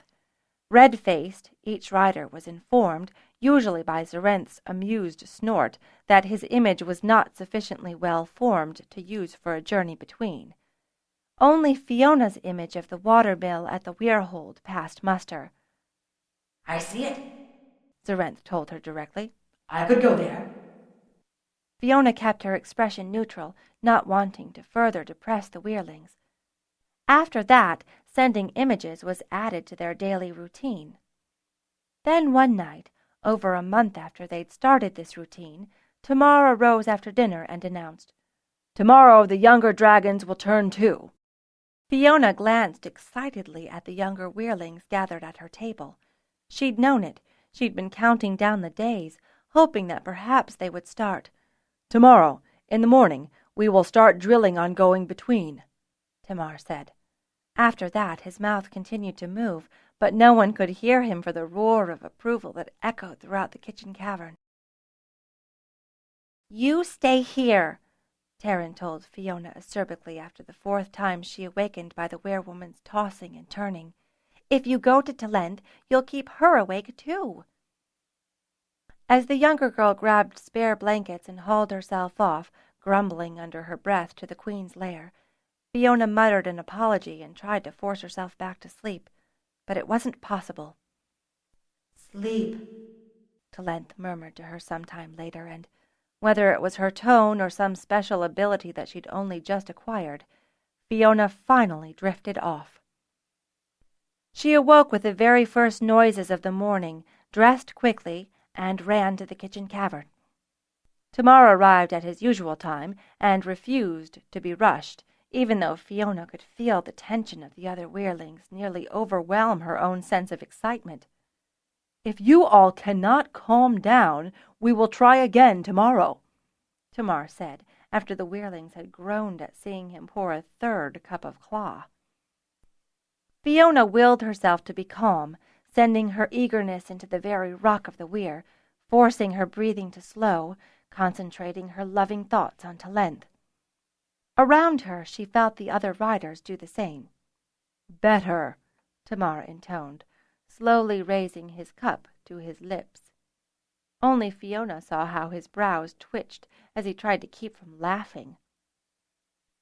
"I'll bet you were worse on your first day," Fiona said accusingly. "Another habit of a leader is to ensure that those who learn from her don't have to repeat her mistakes," Tamar observed dryly. Fiona gave him a brittle look. The bronze rider was clearly enjoying himself, but she couldn't argue with his dedication. Tamar sent the older Weirlings out first. They flew off singly, winking out between to the recognition points he had assigned them. "Break into groups of 3, Tamar ordered as the younger Weirlings gathered in front of him. Fiona aligned herself with Fijian, but Tamar shook his head at her, saying, "You're your own group, Weirwoman." The Weirlings smiled, but prudently made no comment. "We've 12 recognition points," Tamar told them. 12 groups. We work round robin. Jakarin appeared suddenly over the Starstones and landed just as Tamar pointed toward him, saying, "Jakarin at the Starstones is your return point. You will jump to your recognition point and then back here to the Starstones and land. Once you've landed, you'll rotate to the next group until you've jumped to all of the recognition points." The Weirlings surged eagerly toward their dragons, but Tamar's voice rose up. "You will jump one at a time. We will wait until we know that the jump was successful before another person goes between." He paused, glaring around at the riders. "Is that understood?" "Yes, Wing Leader," Fiona and the 32 Weirling riders shouted back dutifully. "Do you really understand?" Tamar asked again, lowering his voice dangerously. "Yes, Wing Leader," they shouted once more. "Very well," Tamar said. He glanced around, pointing at Delanor. "You will jump first," he said. Delanor gulped, his eyes wide with sudden fright. "Jagurd has your position." Tamar paused. "What is your destination?" "Very well," Tamar said. He glanced around, pointing at Delanor. "You will jump first," he said. Delanor gulped, his eyes wide with sudden fright. "Jagurd has your position." Tamar paused.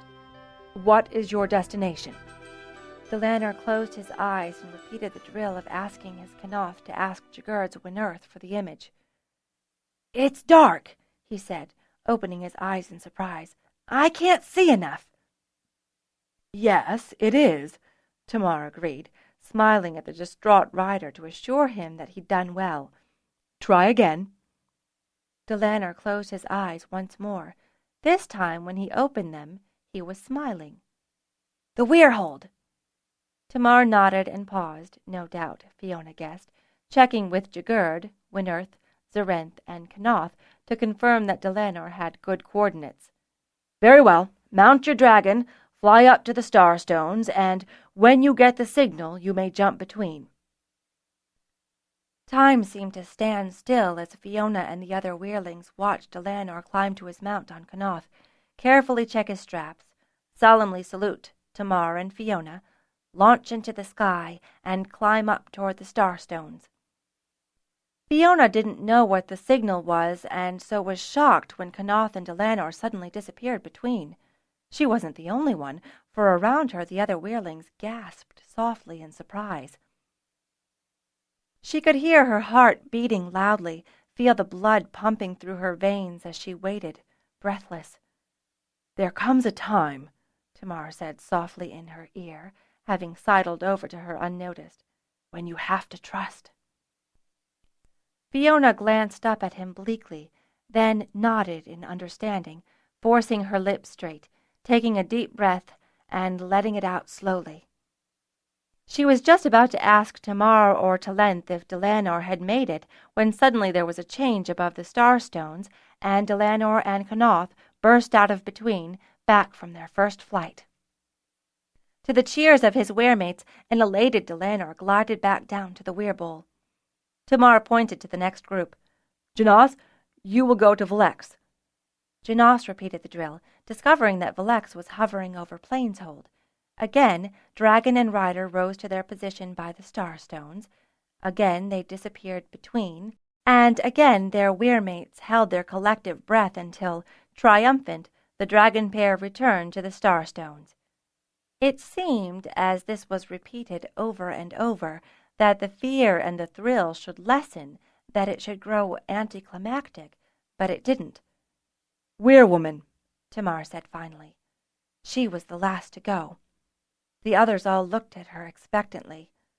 She looked at Tamar for instructions, and he surprised her with, "Where do you want to go?" Fiona's eyes went wide. In her panic, she reached out to Talent. "We can do this," Talent assured her, not at all concerned. "We already did it once when we came here." The calm in her mental touch was enough to reduce Fiona's fright to something manageable. "The Weirhold," Fiona replied. I'd like to pay my respects to Lady Nuella while I'm there." "Very well," Tamar agreed. "Who do you contact?" "Jigurd," Fiona replied instantly, sending the thought to Talent. Jigurd's image came back, the Weyr in the bright midday sun. "I have the image." Through his bronze dragon, Tamar checked with Jigurd, Wynirth, and Talent. "Very well. Mount up, and good flying." As Fiona checked her straps in the growing morning light, she saw that Aziz, Mother Karina, and many of the young trader children had gathered to watch. Before she urged Talent upward, she saluted Tamar and then, with a gracious wave of her arm, saluted the traders. "Let's fly, Talent," Fiona called, and her beautiful, great, wonderful golden queen was airborne with one quick leap, surging upward to the starstones. Fiona had a moment to look down at Jikarin and wave, and then Tamar's words echoed once more in her mind. "There comes a time when you have to trust." Very well. She would trust. She shifted the image in her mind, moved the sun to the far end of the sky and farther, brought the stars and the 2 moons to shine, and passed it to her dragon. "Talent, let's go here." Her heart leapt in her mouth as the cold nothingness of between enveloped them, and she began counting in her mind, remembering that between only lasts as long as it takes to cough 3 times. 3 times. Was it more? Had she? They burst out of the nothingness into the warm light, Talent bugling joyously, answered by a chorus of watchwears below. "Talent, please convey our greetings to Nuella's. Then let's land." As they descended, Fiona caught sight of many large eyes glowing up at her and directed Talent to land near the smaller pair in the middle. "Werewoman!" Nuella called gladly as Talent landed and Fiona jumped down. "I heard you'd be coming." "This is my first time between," Fiona cried as she rushed over to hug Nuella. "I wanted to come to you and Nuellisk. Why is it, Werewoman, that you make your first flight between at night when all the others came by day?" Nuella wondered. "Well," Fiona said with a shrug, "Nuellisk would be asleep at midday, and it didn't seem fair to disturb you like that." Nuella chuckled. "Well, you've done it, and now you'd best get back and take Tamar's rightful ire," Arella told her, shaking her head, muttering as she turned away. "If all Werewomen were like you." With a final hug, Fiona took her leave of Nuella and climbed back on Talent. "So soon?" Talent asked in surprise, as Fiona urged her upward again. "I don't want us to get caught," Fiona replied, giving Talent the original image she'd received from Jigurd and instructing her to go between once more. The time was shorter, or Fiona had grown more used to it, for she emerged in the hot midday sun near Jigurd. She waved and he waved back, grinning, while she had Talent wheel in a tight circle on her wingtip and gave her the coordinates for Jikarin and the starstones. They burst back out exactly where Fiona had imagined, and she cried with glee, waving carelessly to Jikarin before starting her descent into the Weyr bowl. It was only as she surveyed the ground below her that she noticed that something had changed. The hatchlings had been dispersed to their weirs, their riders arranged in a tight knot, Tamar and the older Weyrling standing grimly in front of them. Fiona's sense of triumph faded as she took in the scene. What had happened?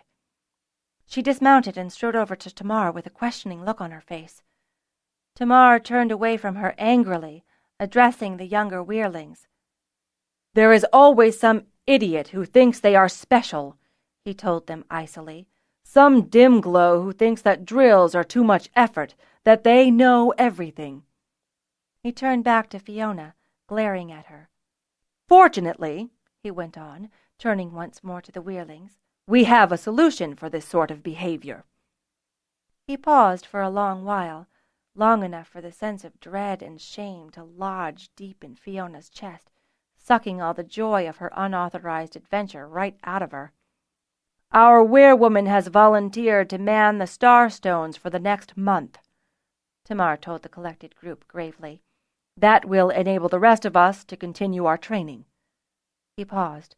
We are done for today. Go about your duties." As the riders dissolved into smaller groups, none passed near Fiona, none looked at her, none spoke to her or acknowledged her existence in any way.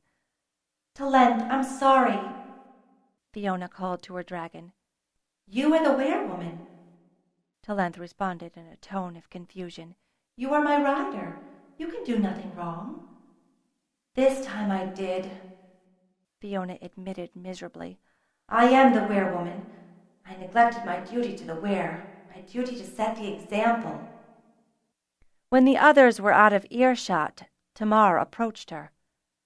"There's always one idiot," he repeated. "I knew it would be you." "That's why you sent me last," Fiona guessed, her heart falling deeper into her chest. Tamar nodded curtly, his eyes boring into hers as they welled with tears, and then he glanced away and strode off briskly without another word. If Tamar's treatment was bad, Taryn's outburst that evening was even worse. "What if you hadn't come back?" the young head woman demanded. "How would I survive? How would I live?" Nothing Fiona could say would console the girl, who stormed out of her weir and slept elsewhere that night. As Fiona curled up tightly in her cold bed and tried to find some warmth, she reviewed the day, castigating herself for her foolishness, for her selfishness, for her stupidity in thinking that she could fool Tamar. Sleep overwhelmed her at last. The next month passed slowly for Fiona. She apologized the very next day to every rider in the weir, twice to Tamar, and 3 times to Taryn. Aziz and Mother Karina eyed her pityingly, but she said nothing to them, taking her punishment as it was meant. However wrong she'd been, she was the Were-woman, and she refused to allow her shame to keep her from her duties. In fact, she redoubled her efforts in response. She duly took the hot and bothersome duty of watch-dragon at the Starstones, convinced that she was probably the only Were-woman ever so condemned. As the rest of the Weirlings drilled in recognition points, Fiona found herself continually worried about their return, continually standing as an example of what not to do. She wore her best garb as a tribute to their efforts and, wordlessly at first, then verbally, expressed her praise and growing confidence as the Weirlings came and returned again and again from their journeys between, until she wondered how she could ever have thought the journey dangerous. In the last 7 days of her punishment, Fiona found herself actually looking forward to the duty, finding it a time where she could spend hours in thought and moments in short communication with returning riders. Her thoughts were occupied by considering the stores for the weir, the trade with the outlying holds, and the functioning of the weir. Taryn had returned to sleeping in the Queen's weir on the 3rd day of Fiona's punishment, her complaint of, "It's too cold with the others," fooling neither of them. Now she took to climbing the long flights of stairs up to the Starstones to bring Fiona food and snacks, and, occasionally, to share in the watch, often perched in front of Fiona on Talent's neck. Fiona turned as she heard Taryn's approach and wondered idly how she was going to handle the younger girl's imminent womanhood. Fiona had noticed how Taryn had started eyeing the older Weirlings, and had teased her gently about it, adding her own cogent observations to ease Taryn's embarrassment, but she was worried that, being the only eligible partner for most of the riders at the weir, Taryn might find herself overwhelmed with offers, or worse, frightened by the intensity of emotion if one of the older greens took to the skies in a mating flight. It was something that concerned Fiona about herself, too. Neither Talent nor the greens of her clutch were old enough yet to rise, but those of Jakarin's older dragons might rise again at any moment. How would Taryn react when the emotions of a mating flight combined with her growing emotions as a woman? How would Fiona? And, Fiona admitted with a deep sigh, how would she react to Talent rising? She wasn't ready for it, she admitted to herself, and it scared her. Taryn bounded into view, and Fiona shook her worries out of her head, producing a grateful smile and leaning down from her perch to help the younger girl climb up. "They're doing in and outs," Fiona told her, meaning that the Wehrlings were now practicing jumping rapidly between the Weyr and all the other recognition points. "They'll be exhausted tonight," Taryn replied, pulling a roll out of her carry sack and passing it back to Fiona. "And hungry before that," Fiona agreed. "I've got the young ones tending the meal," Taryn said. "Stew, so there's little chance they'll burn it."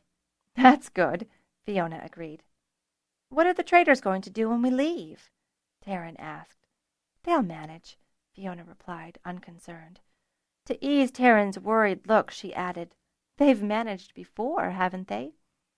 Taryn shrugged in agreement. "What about us?" Fiona raised an eyebrow inquiringly. "What are we going to do when we get back?" Taryn expanded. "I mean, I know everyone calls me head woman."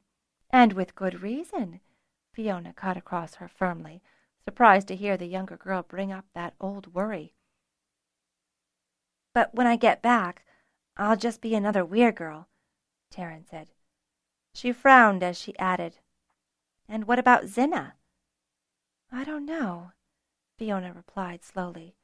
She hated to admit to herself that she'd forgotten about Zinna in the course of the crowded last 2 turns.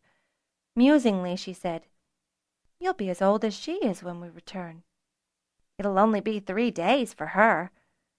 "For everyone," Fiona agreed, bringing up the image that she'd already started rehearsing of Fort Weyr with the sun and the moons in exactly the right position. For all that she regretted her rash jump between times to visit Nuella, she was glad to know that she could trust her imaging and certain that she could, even now, without further practice, easily jump forward once more in time back to Fort Weyr. Fiona thought back to Taryn's remark. How would Siska view Fiona when they returned? Talent would be ready to mate. Fiona would have had all these turns of experience running a Weyr. Could she ever be happy again following someone else's orders? Or did she, now that she'd tasted it, see herself only as senior Weyr woman? "There'll be a place for you," Fiona said, realizing that her brooding silence was only making Taryn more anxious. "And I guarantee, when Talent clutches, I'll have you on the hatching grounds." "What about Zinna?" "Her too," Fiona said. "You both deserve it." "But she'll never impress a queen." "No, probably not," Fiona said with a thoughtful shake of her head. "But even Cleor and Siska feel that she could impress a green, or maybe even a blue." "A blue?" Taryn repeated in surprise. "No one will know until we try," Fiona replied with a shrug. A flurry of dragons came through, landing at the end of their exercise. Soon everyone had returned. Dragons were dispersing back to the Wehrling barracks, and only Zarenth remained with Tamar, who sat eyeing the events from his lofty position atop his dragon. Fiona was surprised when Zarenth launched himself again and flew up toward the Starstones. She waved cheerfully at the wing leader, but instead of waving back, he brought Zarenth in for a landing beside Talent. Tamar dismounted and climbed up Talent's foreleg, one arm holding on to the riding straps to support him. "Have you noticed anything odd about Zarenth?" Tamar asked her meaningfully. Zarenth was Velex's green. "She seemed eager to please today," Fiona replied, eyes narrowing thoughtfully. "And maybe a bit more distracted than usual." "She's going to rise, isn't she?" Taryn asked, her eyes wide. "It's possible," Tamar said with a deep sigh. "I've seen 3 mating flights," Taryn boasted, her eyes shining. "They were fun." "You're getting older," Fiona reminded her. "I'm more concerned about the traders," Tamar replied, "particularly the children." "Didn't they have fire lizards before?" Fiona asked rhetorically.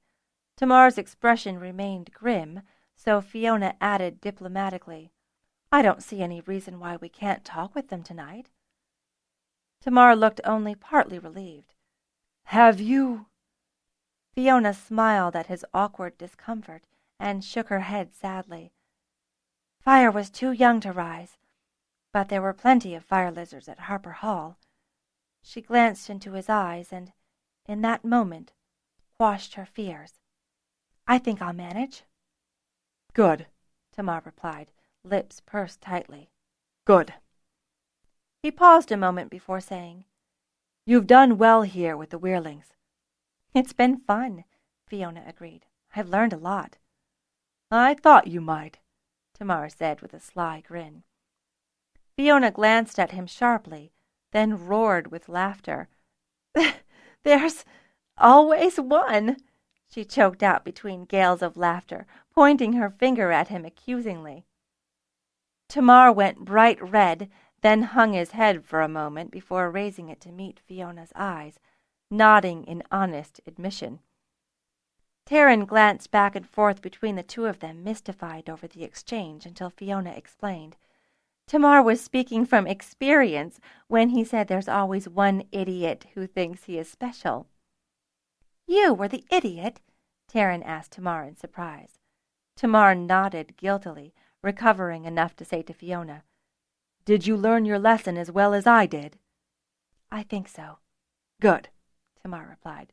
"Then tomorrow, if we aren't interrupted, you may join us." Early the next morning the air was punctuated by a raucous cry, startling Fiona, Pern, and Talent awake. "Cerinth is blooding her kills," Talent reported, her tone a mixture of confusion and excitement. Fiona felt the same excitement as she glanced toward Pern, who returned her look with a grin. "This is going to be fun!" "We should go help," Fiona replied. "Talent, stay here." Talent agreed reluctantly as Fiona and Pern dressed hastily, trotted out of the weir, and jumped over the ledge into the bowl below, where they made their way toward the cluster of riders loosely gathered around the feed pens at the lake's edge. "Don't let her gorge," a rider called encouragingly to Velex, who looked confused and overwhelmed by his dragon's passion. "I can't. She's—" Velex replied miserably, his hands held out beseechingly, his chest heaving rapidly. Fiona parted the crowd, dragging Pern behind her. "Grab his other hand," Fiona told her as she reached for Velex's left hand, pivoting around to stand in his sight. "Velex," she said, "look at me." Velex forced his eyes to focus on her. "You can do this," she told him encouragingly. "Breathe, Velex." She took a deep breath herself in illustration. "That's it. Now focus on Cerinth. She must only blood her kills. She can't gorge." "She's fighting me," Velex wailed. Fiona caught the fear in his voice, the sense of amazement that his normally so agreeable green had turned into an uncontrollable, red-eyed, voracious, vicious beast. "Reach out, Velex. Reach out with me," Fiona said, feeding her power through him. Faintly she felt an echo from Pern. Velex stiffened as the jolt of power coursed into him, and, in the distance, Cerinth bugled in surprise and irritation. Fiona was only vaguely aware of the encouraging noises around her, that Cerinth had given up her first kill to pounce on a second and, after a brief fight, reluctantly only drank the blood of this kill, too. She pounced on a third, dispatching it with one sudden blow to the neck, fastened her jaws on its throat and sucked eagerly, her skin glistening. Around her, blues and browns made encouraging noises, their riders splitting their attention between the green dragon and her rider. With a taunting cry, Cerinth leapt skyward, instantly chased by a flock of eager blues and browns. "She mustn't go between." The rough male voice barely made itself heard over the eager noises of the dragons. It was Tamar. Some instinct had Fiona reach out toward Pern and drag the younger girl to her side, leaving Velex exposed to the growing attentions of the other riders, even as she herself continued to pour her power into the green rider. And then, in an instant, Fiona felt a backlash flow into her, and suddenly she had an image from high in the sky, looking down on the Weyr and the puny blues and over-muscled browns as she soared over them, taunting them with cries as she climbed higher and higher in the cool morning air, the sun rising over the horizon in tribute to her prowess. "Fiona!" A voice, harsh with emotion, burst over her. "Fiona, you must see to the traitors." Fiona felt herself being brusquely shoved, pushed out of the warm huddle of bodies pressing around Valex, felt Terran's grasp tighten in panic on her hand, and then she was out of the throng, looking back longingly. Tamar's head appeared amongst the others as he called, "Go see to the children!" And then the instant of connection, of soaring emotions Fiona had only dimly felt before, seeped away from her, and she was herself, back on the ground, a loud group of Dragonriders behind her, Terran gasping wide-eyed for breath, still clinging tightly, painfully to her hand, and, in the distance, a knot of young traders, looking more alarmed and frightened than excited over the behavior of the Dragonriders. "Did you see the green dragon jump into the sky?" Fiona asked the knot of youngsters as she closed upon them. Some nodded, others shrank back behind their elders. Fiona took a deep, steadying breath and continued. "She's on her mating flight, and she jumped into the sky, daring the boy dragons to see if they could catch her." She smiled, adding, "She's only thinking about how high she can fly, how much better she is than them, and—" Suddenly an overwhelming emotion, a sense of elation and climax, flowed into Fiona, and she was temporarily speechless. Beside her she heard Terran gasp, and some of the older trader children also cried out, while the youngsters all pointed skyward, crying, "Look! They're falling!" Fiona, with her back to the scene, shook her head. "They're just playing. The brown caught the green, and it's part of their mating game." "Will they make more dragons?" a little boy piped up. "Greens don't lay eggs," a girl corrected him, her eyes locked on the spectacle above them. "Firestone makes them sterile," Fiona agreed absently, willing herself back under control, feeling her skin tingle as another wave of emotion rolled over her. She took another deep, calming breath, felt Terran's fingers cling desperately to hers, and drew the younger girl to her in a tight hug. "Sometimes it's nice to hug a friend just because you feel like it," Fiona said over Terran's shoulder to the youngsters. Some nodded solemnly, seeking out friends and hugging them with all the innocence of children. Encouraged, Fiona directed them into a larger hug, more children joining in until she, Terran, and all the trader children were one giant hug. There was a sudden, final, joyful shout from the distant Dragonriders, one final thrill pouring through the knot of children, and then Talent said, "When Earth flew her." Afterward, Fiona and Terran herded the trader children through a quick bath in the weirwoman's quarters, by which time the older traders were ready to look after them. Once Fiona had returned the last of their charges, she turned to Terran.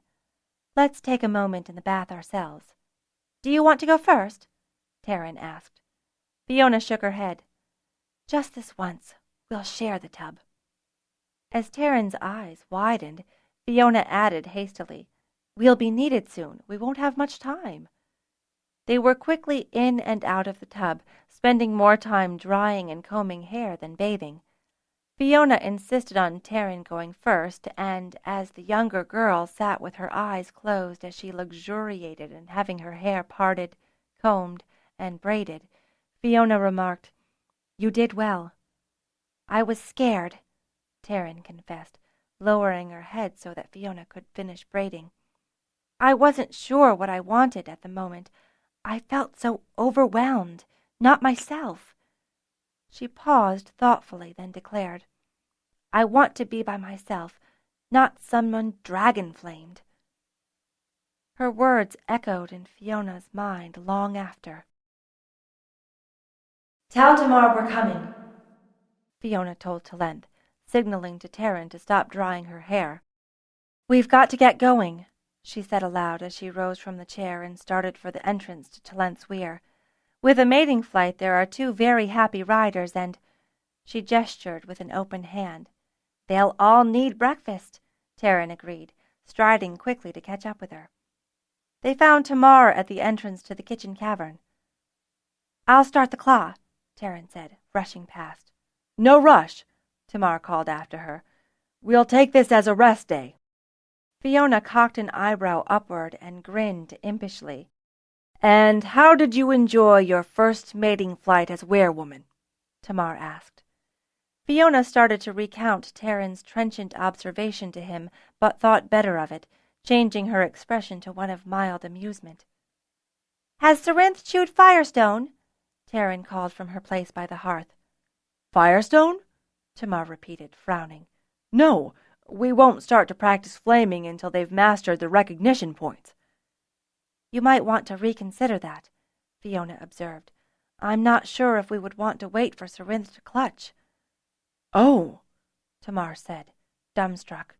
He turned toward Taryn and sketched a bow in her direction. "Well caught, head woman." "I just thought," Taryn began, only to break off, blushing. "It's just that—" She glanced helplessly toward Fiona. "We women tend to concentrate on such things," Fiona said dryly, recalling one of Kelsa's choice phrases. "Well," Tamar said with an expression of one rapidly reprioritizing, "I suspect we'll need to start Firestone drill shortly." "We'll need Firestone," Fiona replied. Tamar said. His face creased into a thoughtful frown. "That may be difficult." "Rather," Fiona agreed, heading over to the spare hearth to start rolls. She turned back to him, flashing a taunting smile. "I'm sure you'll figure out something." "That is unexpected," Aziz allowed as Tamar laid out the problem to the trader over the evening meal. He twitched a smile toward Fiona and Taryn as he added, "We'd already discussed how to handle it and exchanged a finished gold for Firestone, but we hadn't planned a deal for another 3 months or so." Tamar turned to the smirking Fiona in amazement. "You'd already planned?" "Werewoman," Fiona said, her eyes dancing as she pointed at herself. "Indeed," Tamar responded with a snort, half amused, half respectful. "So, werewoman, how was it that you forgot to allow for rising greens?" It was Fiona's turn to blush. She couldn't speak and mutely shook her head. "With dragons we could retrieve the stone more quickly," Aziz said thoughtfully. "But we hadn't expected to begin trading." "Perhaps we can find something else besides gold," Taryn suggested. "Foodstuffs?" Fiona ventured. She shook her head, negating her own suggestion, then brightened as a new thought came to her. "Spices!" "Recipes!" Taryn declared. "Ice," Tamar offered. The two women shook their heads at him, and he gave Fiona a challenging look that she answered with, "They're in the north." "Iced cream, then," Tamar said in a stubborn tone. "Recipes," Taryn repeated. "We would like to establish direct trade with the Firehold," Aziz allowed. "It won't last beyond our leaving," Fiona observed, shaking her head. "Profit when possible," Aziz said, quoting a trader maxim. "I don't want us to get involved in trader politics," Tamar declared, glancing frankly toward Aziz, "especially to the detriment of traders beholden to Fort." "You have conflicting loyalties," Aziz observed. "We've already established loyalty with you," Fiona said, adding, "Do you think it won't last when we return to our own time?" "In your time, Fiona, you are not the senior werewoman," Aziz reminded her. "You may not control your loyalties." Fiona flinched. The remark struck all too true. "Then let us help you while we can," Taryn said, glancing toward Fiona for approval. "Recipes won't work," Aziz said, changing the subject back to the original issue. "But recipes with spices would." "Because you could only sell a recipe once?" Taryn guessed. "Correct," Aziz agreed approvingly. "Have you any recipes that require unusual spices?" "Curry with pistachio," Fiona suggested immediately, citing her favorite culinary find. "Pistachios aren't limited to Eigen," Mother Karina replied with a thoughtful frown. "But they are not common to the cold north either." "Ginger and some of the hotter chilies," Tamar suggested. "I'm sure we can come up with a list for trade," Aziz agreed. "When and how will we start?" Tamar pursed his lips in a sour look. "I don't know," he admitted. "I'd hate to think of depriving the Weyrs of their needed—" "The Weyrs have need of us, too," Fiona cut across him, gesturing to the Weyrlings around them. "If we don't get them trained and ready to fight, there will be no point in our coming back to this time." "I wonder, though, is there any other source of proper firestone?" Aziz asked, glancing toward Fiona. "If the Eigen charts marked gold, wouldn't they also mark firestone?" Tamar and Fiona exchanged astonished looks and rose from the table, eager to put thought into action. "The map has lasted this long," Mother Karina said in a tone that halted their motion. "I'm sure it will keep until after you've eaten." "And the food's hot now," Taryn added, grinning at the older trader. Tamar gave Fiona a sheepish look, and the two returned to their seats, but they were unable to keep themselves from eating more quickly than usual. Taryn, Aziz, and Mother Karina noticed and laughed at them. Tamar flushed, but Fiona ignored them, concentrating on finishing her meal. "Another excellent and tasty meal, Taryn," she said as she rose from her place, searching the cavern for a nearby glow basket she might purloin. Tamar was at her side before she reached the entrance to the Weyr bowl. "Would you like us to wait for you?" Aziz called after them, his amusement unrestrained. "Whatever," Fiona called back, waving a hand airily over her shoulder. Talent greeted them solemnly as they entered her Weyr. Fiona paused long enough to call out a greeting and an apology as she and Tamar moved through the Weyr woman's quarters and into the records room beyond. "We should have brought more glows," Tamar observed as he laid the map out on the long table and tried to make out the markings in the light of the glow Fiona had brought. Fiona leaned close to the map, frustrated herself, and nodded in agreement, only to gasp in surprise as the level of light in the room doubled. "I thought you might need more," Taryn said brightly as she entered, cradling a large basket in her arms. She placed it heavily on the table and leaned over the map, joining the other two in their examination. "What's this?" Fiona asked, tapping a mark on the mountains not far north of the spot that marked the location of Eigen Weyr. Tamar leaned closer and then peered down at the legend at the bottom of the map. "Silver, I think," he said, returning to the spot on the map to fix it in his mind. Taryn examined the legend carefully. She pointed at one mark. "This is the mark for Firestone." "So we just need to find that on the map," Fiona murmured, scanning the map from the bottom to the top, right to left. She paused at a spot near Narot Tip. "Here's one." "I doubt Matal would be happy with us poaching in Bendin territory," Tamar remarked. "Not if he never knew about it," Taryn said suggestively. Fiona and Tamar gave her a remonstrating look, and the young girl sighed. "I suppose that wouldn't be too friendly, would it?" "Here's one," Tamar said, pointing to a spot south of the Weyr. He frowned as he measured the distance with his eye. "It's less than an hour's straight flight from here." "That's odd," Fiona said, peering closer to the spot. "Why would Dragonriders have forgotten the old Firestone if Eigen had a mine so nearby?" "I suspect we won't know until we look," Tamar replied. "Tomorrow?" Fiona asked, cocking an eyebrow upward.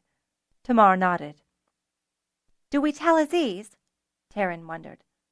"Let's see what we find first," Fiona suggested. Fiona invited Taryn to ride with them, but the young girl demurred, asking quite rightly, "And who will keep an eye on everything if we're all gone?" They left at first light, wearing the light clothes favored by the traders under their warm wear-hide jackets and riding gear, and carrying extra water. Tamar had decided to bring half the young Weyrlings. The rest were working and drilling under Fijian's and Jakaran's watch.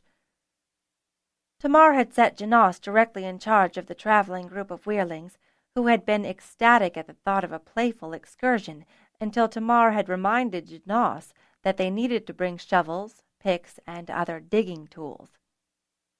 Talent was first into the air and took up a position high above the star stones as she waited, radiating impatience, for the others to catch up. Tamar joined on Zarenth shortly, the bronze rider smiling and waving at them. He says that we were right to take the high position as we're the most powerful, Talent told Fiona smugly. Fiona laughed and patted her beautiful young queen enthusiastically. Taking their cue from the star stones, Fiona oriented Talent in the direction she thought they should fly. A few moments later, Zarenth aligned to the same direction, and Tamar gave Fiona the signal that she should lead. With a laugh of pure delight, Fiona urged Talent onward. The queen responded eagerly, her wings swiftly boosting them to a breathtaking speed. A sudden worry nudged Fiona, and she craned her neck around to see that the smaller blues and greens were struggling to maintain their speed. "Slow down. We'll let the others catch up," Fiona said to Talent, her pride in her gold's great strength seeping through her admonishment. "I suppose, as leader, we shouldn't lose them," Talent agreed reluctantly. "We need to go higher, too," Fiona said as she eyed their distance to the ground. "Let's start a slow climb." The idea of a climb pleased Talent, who broadened her downstroke to lift them slowly higher. Fiona compared her view of the ground below with her memory of heights and elevations, and the chill of the air, and had Talent level off when she was satisfied. "We continue south with the river in view on our left," Fiona said to Talent. "Tamar says that this is high enough," Talent relayed with the smug tones of someone proven right. Fiona nodded in response but said nothing, concentrating instead on the view ahead and trying to ignore the chill air rushing over her. She was glad that Tamar had insisted that they wear full riding gear. On the ground it had been hot and stifling, but in the air it was just enough to keep Fiona from a severe chill. She adjusted her scarf up higher over her nose.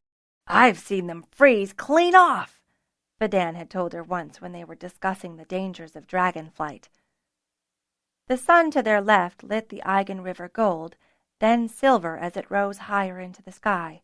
It was a beautiful day, and Fiona's heart leapt to be here, now, a Weyr woman on her gold dragon. "Talent," she thought fondly, "I love you. I love you too."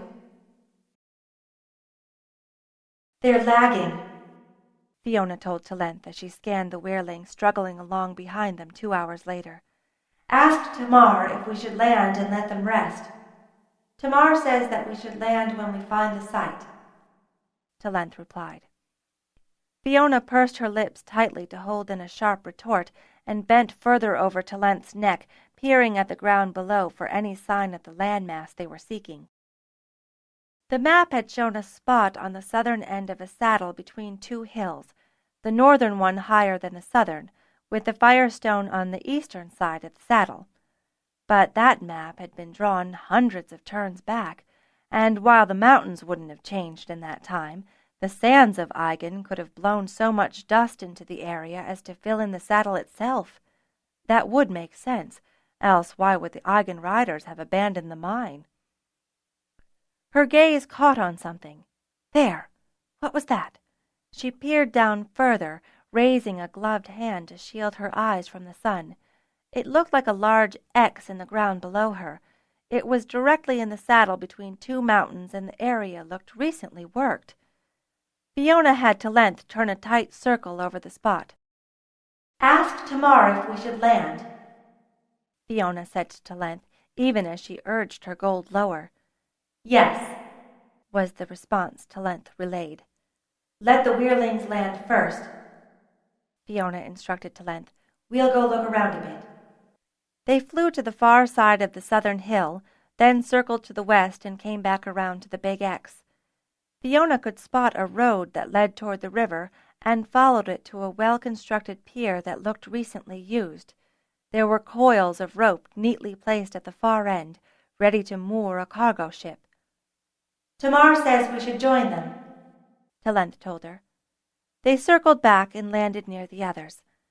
The heat in the valley was oppressive, and Fiona shucked off her riding gear before she dismounted, grateful for the flowing robes of lightweight white material she wore beneath. She pulled the hood up over her head to shade her hair and neck from the sun, and then jumped down lightly to the sandy ground below. "It looks like someone's been here before us," Tamar remarked as she joined him. He gestured to the roadway. "This is recent work." "No sand on the road," Fiona agreed. She gestured uphill toward the dark tunnel entrance. "Is anyone in there?" Tamar shook his head. "Why don't we find out?" With Janos and the Wehrlings trailing behind them, they climbed the rise to the dark tunnel. "It looks like there's a door at the far end," Tamar said as they got closer, his brows furrowed thoughtfully. "And it's closed," Fiona agreed. They crossed into the darkness of the tunnel. Something light just inside caught her attention, and she turned to it. It was a slate with white chalk written on it. "Please be sure to close the door when you're done." "Do you recognize the writing?" Fiona asked, raising the slate toward Tamar. The wing leader took it and examined it cautiously before handing it back to Fiona, who replaced it in exactly the same spot. "Could it be Pilar's?" Fiona asked. She'd never met the man, but as everyone knew that he was mute, used slates, and mined firestone, he was an obvious choice. Tamar frowned before replying. "Actually, it looks something like your writing." Fiona turned back and snatched at the slate, eyeing it minutely. "It could be," she finally decided. "Or Terran's." "Why don't we see why we should keep the door closed?" Tamar suggested, putting his hand on the handle and pulling the door open. It was dark inside. "Did we think to pack glows?" Fiona asked, turning back to Janos. "Here, Werewoman," one of the other Wehrlings replied, passing up a small glow basket. "It's not very big." "It'll do," Fiona told him gratefully, stepping through the door as she unbundled the glow and let its feeble light play on the tunnel beyond. "Someone," Tamar murmured as he looked around the scene in front of them, "has been very busy." The tunnel ahead was blocked by a work cart, clearly ready to resume its role in mining as soon as the bags of firestone placed in and all around it were moved away. Bags and bags and bags of firestone. "There's more than we need," Janos exclaimed delightedly as he eyed the bags of firestone stacked to the left and right of the tunnel entrance. "There's enough for all the dragons we have to fight a full fall." "There's another slate," Tamar said, gesturing toward the center of the cart. Fiona rushed toward it, glow in hand. The writing on the slate read, "Take what you need." "Someone has been very thoughtful," Fiona said as she passed the slate back to Tamar. The bronze rider crouched down to bring the slate closer to Fiona's glow and read the message with a low whistle of surprise. "By the egg of Ferenth," Tamar said when he had breath again. He peered quizzically at Fiona. "You haven't been back in time again, Werewoman." "Not that I remember," Fiona replied, shaken by Tamar's observations on the slate's handwriting. Even more than the note outside, this slate looked like it was written in her hand. "Perhaps sometime in the future." "That would explain the dizziness," Fiona exclaimed. Tamar gave her a quizzical look, so she continued. "Tamar, what if we were in the same time more than twice? Remember how shaken Matal was? What if our dizziness is because we're triple timing, or worse?" "And only some of us," Tamar said thoughtfully. "Others don't feel it because they didn't, or won't, do it." "Exactly."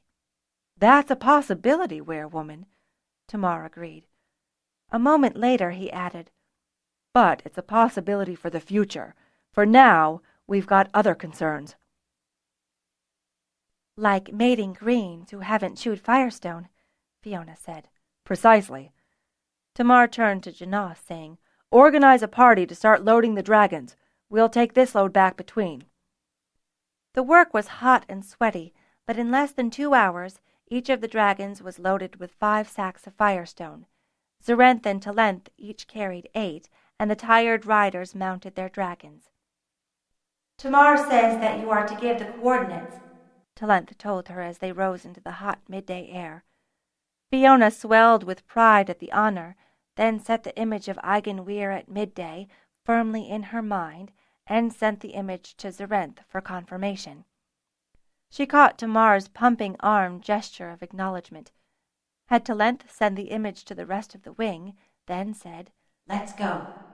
They burst out into the sky over Eigen precisely where and when Fiona had chosen, were greeted cheerfully by the watch-dragon, and descended swiftly to a landing in the weir-bowl near the unused firestone shed. With the rest of the weirlings to help, unloading proceeded more quickly than loading, and they all retired to the dining cavern for a well-deserved late lunch.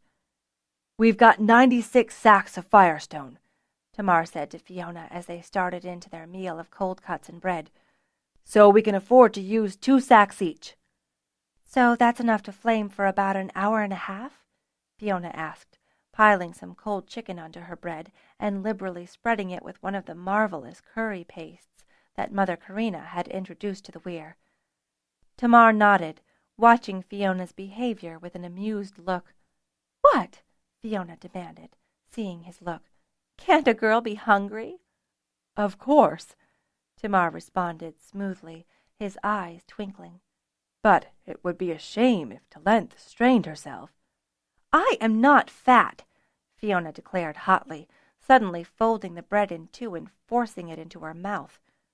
"Merely a growing girl," Tamar agreed, his grin belying his demure tone. Fiona snorted around her mouthful. She chewed quickly and took a long swallow from her mug of iced water. "Flying that far is hard work." "For a dragon," Tamar responded. "You're just afraid that I'll get taller than you." "I like tall women." Fiona fumed, her lips thin, but realized that any further response would only fuel the wing leader's jest.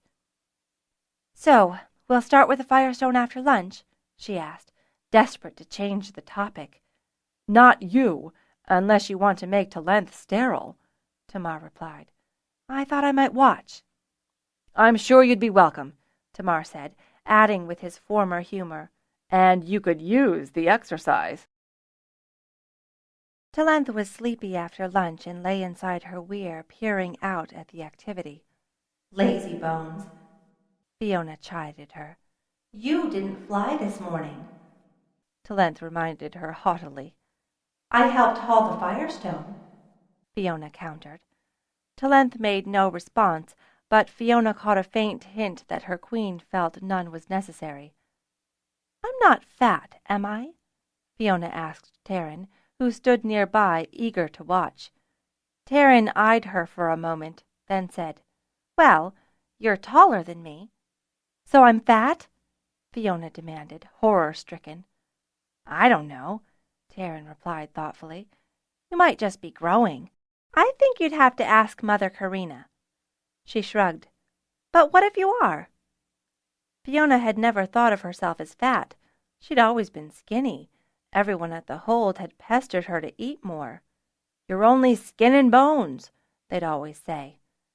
But perhaps her time here in Eigen had put more than meat on her, and she just hated the idea. Especially she hated the way Tamar teased her about it. "Look!" Pern cried, as a gout of flame erupted from the throat of one of the greens. Fiona and Pern both watched, excited, as Tamar proceeded along down the line of dragons, signaling each in turn to flame. Apparently satisfied, Tamar mounted his bronze Zarenth and signaled the rest of the dragons to rise with them. "Tamar asks if we'll take watch," Talent relayed, lifting her head and snaking it between Pern and Fiona where they stood. "Certainly," Fiona replied. "Tamar wants us to take watch. Want to come?" she said to Pern. Pern readily agreed, and shortly the two were mounted on Talent as she beat swiftly up to the watch heights and daintily landed beside the blue watch-dragon. The rider, his face barely visible under his wide sun hat, waved cheerfully, hefting one of the 2 firestone sacks at his side, and eagerly joined the rest of the Wehrlings.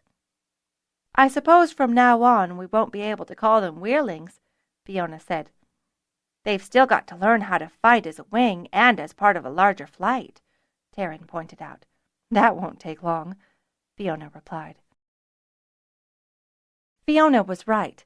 In less than 3 months the dragons and riders were drilling as groups, wings, and even as a small flight. They returned to the Firestone mine several times for more firestone, finally sending a half-wing down under Janos for a 7-day to mine more. "We were very careful," Janos explained. "We only worked where it was easy and never dug too far in." At the same time, Tamar arranged for Fiona to resume her lessons flying between, often inviting her to join him as referee in the wing and flight exercises. Spurred by Tamar's comments earlier about her weight, Fiona took to flying every day, often helping the traders by carrying loads slung under Talent to their various depots scattered around central Pern. She was careful to arrange that such favors were returned in full, particularly ensuring that Taryn was never left to bear the burden of the Weyr's management unaided.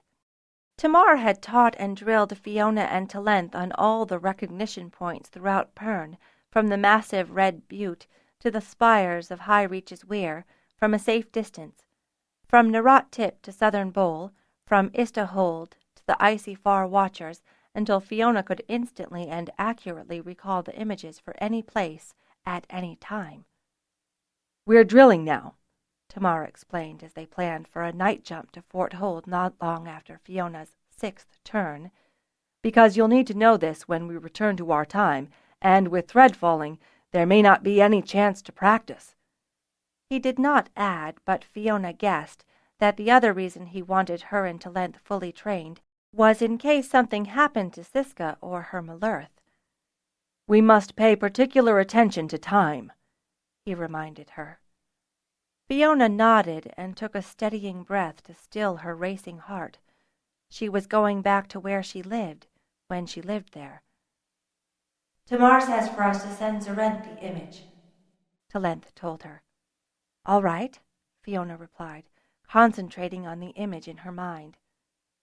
"Tamar says we will lead them," Talent reported a moment later with unalloyed pride in her voice. Fiona's eyes widened and she took another deep breath before nodding to herself.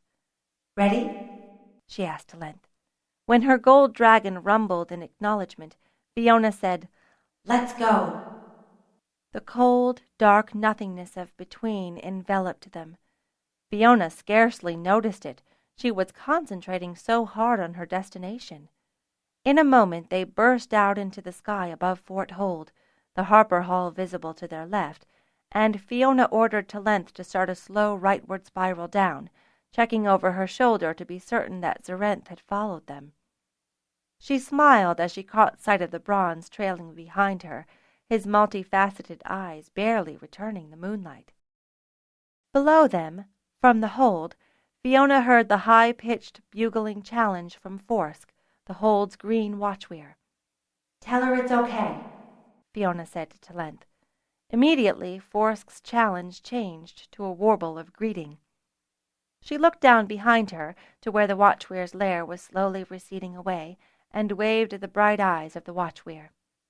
"Ask Zarenth if he's ready," Fiona replied. "Tamar says to go to Fort Weyr, high," Talent said. "More drill!" Fiona exclaimed, laughing. She drew forth her image of Fort Weyr, checked the night sky around her, and had Talent relay the image to Zarenth. "Good," Talent said. Fiona smiled and gave Talent the word to go between. An instant later they were high above Fort Weyr in the same night at nearly the same time. A wave of dizziness engulfed Fiona, and she nearly fainted, gripping the riding straps tightly and leaning forward against Talent's neck. "Tamar!" Fiona cried. "Too many times!" She only sensed Tamar's feeble response, finding the shadowy form of the bronze behind her.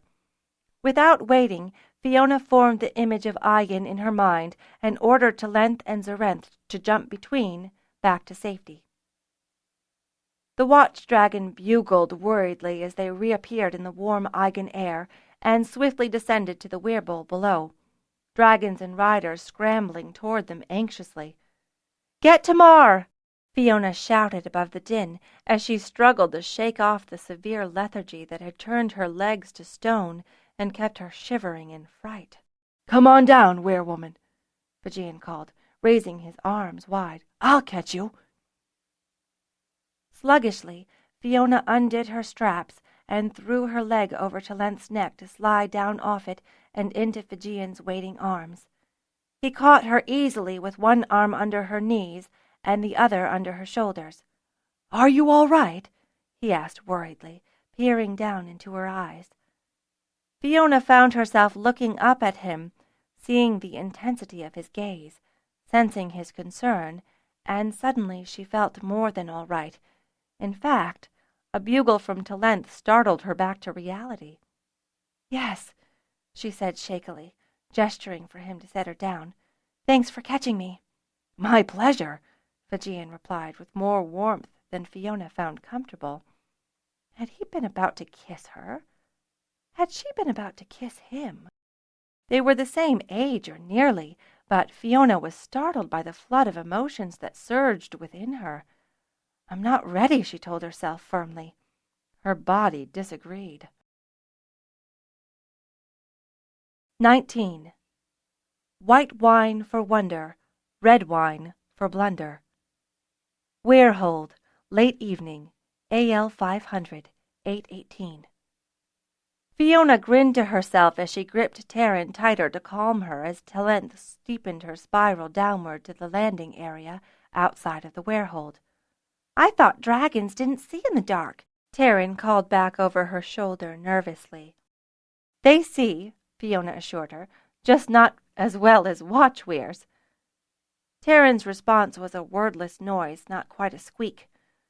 Pern's noise was nothing compared to Tamar's when Fiona had told him her plans earlier that day. "There's nothing to worry about," Fiona had assured him. "You and the rest are going to be drilling. Karina is here to keep the pot stirred, and Pern and I need some time with Nuella." She'd paused, waiting until he opened his mouth in protest before adding, "It's the polite thing to do." Tamar's protest had turned into a strangled noise. "As weirwoman, it's my duty to maintain relations with our holds," Fiona had added, her tone as demure as she could make it without laughing. Tamar seemed ready to burst with objections, and Fiona's expression dared him to try, but the wing leader had finally managed to say only, "As you will, weirwoman." Fiona had savored his assent for the victory it was. Ever since her almost kiss with Fijian and Tamar's comments about her weight, Fiona had been very careful of her behavior around the male riders. It wasn't that she didn't trust them, it was that she didn't trust herself, or know how to handle her feelings. Thus the trip to the weirhold and Nuella, who was nearest her age. She jumped down first and then helped Pern dismount. The other girl was a bit shaky but recovered quickly. A figure approached them from the shadows and called out, "Weirwoman?" It was Zenner. "Zenner!" Fiona cried gladly. "How's the baby?" "Nala's doing fine, weirwoman," Zenner replied with a broad grin. "She's even sleeping through the night now." His grin slipped as he added, "Mostly." Nala was born within the expected time after Nuella's wedding, just close enough that Zenner had to endure many good-natured taunts from envious weirholders. "To what do we owe the honor?" he asked, as he gave her a strong hug, and then moved to hug Pern, who squeaked in awkward surprise at the gesture. "We're here to beg shelter," Fiona told him. She gestured for him to lead the way. "In particular, we want to talk with Nuella." "Watch Weyr business?" Zenner asked. Fiona felt herself blush. "No, it's more personal." "Ah, girl business," Zenner said knowingly. "Sort of," she admitted. Zenner wrapped an arm around her shoulders comfortingly and led them to the quarters that he and Nuella shared. The air held a touch of the strange odor that Fiona associated with newborns, a mix of many things, including powders, incense, the warm musk of watchwear, and a faint whiff of used diapers. It was not quite unpleasant, nor quite appealing. From her other side, Taryn leaned close and murmured, "It smells like babies." "It should," Zenner replied, much to Taryn's chagrin. "Although it should really smell like just one baby. Sometimes it seems as though Nala is determined to make the stink of 3 babies. "Fiona!" Nuella's voice called welcomingly from inside the room. "And is that Taryn?" "It is," Taryn said, moving forward into the room. "Fiona's come to talk about boys." "Oh," Nuella said. Fiona and Zenner entered the room at that moment, and Nuella turned her face toward them, adjusting her grip on Nala as she did. With a grin toward Zenner, she added, "They have their uses, most times." Zenner helped Fiona to a seat, and then asked her frankly, "Would you like me to leave you alone?" "No, stay, Zenner," Nuella said before Fiona could reply. She nodded toward Fiona. "Anything you say here stays between these walls. Zenner is an excellent listener, a good counsel, and he's a boy. He has insights I might not." "But I'll get some wine," Zenner said, rising from his chair and leaving quickly. "Here," Nuella said, gesturing toward the baby sleeping in her arms. "Help me put her in the crib." Fiona found herself moving before she thought about it. With a sly grin, Nuella slid the baby into Fiona's arms before rising from her chair and beckoning to Fiona and Taryn to follow her. They went into the next room, one that had been recently hewn out of the rock to accommodate its newest inhabitant. The walls were finished with touches of wood and daubed with a pink coloring. The smell of new baby was stronger there. "Bottom first, then slide your arms out from under her head," Nuella instructed, as she nodded toward the crib. "I know how," Fiona said with a touch of acerbity in her voice. "But you've never done it before," Nuella replied, her tone of voice carrying 2 meanings. With a tender glance at the beautiful child in her arms, Fiona slid Nala into her crib. "I'm not sure I'm ready," Fiona said, as she slid her arms slowly out from under Nala's head. "If you think you're not ready, you're not ready," Nuella assured her.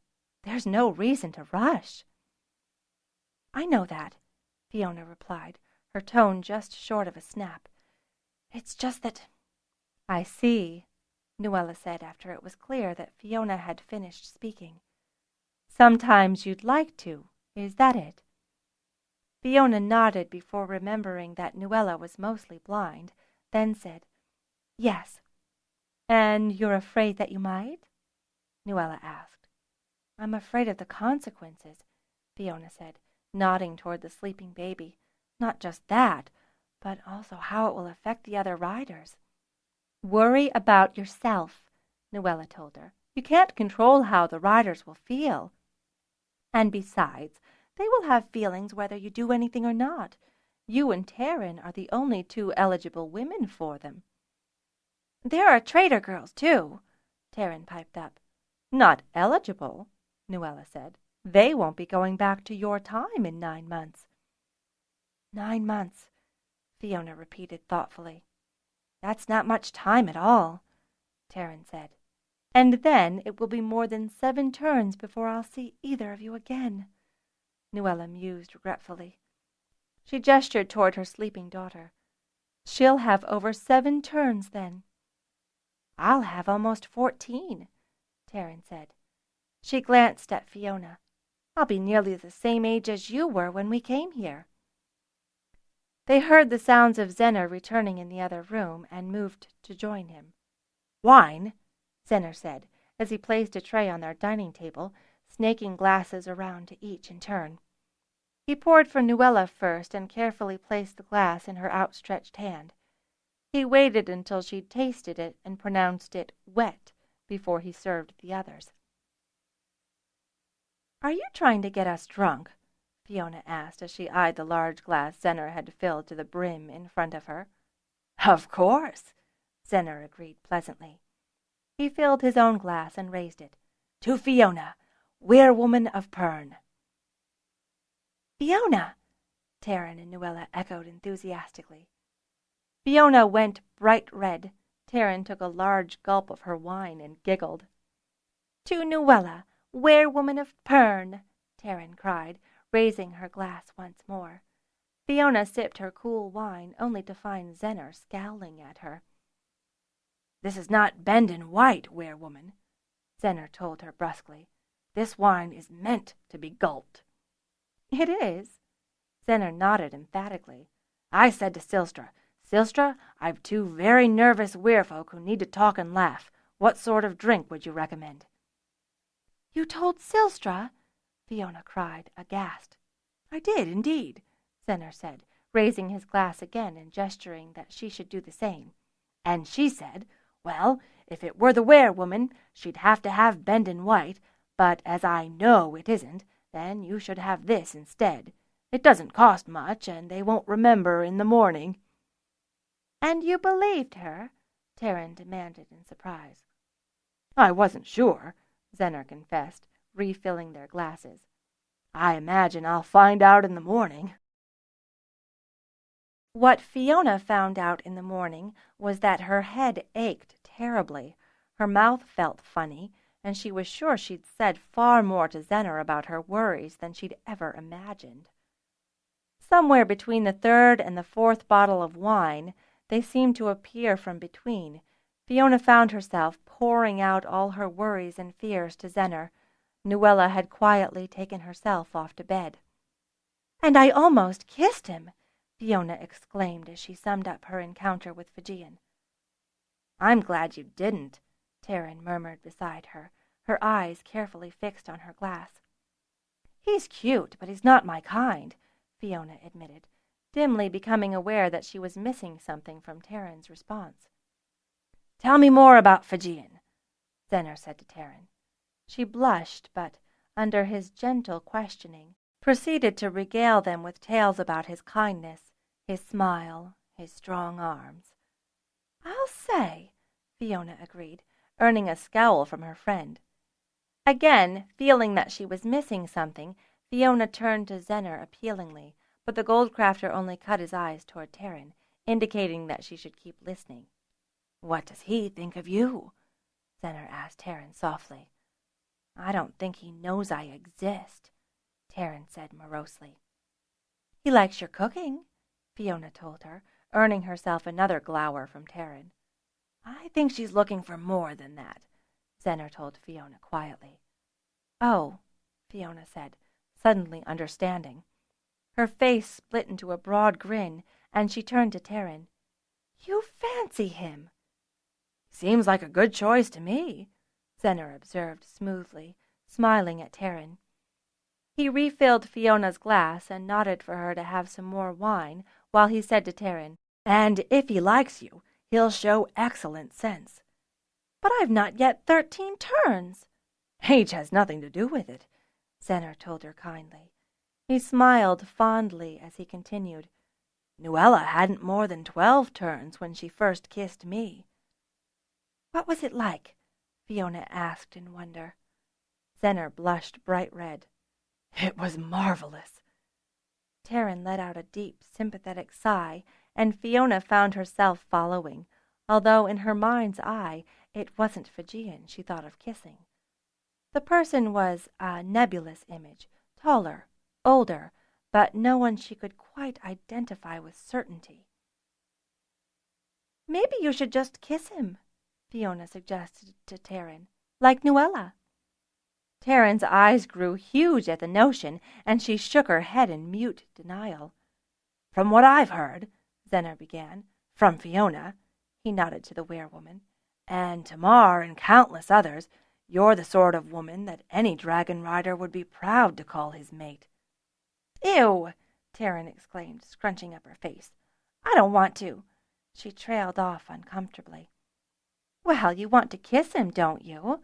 Fiona demanded matter-of-factly.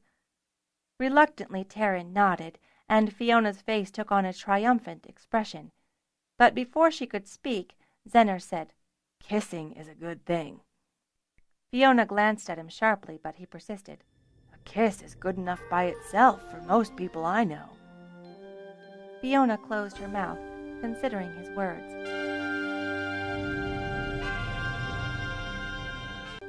Fiona glanced at him sharply, but he persisted. "A kiss is good enough by itself for most people I know." Fiona closed her mouth, considering his words. "And a kiss isn't such a big thing that it would of itself cause anyone to talk too much," Zener continued, topping off Taryn's glass and passing it to her. She sipped reflexively. Zener turned the conversation to Fiona, asking, "And who would you kiss, werewoman?" It was Fiona's turn to blush then. Some time later she felt the warmth of Taryn's head resting on her shoulder and realized that the younger woman had fallen asleep.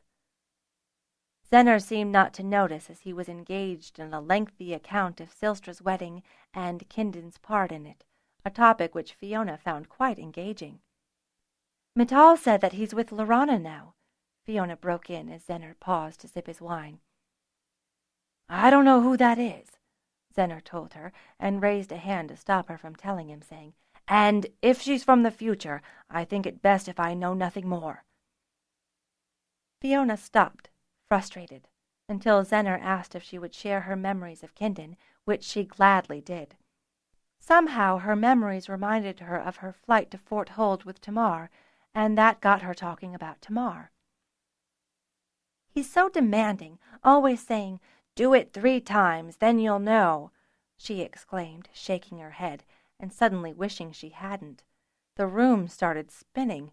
Zener was instantly at her side, deftly removing the glass from her hand and steadying her, offering her a drink from a glass of water, and talking soothingly all the while.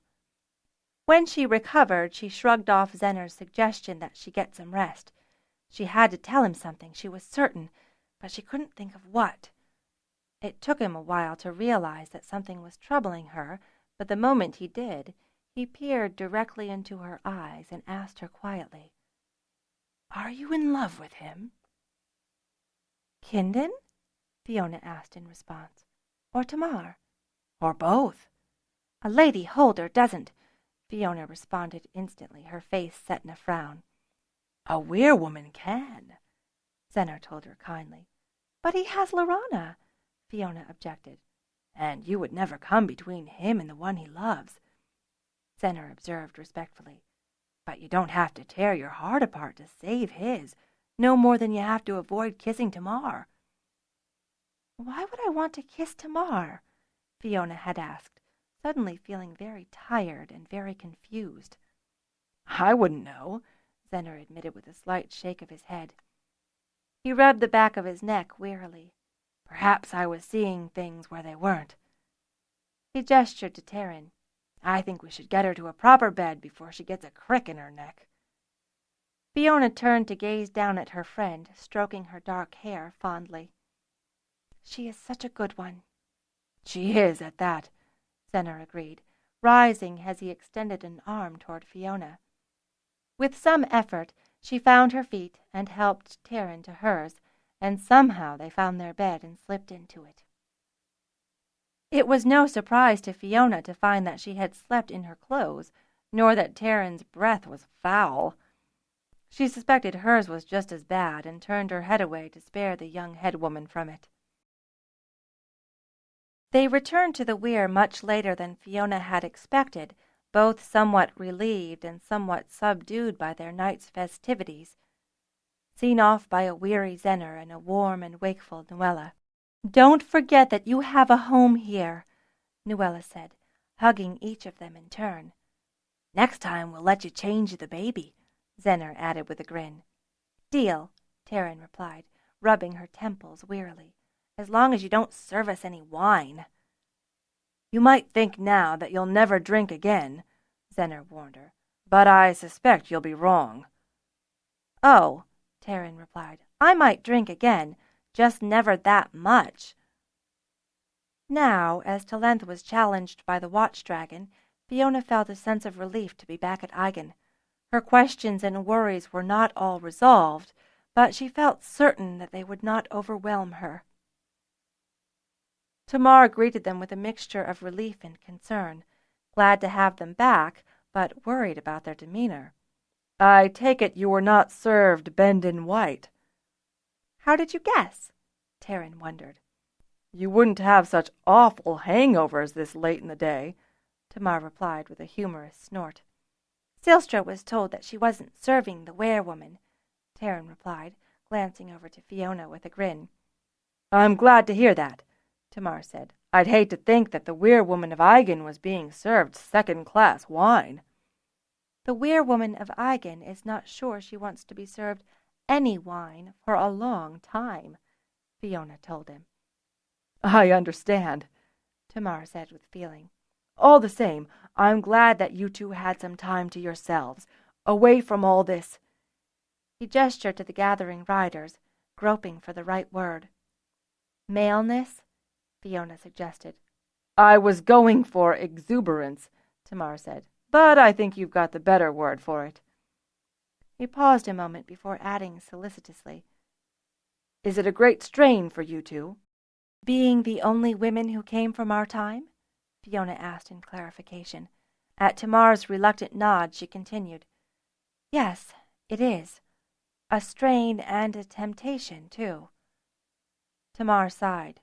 "I was afraid that it would come to that at some point." "But do you think that you could have managed without us?" Tamar pondered the question for only a moment before shaking his head resolutely. "No." "So," Fiona continued, "that being the case, we shall just have to persevere, shan't we?" "You're old enough, and Talent is old enough, that you two could go back to Fort Weyr." "Oh, no," Fiona cut across him. "I'm Eigen's Weyr woman, wing-leader, and I will stay until we all go back." Wisely, Tamar said nothing in reply. But if Tamar said nothing, he made up for it in his actions over the next several months. There wasn't a day when the Dragonriders weren't drilling, flaming, or practicing formations and flaming, or practicing formations, flaming, and going between all at the same time. He drove everyone to exhaustion. Tempers flared, but no blows were exchanged until the beginning of the 3rd month since Fiona's visit to the Weirhold. Fiona and Taryn, for their part, had found themselves often at the Weirhold. One of them was there at least one night every 7 days. Taryn and Fiona both had experience changing Nala's diapers, feeding her, and wiping spittle and other bodily fluids off of her, and themselves when things went wrong. Partly this was a consequence of Taryn's insistence that they provide Nuella and Zener with time to themselves. Privately, Fiona was pretty certain that Zener and Nuella had no lack of volunteers from among the remaining holders. After all, for all their humility, they were the lord and lady of the Weirhold. And even if they found it strange, the rest of the holders from Silstra on down felt it not only their duty, but their honor to treat them with the respect and deference that would be given any lord-holder. Taryn's services were more than simple repayment of a kindness. They were part of a trade she'd arranged with Zener and Nuella, to help her find and fashion a suitable gold ring. Taryn kept silent on her intent with the ring, but Fiona was willing to bet, in the silence of her mind at least, that the ring would be sized to fit a young man's hand, probably that of a certain bronze rider. So it was a double shock when the riders returned that evening to land in the Weir Bowl to see Fijian leap from his bronze Ledirth, race over to Jagurd's brown Wynerth, and bodily drag the brown rider down to the ground. "How dare you!" Fijian shouted as he slammed Jagurd to the ground. From her seat on the Queen's ledge beside Fiona, Taryn let out a shriek. "Hold!"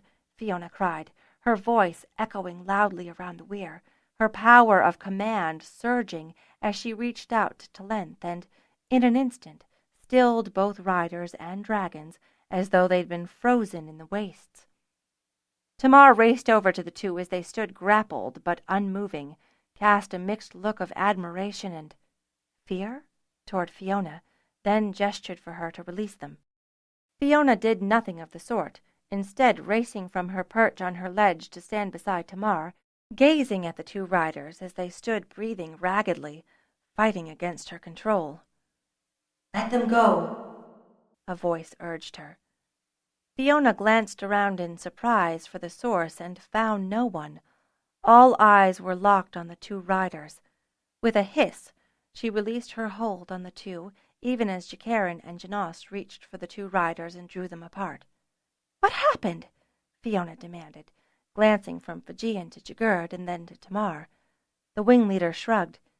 "He accused me," Fijian began hotly, but broke off abruptly as he spotted Terran in the distance. "You should know better," Tamar began consolingly. "Don't talk to me, wing leader," Fijian snapped back. "You have no command over me." "I do," Fiona told him softly. "A weirwoman is a weirwoman when her dragon rises," Fijian retorted, the veins on his neck straining with his anger. "No," Fiona replied, her voice steady and cold. "A weirwoman becomes senior weirwoman when her queen is the first to mate in a new weir." She gestured around the bowl. "Do you see any other queen dragons here?" Fijian swallowed and glanced away from her, and she continued. "So we know that if Talent rises, I will be senior weirwoman." "It won't happen here," Fijian said in a snarl. "No, it won't," Fiona agreed. She leaned in toward him, her eyes narrowed dangerously. "And it doesn't matter, because I am a weirwoman, here or at Fort Weyr in the future, and because I am the dragons and their riders. Listen to me." Fijian's eyes started in alarm, but he dropped his head, unwilling to meet her gaze. Fiona felt herself in a strange place, in a moment in time where she knew that whatever she did was crucial, would alter not only her future, but the future of everyone here, perhaps even all of Pern. You can do it. The voice wasn't the strange one. It was an echo of Nuella's faith in her, of Tanaz's eyes, of Elisa's confidence, of Mother Karina's strength. Without looking, Fiona knew that the old trader woman was near, watching, unable and unwilling to interfere. The moment was Fiona's alone. She walked closer to the young bronze rider, raised a hand under his chin, and forced his head up so that his eyes met hers. "What should we do, bronze rider?" Fijian met her look with a mixture of shame and horror. "I can imagine what Jagerd said to you," Fiona told him calmly, ignoring the sudden shift of the brown rider beside her. "And I'm sure he regrets it." "Bronze Rider," Jagerd spoke slowly, miserably, "I apologize for insulting you and your intentions." "Pretty lame," Fiona told him out of the corner of her mouth. "You've been teasing him unmercifully for at least a month, I'm sure." Jagerd's reaction confirmed Fiona's suspicions, and she berated herself for not acting sooner. Tamar might be the oldest bronze rider here, but his power over the now-grown weirlings had been fading every day, and, as it faded, the responsibility for the weir fell more and more on Fiona's shoulders that up until this moment she had felt too frail for the strain. Now, as she felt Talent's silent love, approval, and strength, and as she felt something even more, the unspoken fealty not only of dragons to their queen, but of their riders to their queen's rider, now, Fiona knew she'd made a mistake. Risen or not, mated or not, weirwoman or not, hers was the responsibility, and her shoulders, so much thinner than her father's, had all the strength of Fort Hold and Fort Weyr supporting them. "Tamar," she ordered, "get the suits." She paused, glancing at Jagerd and Fijian. "These two are going to get their chance to knock the stuffing out of each other." Fiona felt but did not see Tamar's nod, and heard him as he turned and delegated a group of riders to bring out the thick stuffing suits. As the riders set up an impromptu circle, Fiona caught sight of Mother Karina and nodded to her. The old woman took the glance for an invitation and joined her. "What are they doing?" I thought you would have seen this earlier, Fiona said in surprise. 4 riders struggled in, 2 each to the heavily padded suits that they carried between them. If riders have a disagreement, we can't let them fight to the death. Their dragons would be lost with them. Karina nodded, then gestured to the suits. And those? They are heavily padded, Fiona told her, adding with a smile, and very restricting. The 2 riders were being helped to drag on the thick trousers and tunic, then were engulfed in fluffy helmets and huge, balled gloves.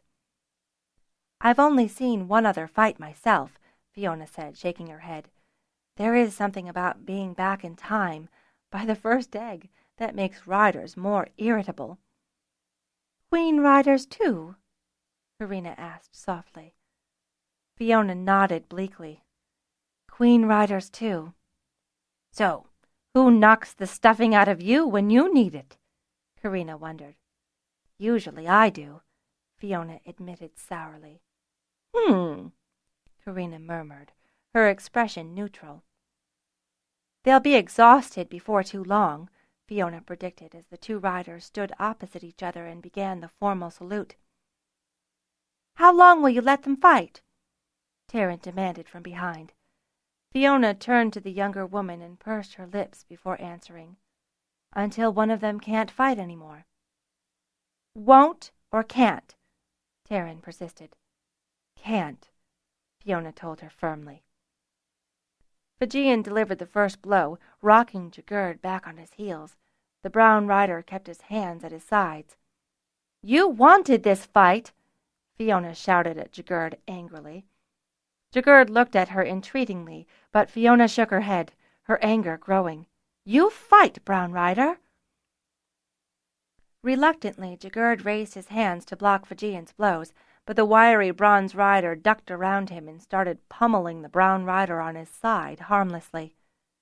If you don't fight now, Jagerd, Fiona called to him, I'll have you fight again tomorrow and the next day until you do fight. Why are you forcing him? Tarrant demanded in horror. So that he will never want to fight again. That's stupid. Yes, it is, Tamar agreed as he crossed to Fiona's side. But it is the only way to get them to stop. Fijian landed a good blow on Jagerd's face, bloodying the brown rider's nose, and suddenly Jagerd was fighting. He lunged into Fijian and landed one solid blow, but then the bronze rider dodged, slammed both gloved hands into Jagerd's back, and sent the brown rider stumbling away. When Jagerd turned back, Fijian caught him another double-fisted blow in the face, sending Jagerd reeling backward until he stumbled and fell down. Enough. Fiona said the word quietly, but it traveled throughout the circle with a weight of its own. She rushed over to kneel beside Jagerd, eyeing his bruised face with muted sympathy before glancing up at Fijian. The bronze rider was breathing heavily and had a cut over his right eye that Fiona judged painful but superficial. Is honor satisfied now, bronze rider? She asked him in a tone that dictated the response. Yes, werewoman, Fijian replied. Fiona nodded to the other riders, saying, Get them out of the suits. When Fijian was once more standing in front of her in his riding clothes, Fiona pointed to his cut. I bet that stings. Not much, Fijian said cockily. Before she could have any second thoughts, Fiona raised her hand, spun on her heel, and slapped him hard on the cheek. I'll bet that does, she growled as she turned back to face him, her hand raised for a repeat performance. In the distance, Talent rumbled angrily, echoed by the distressed calls of the Weyr's dragons. Yes, it does, werewoman, Fijian cried, his tough stance disintegrating into the bewildered look of a young man uncertain of his ground and standing. Good, Fiona growled, hating herself even as she said it. Don't make it necessary for me to do that ever again. As she turned away, Tarrant rushed past her, crying in sympathy for Fijian's injuries. Fiona knew that Tarrant would be furious at her for days to come, but she also knew that she'd done exactly what was necessary to enforce the discipline of the Weyr. She did not turn back when Pern loudly commiserated with Fijian over his injuries and his hurt pride, but her lips curled upward when she heard Pern kiss him soundly. She had hoped that would happen. Tamar stepped in front of her, one eyebrow raised questioningly as he glanced back over her shoulder. "What now, Weir-woman?" "Well, they'll have to be punished," Fiona said with a sigh. "Jagerd will get extra duties for the next fortnight." "And Fijian?" "Bronze riders are not exempt from Weyr discipline," Fiona said. "I think I have a special duty for Fijian." "And that would be?" "I think that Talent and I need to spend more time here," Fiona said. "And as Pern so often represents the Weyr with the Weirhold, I believe that I shall require Fijian to provide her transport." Her lips turned upward as she added, "She is trading babysitting duties with Nuella and Zenner for some special trinket." She paused. "Let him change diapers for a while." Beside her, Tamar chuckled evilly.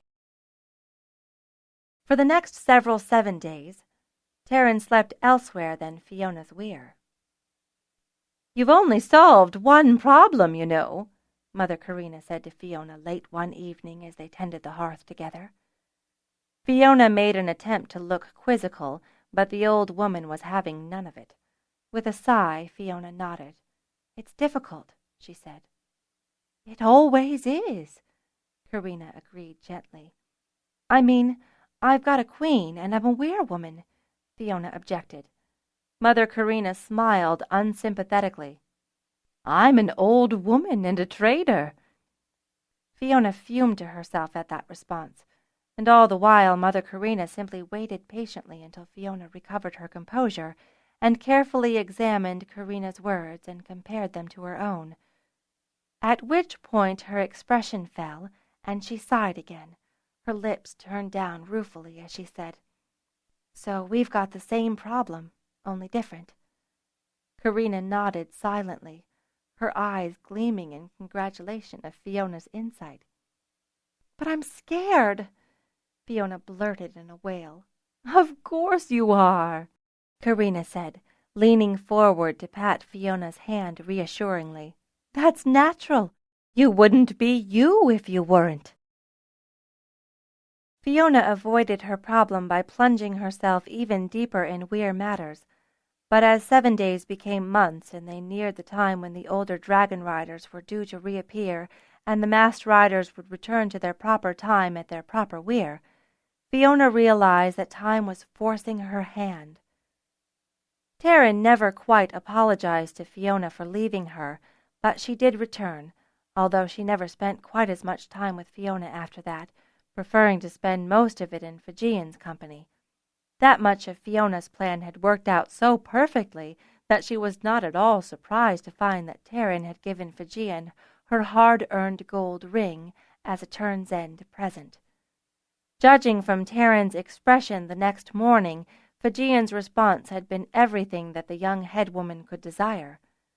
As Pern had celebrated her 13th turn several 7 days beforehand, just 12 days after Fiona had herself turned 16, Fiona did not feel it necessary to comment to either headwoman or bronze rider on the new arrangement.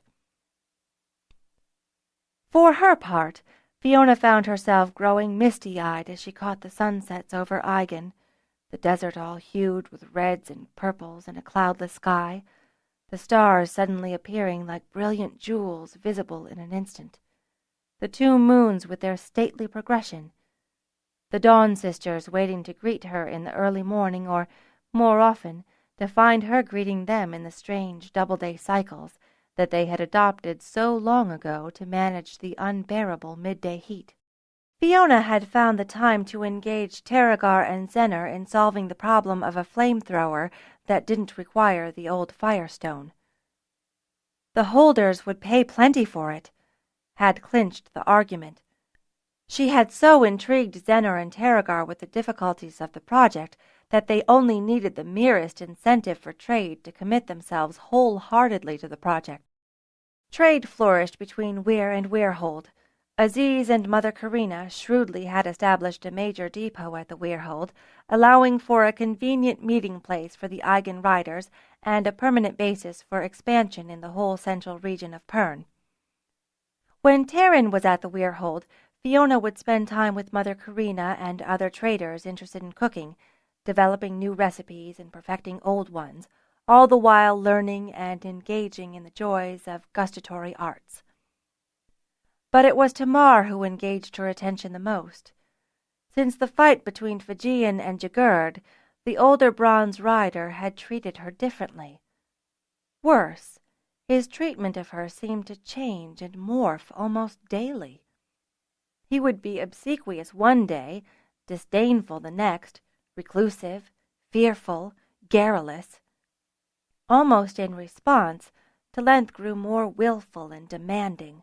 She insisted upon being ridden every day, and often she would inveigle Fiona to take her for long flights or jumps between to far-off destinations.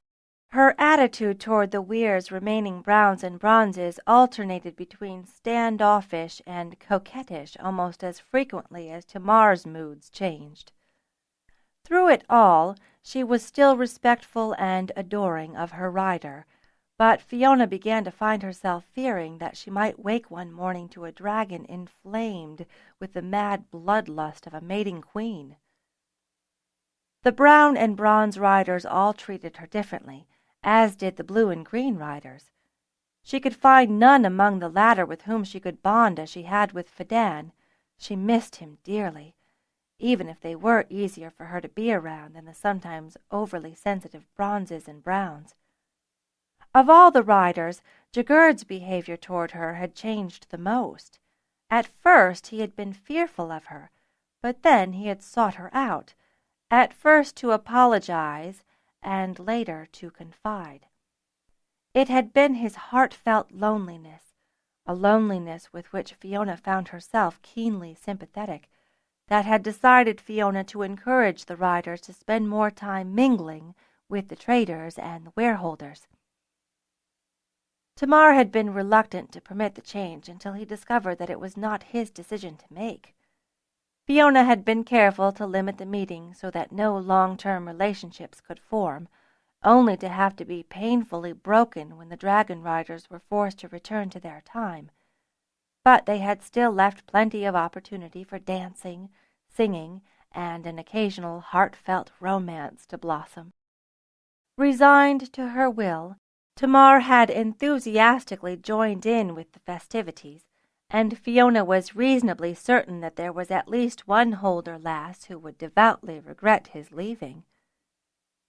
"We'll need to start clearing the unused weirs," Fiona said to Tamar at their morning meeting. "The older riders will return in the next fortnight." Tamar nodded. "I've spent some time with Jakaran and Fijian discussing how we'll drill when they arrive." He paused before adding in correction, "And it's 13 days, actually."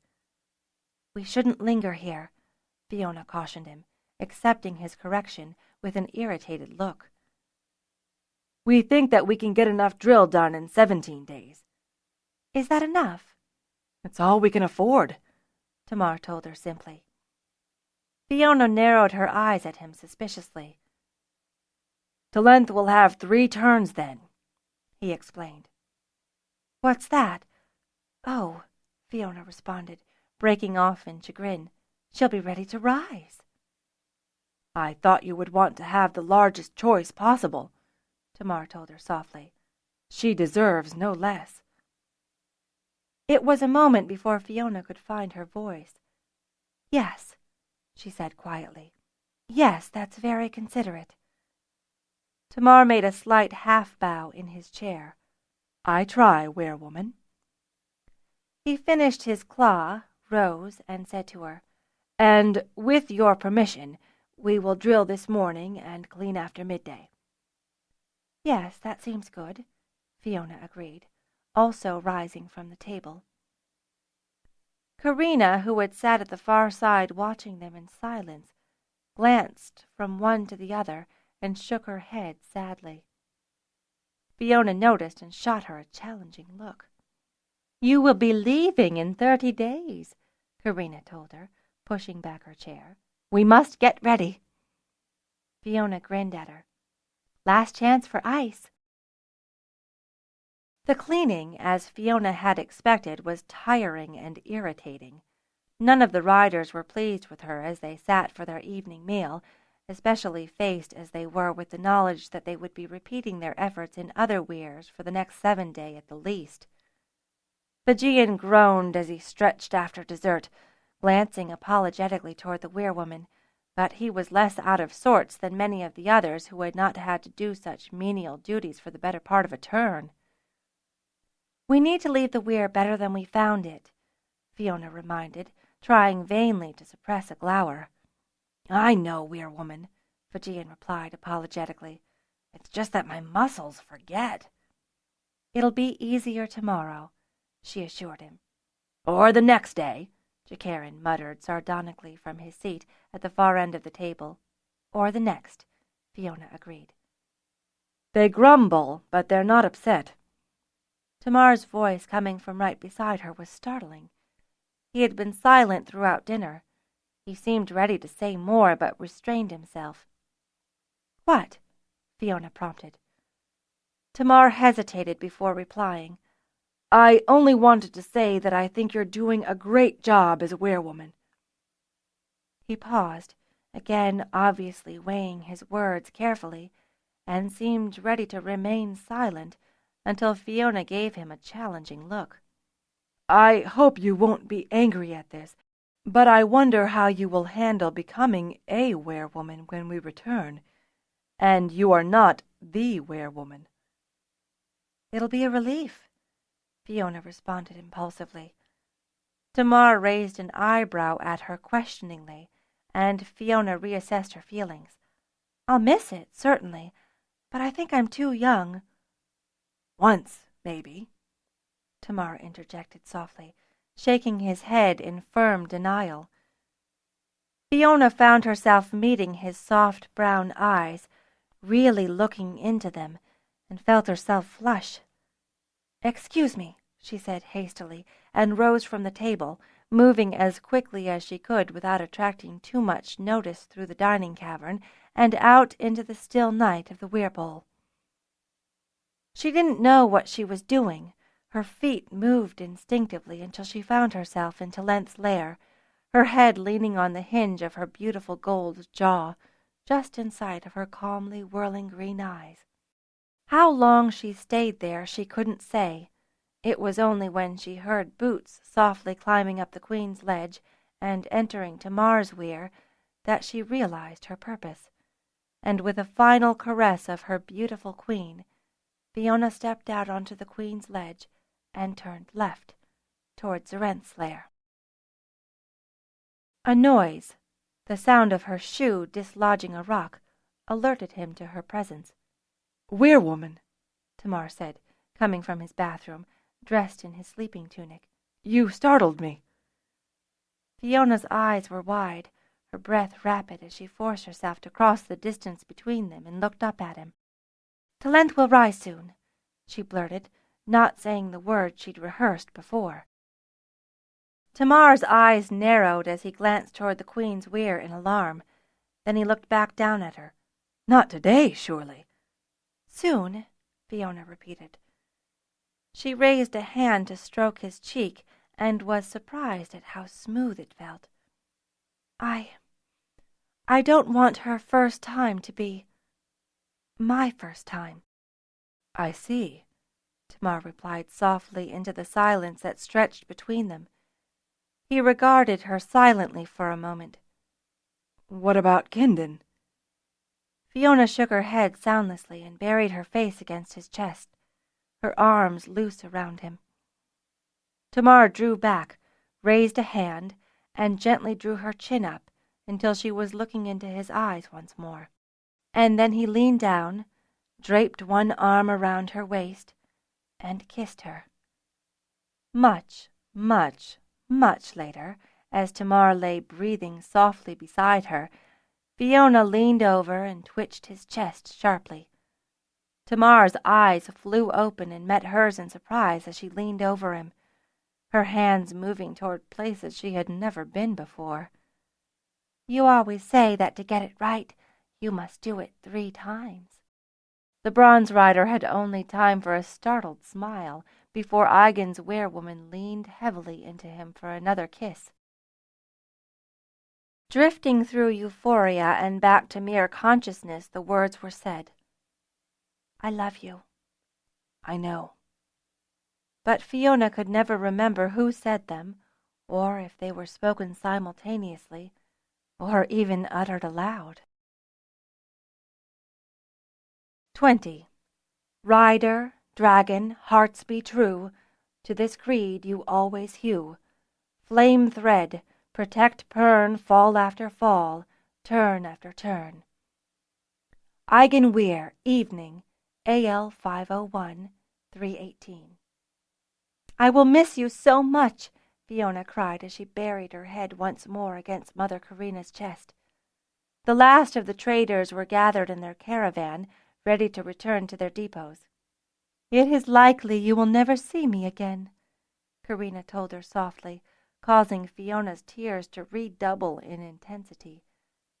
Fiona resisted as Karina pushed her away from her, forcing her to look her in the eyes as she said, "My life is richer for knowing you, child, and knowing that you will be there in the future to protect my children and their children."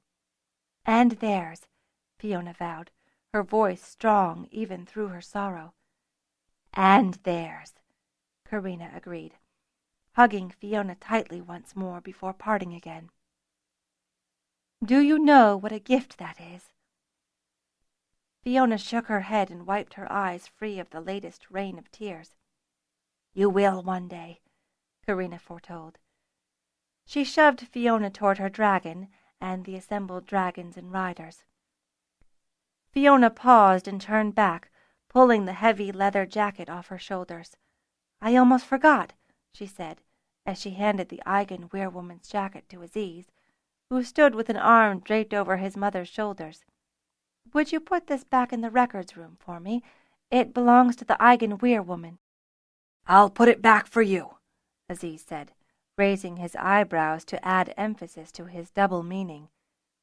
Fiona shook her head at him ruefully. "The next group will be from Bendon, Weyr. They'll probably trade with you. I've left a complete record behind." "They might trade," Aziz agreed, waving for her to join the waiting Dragonriders. "We'll be certain to give them the chance, and we'll leave them goods to start with, as we agreed." "Fair trade?" "More than fair," Aziz said with a smile. "We are in your debt." "If you get the chance, come visit us at Fort Weyr," Fiona begged. "We will visit you," Aziz replied, his expression strangely smug. "Deniz has seen it." Fiona found her lips curving upward in the first happy expression she'd had in a 7-day. "I'll look forward to it." She gave him one final hug and turned away, racing toward Tlent. At her orders, wing by wing, the healed dragons and riders of Fort Weyr rose and took their positions above the Starstones, ready to return to their future, their duty, their fate. Fiona spared a moment for one final wave to the traders, then took a deep breath, squared her shoulders, and told her queen, "Let's go, Talent." Above the Starstones, the dragons blinked between, leaving only the wind and stars to guard the silent, empty Weyr. Epilogue. Drummer, beat, piper, blow, harper, sing, and soldier, go. Free the flame and sear the grasses, till the dawning red star passes. Fort Weyr, AL 508, 22. "We're here," Fiona said calmly to Taryn, perched in front of her as they burst into the skies above Fort Weyr. She signaled to Tamar, and the bronze leader spread the word to the rest of the flight. Wing by wing, the recovered convalescents of Fort Weyr and the now full-grown Weyrlings wheeled and made a triumphant descent into the Weyr Bowl, to be greeted by the startled and gleeful cries of their wehrmates. From the kitchen cavern, a stream of riders and weirfolk rushed out to greet them, their voices rising and carrying clearly from the bowl into the air around Fiona. She waited quietly as she watched Cleor rush to Tamar and grab him in a gleeful bear hug, saw the bronze wing leader give his report, saw Cleor's reaction as he noticed Tamar's bone weariness, stifled a similar twinge of her own, and saw the riders and dragons disperse to their weirs to rest up and recover from the strangeness of their 3-turn sojourn. "There's Zinna!" Taryn called over her shoulder, pointing down to a forlorn figure coming from Fiona's weir, and scanning the skies above her anxiously. "Wait until she finds out I'm as old as she is." Fiona twitched at the words and the worries they aroused in her. Zinna was a distant memory, a treasured friend buried in a mountain of moments they had not and would never share. Fiona was suddenly aware that Taryn had turned her head to face her. "What is it?" Fiona shook her head slowly, unable to find the words. Somehow, Taryn guessed. She looked into Fiona's eyes and told her, "No matter what the future, you will always be the weir-woman to me." Fiona smiled gratefully and, buoyed by those words, took to length down, back to her weir and her home. We hope you have enjoyed our presentation of Dragonheart by Todd McCaffrey. Copyright 2008 by Todd McCaffrey and Anne McCaffrey. Read by Emily Durante. Directed by Ruth Bloomquist. Engineered by Martin Wosner. Performance copyright 2008 Brilliance Audio. Recorded by arrangement with Valentine Books, an imprint of Random House Publishing Group, a division of Random House Incorporated. All rights reserved. For further information concerning this program or other Brilliance Audio titles, please call the following toll-free number, 1-800-222-3225, or visit our website at www.brillianceaudio.com. No part of this recording may be played for an audience or reproduced in any form. It may not be streamed, downloaded, broadcast, or copied without written permission. Address all inquiries to Brilliance Audio, P.O. Box 887, Grand Haven, Michigan 49417.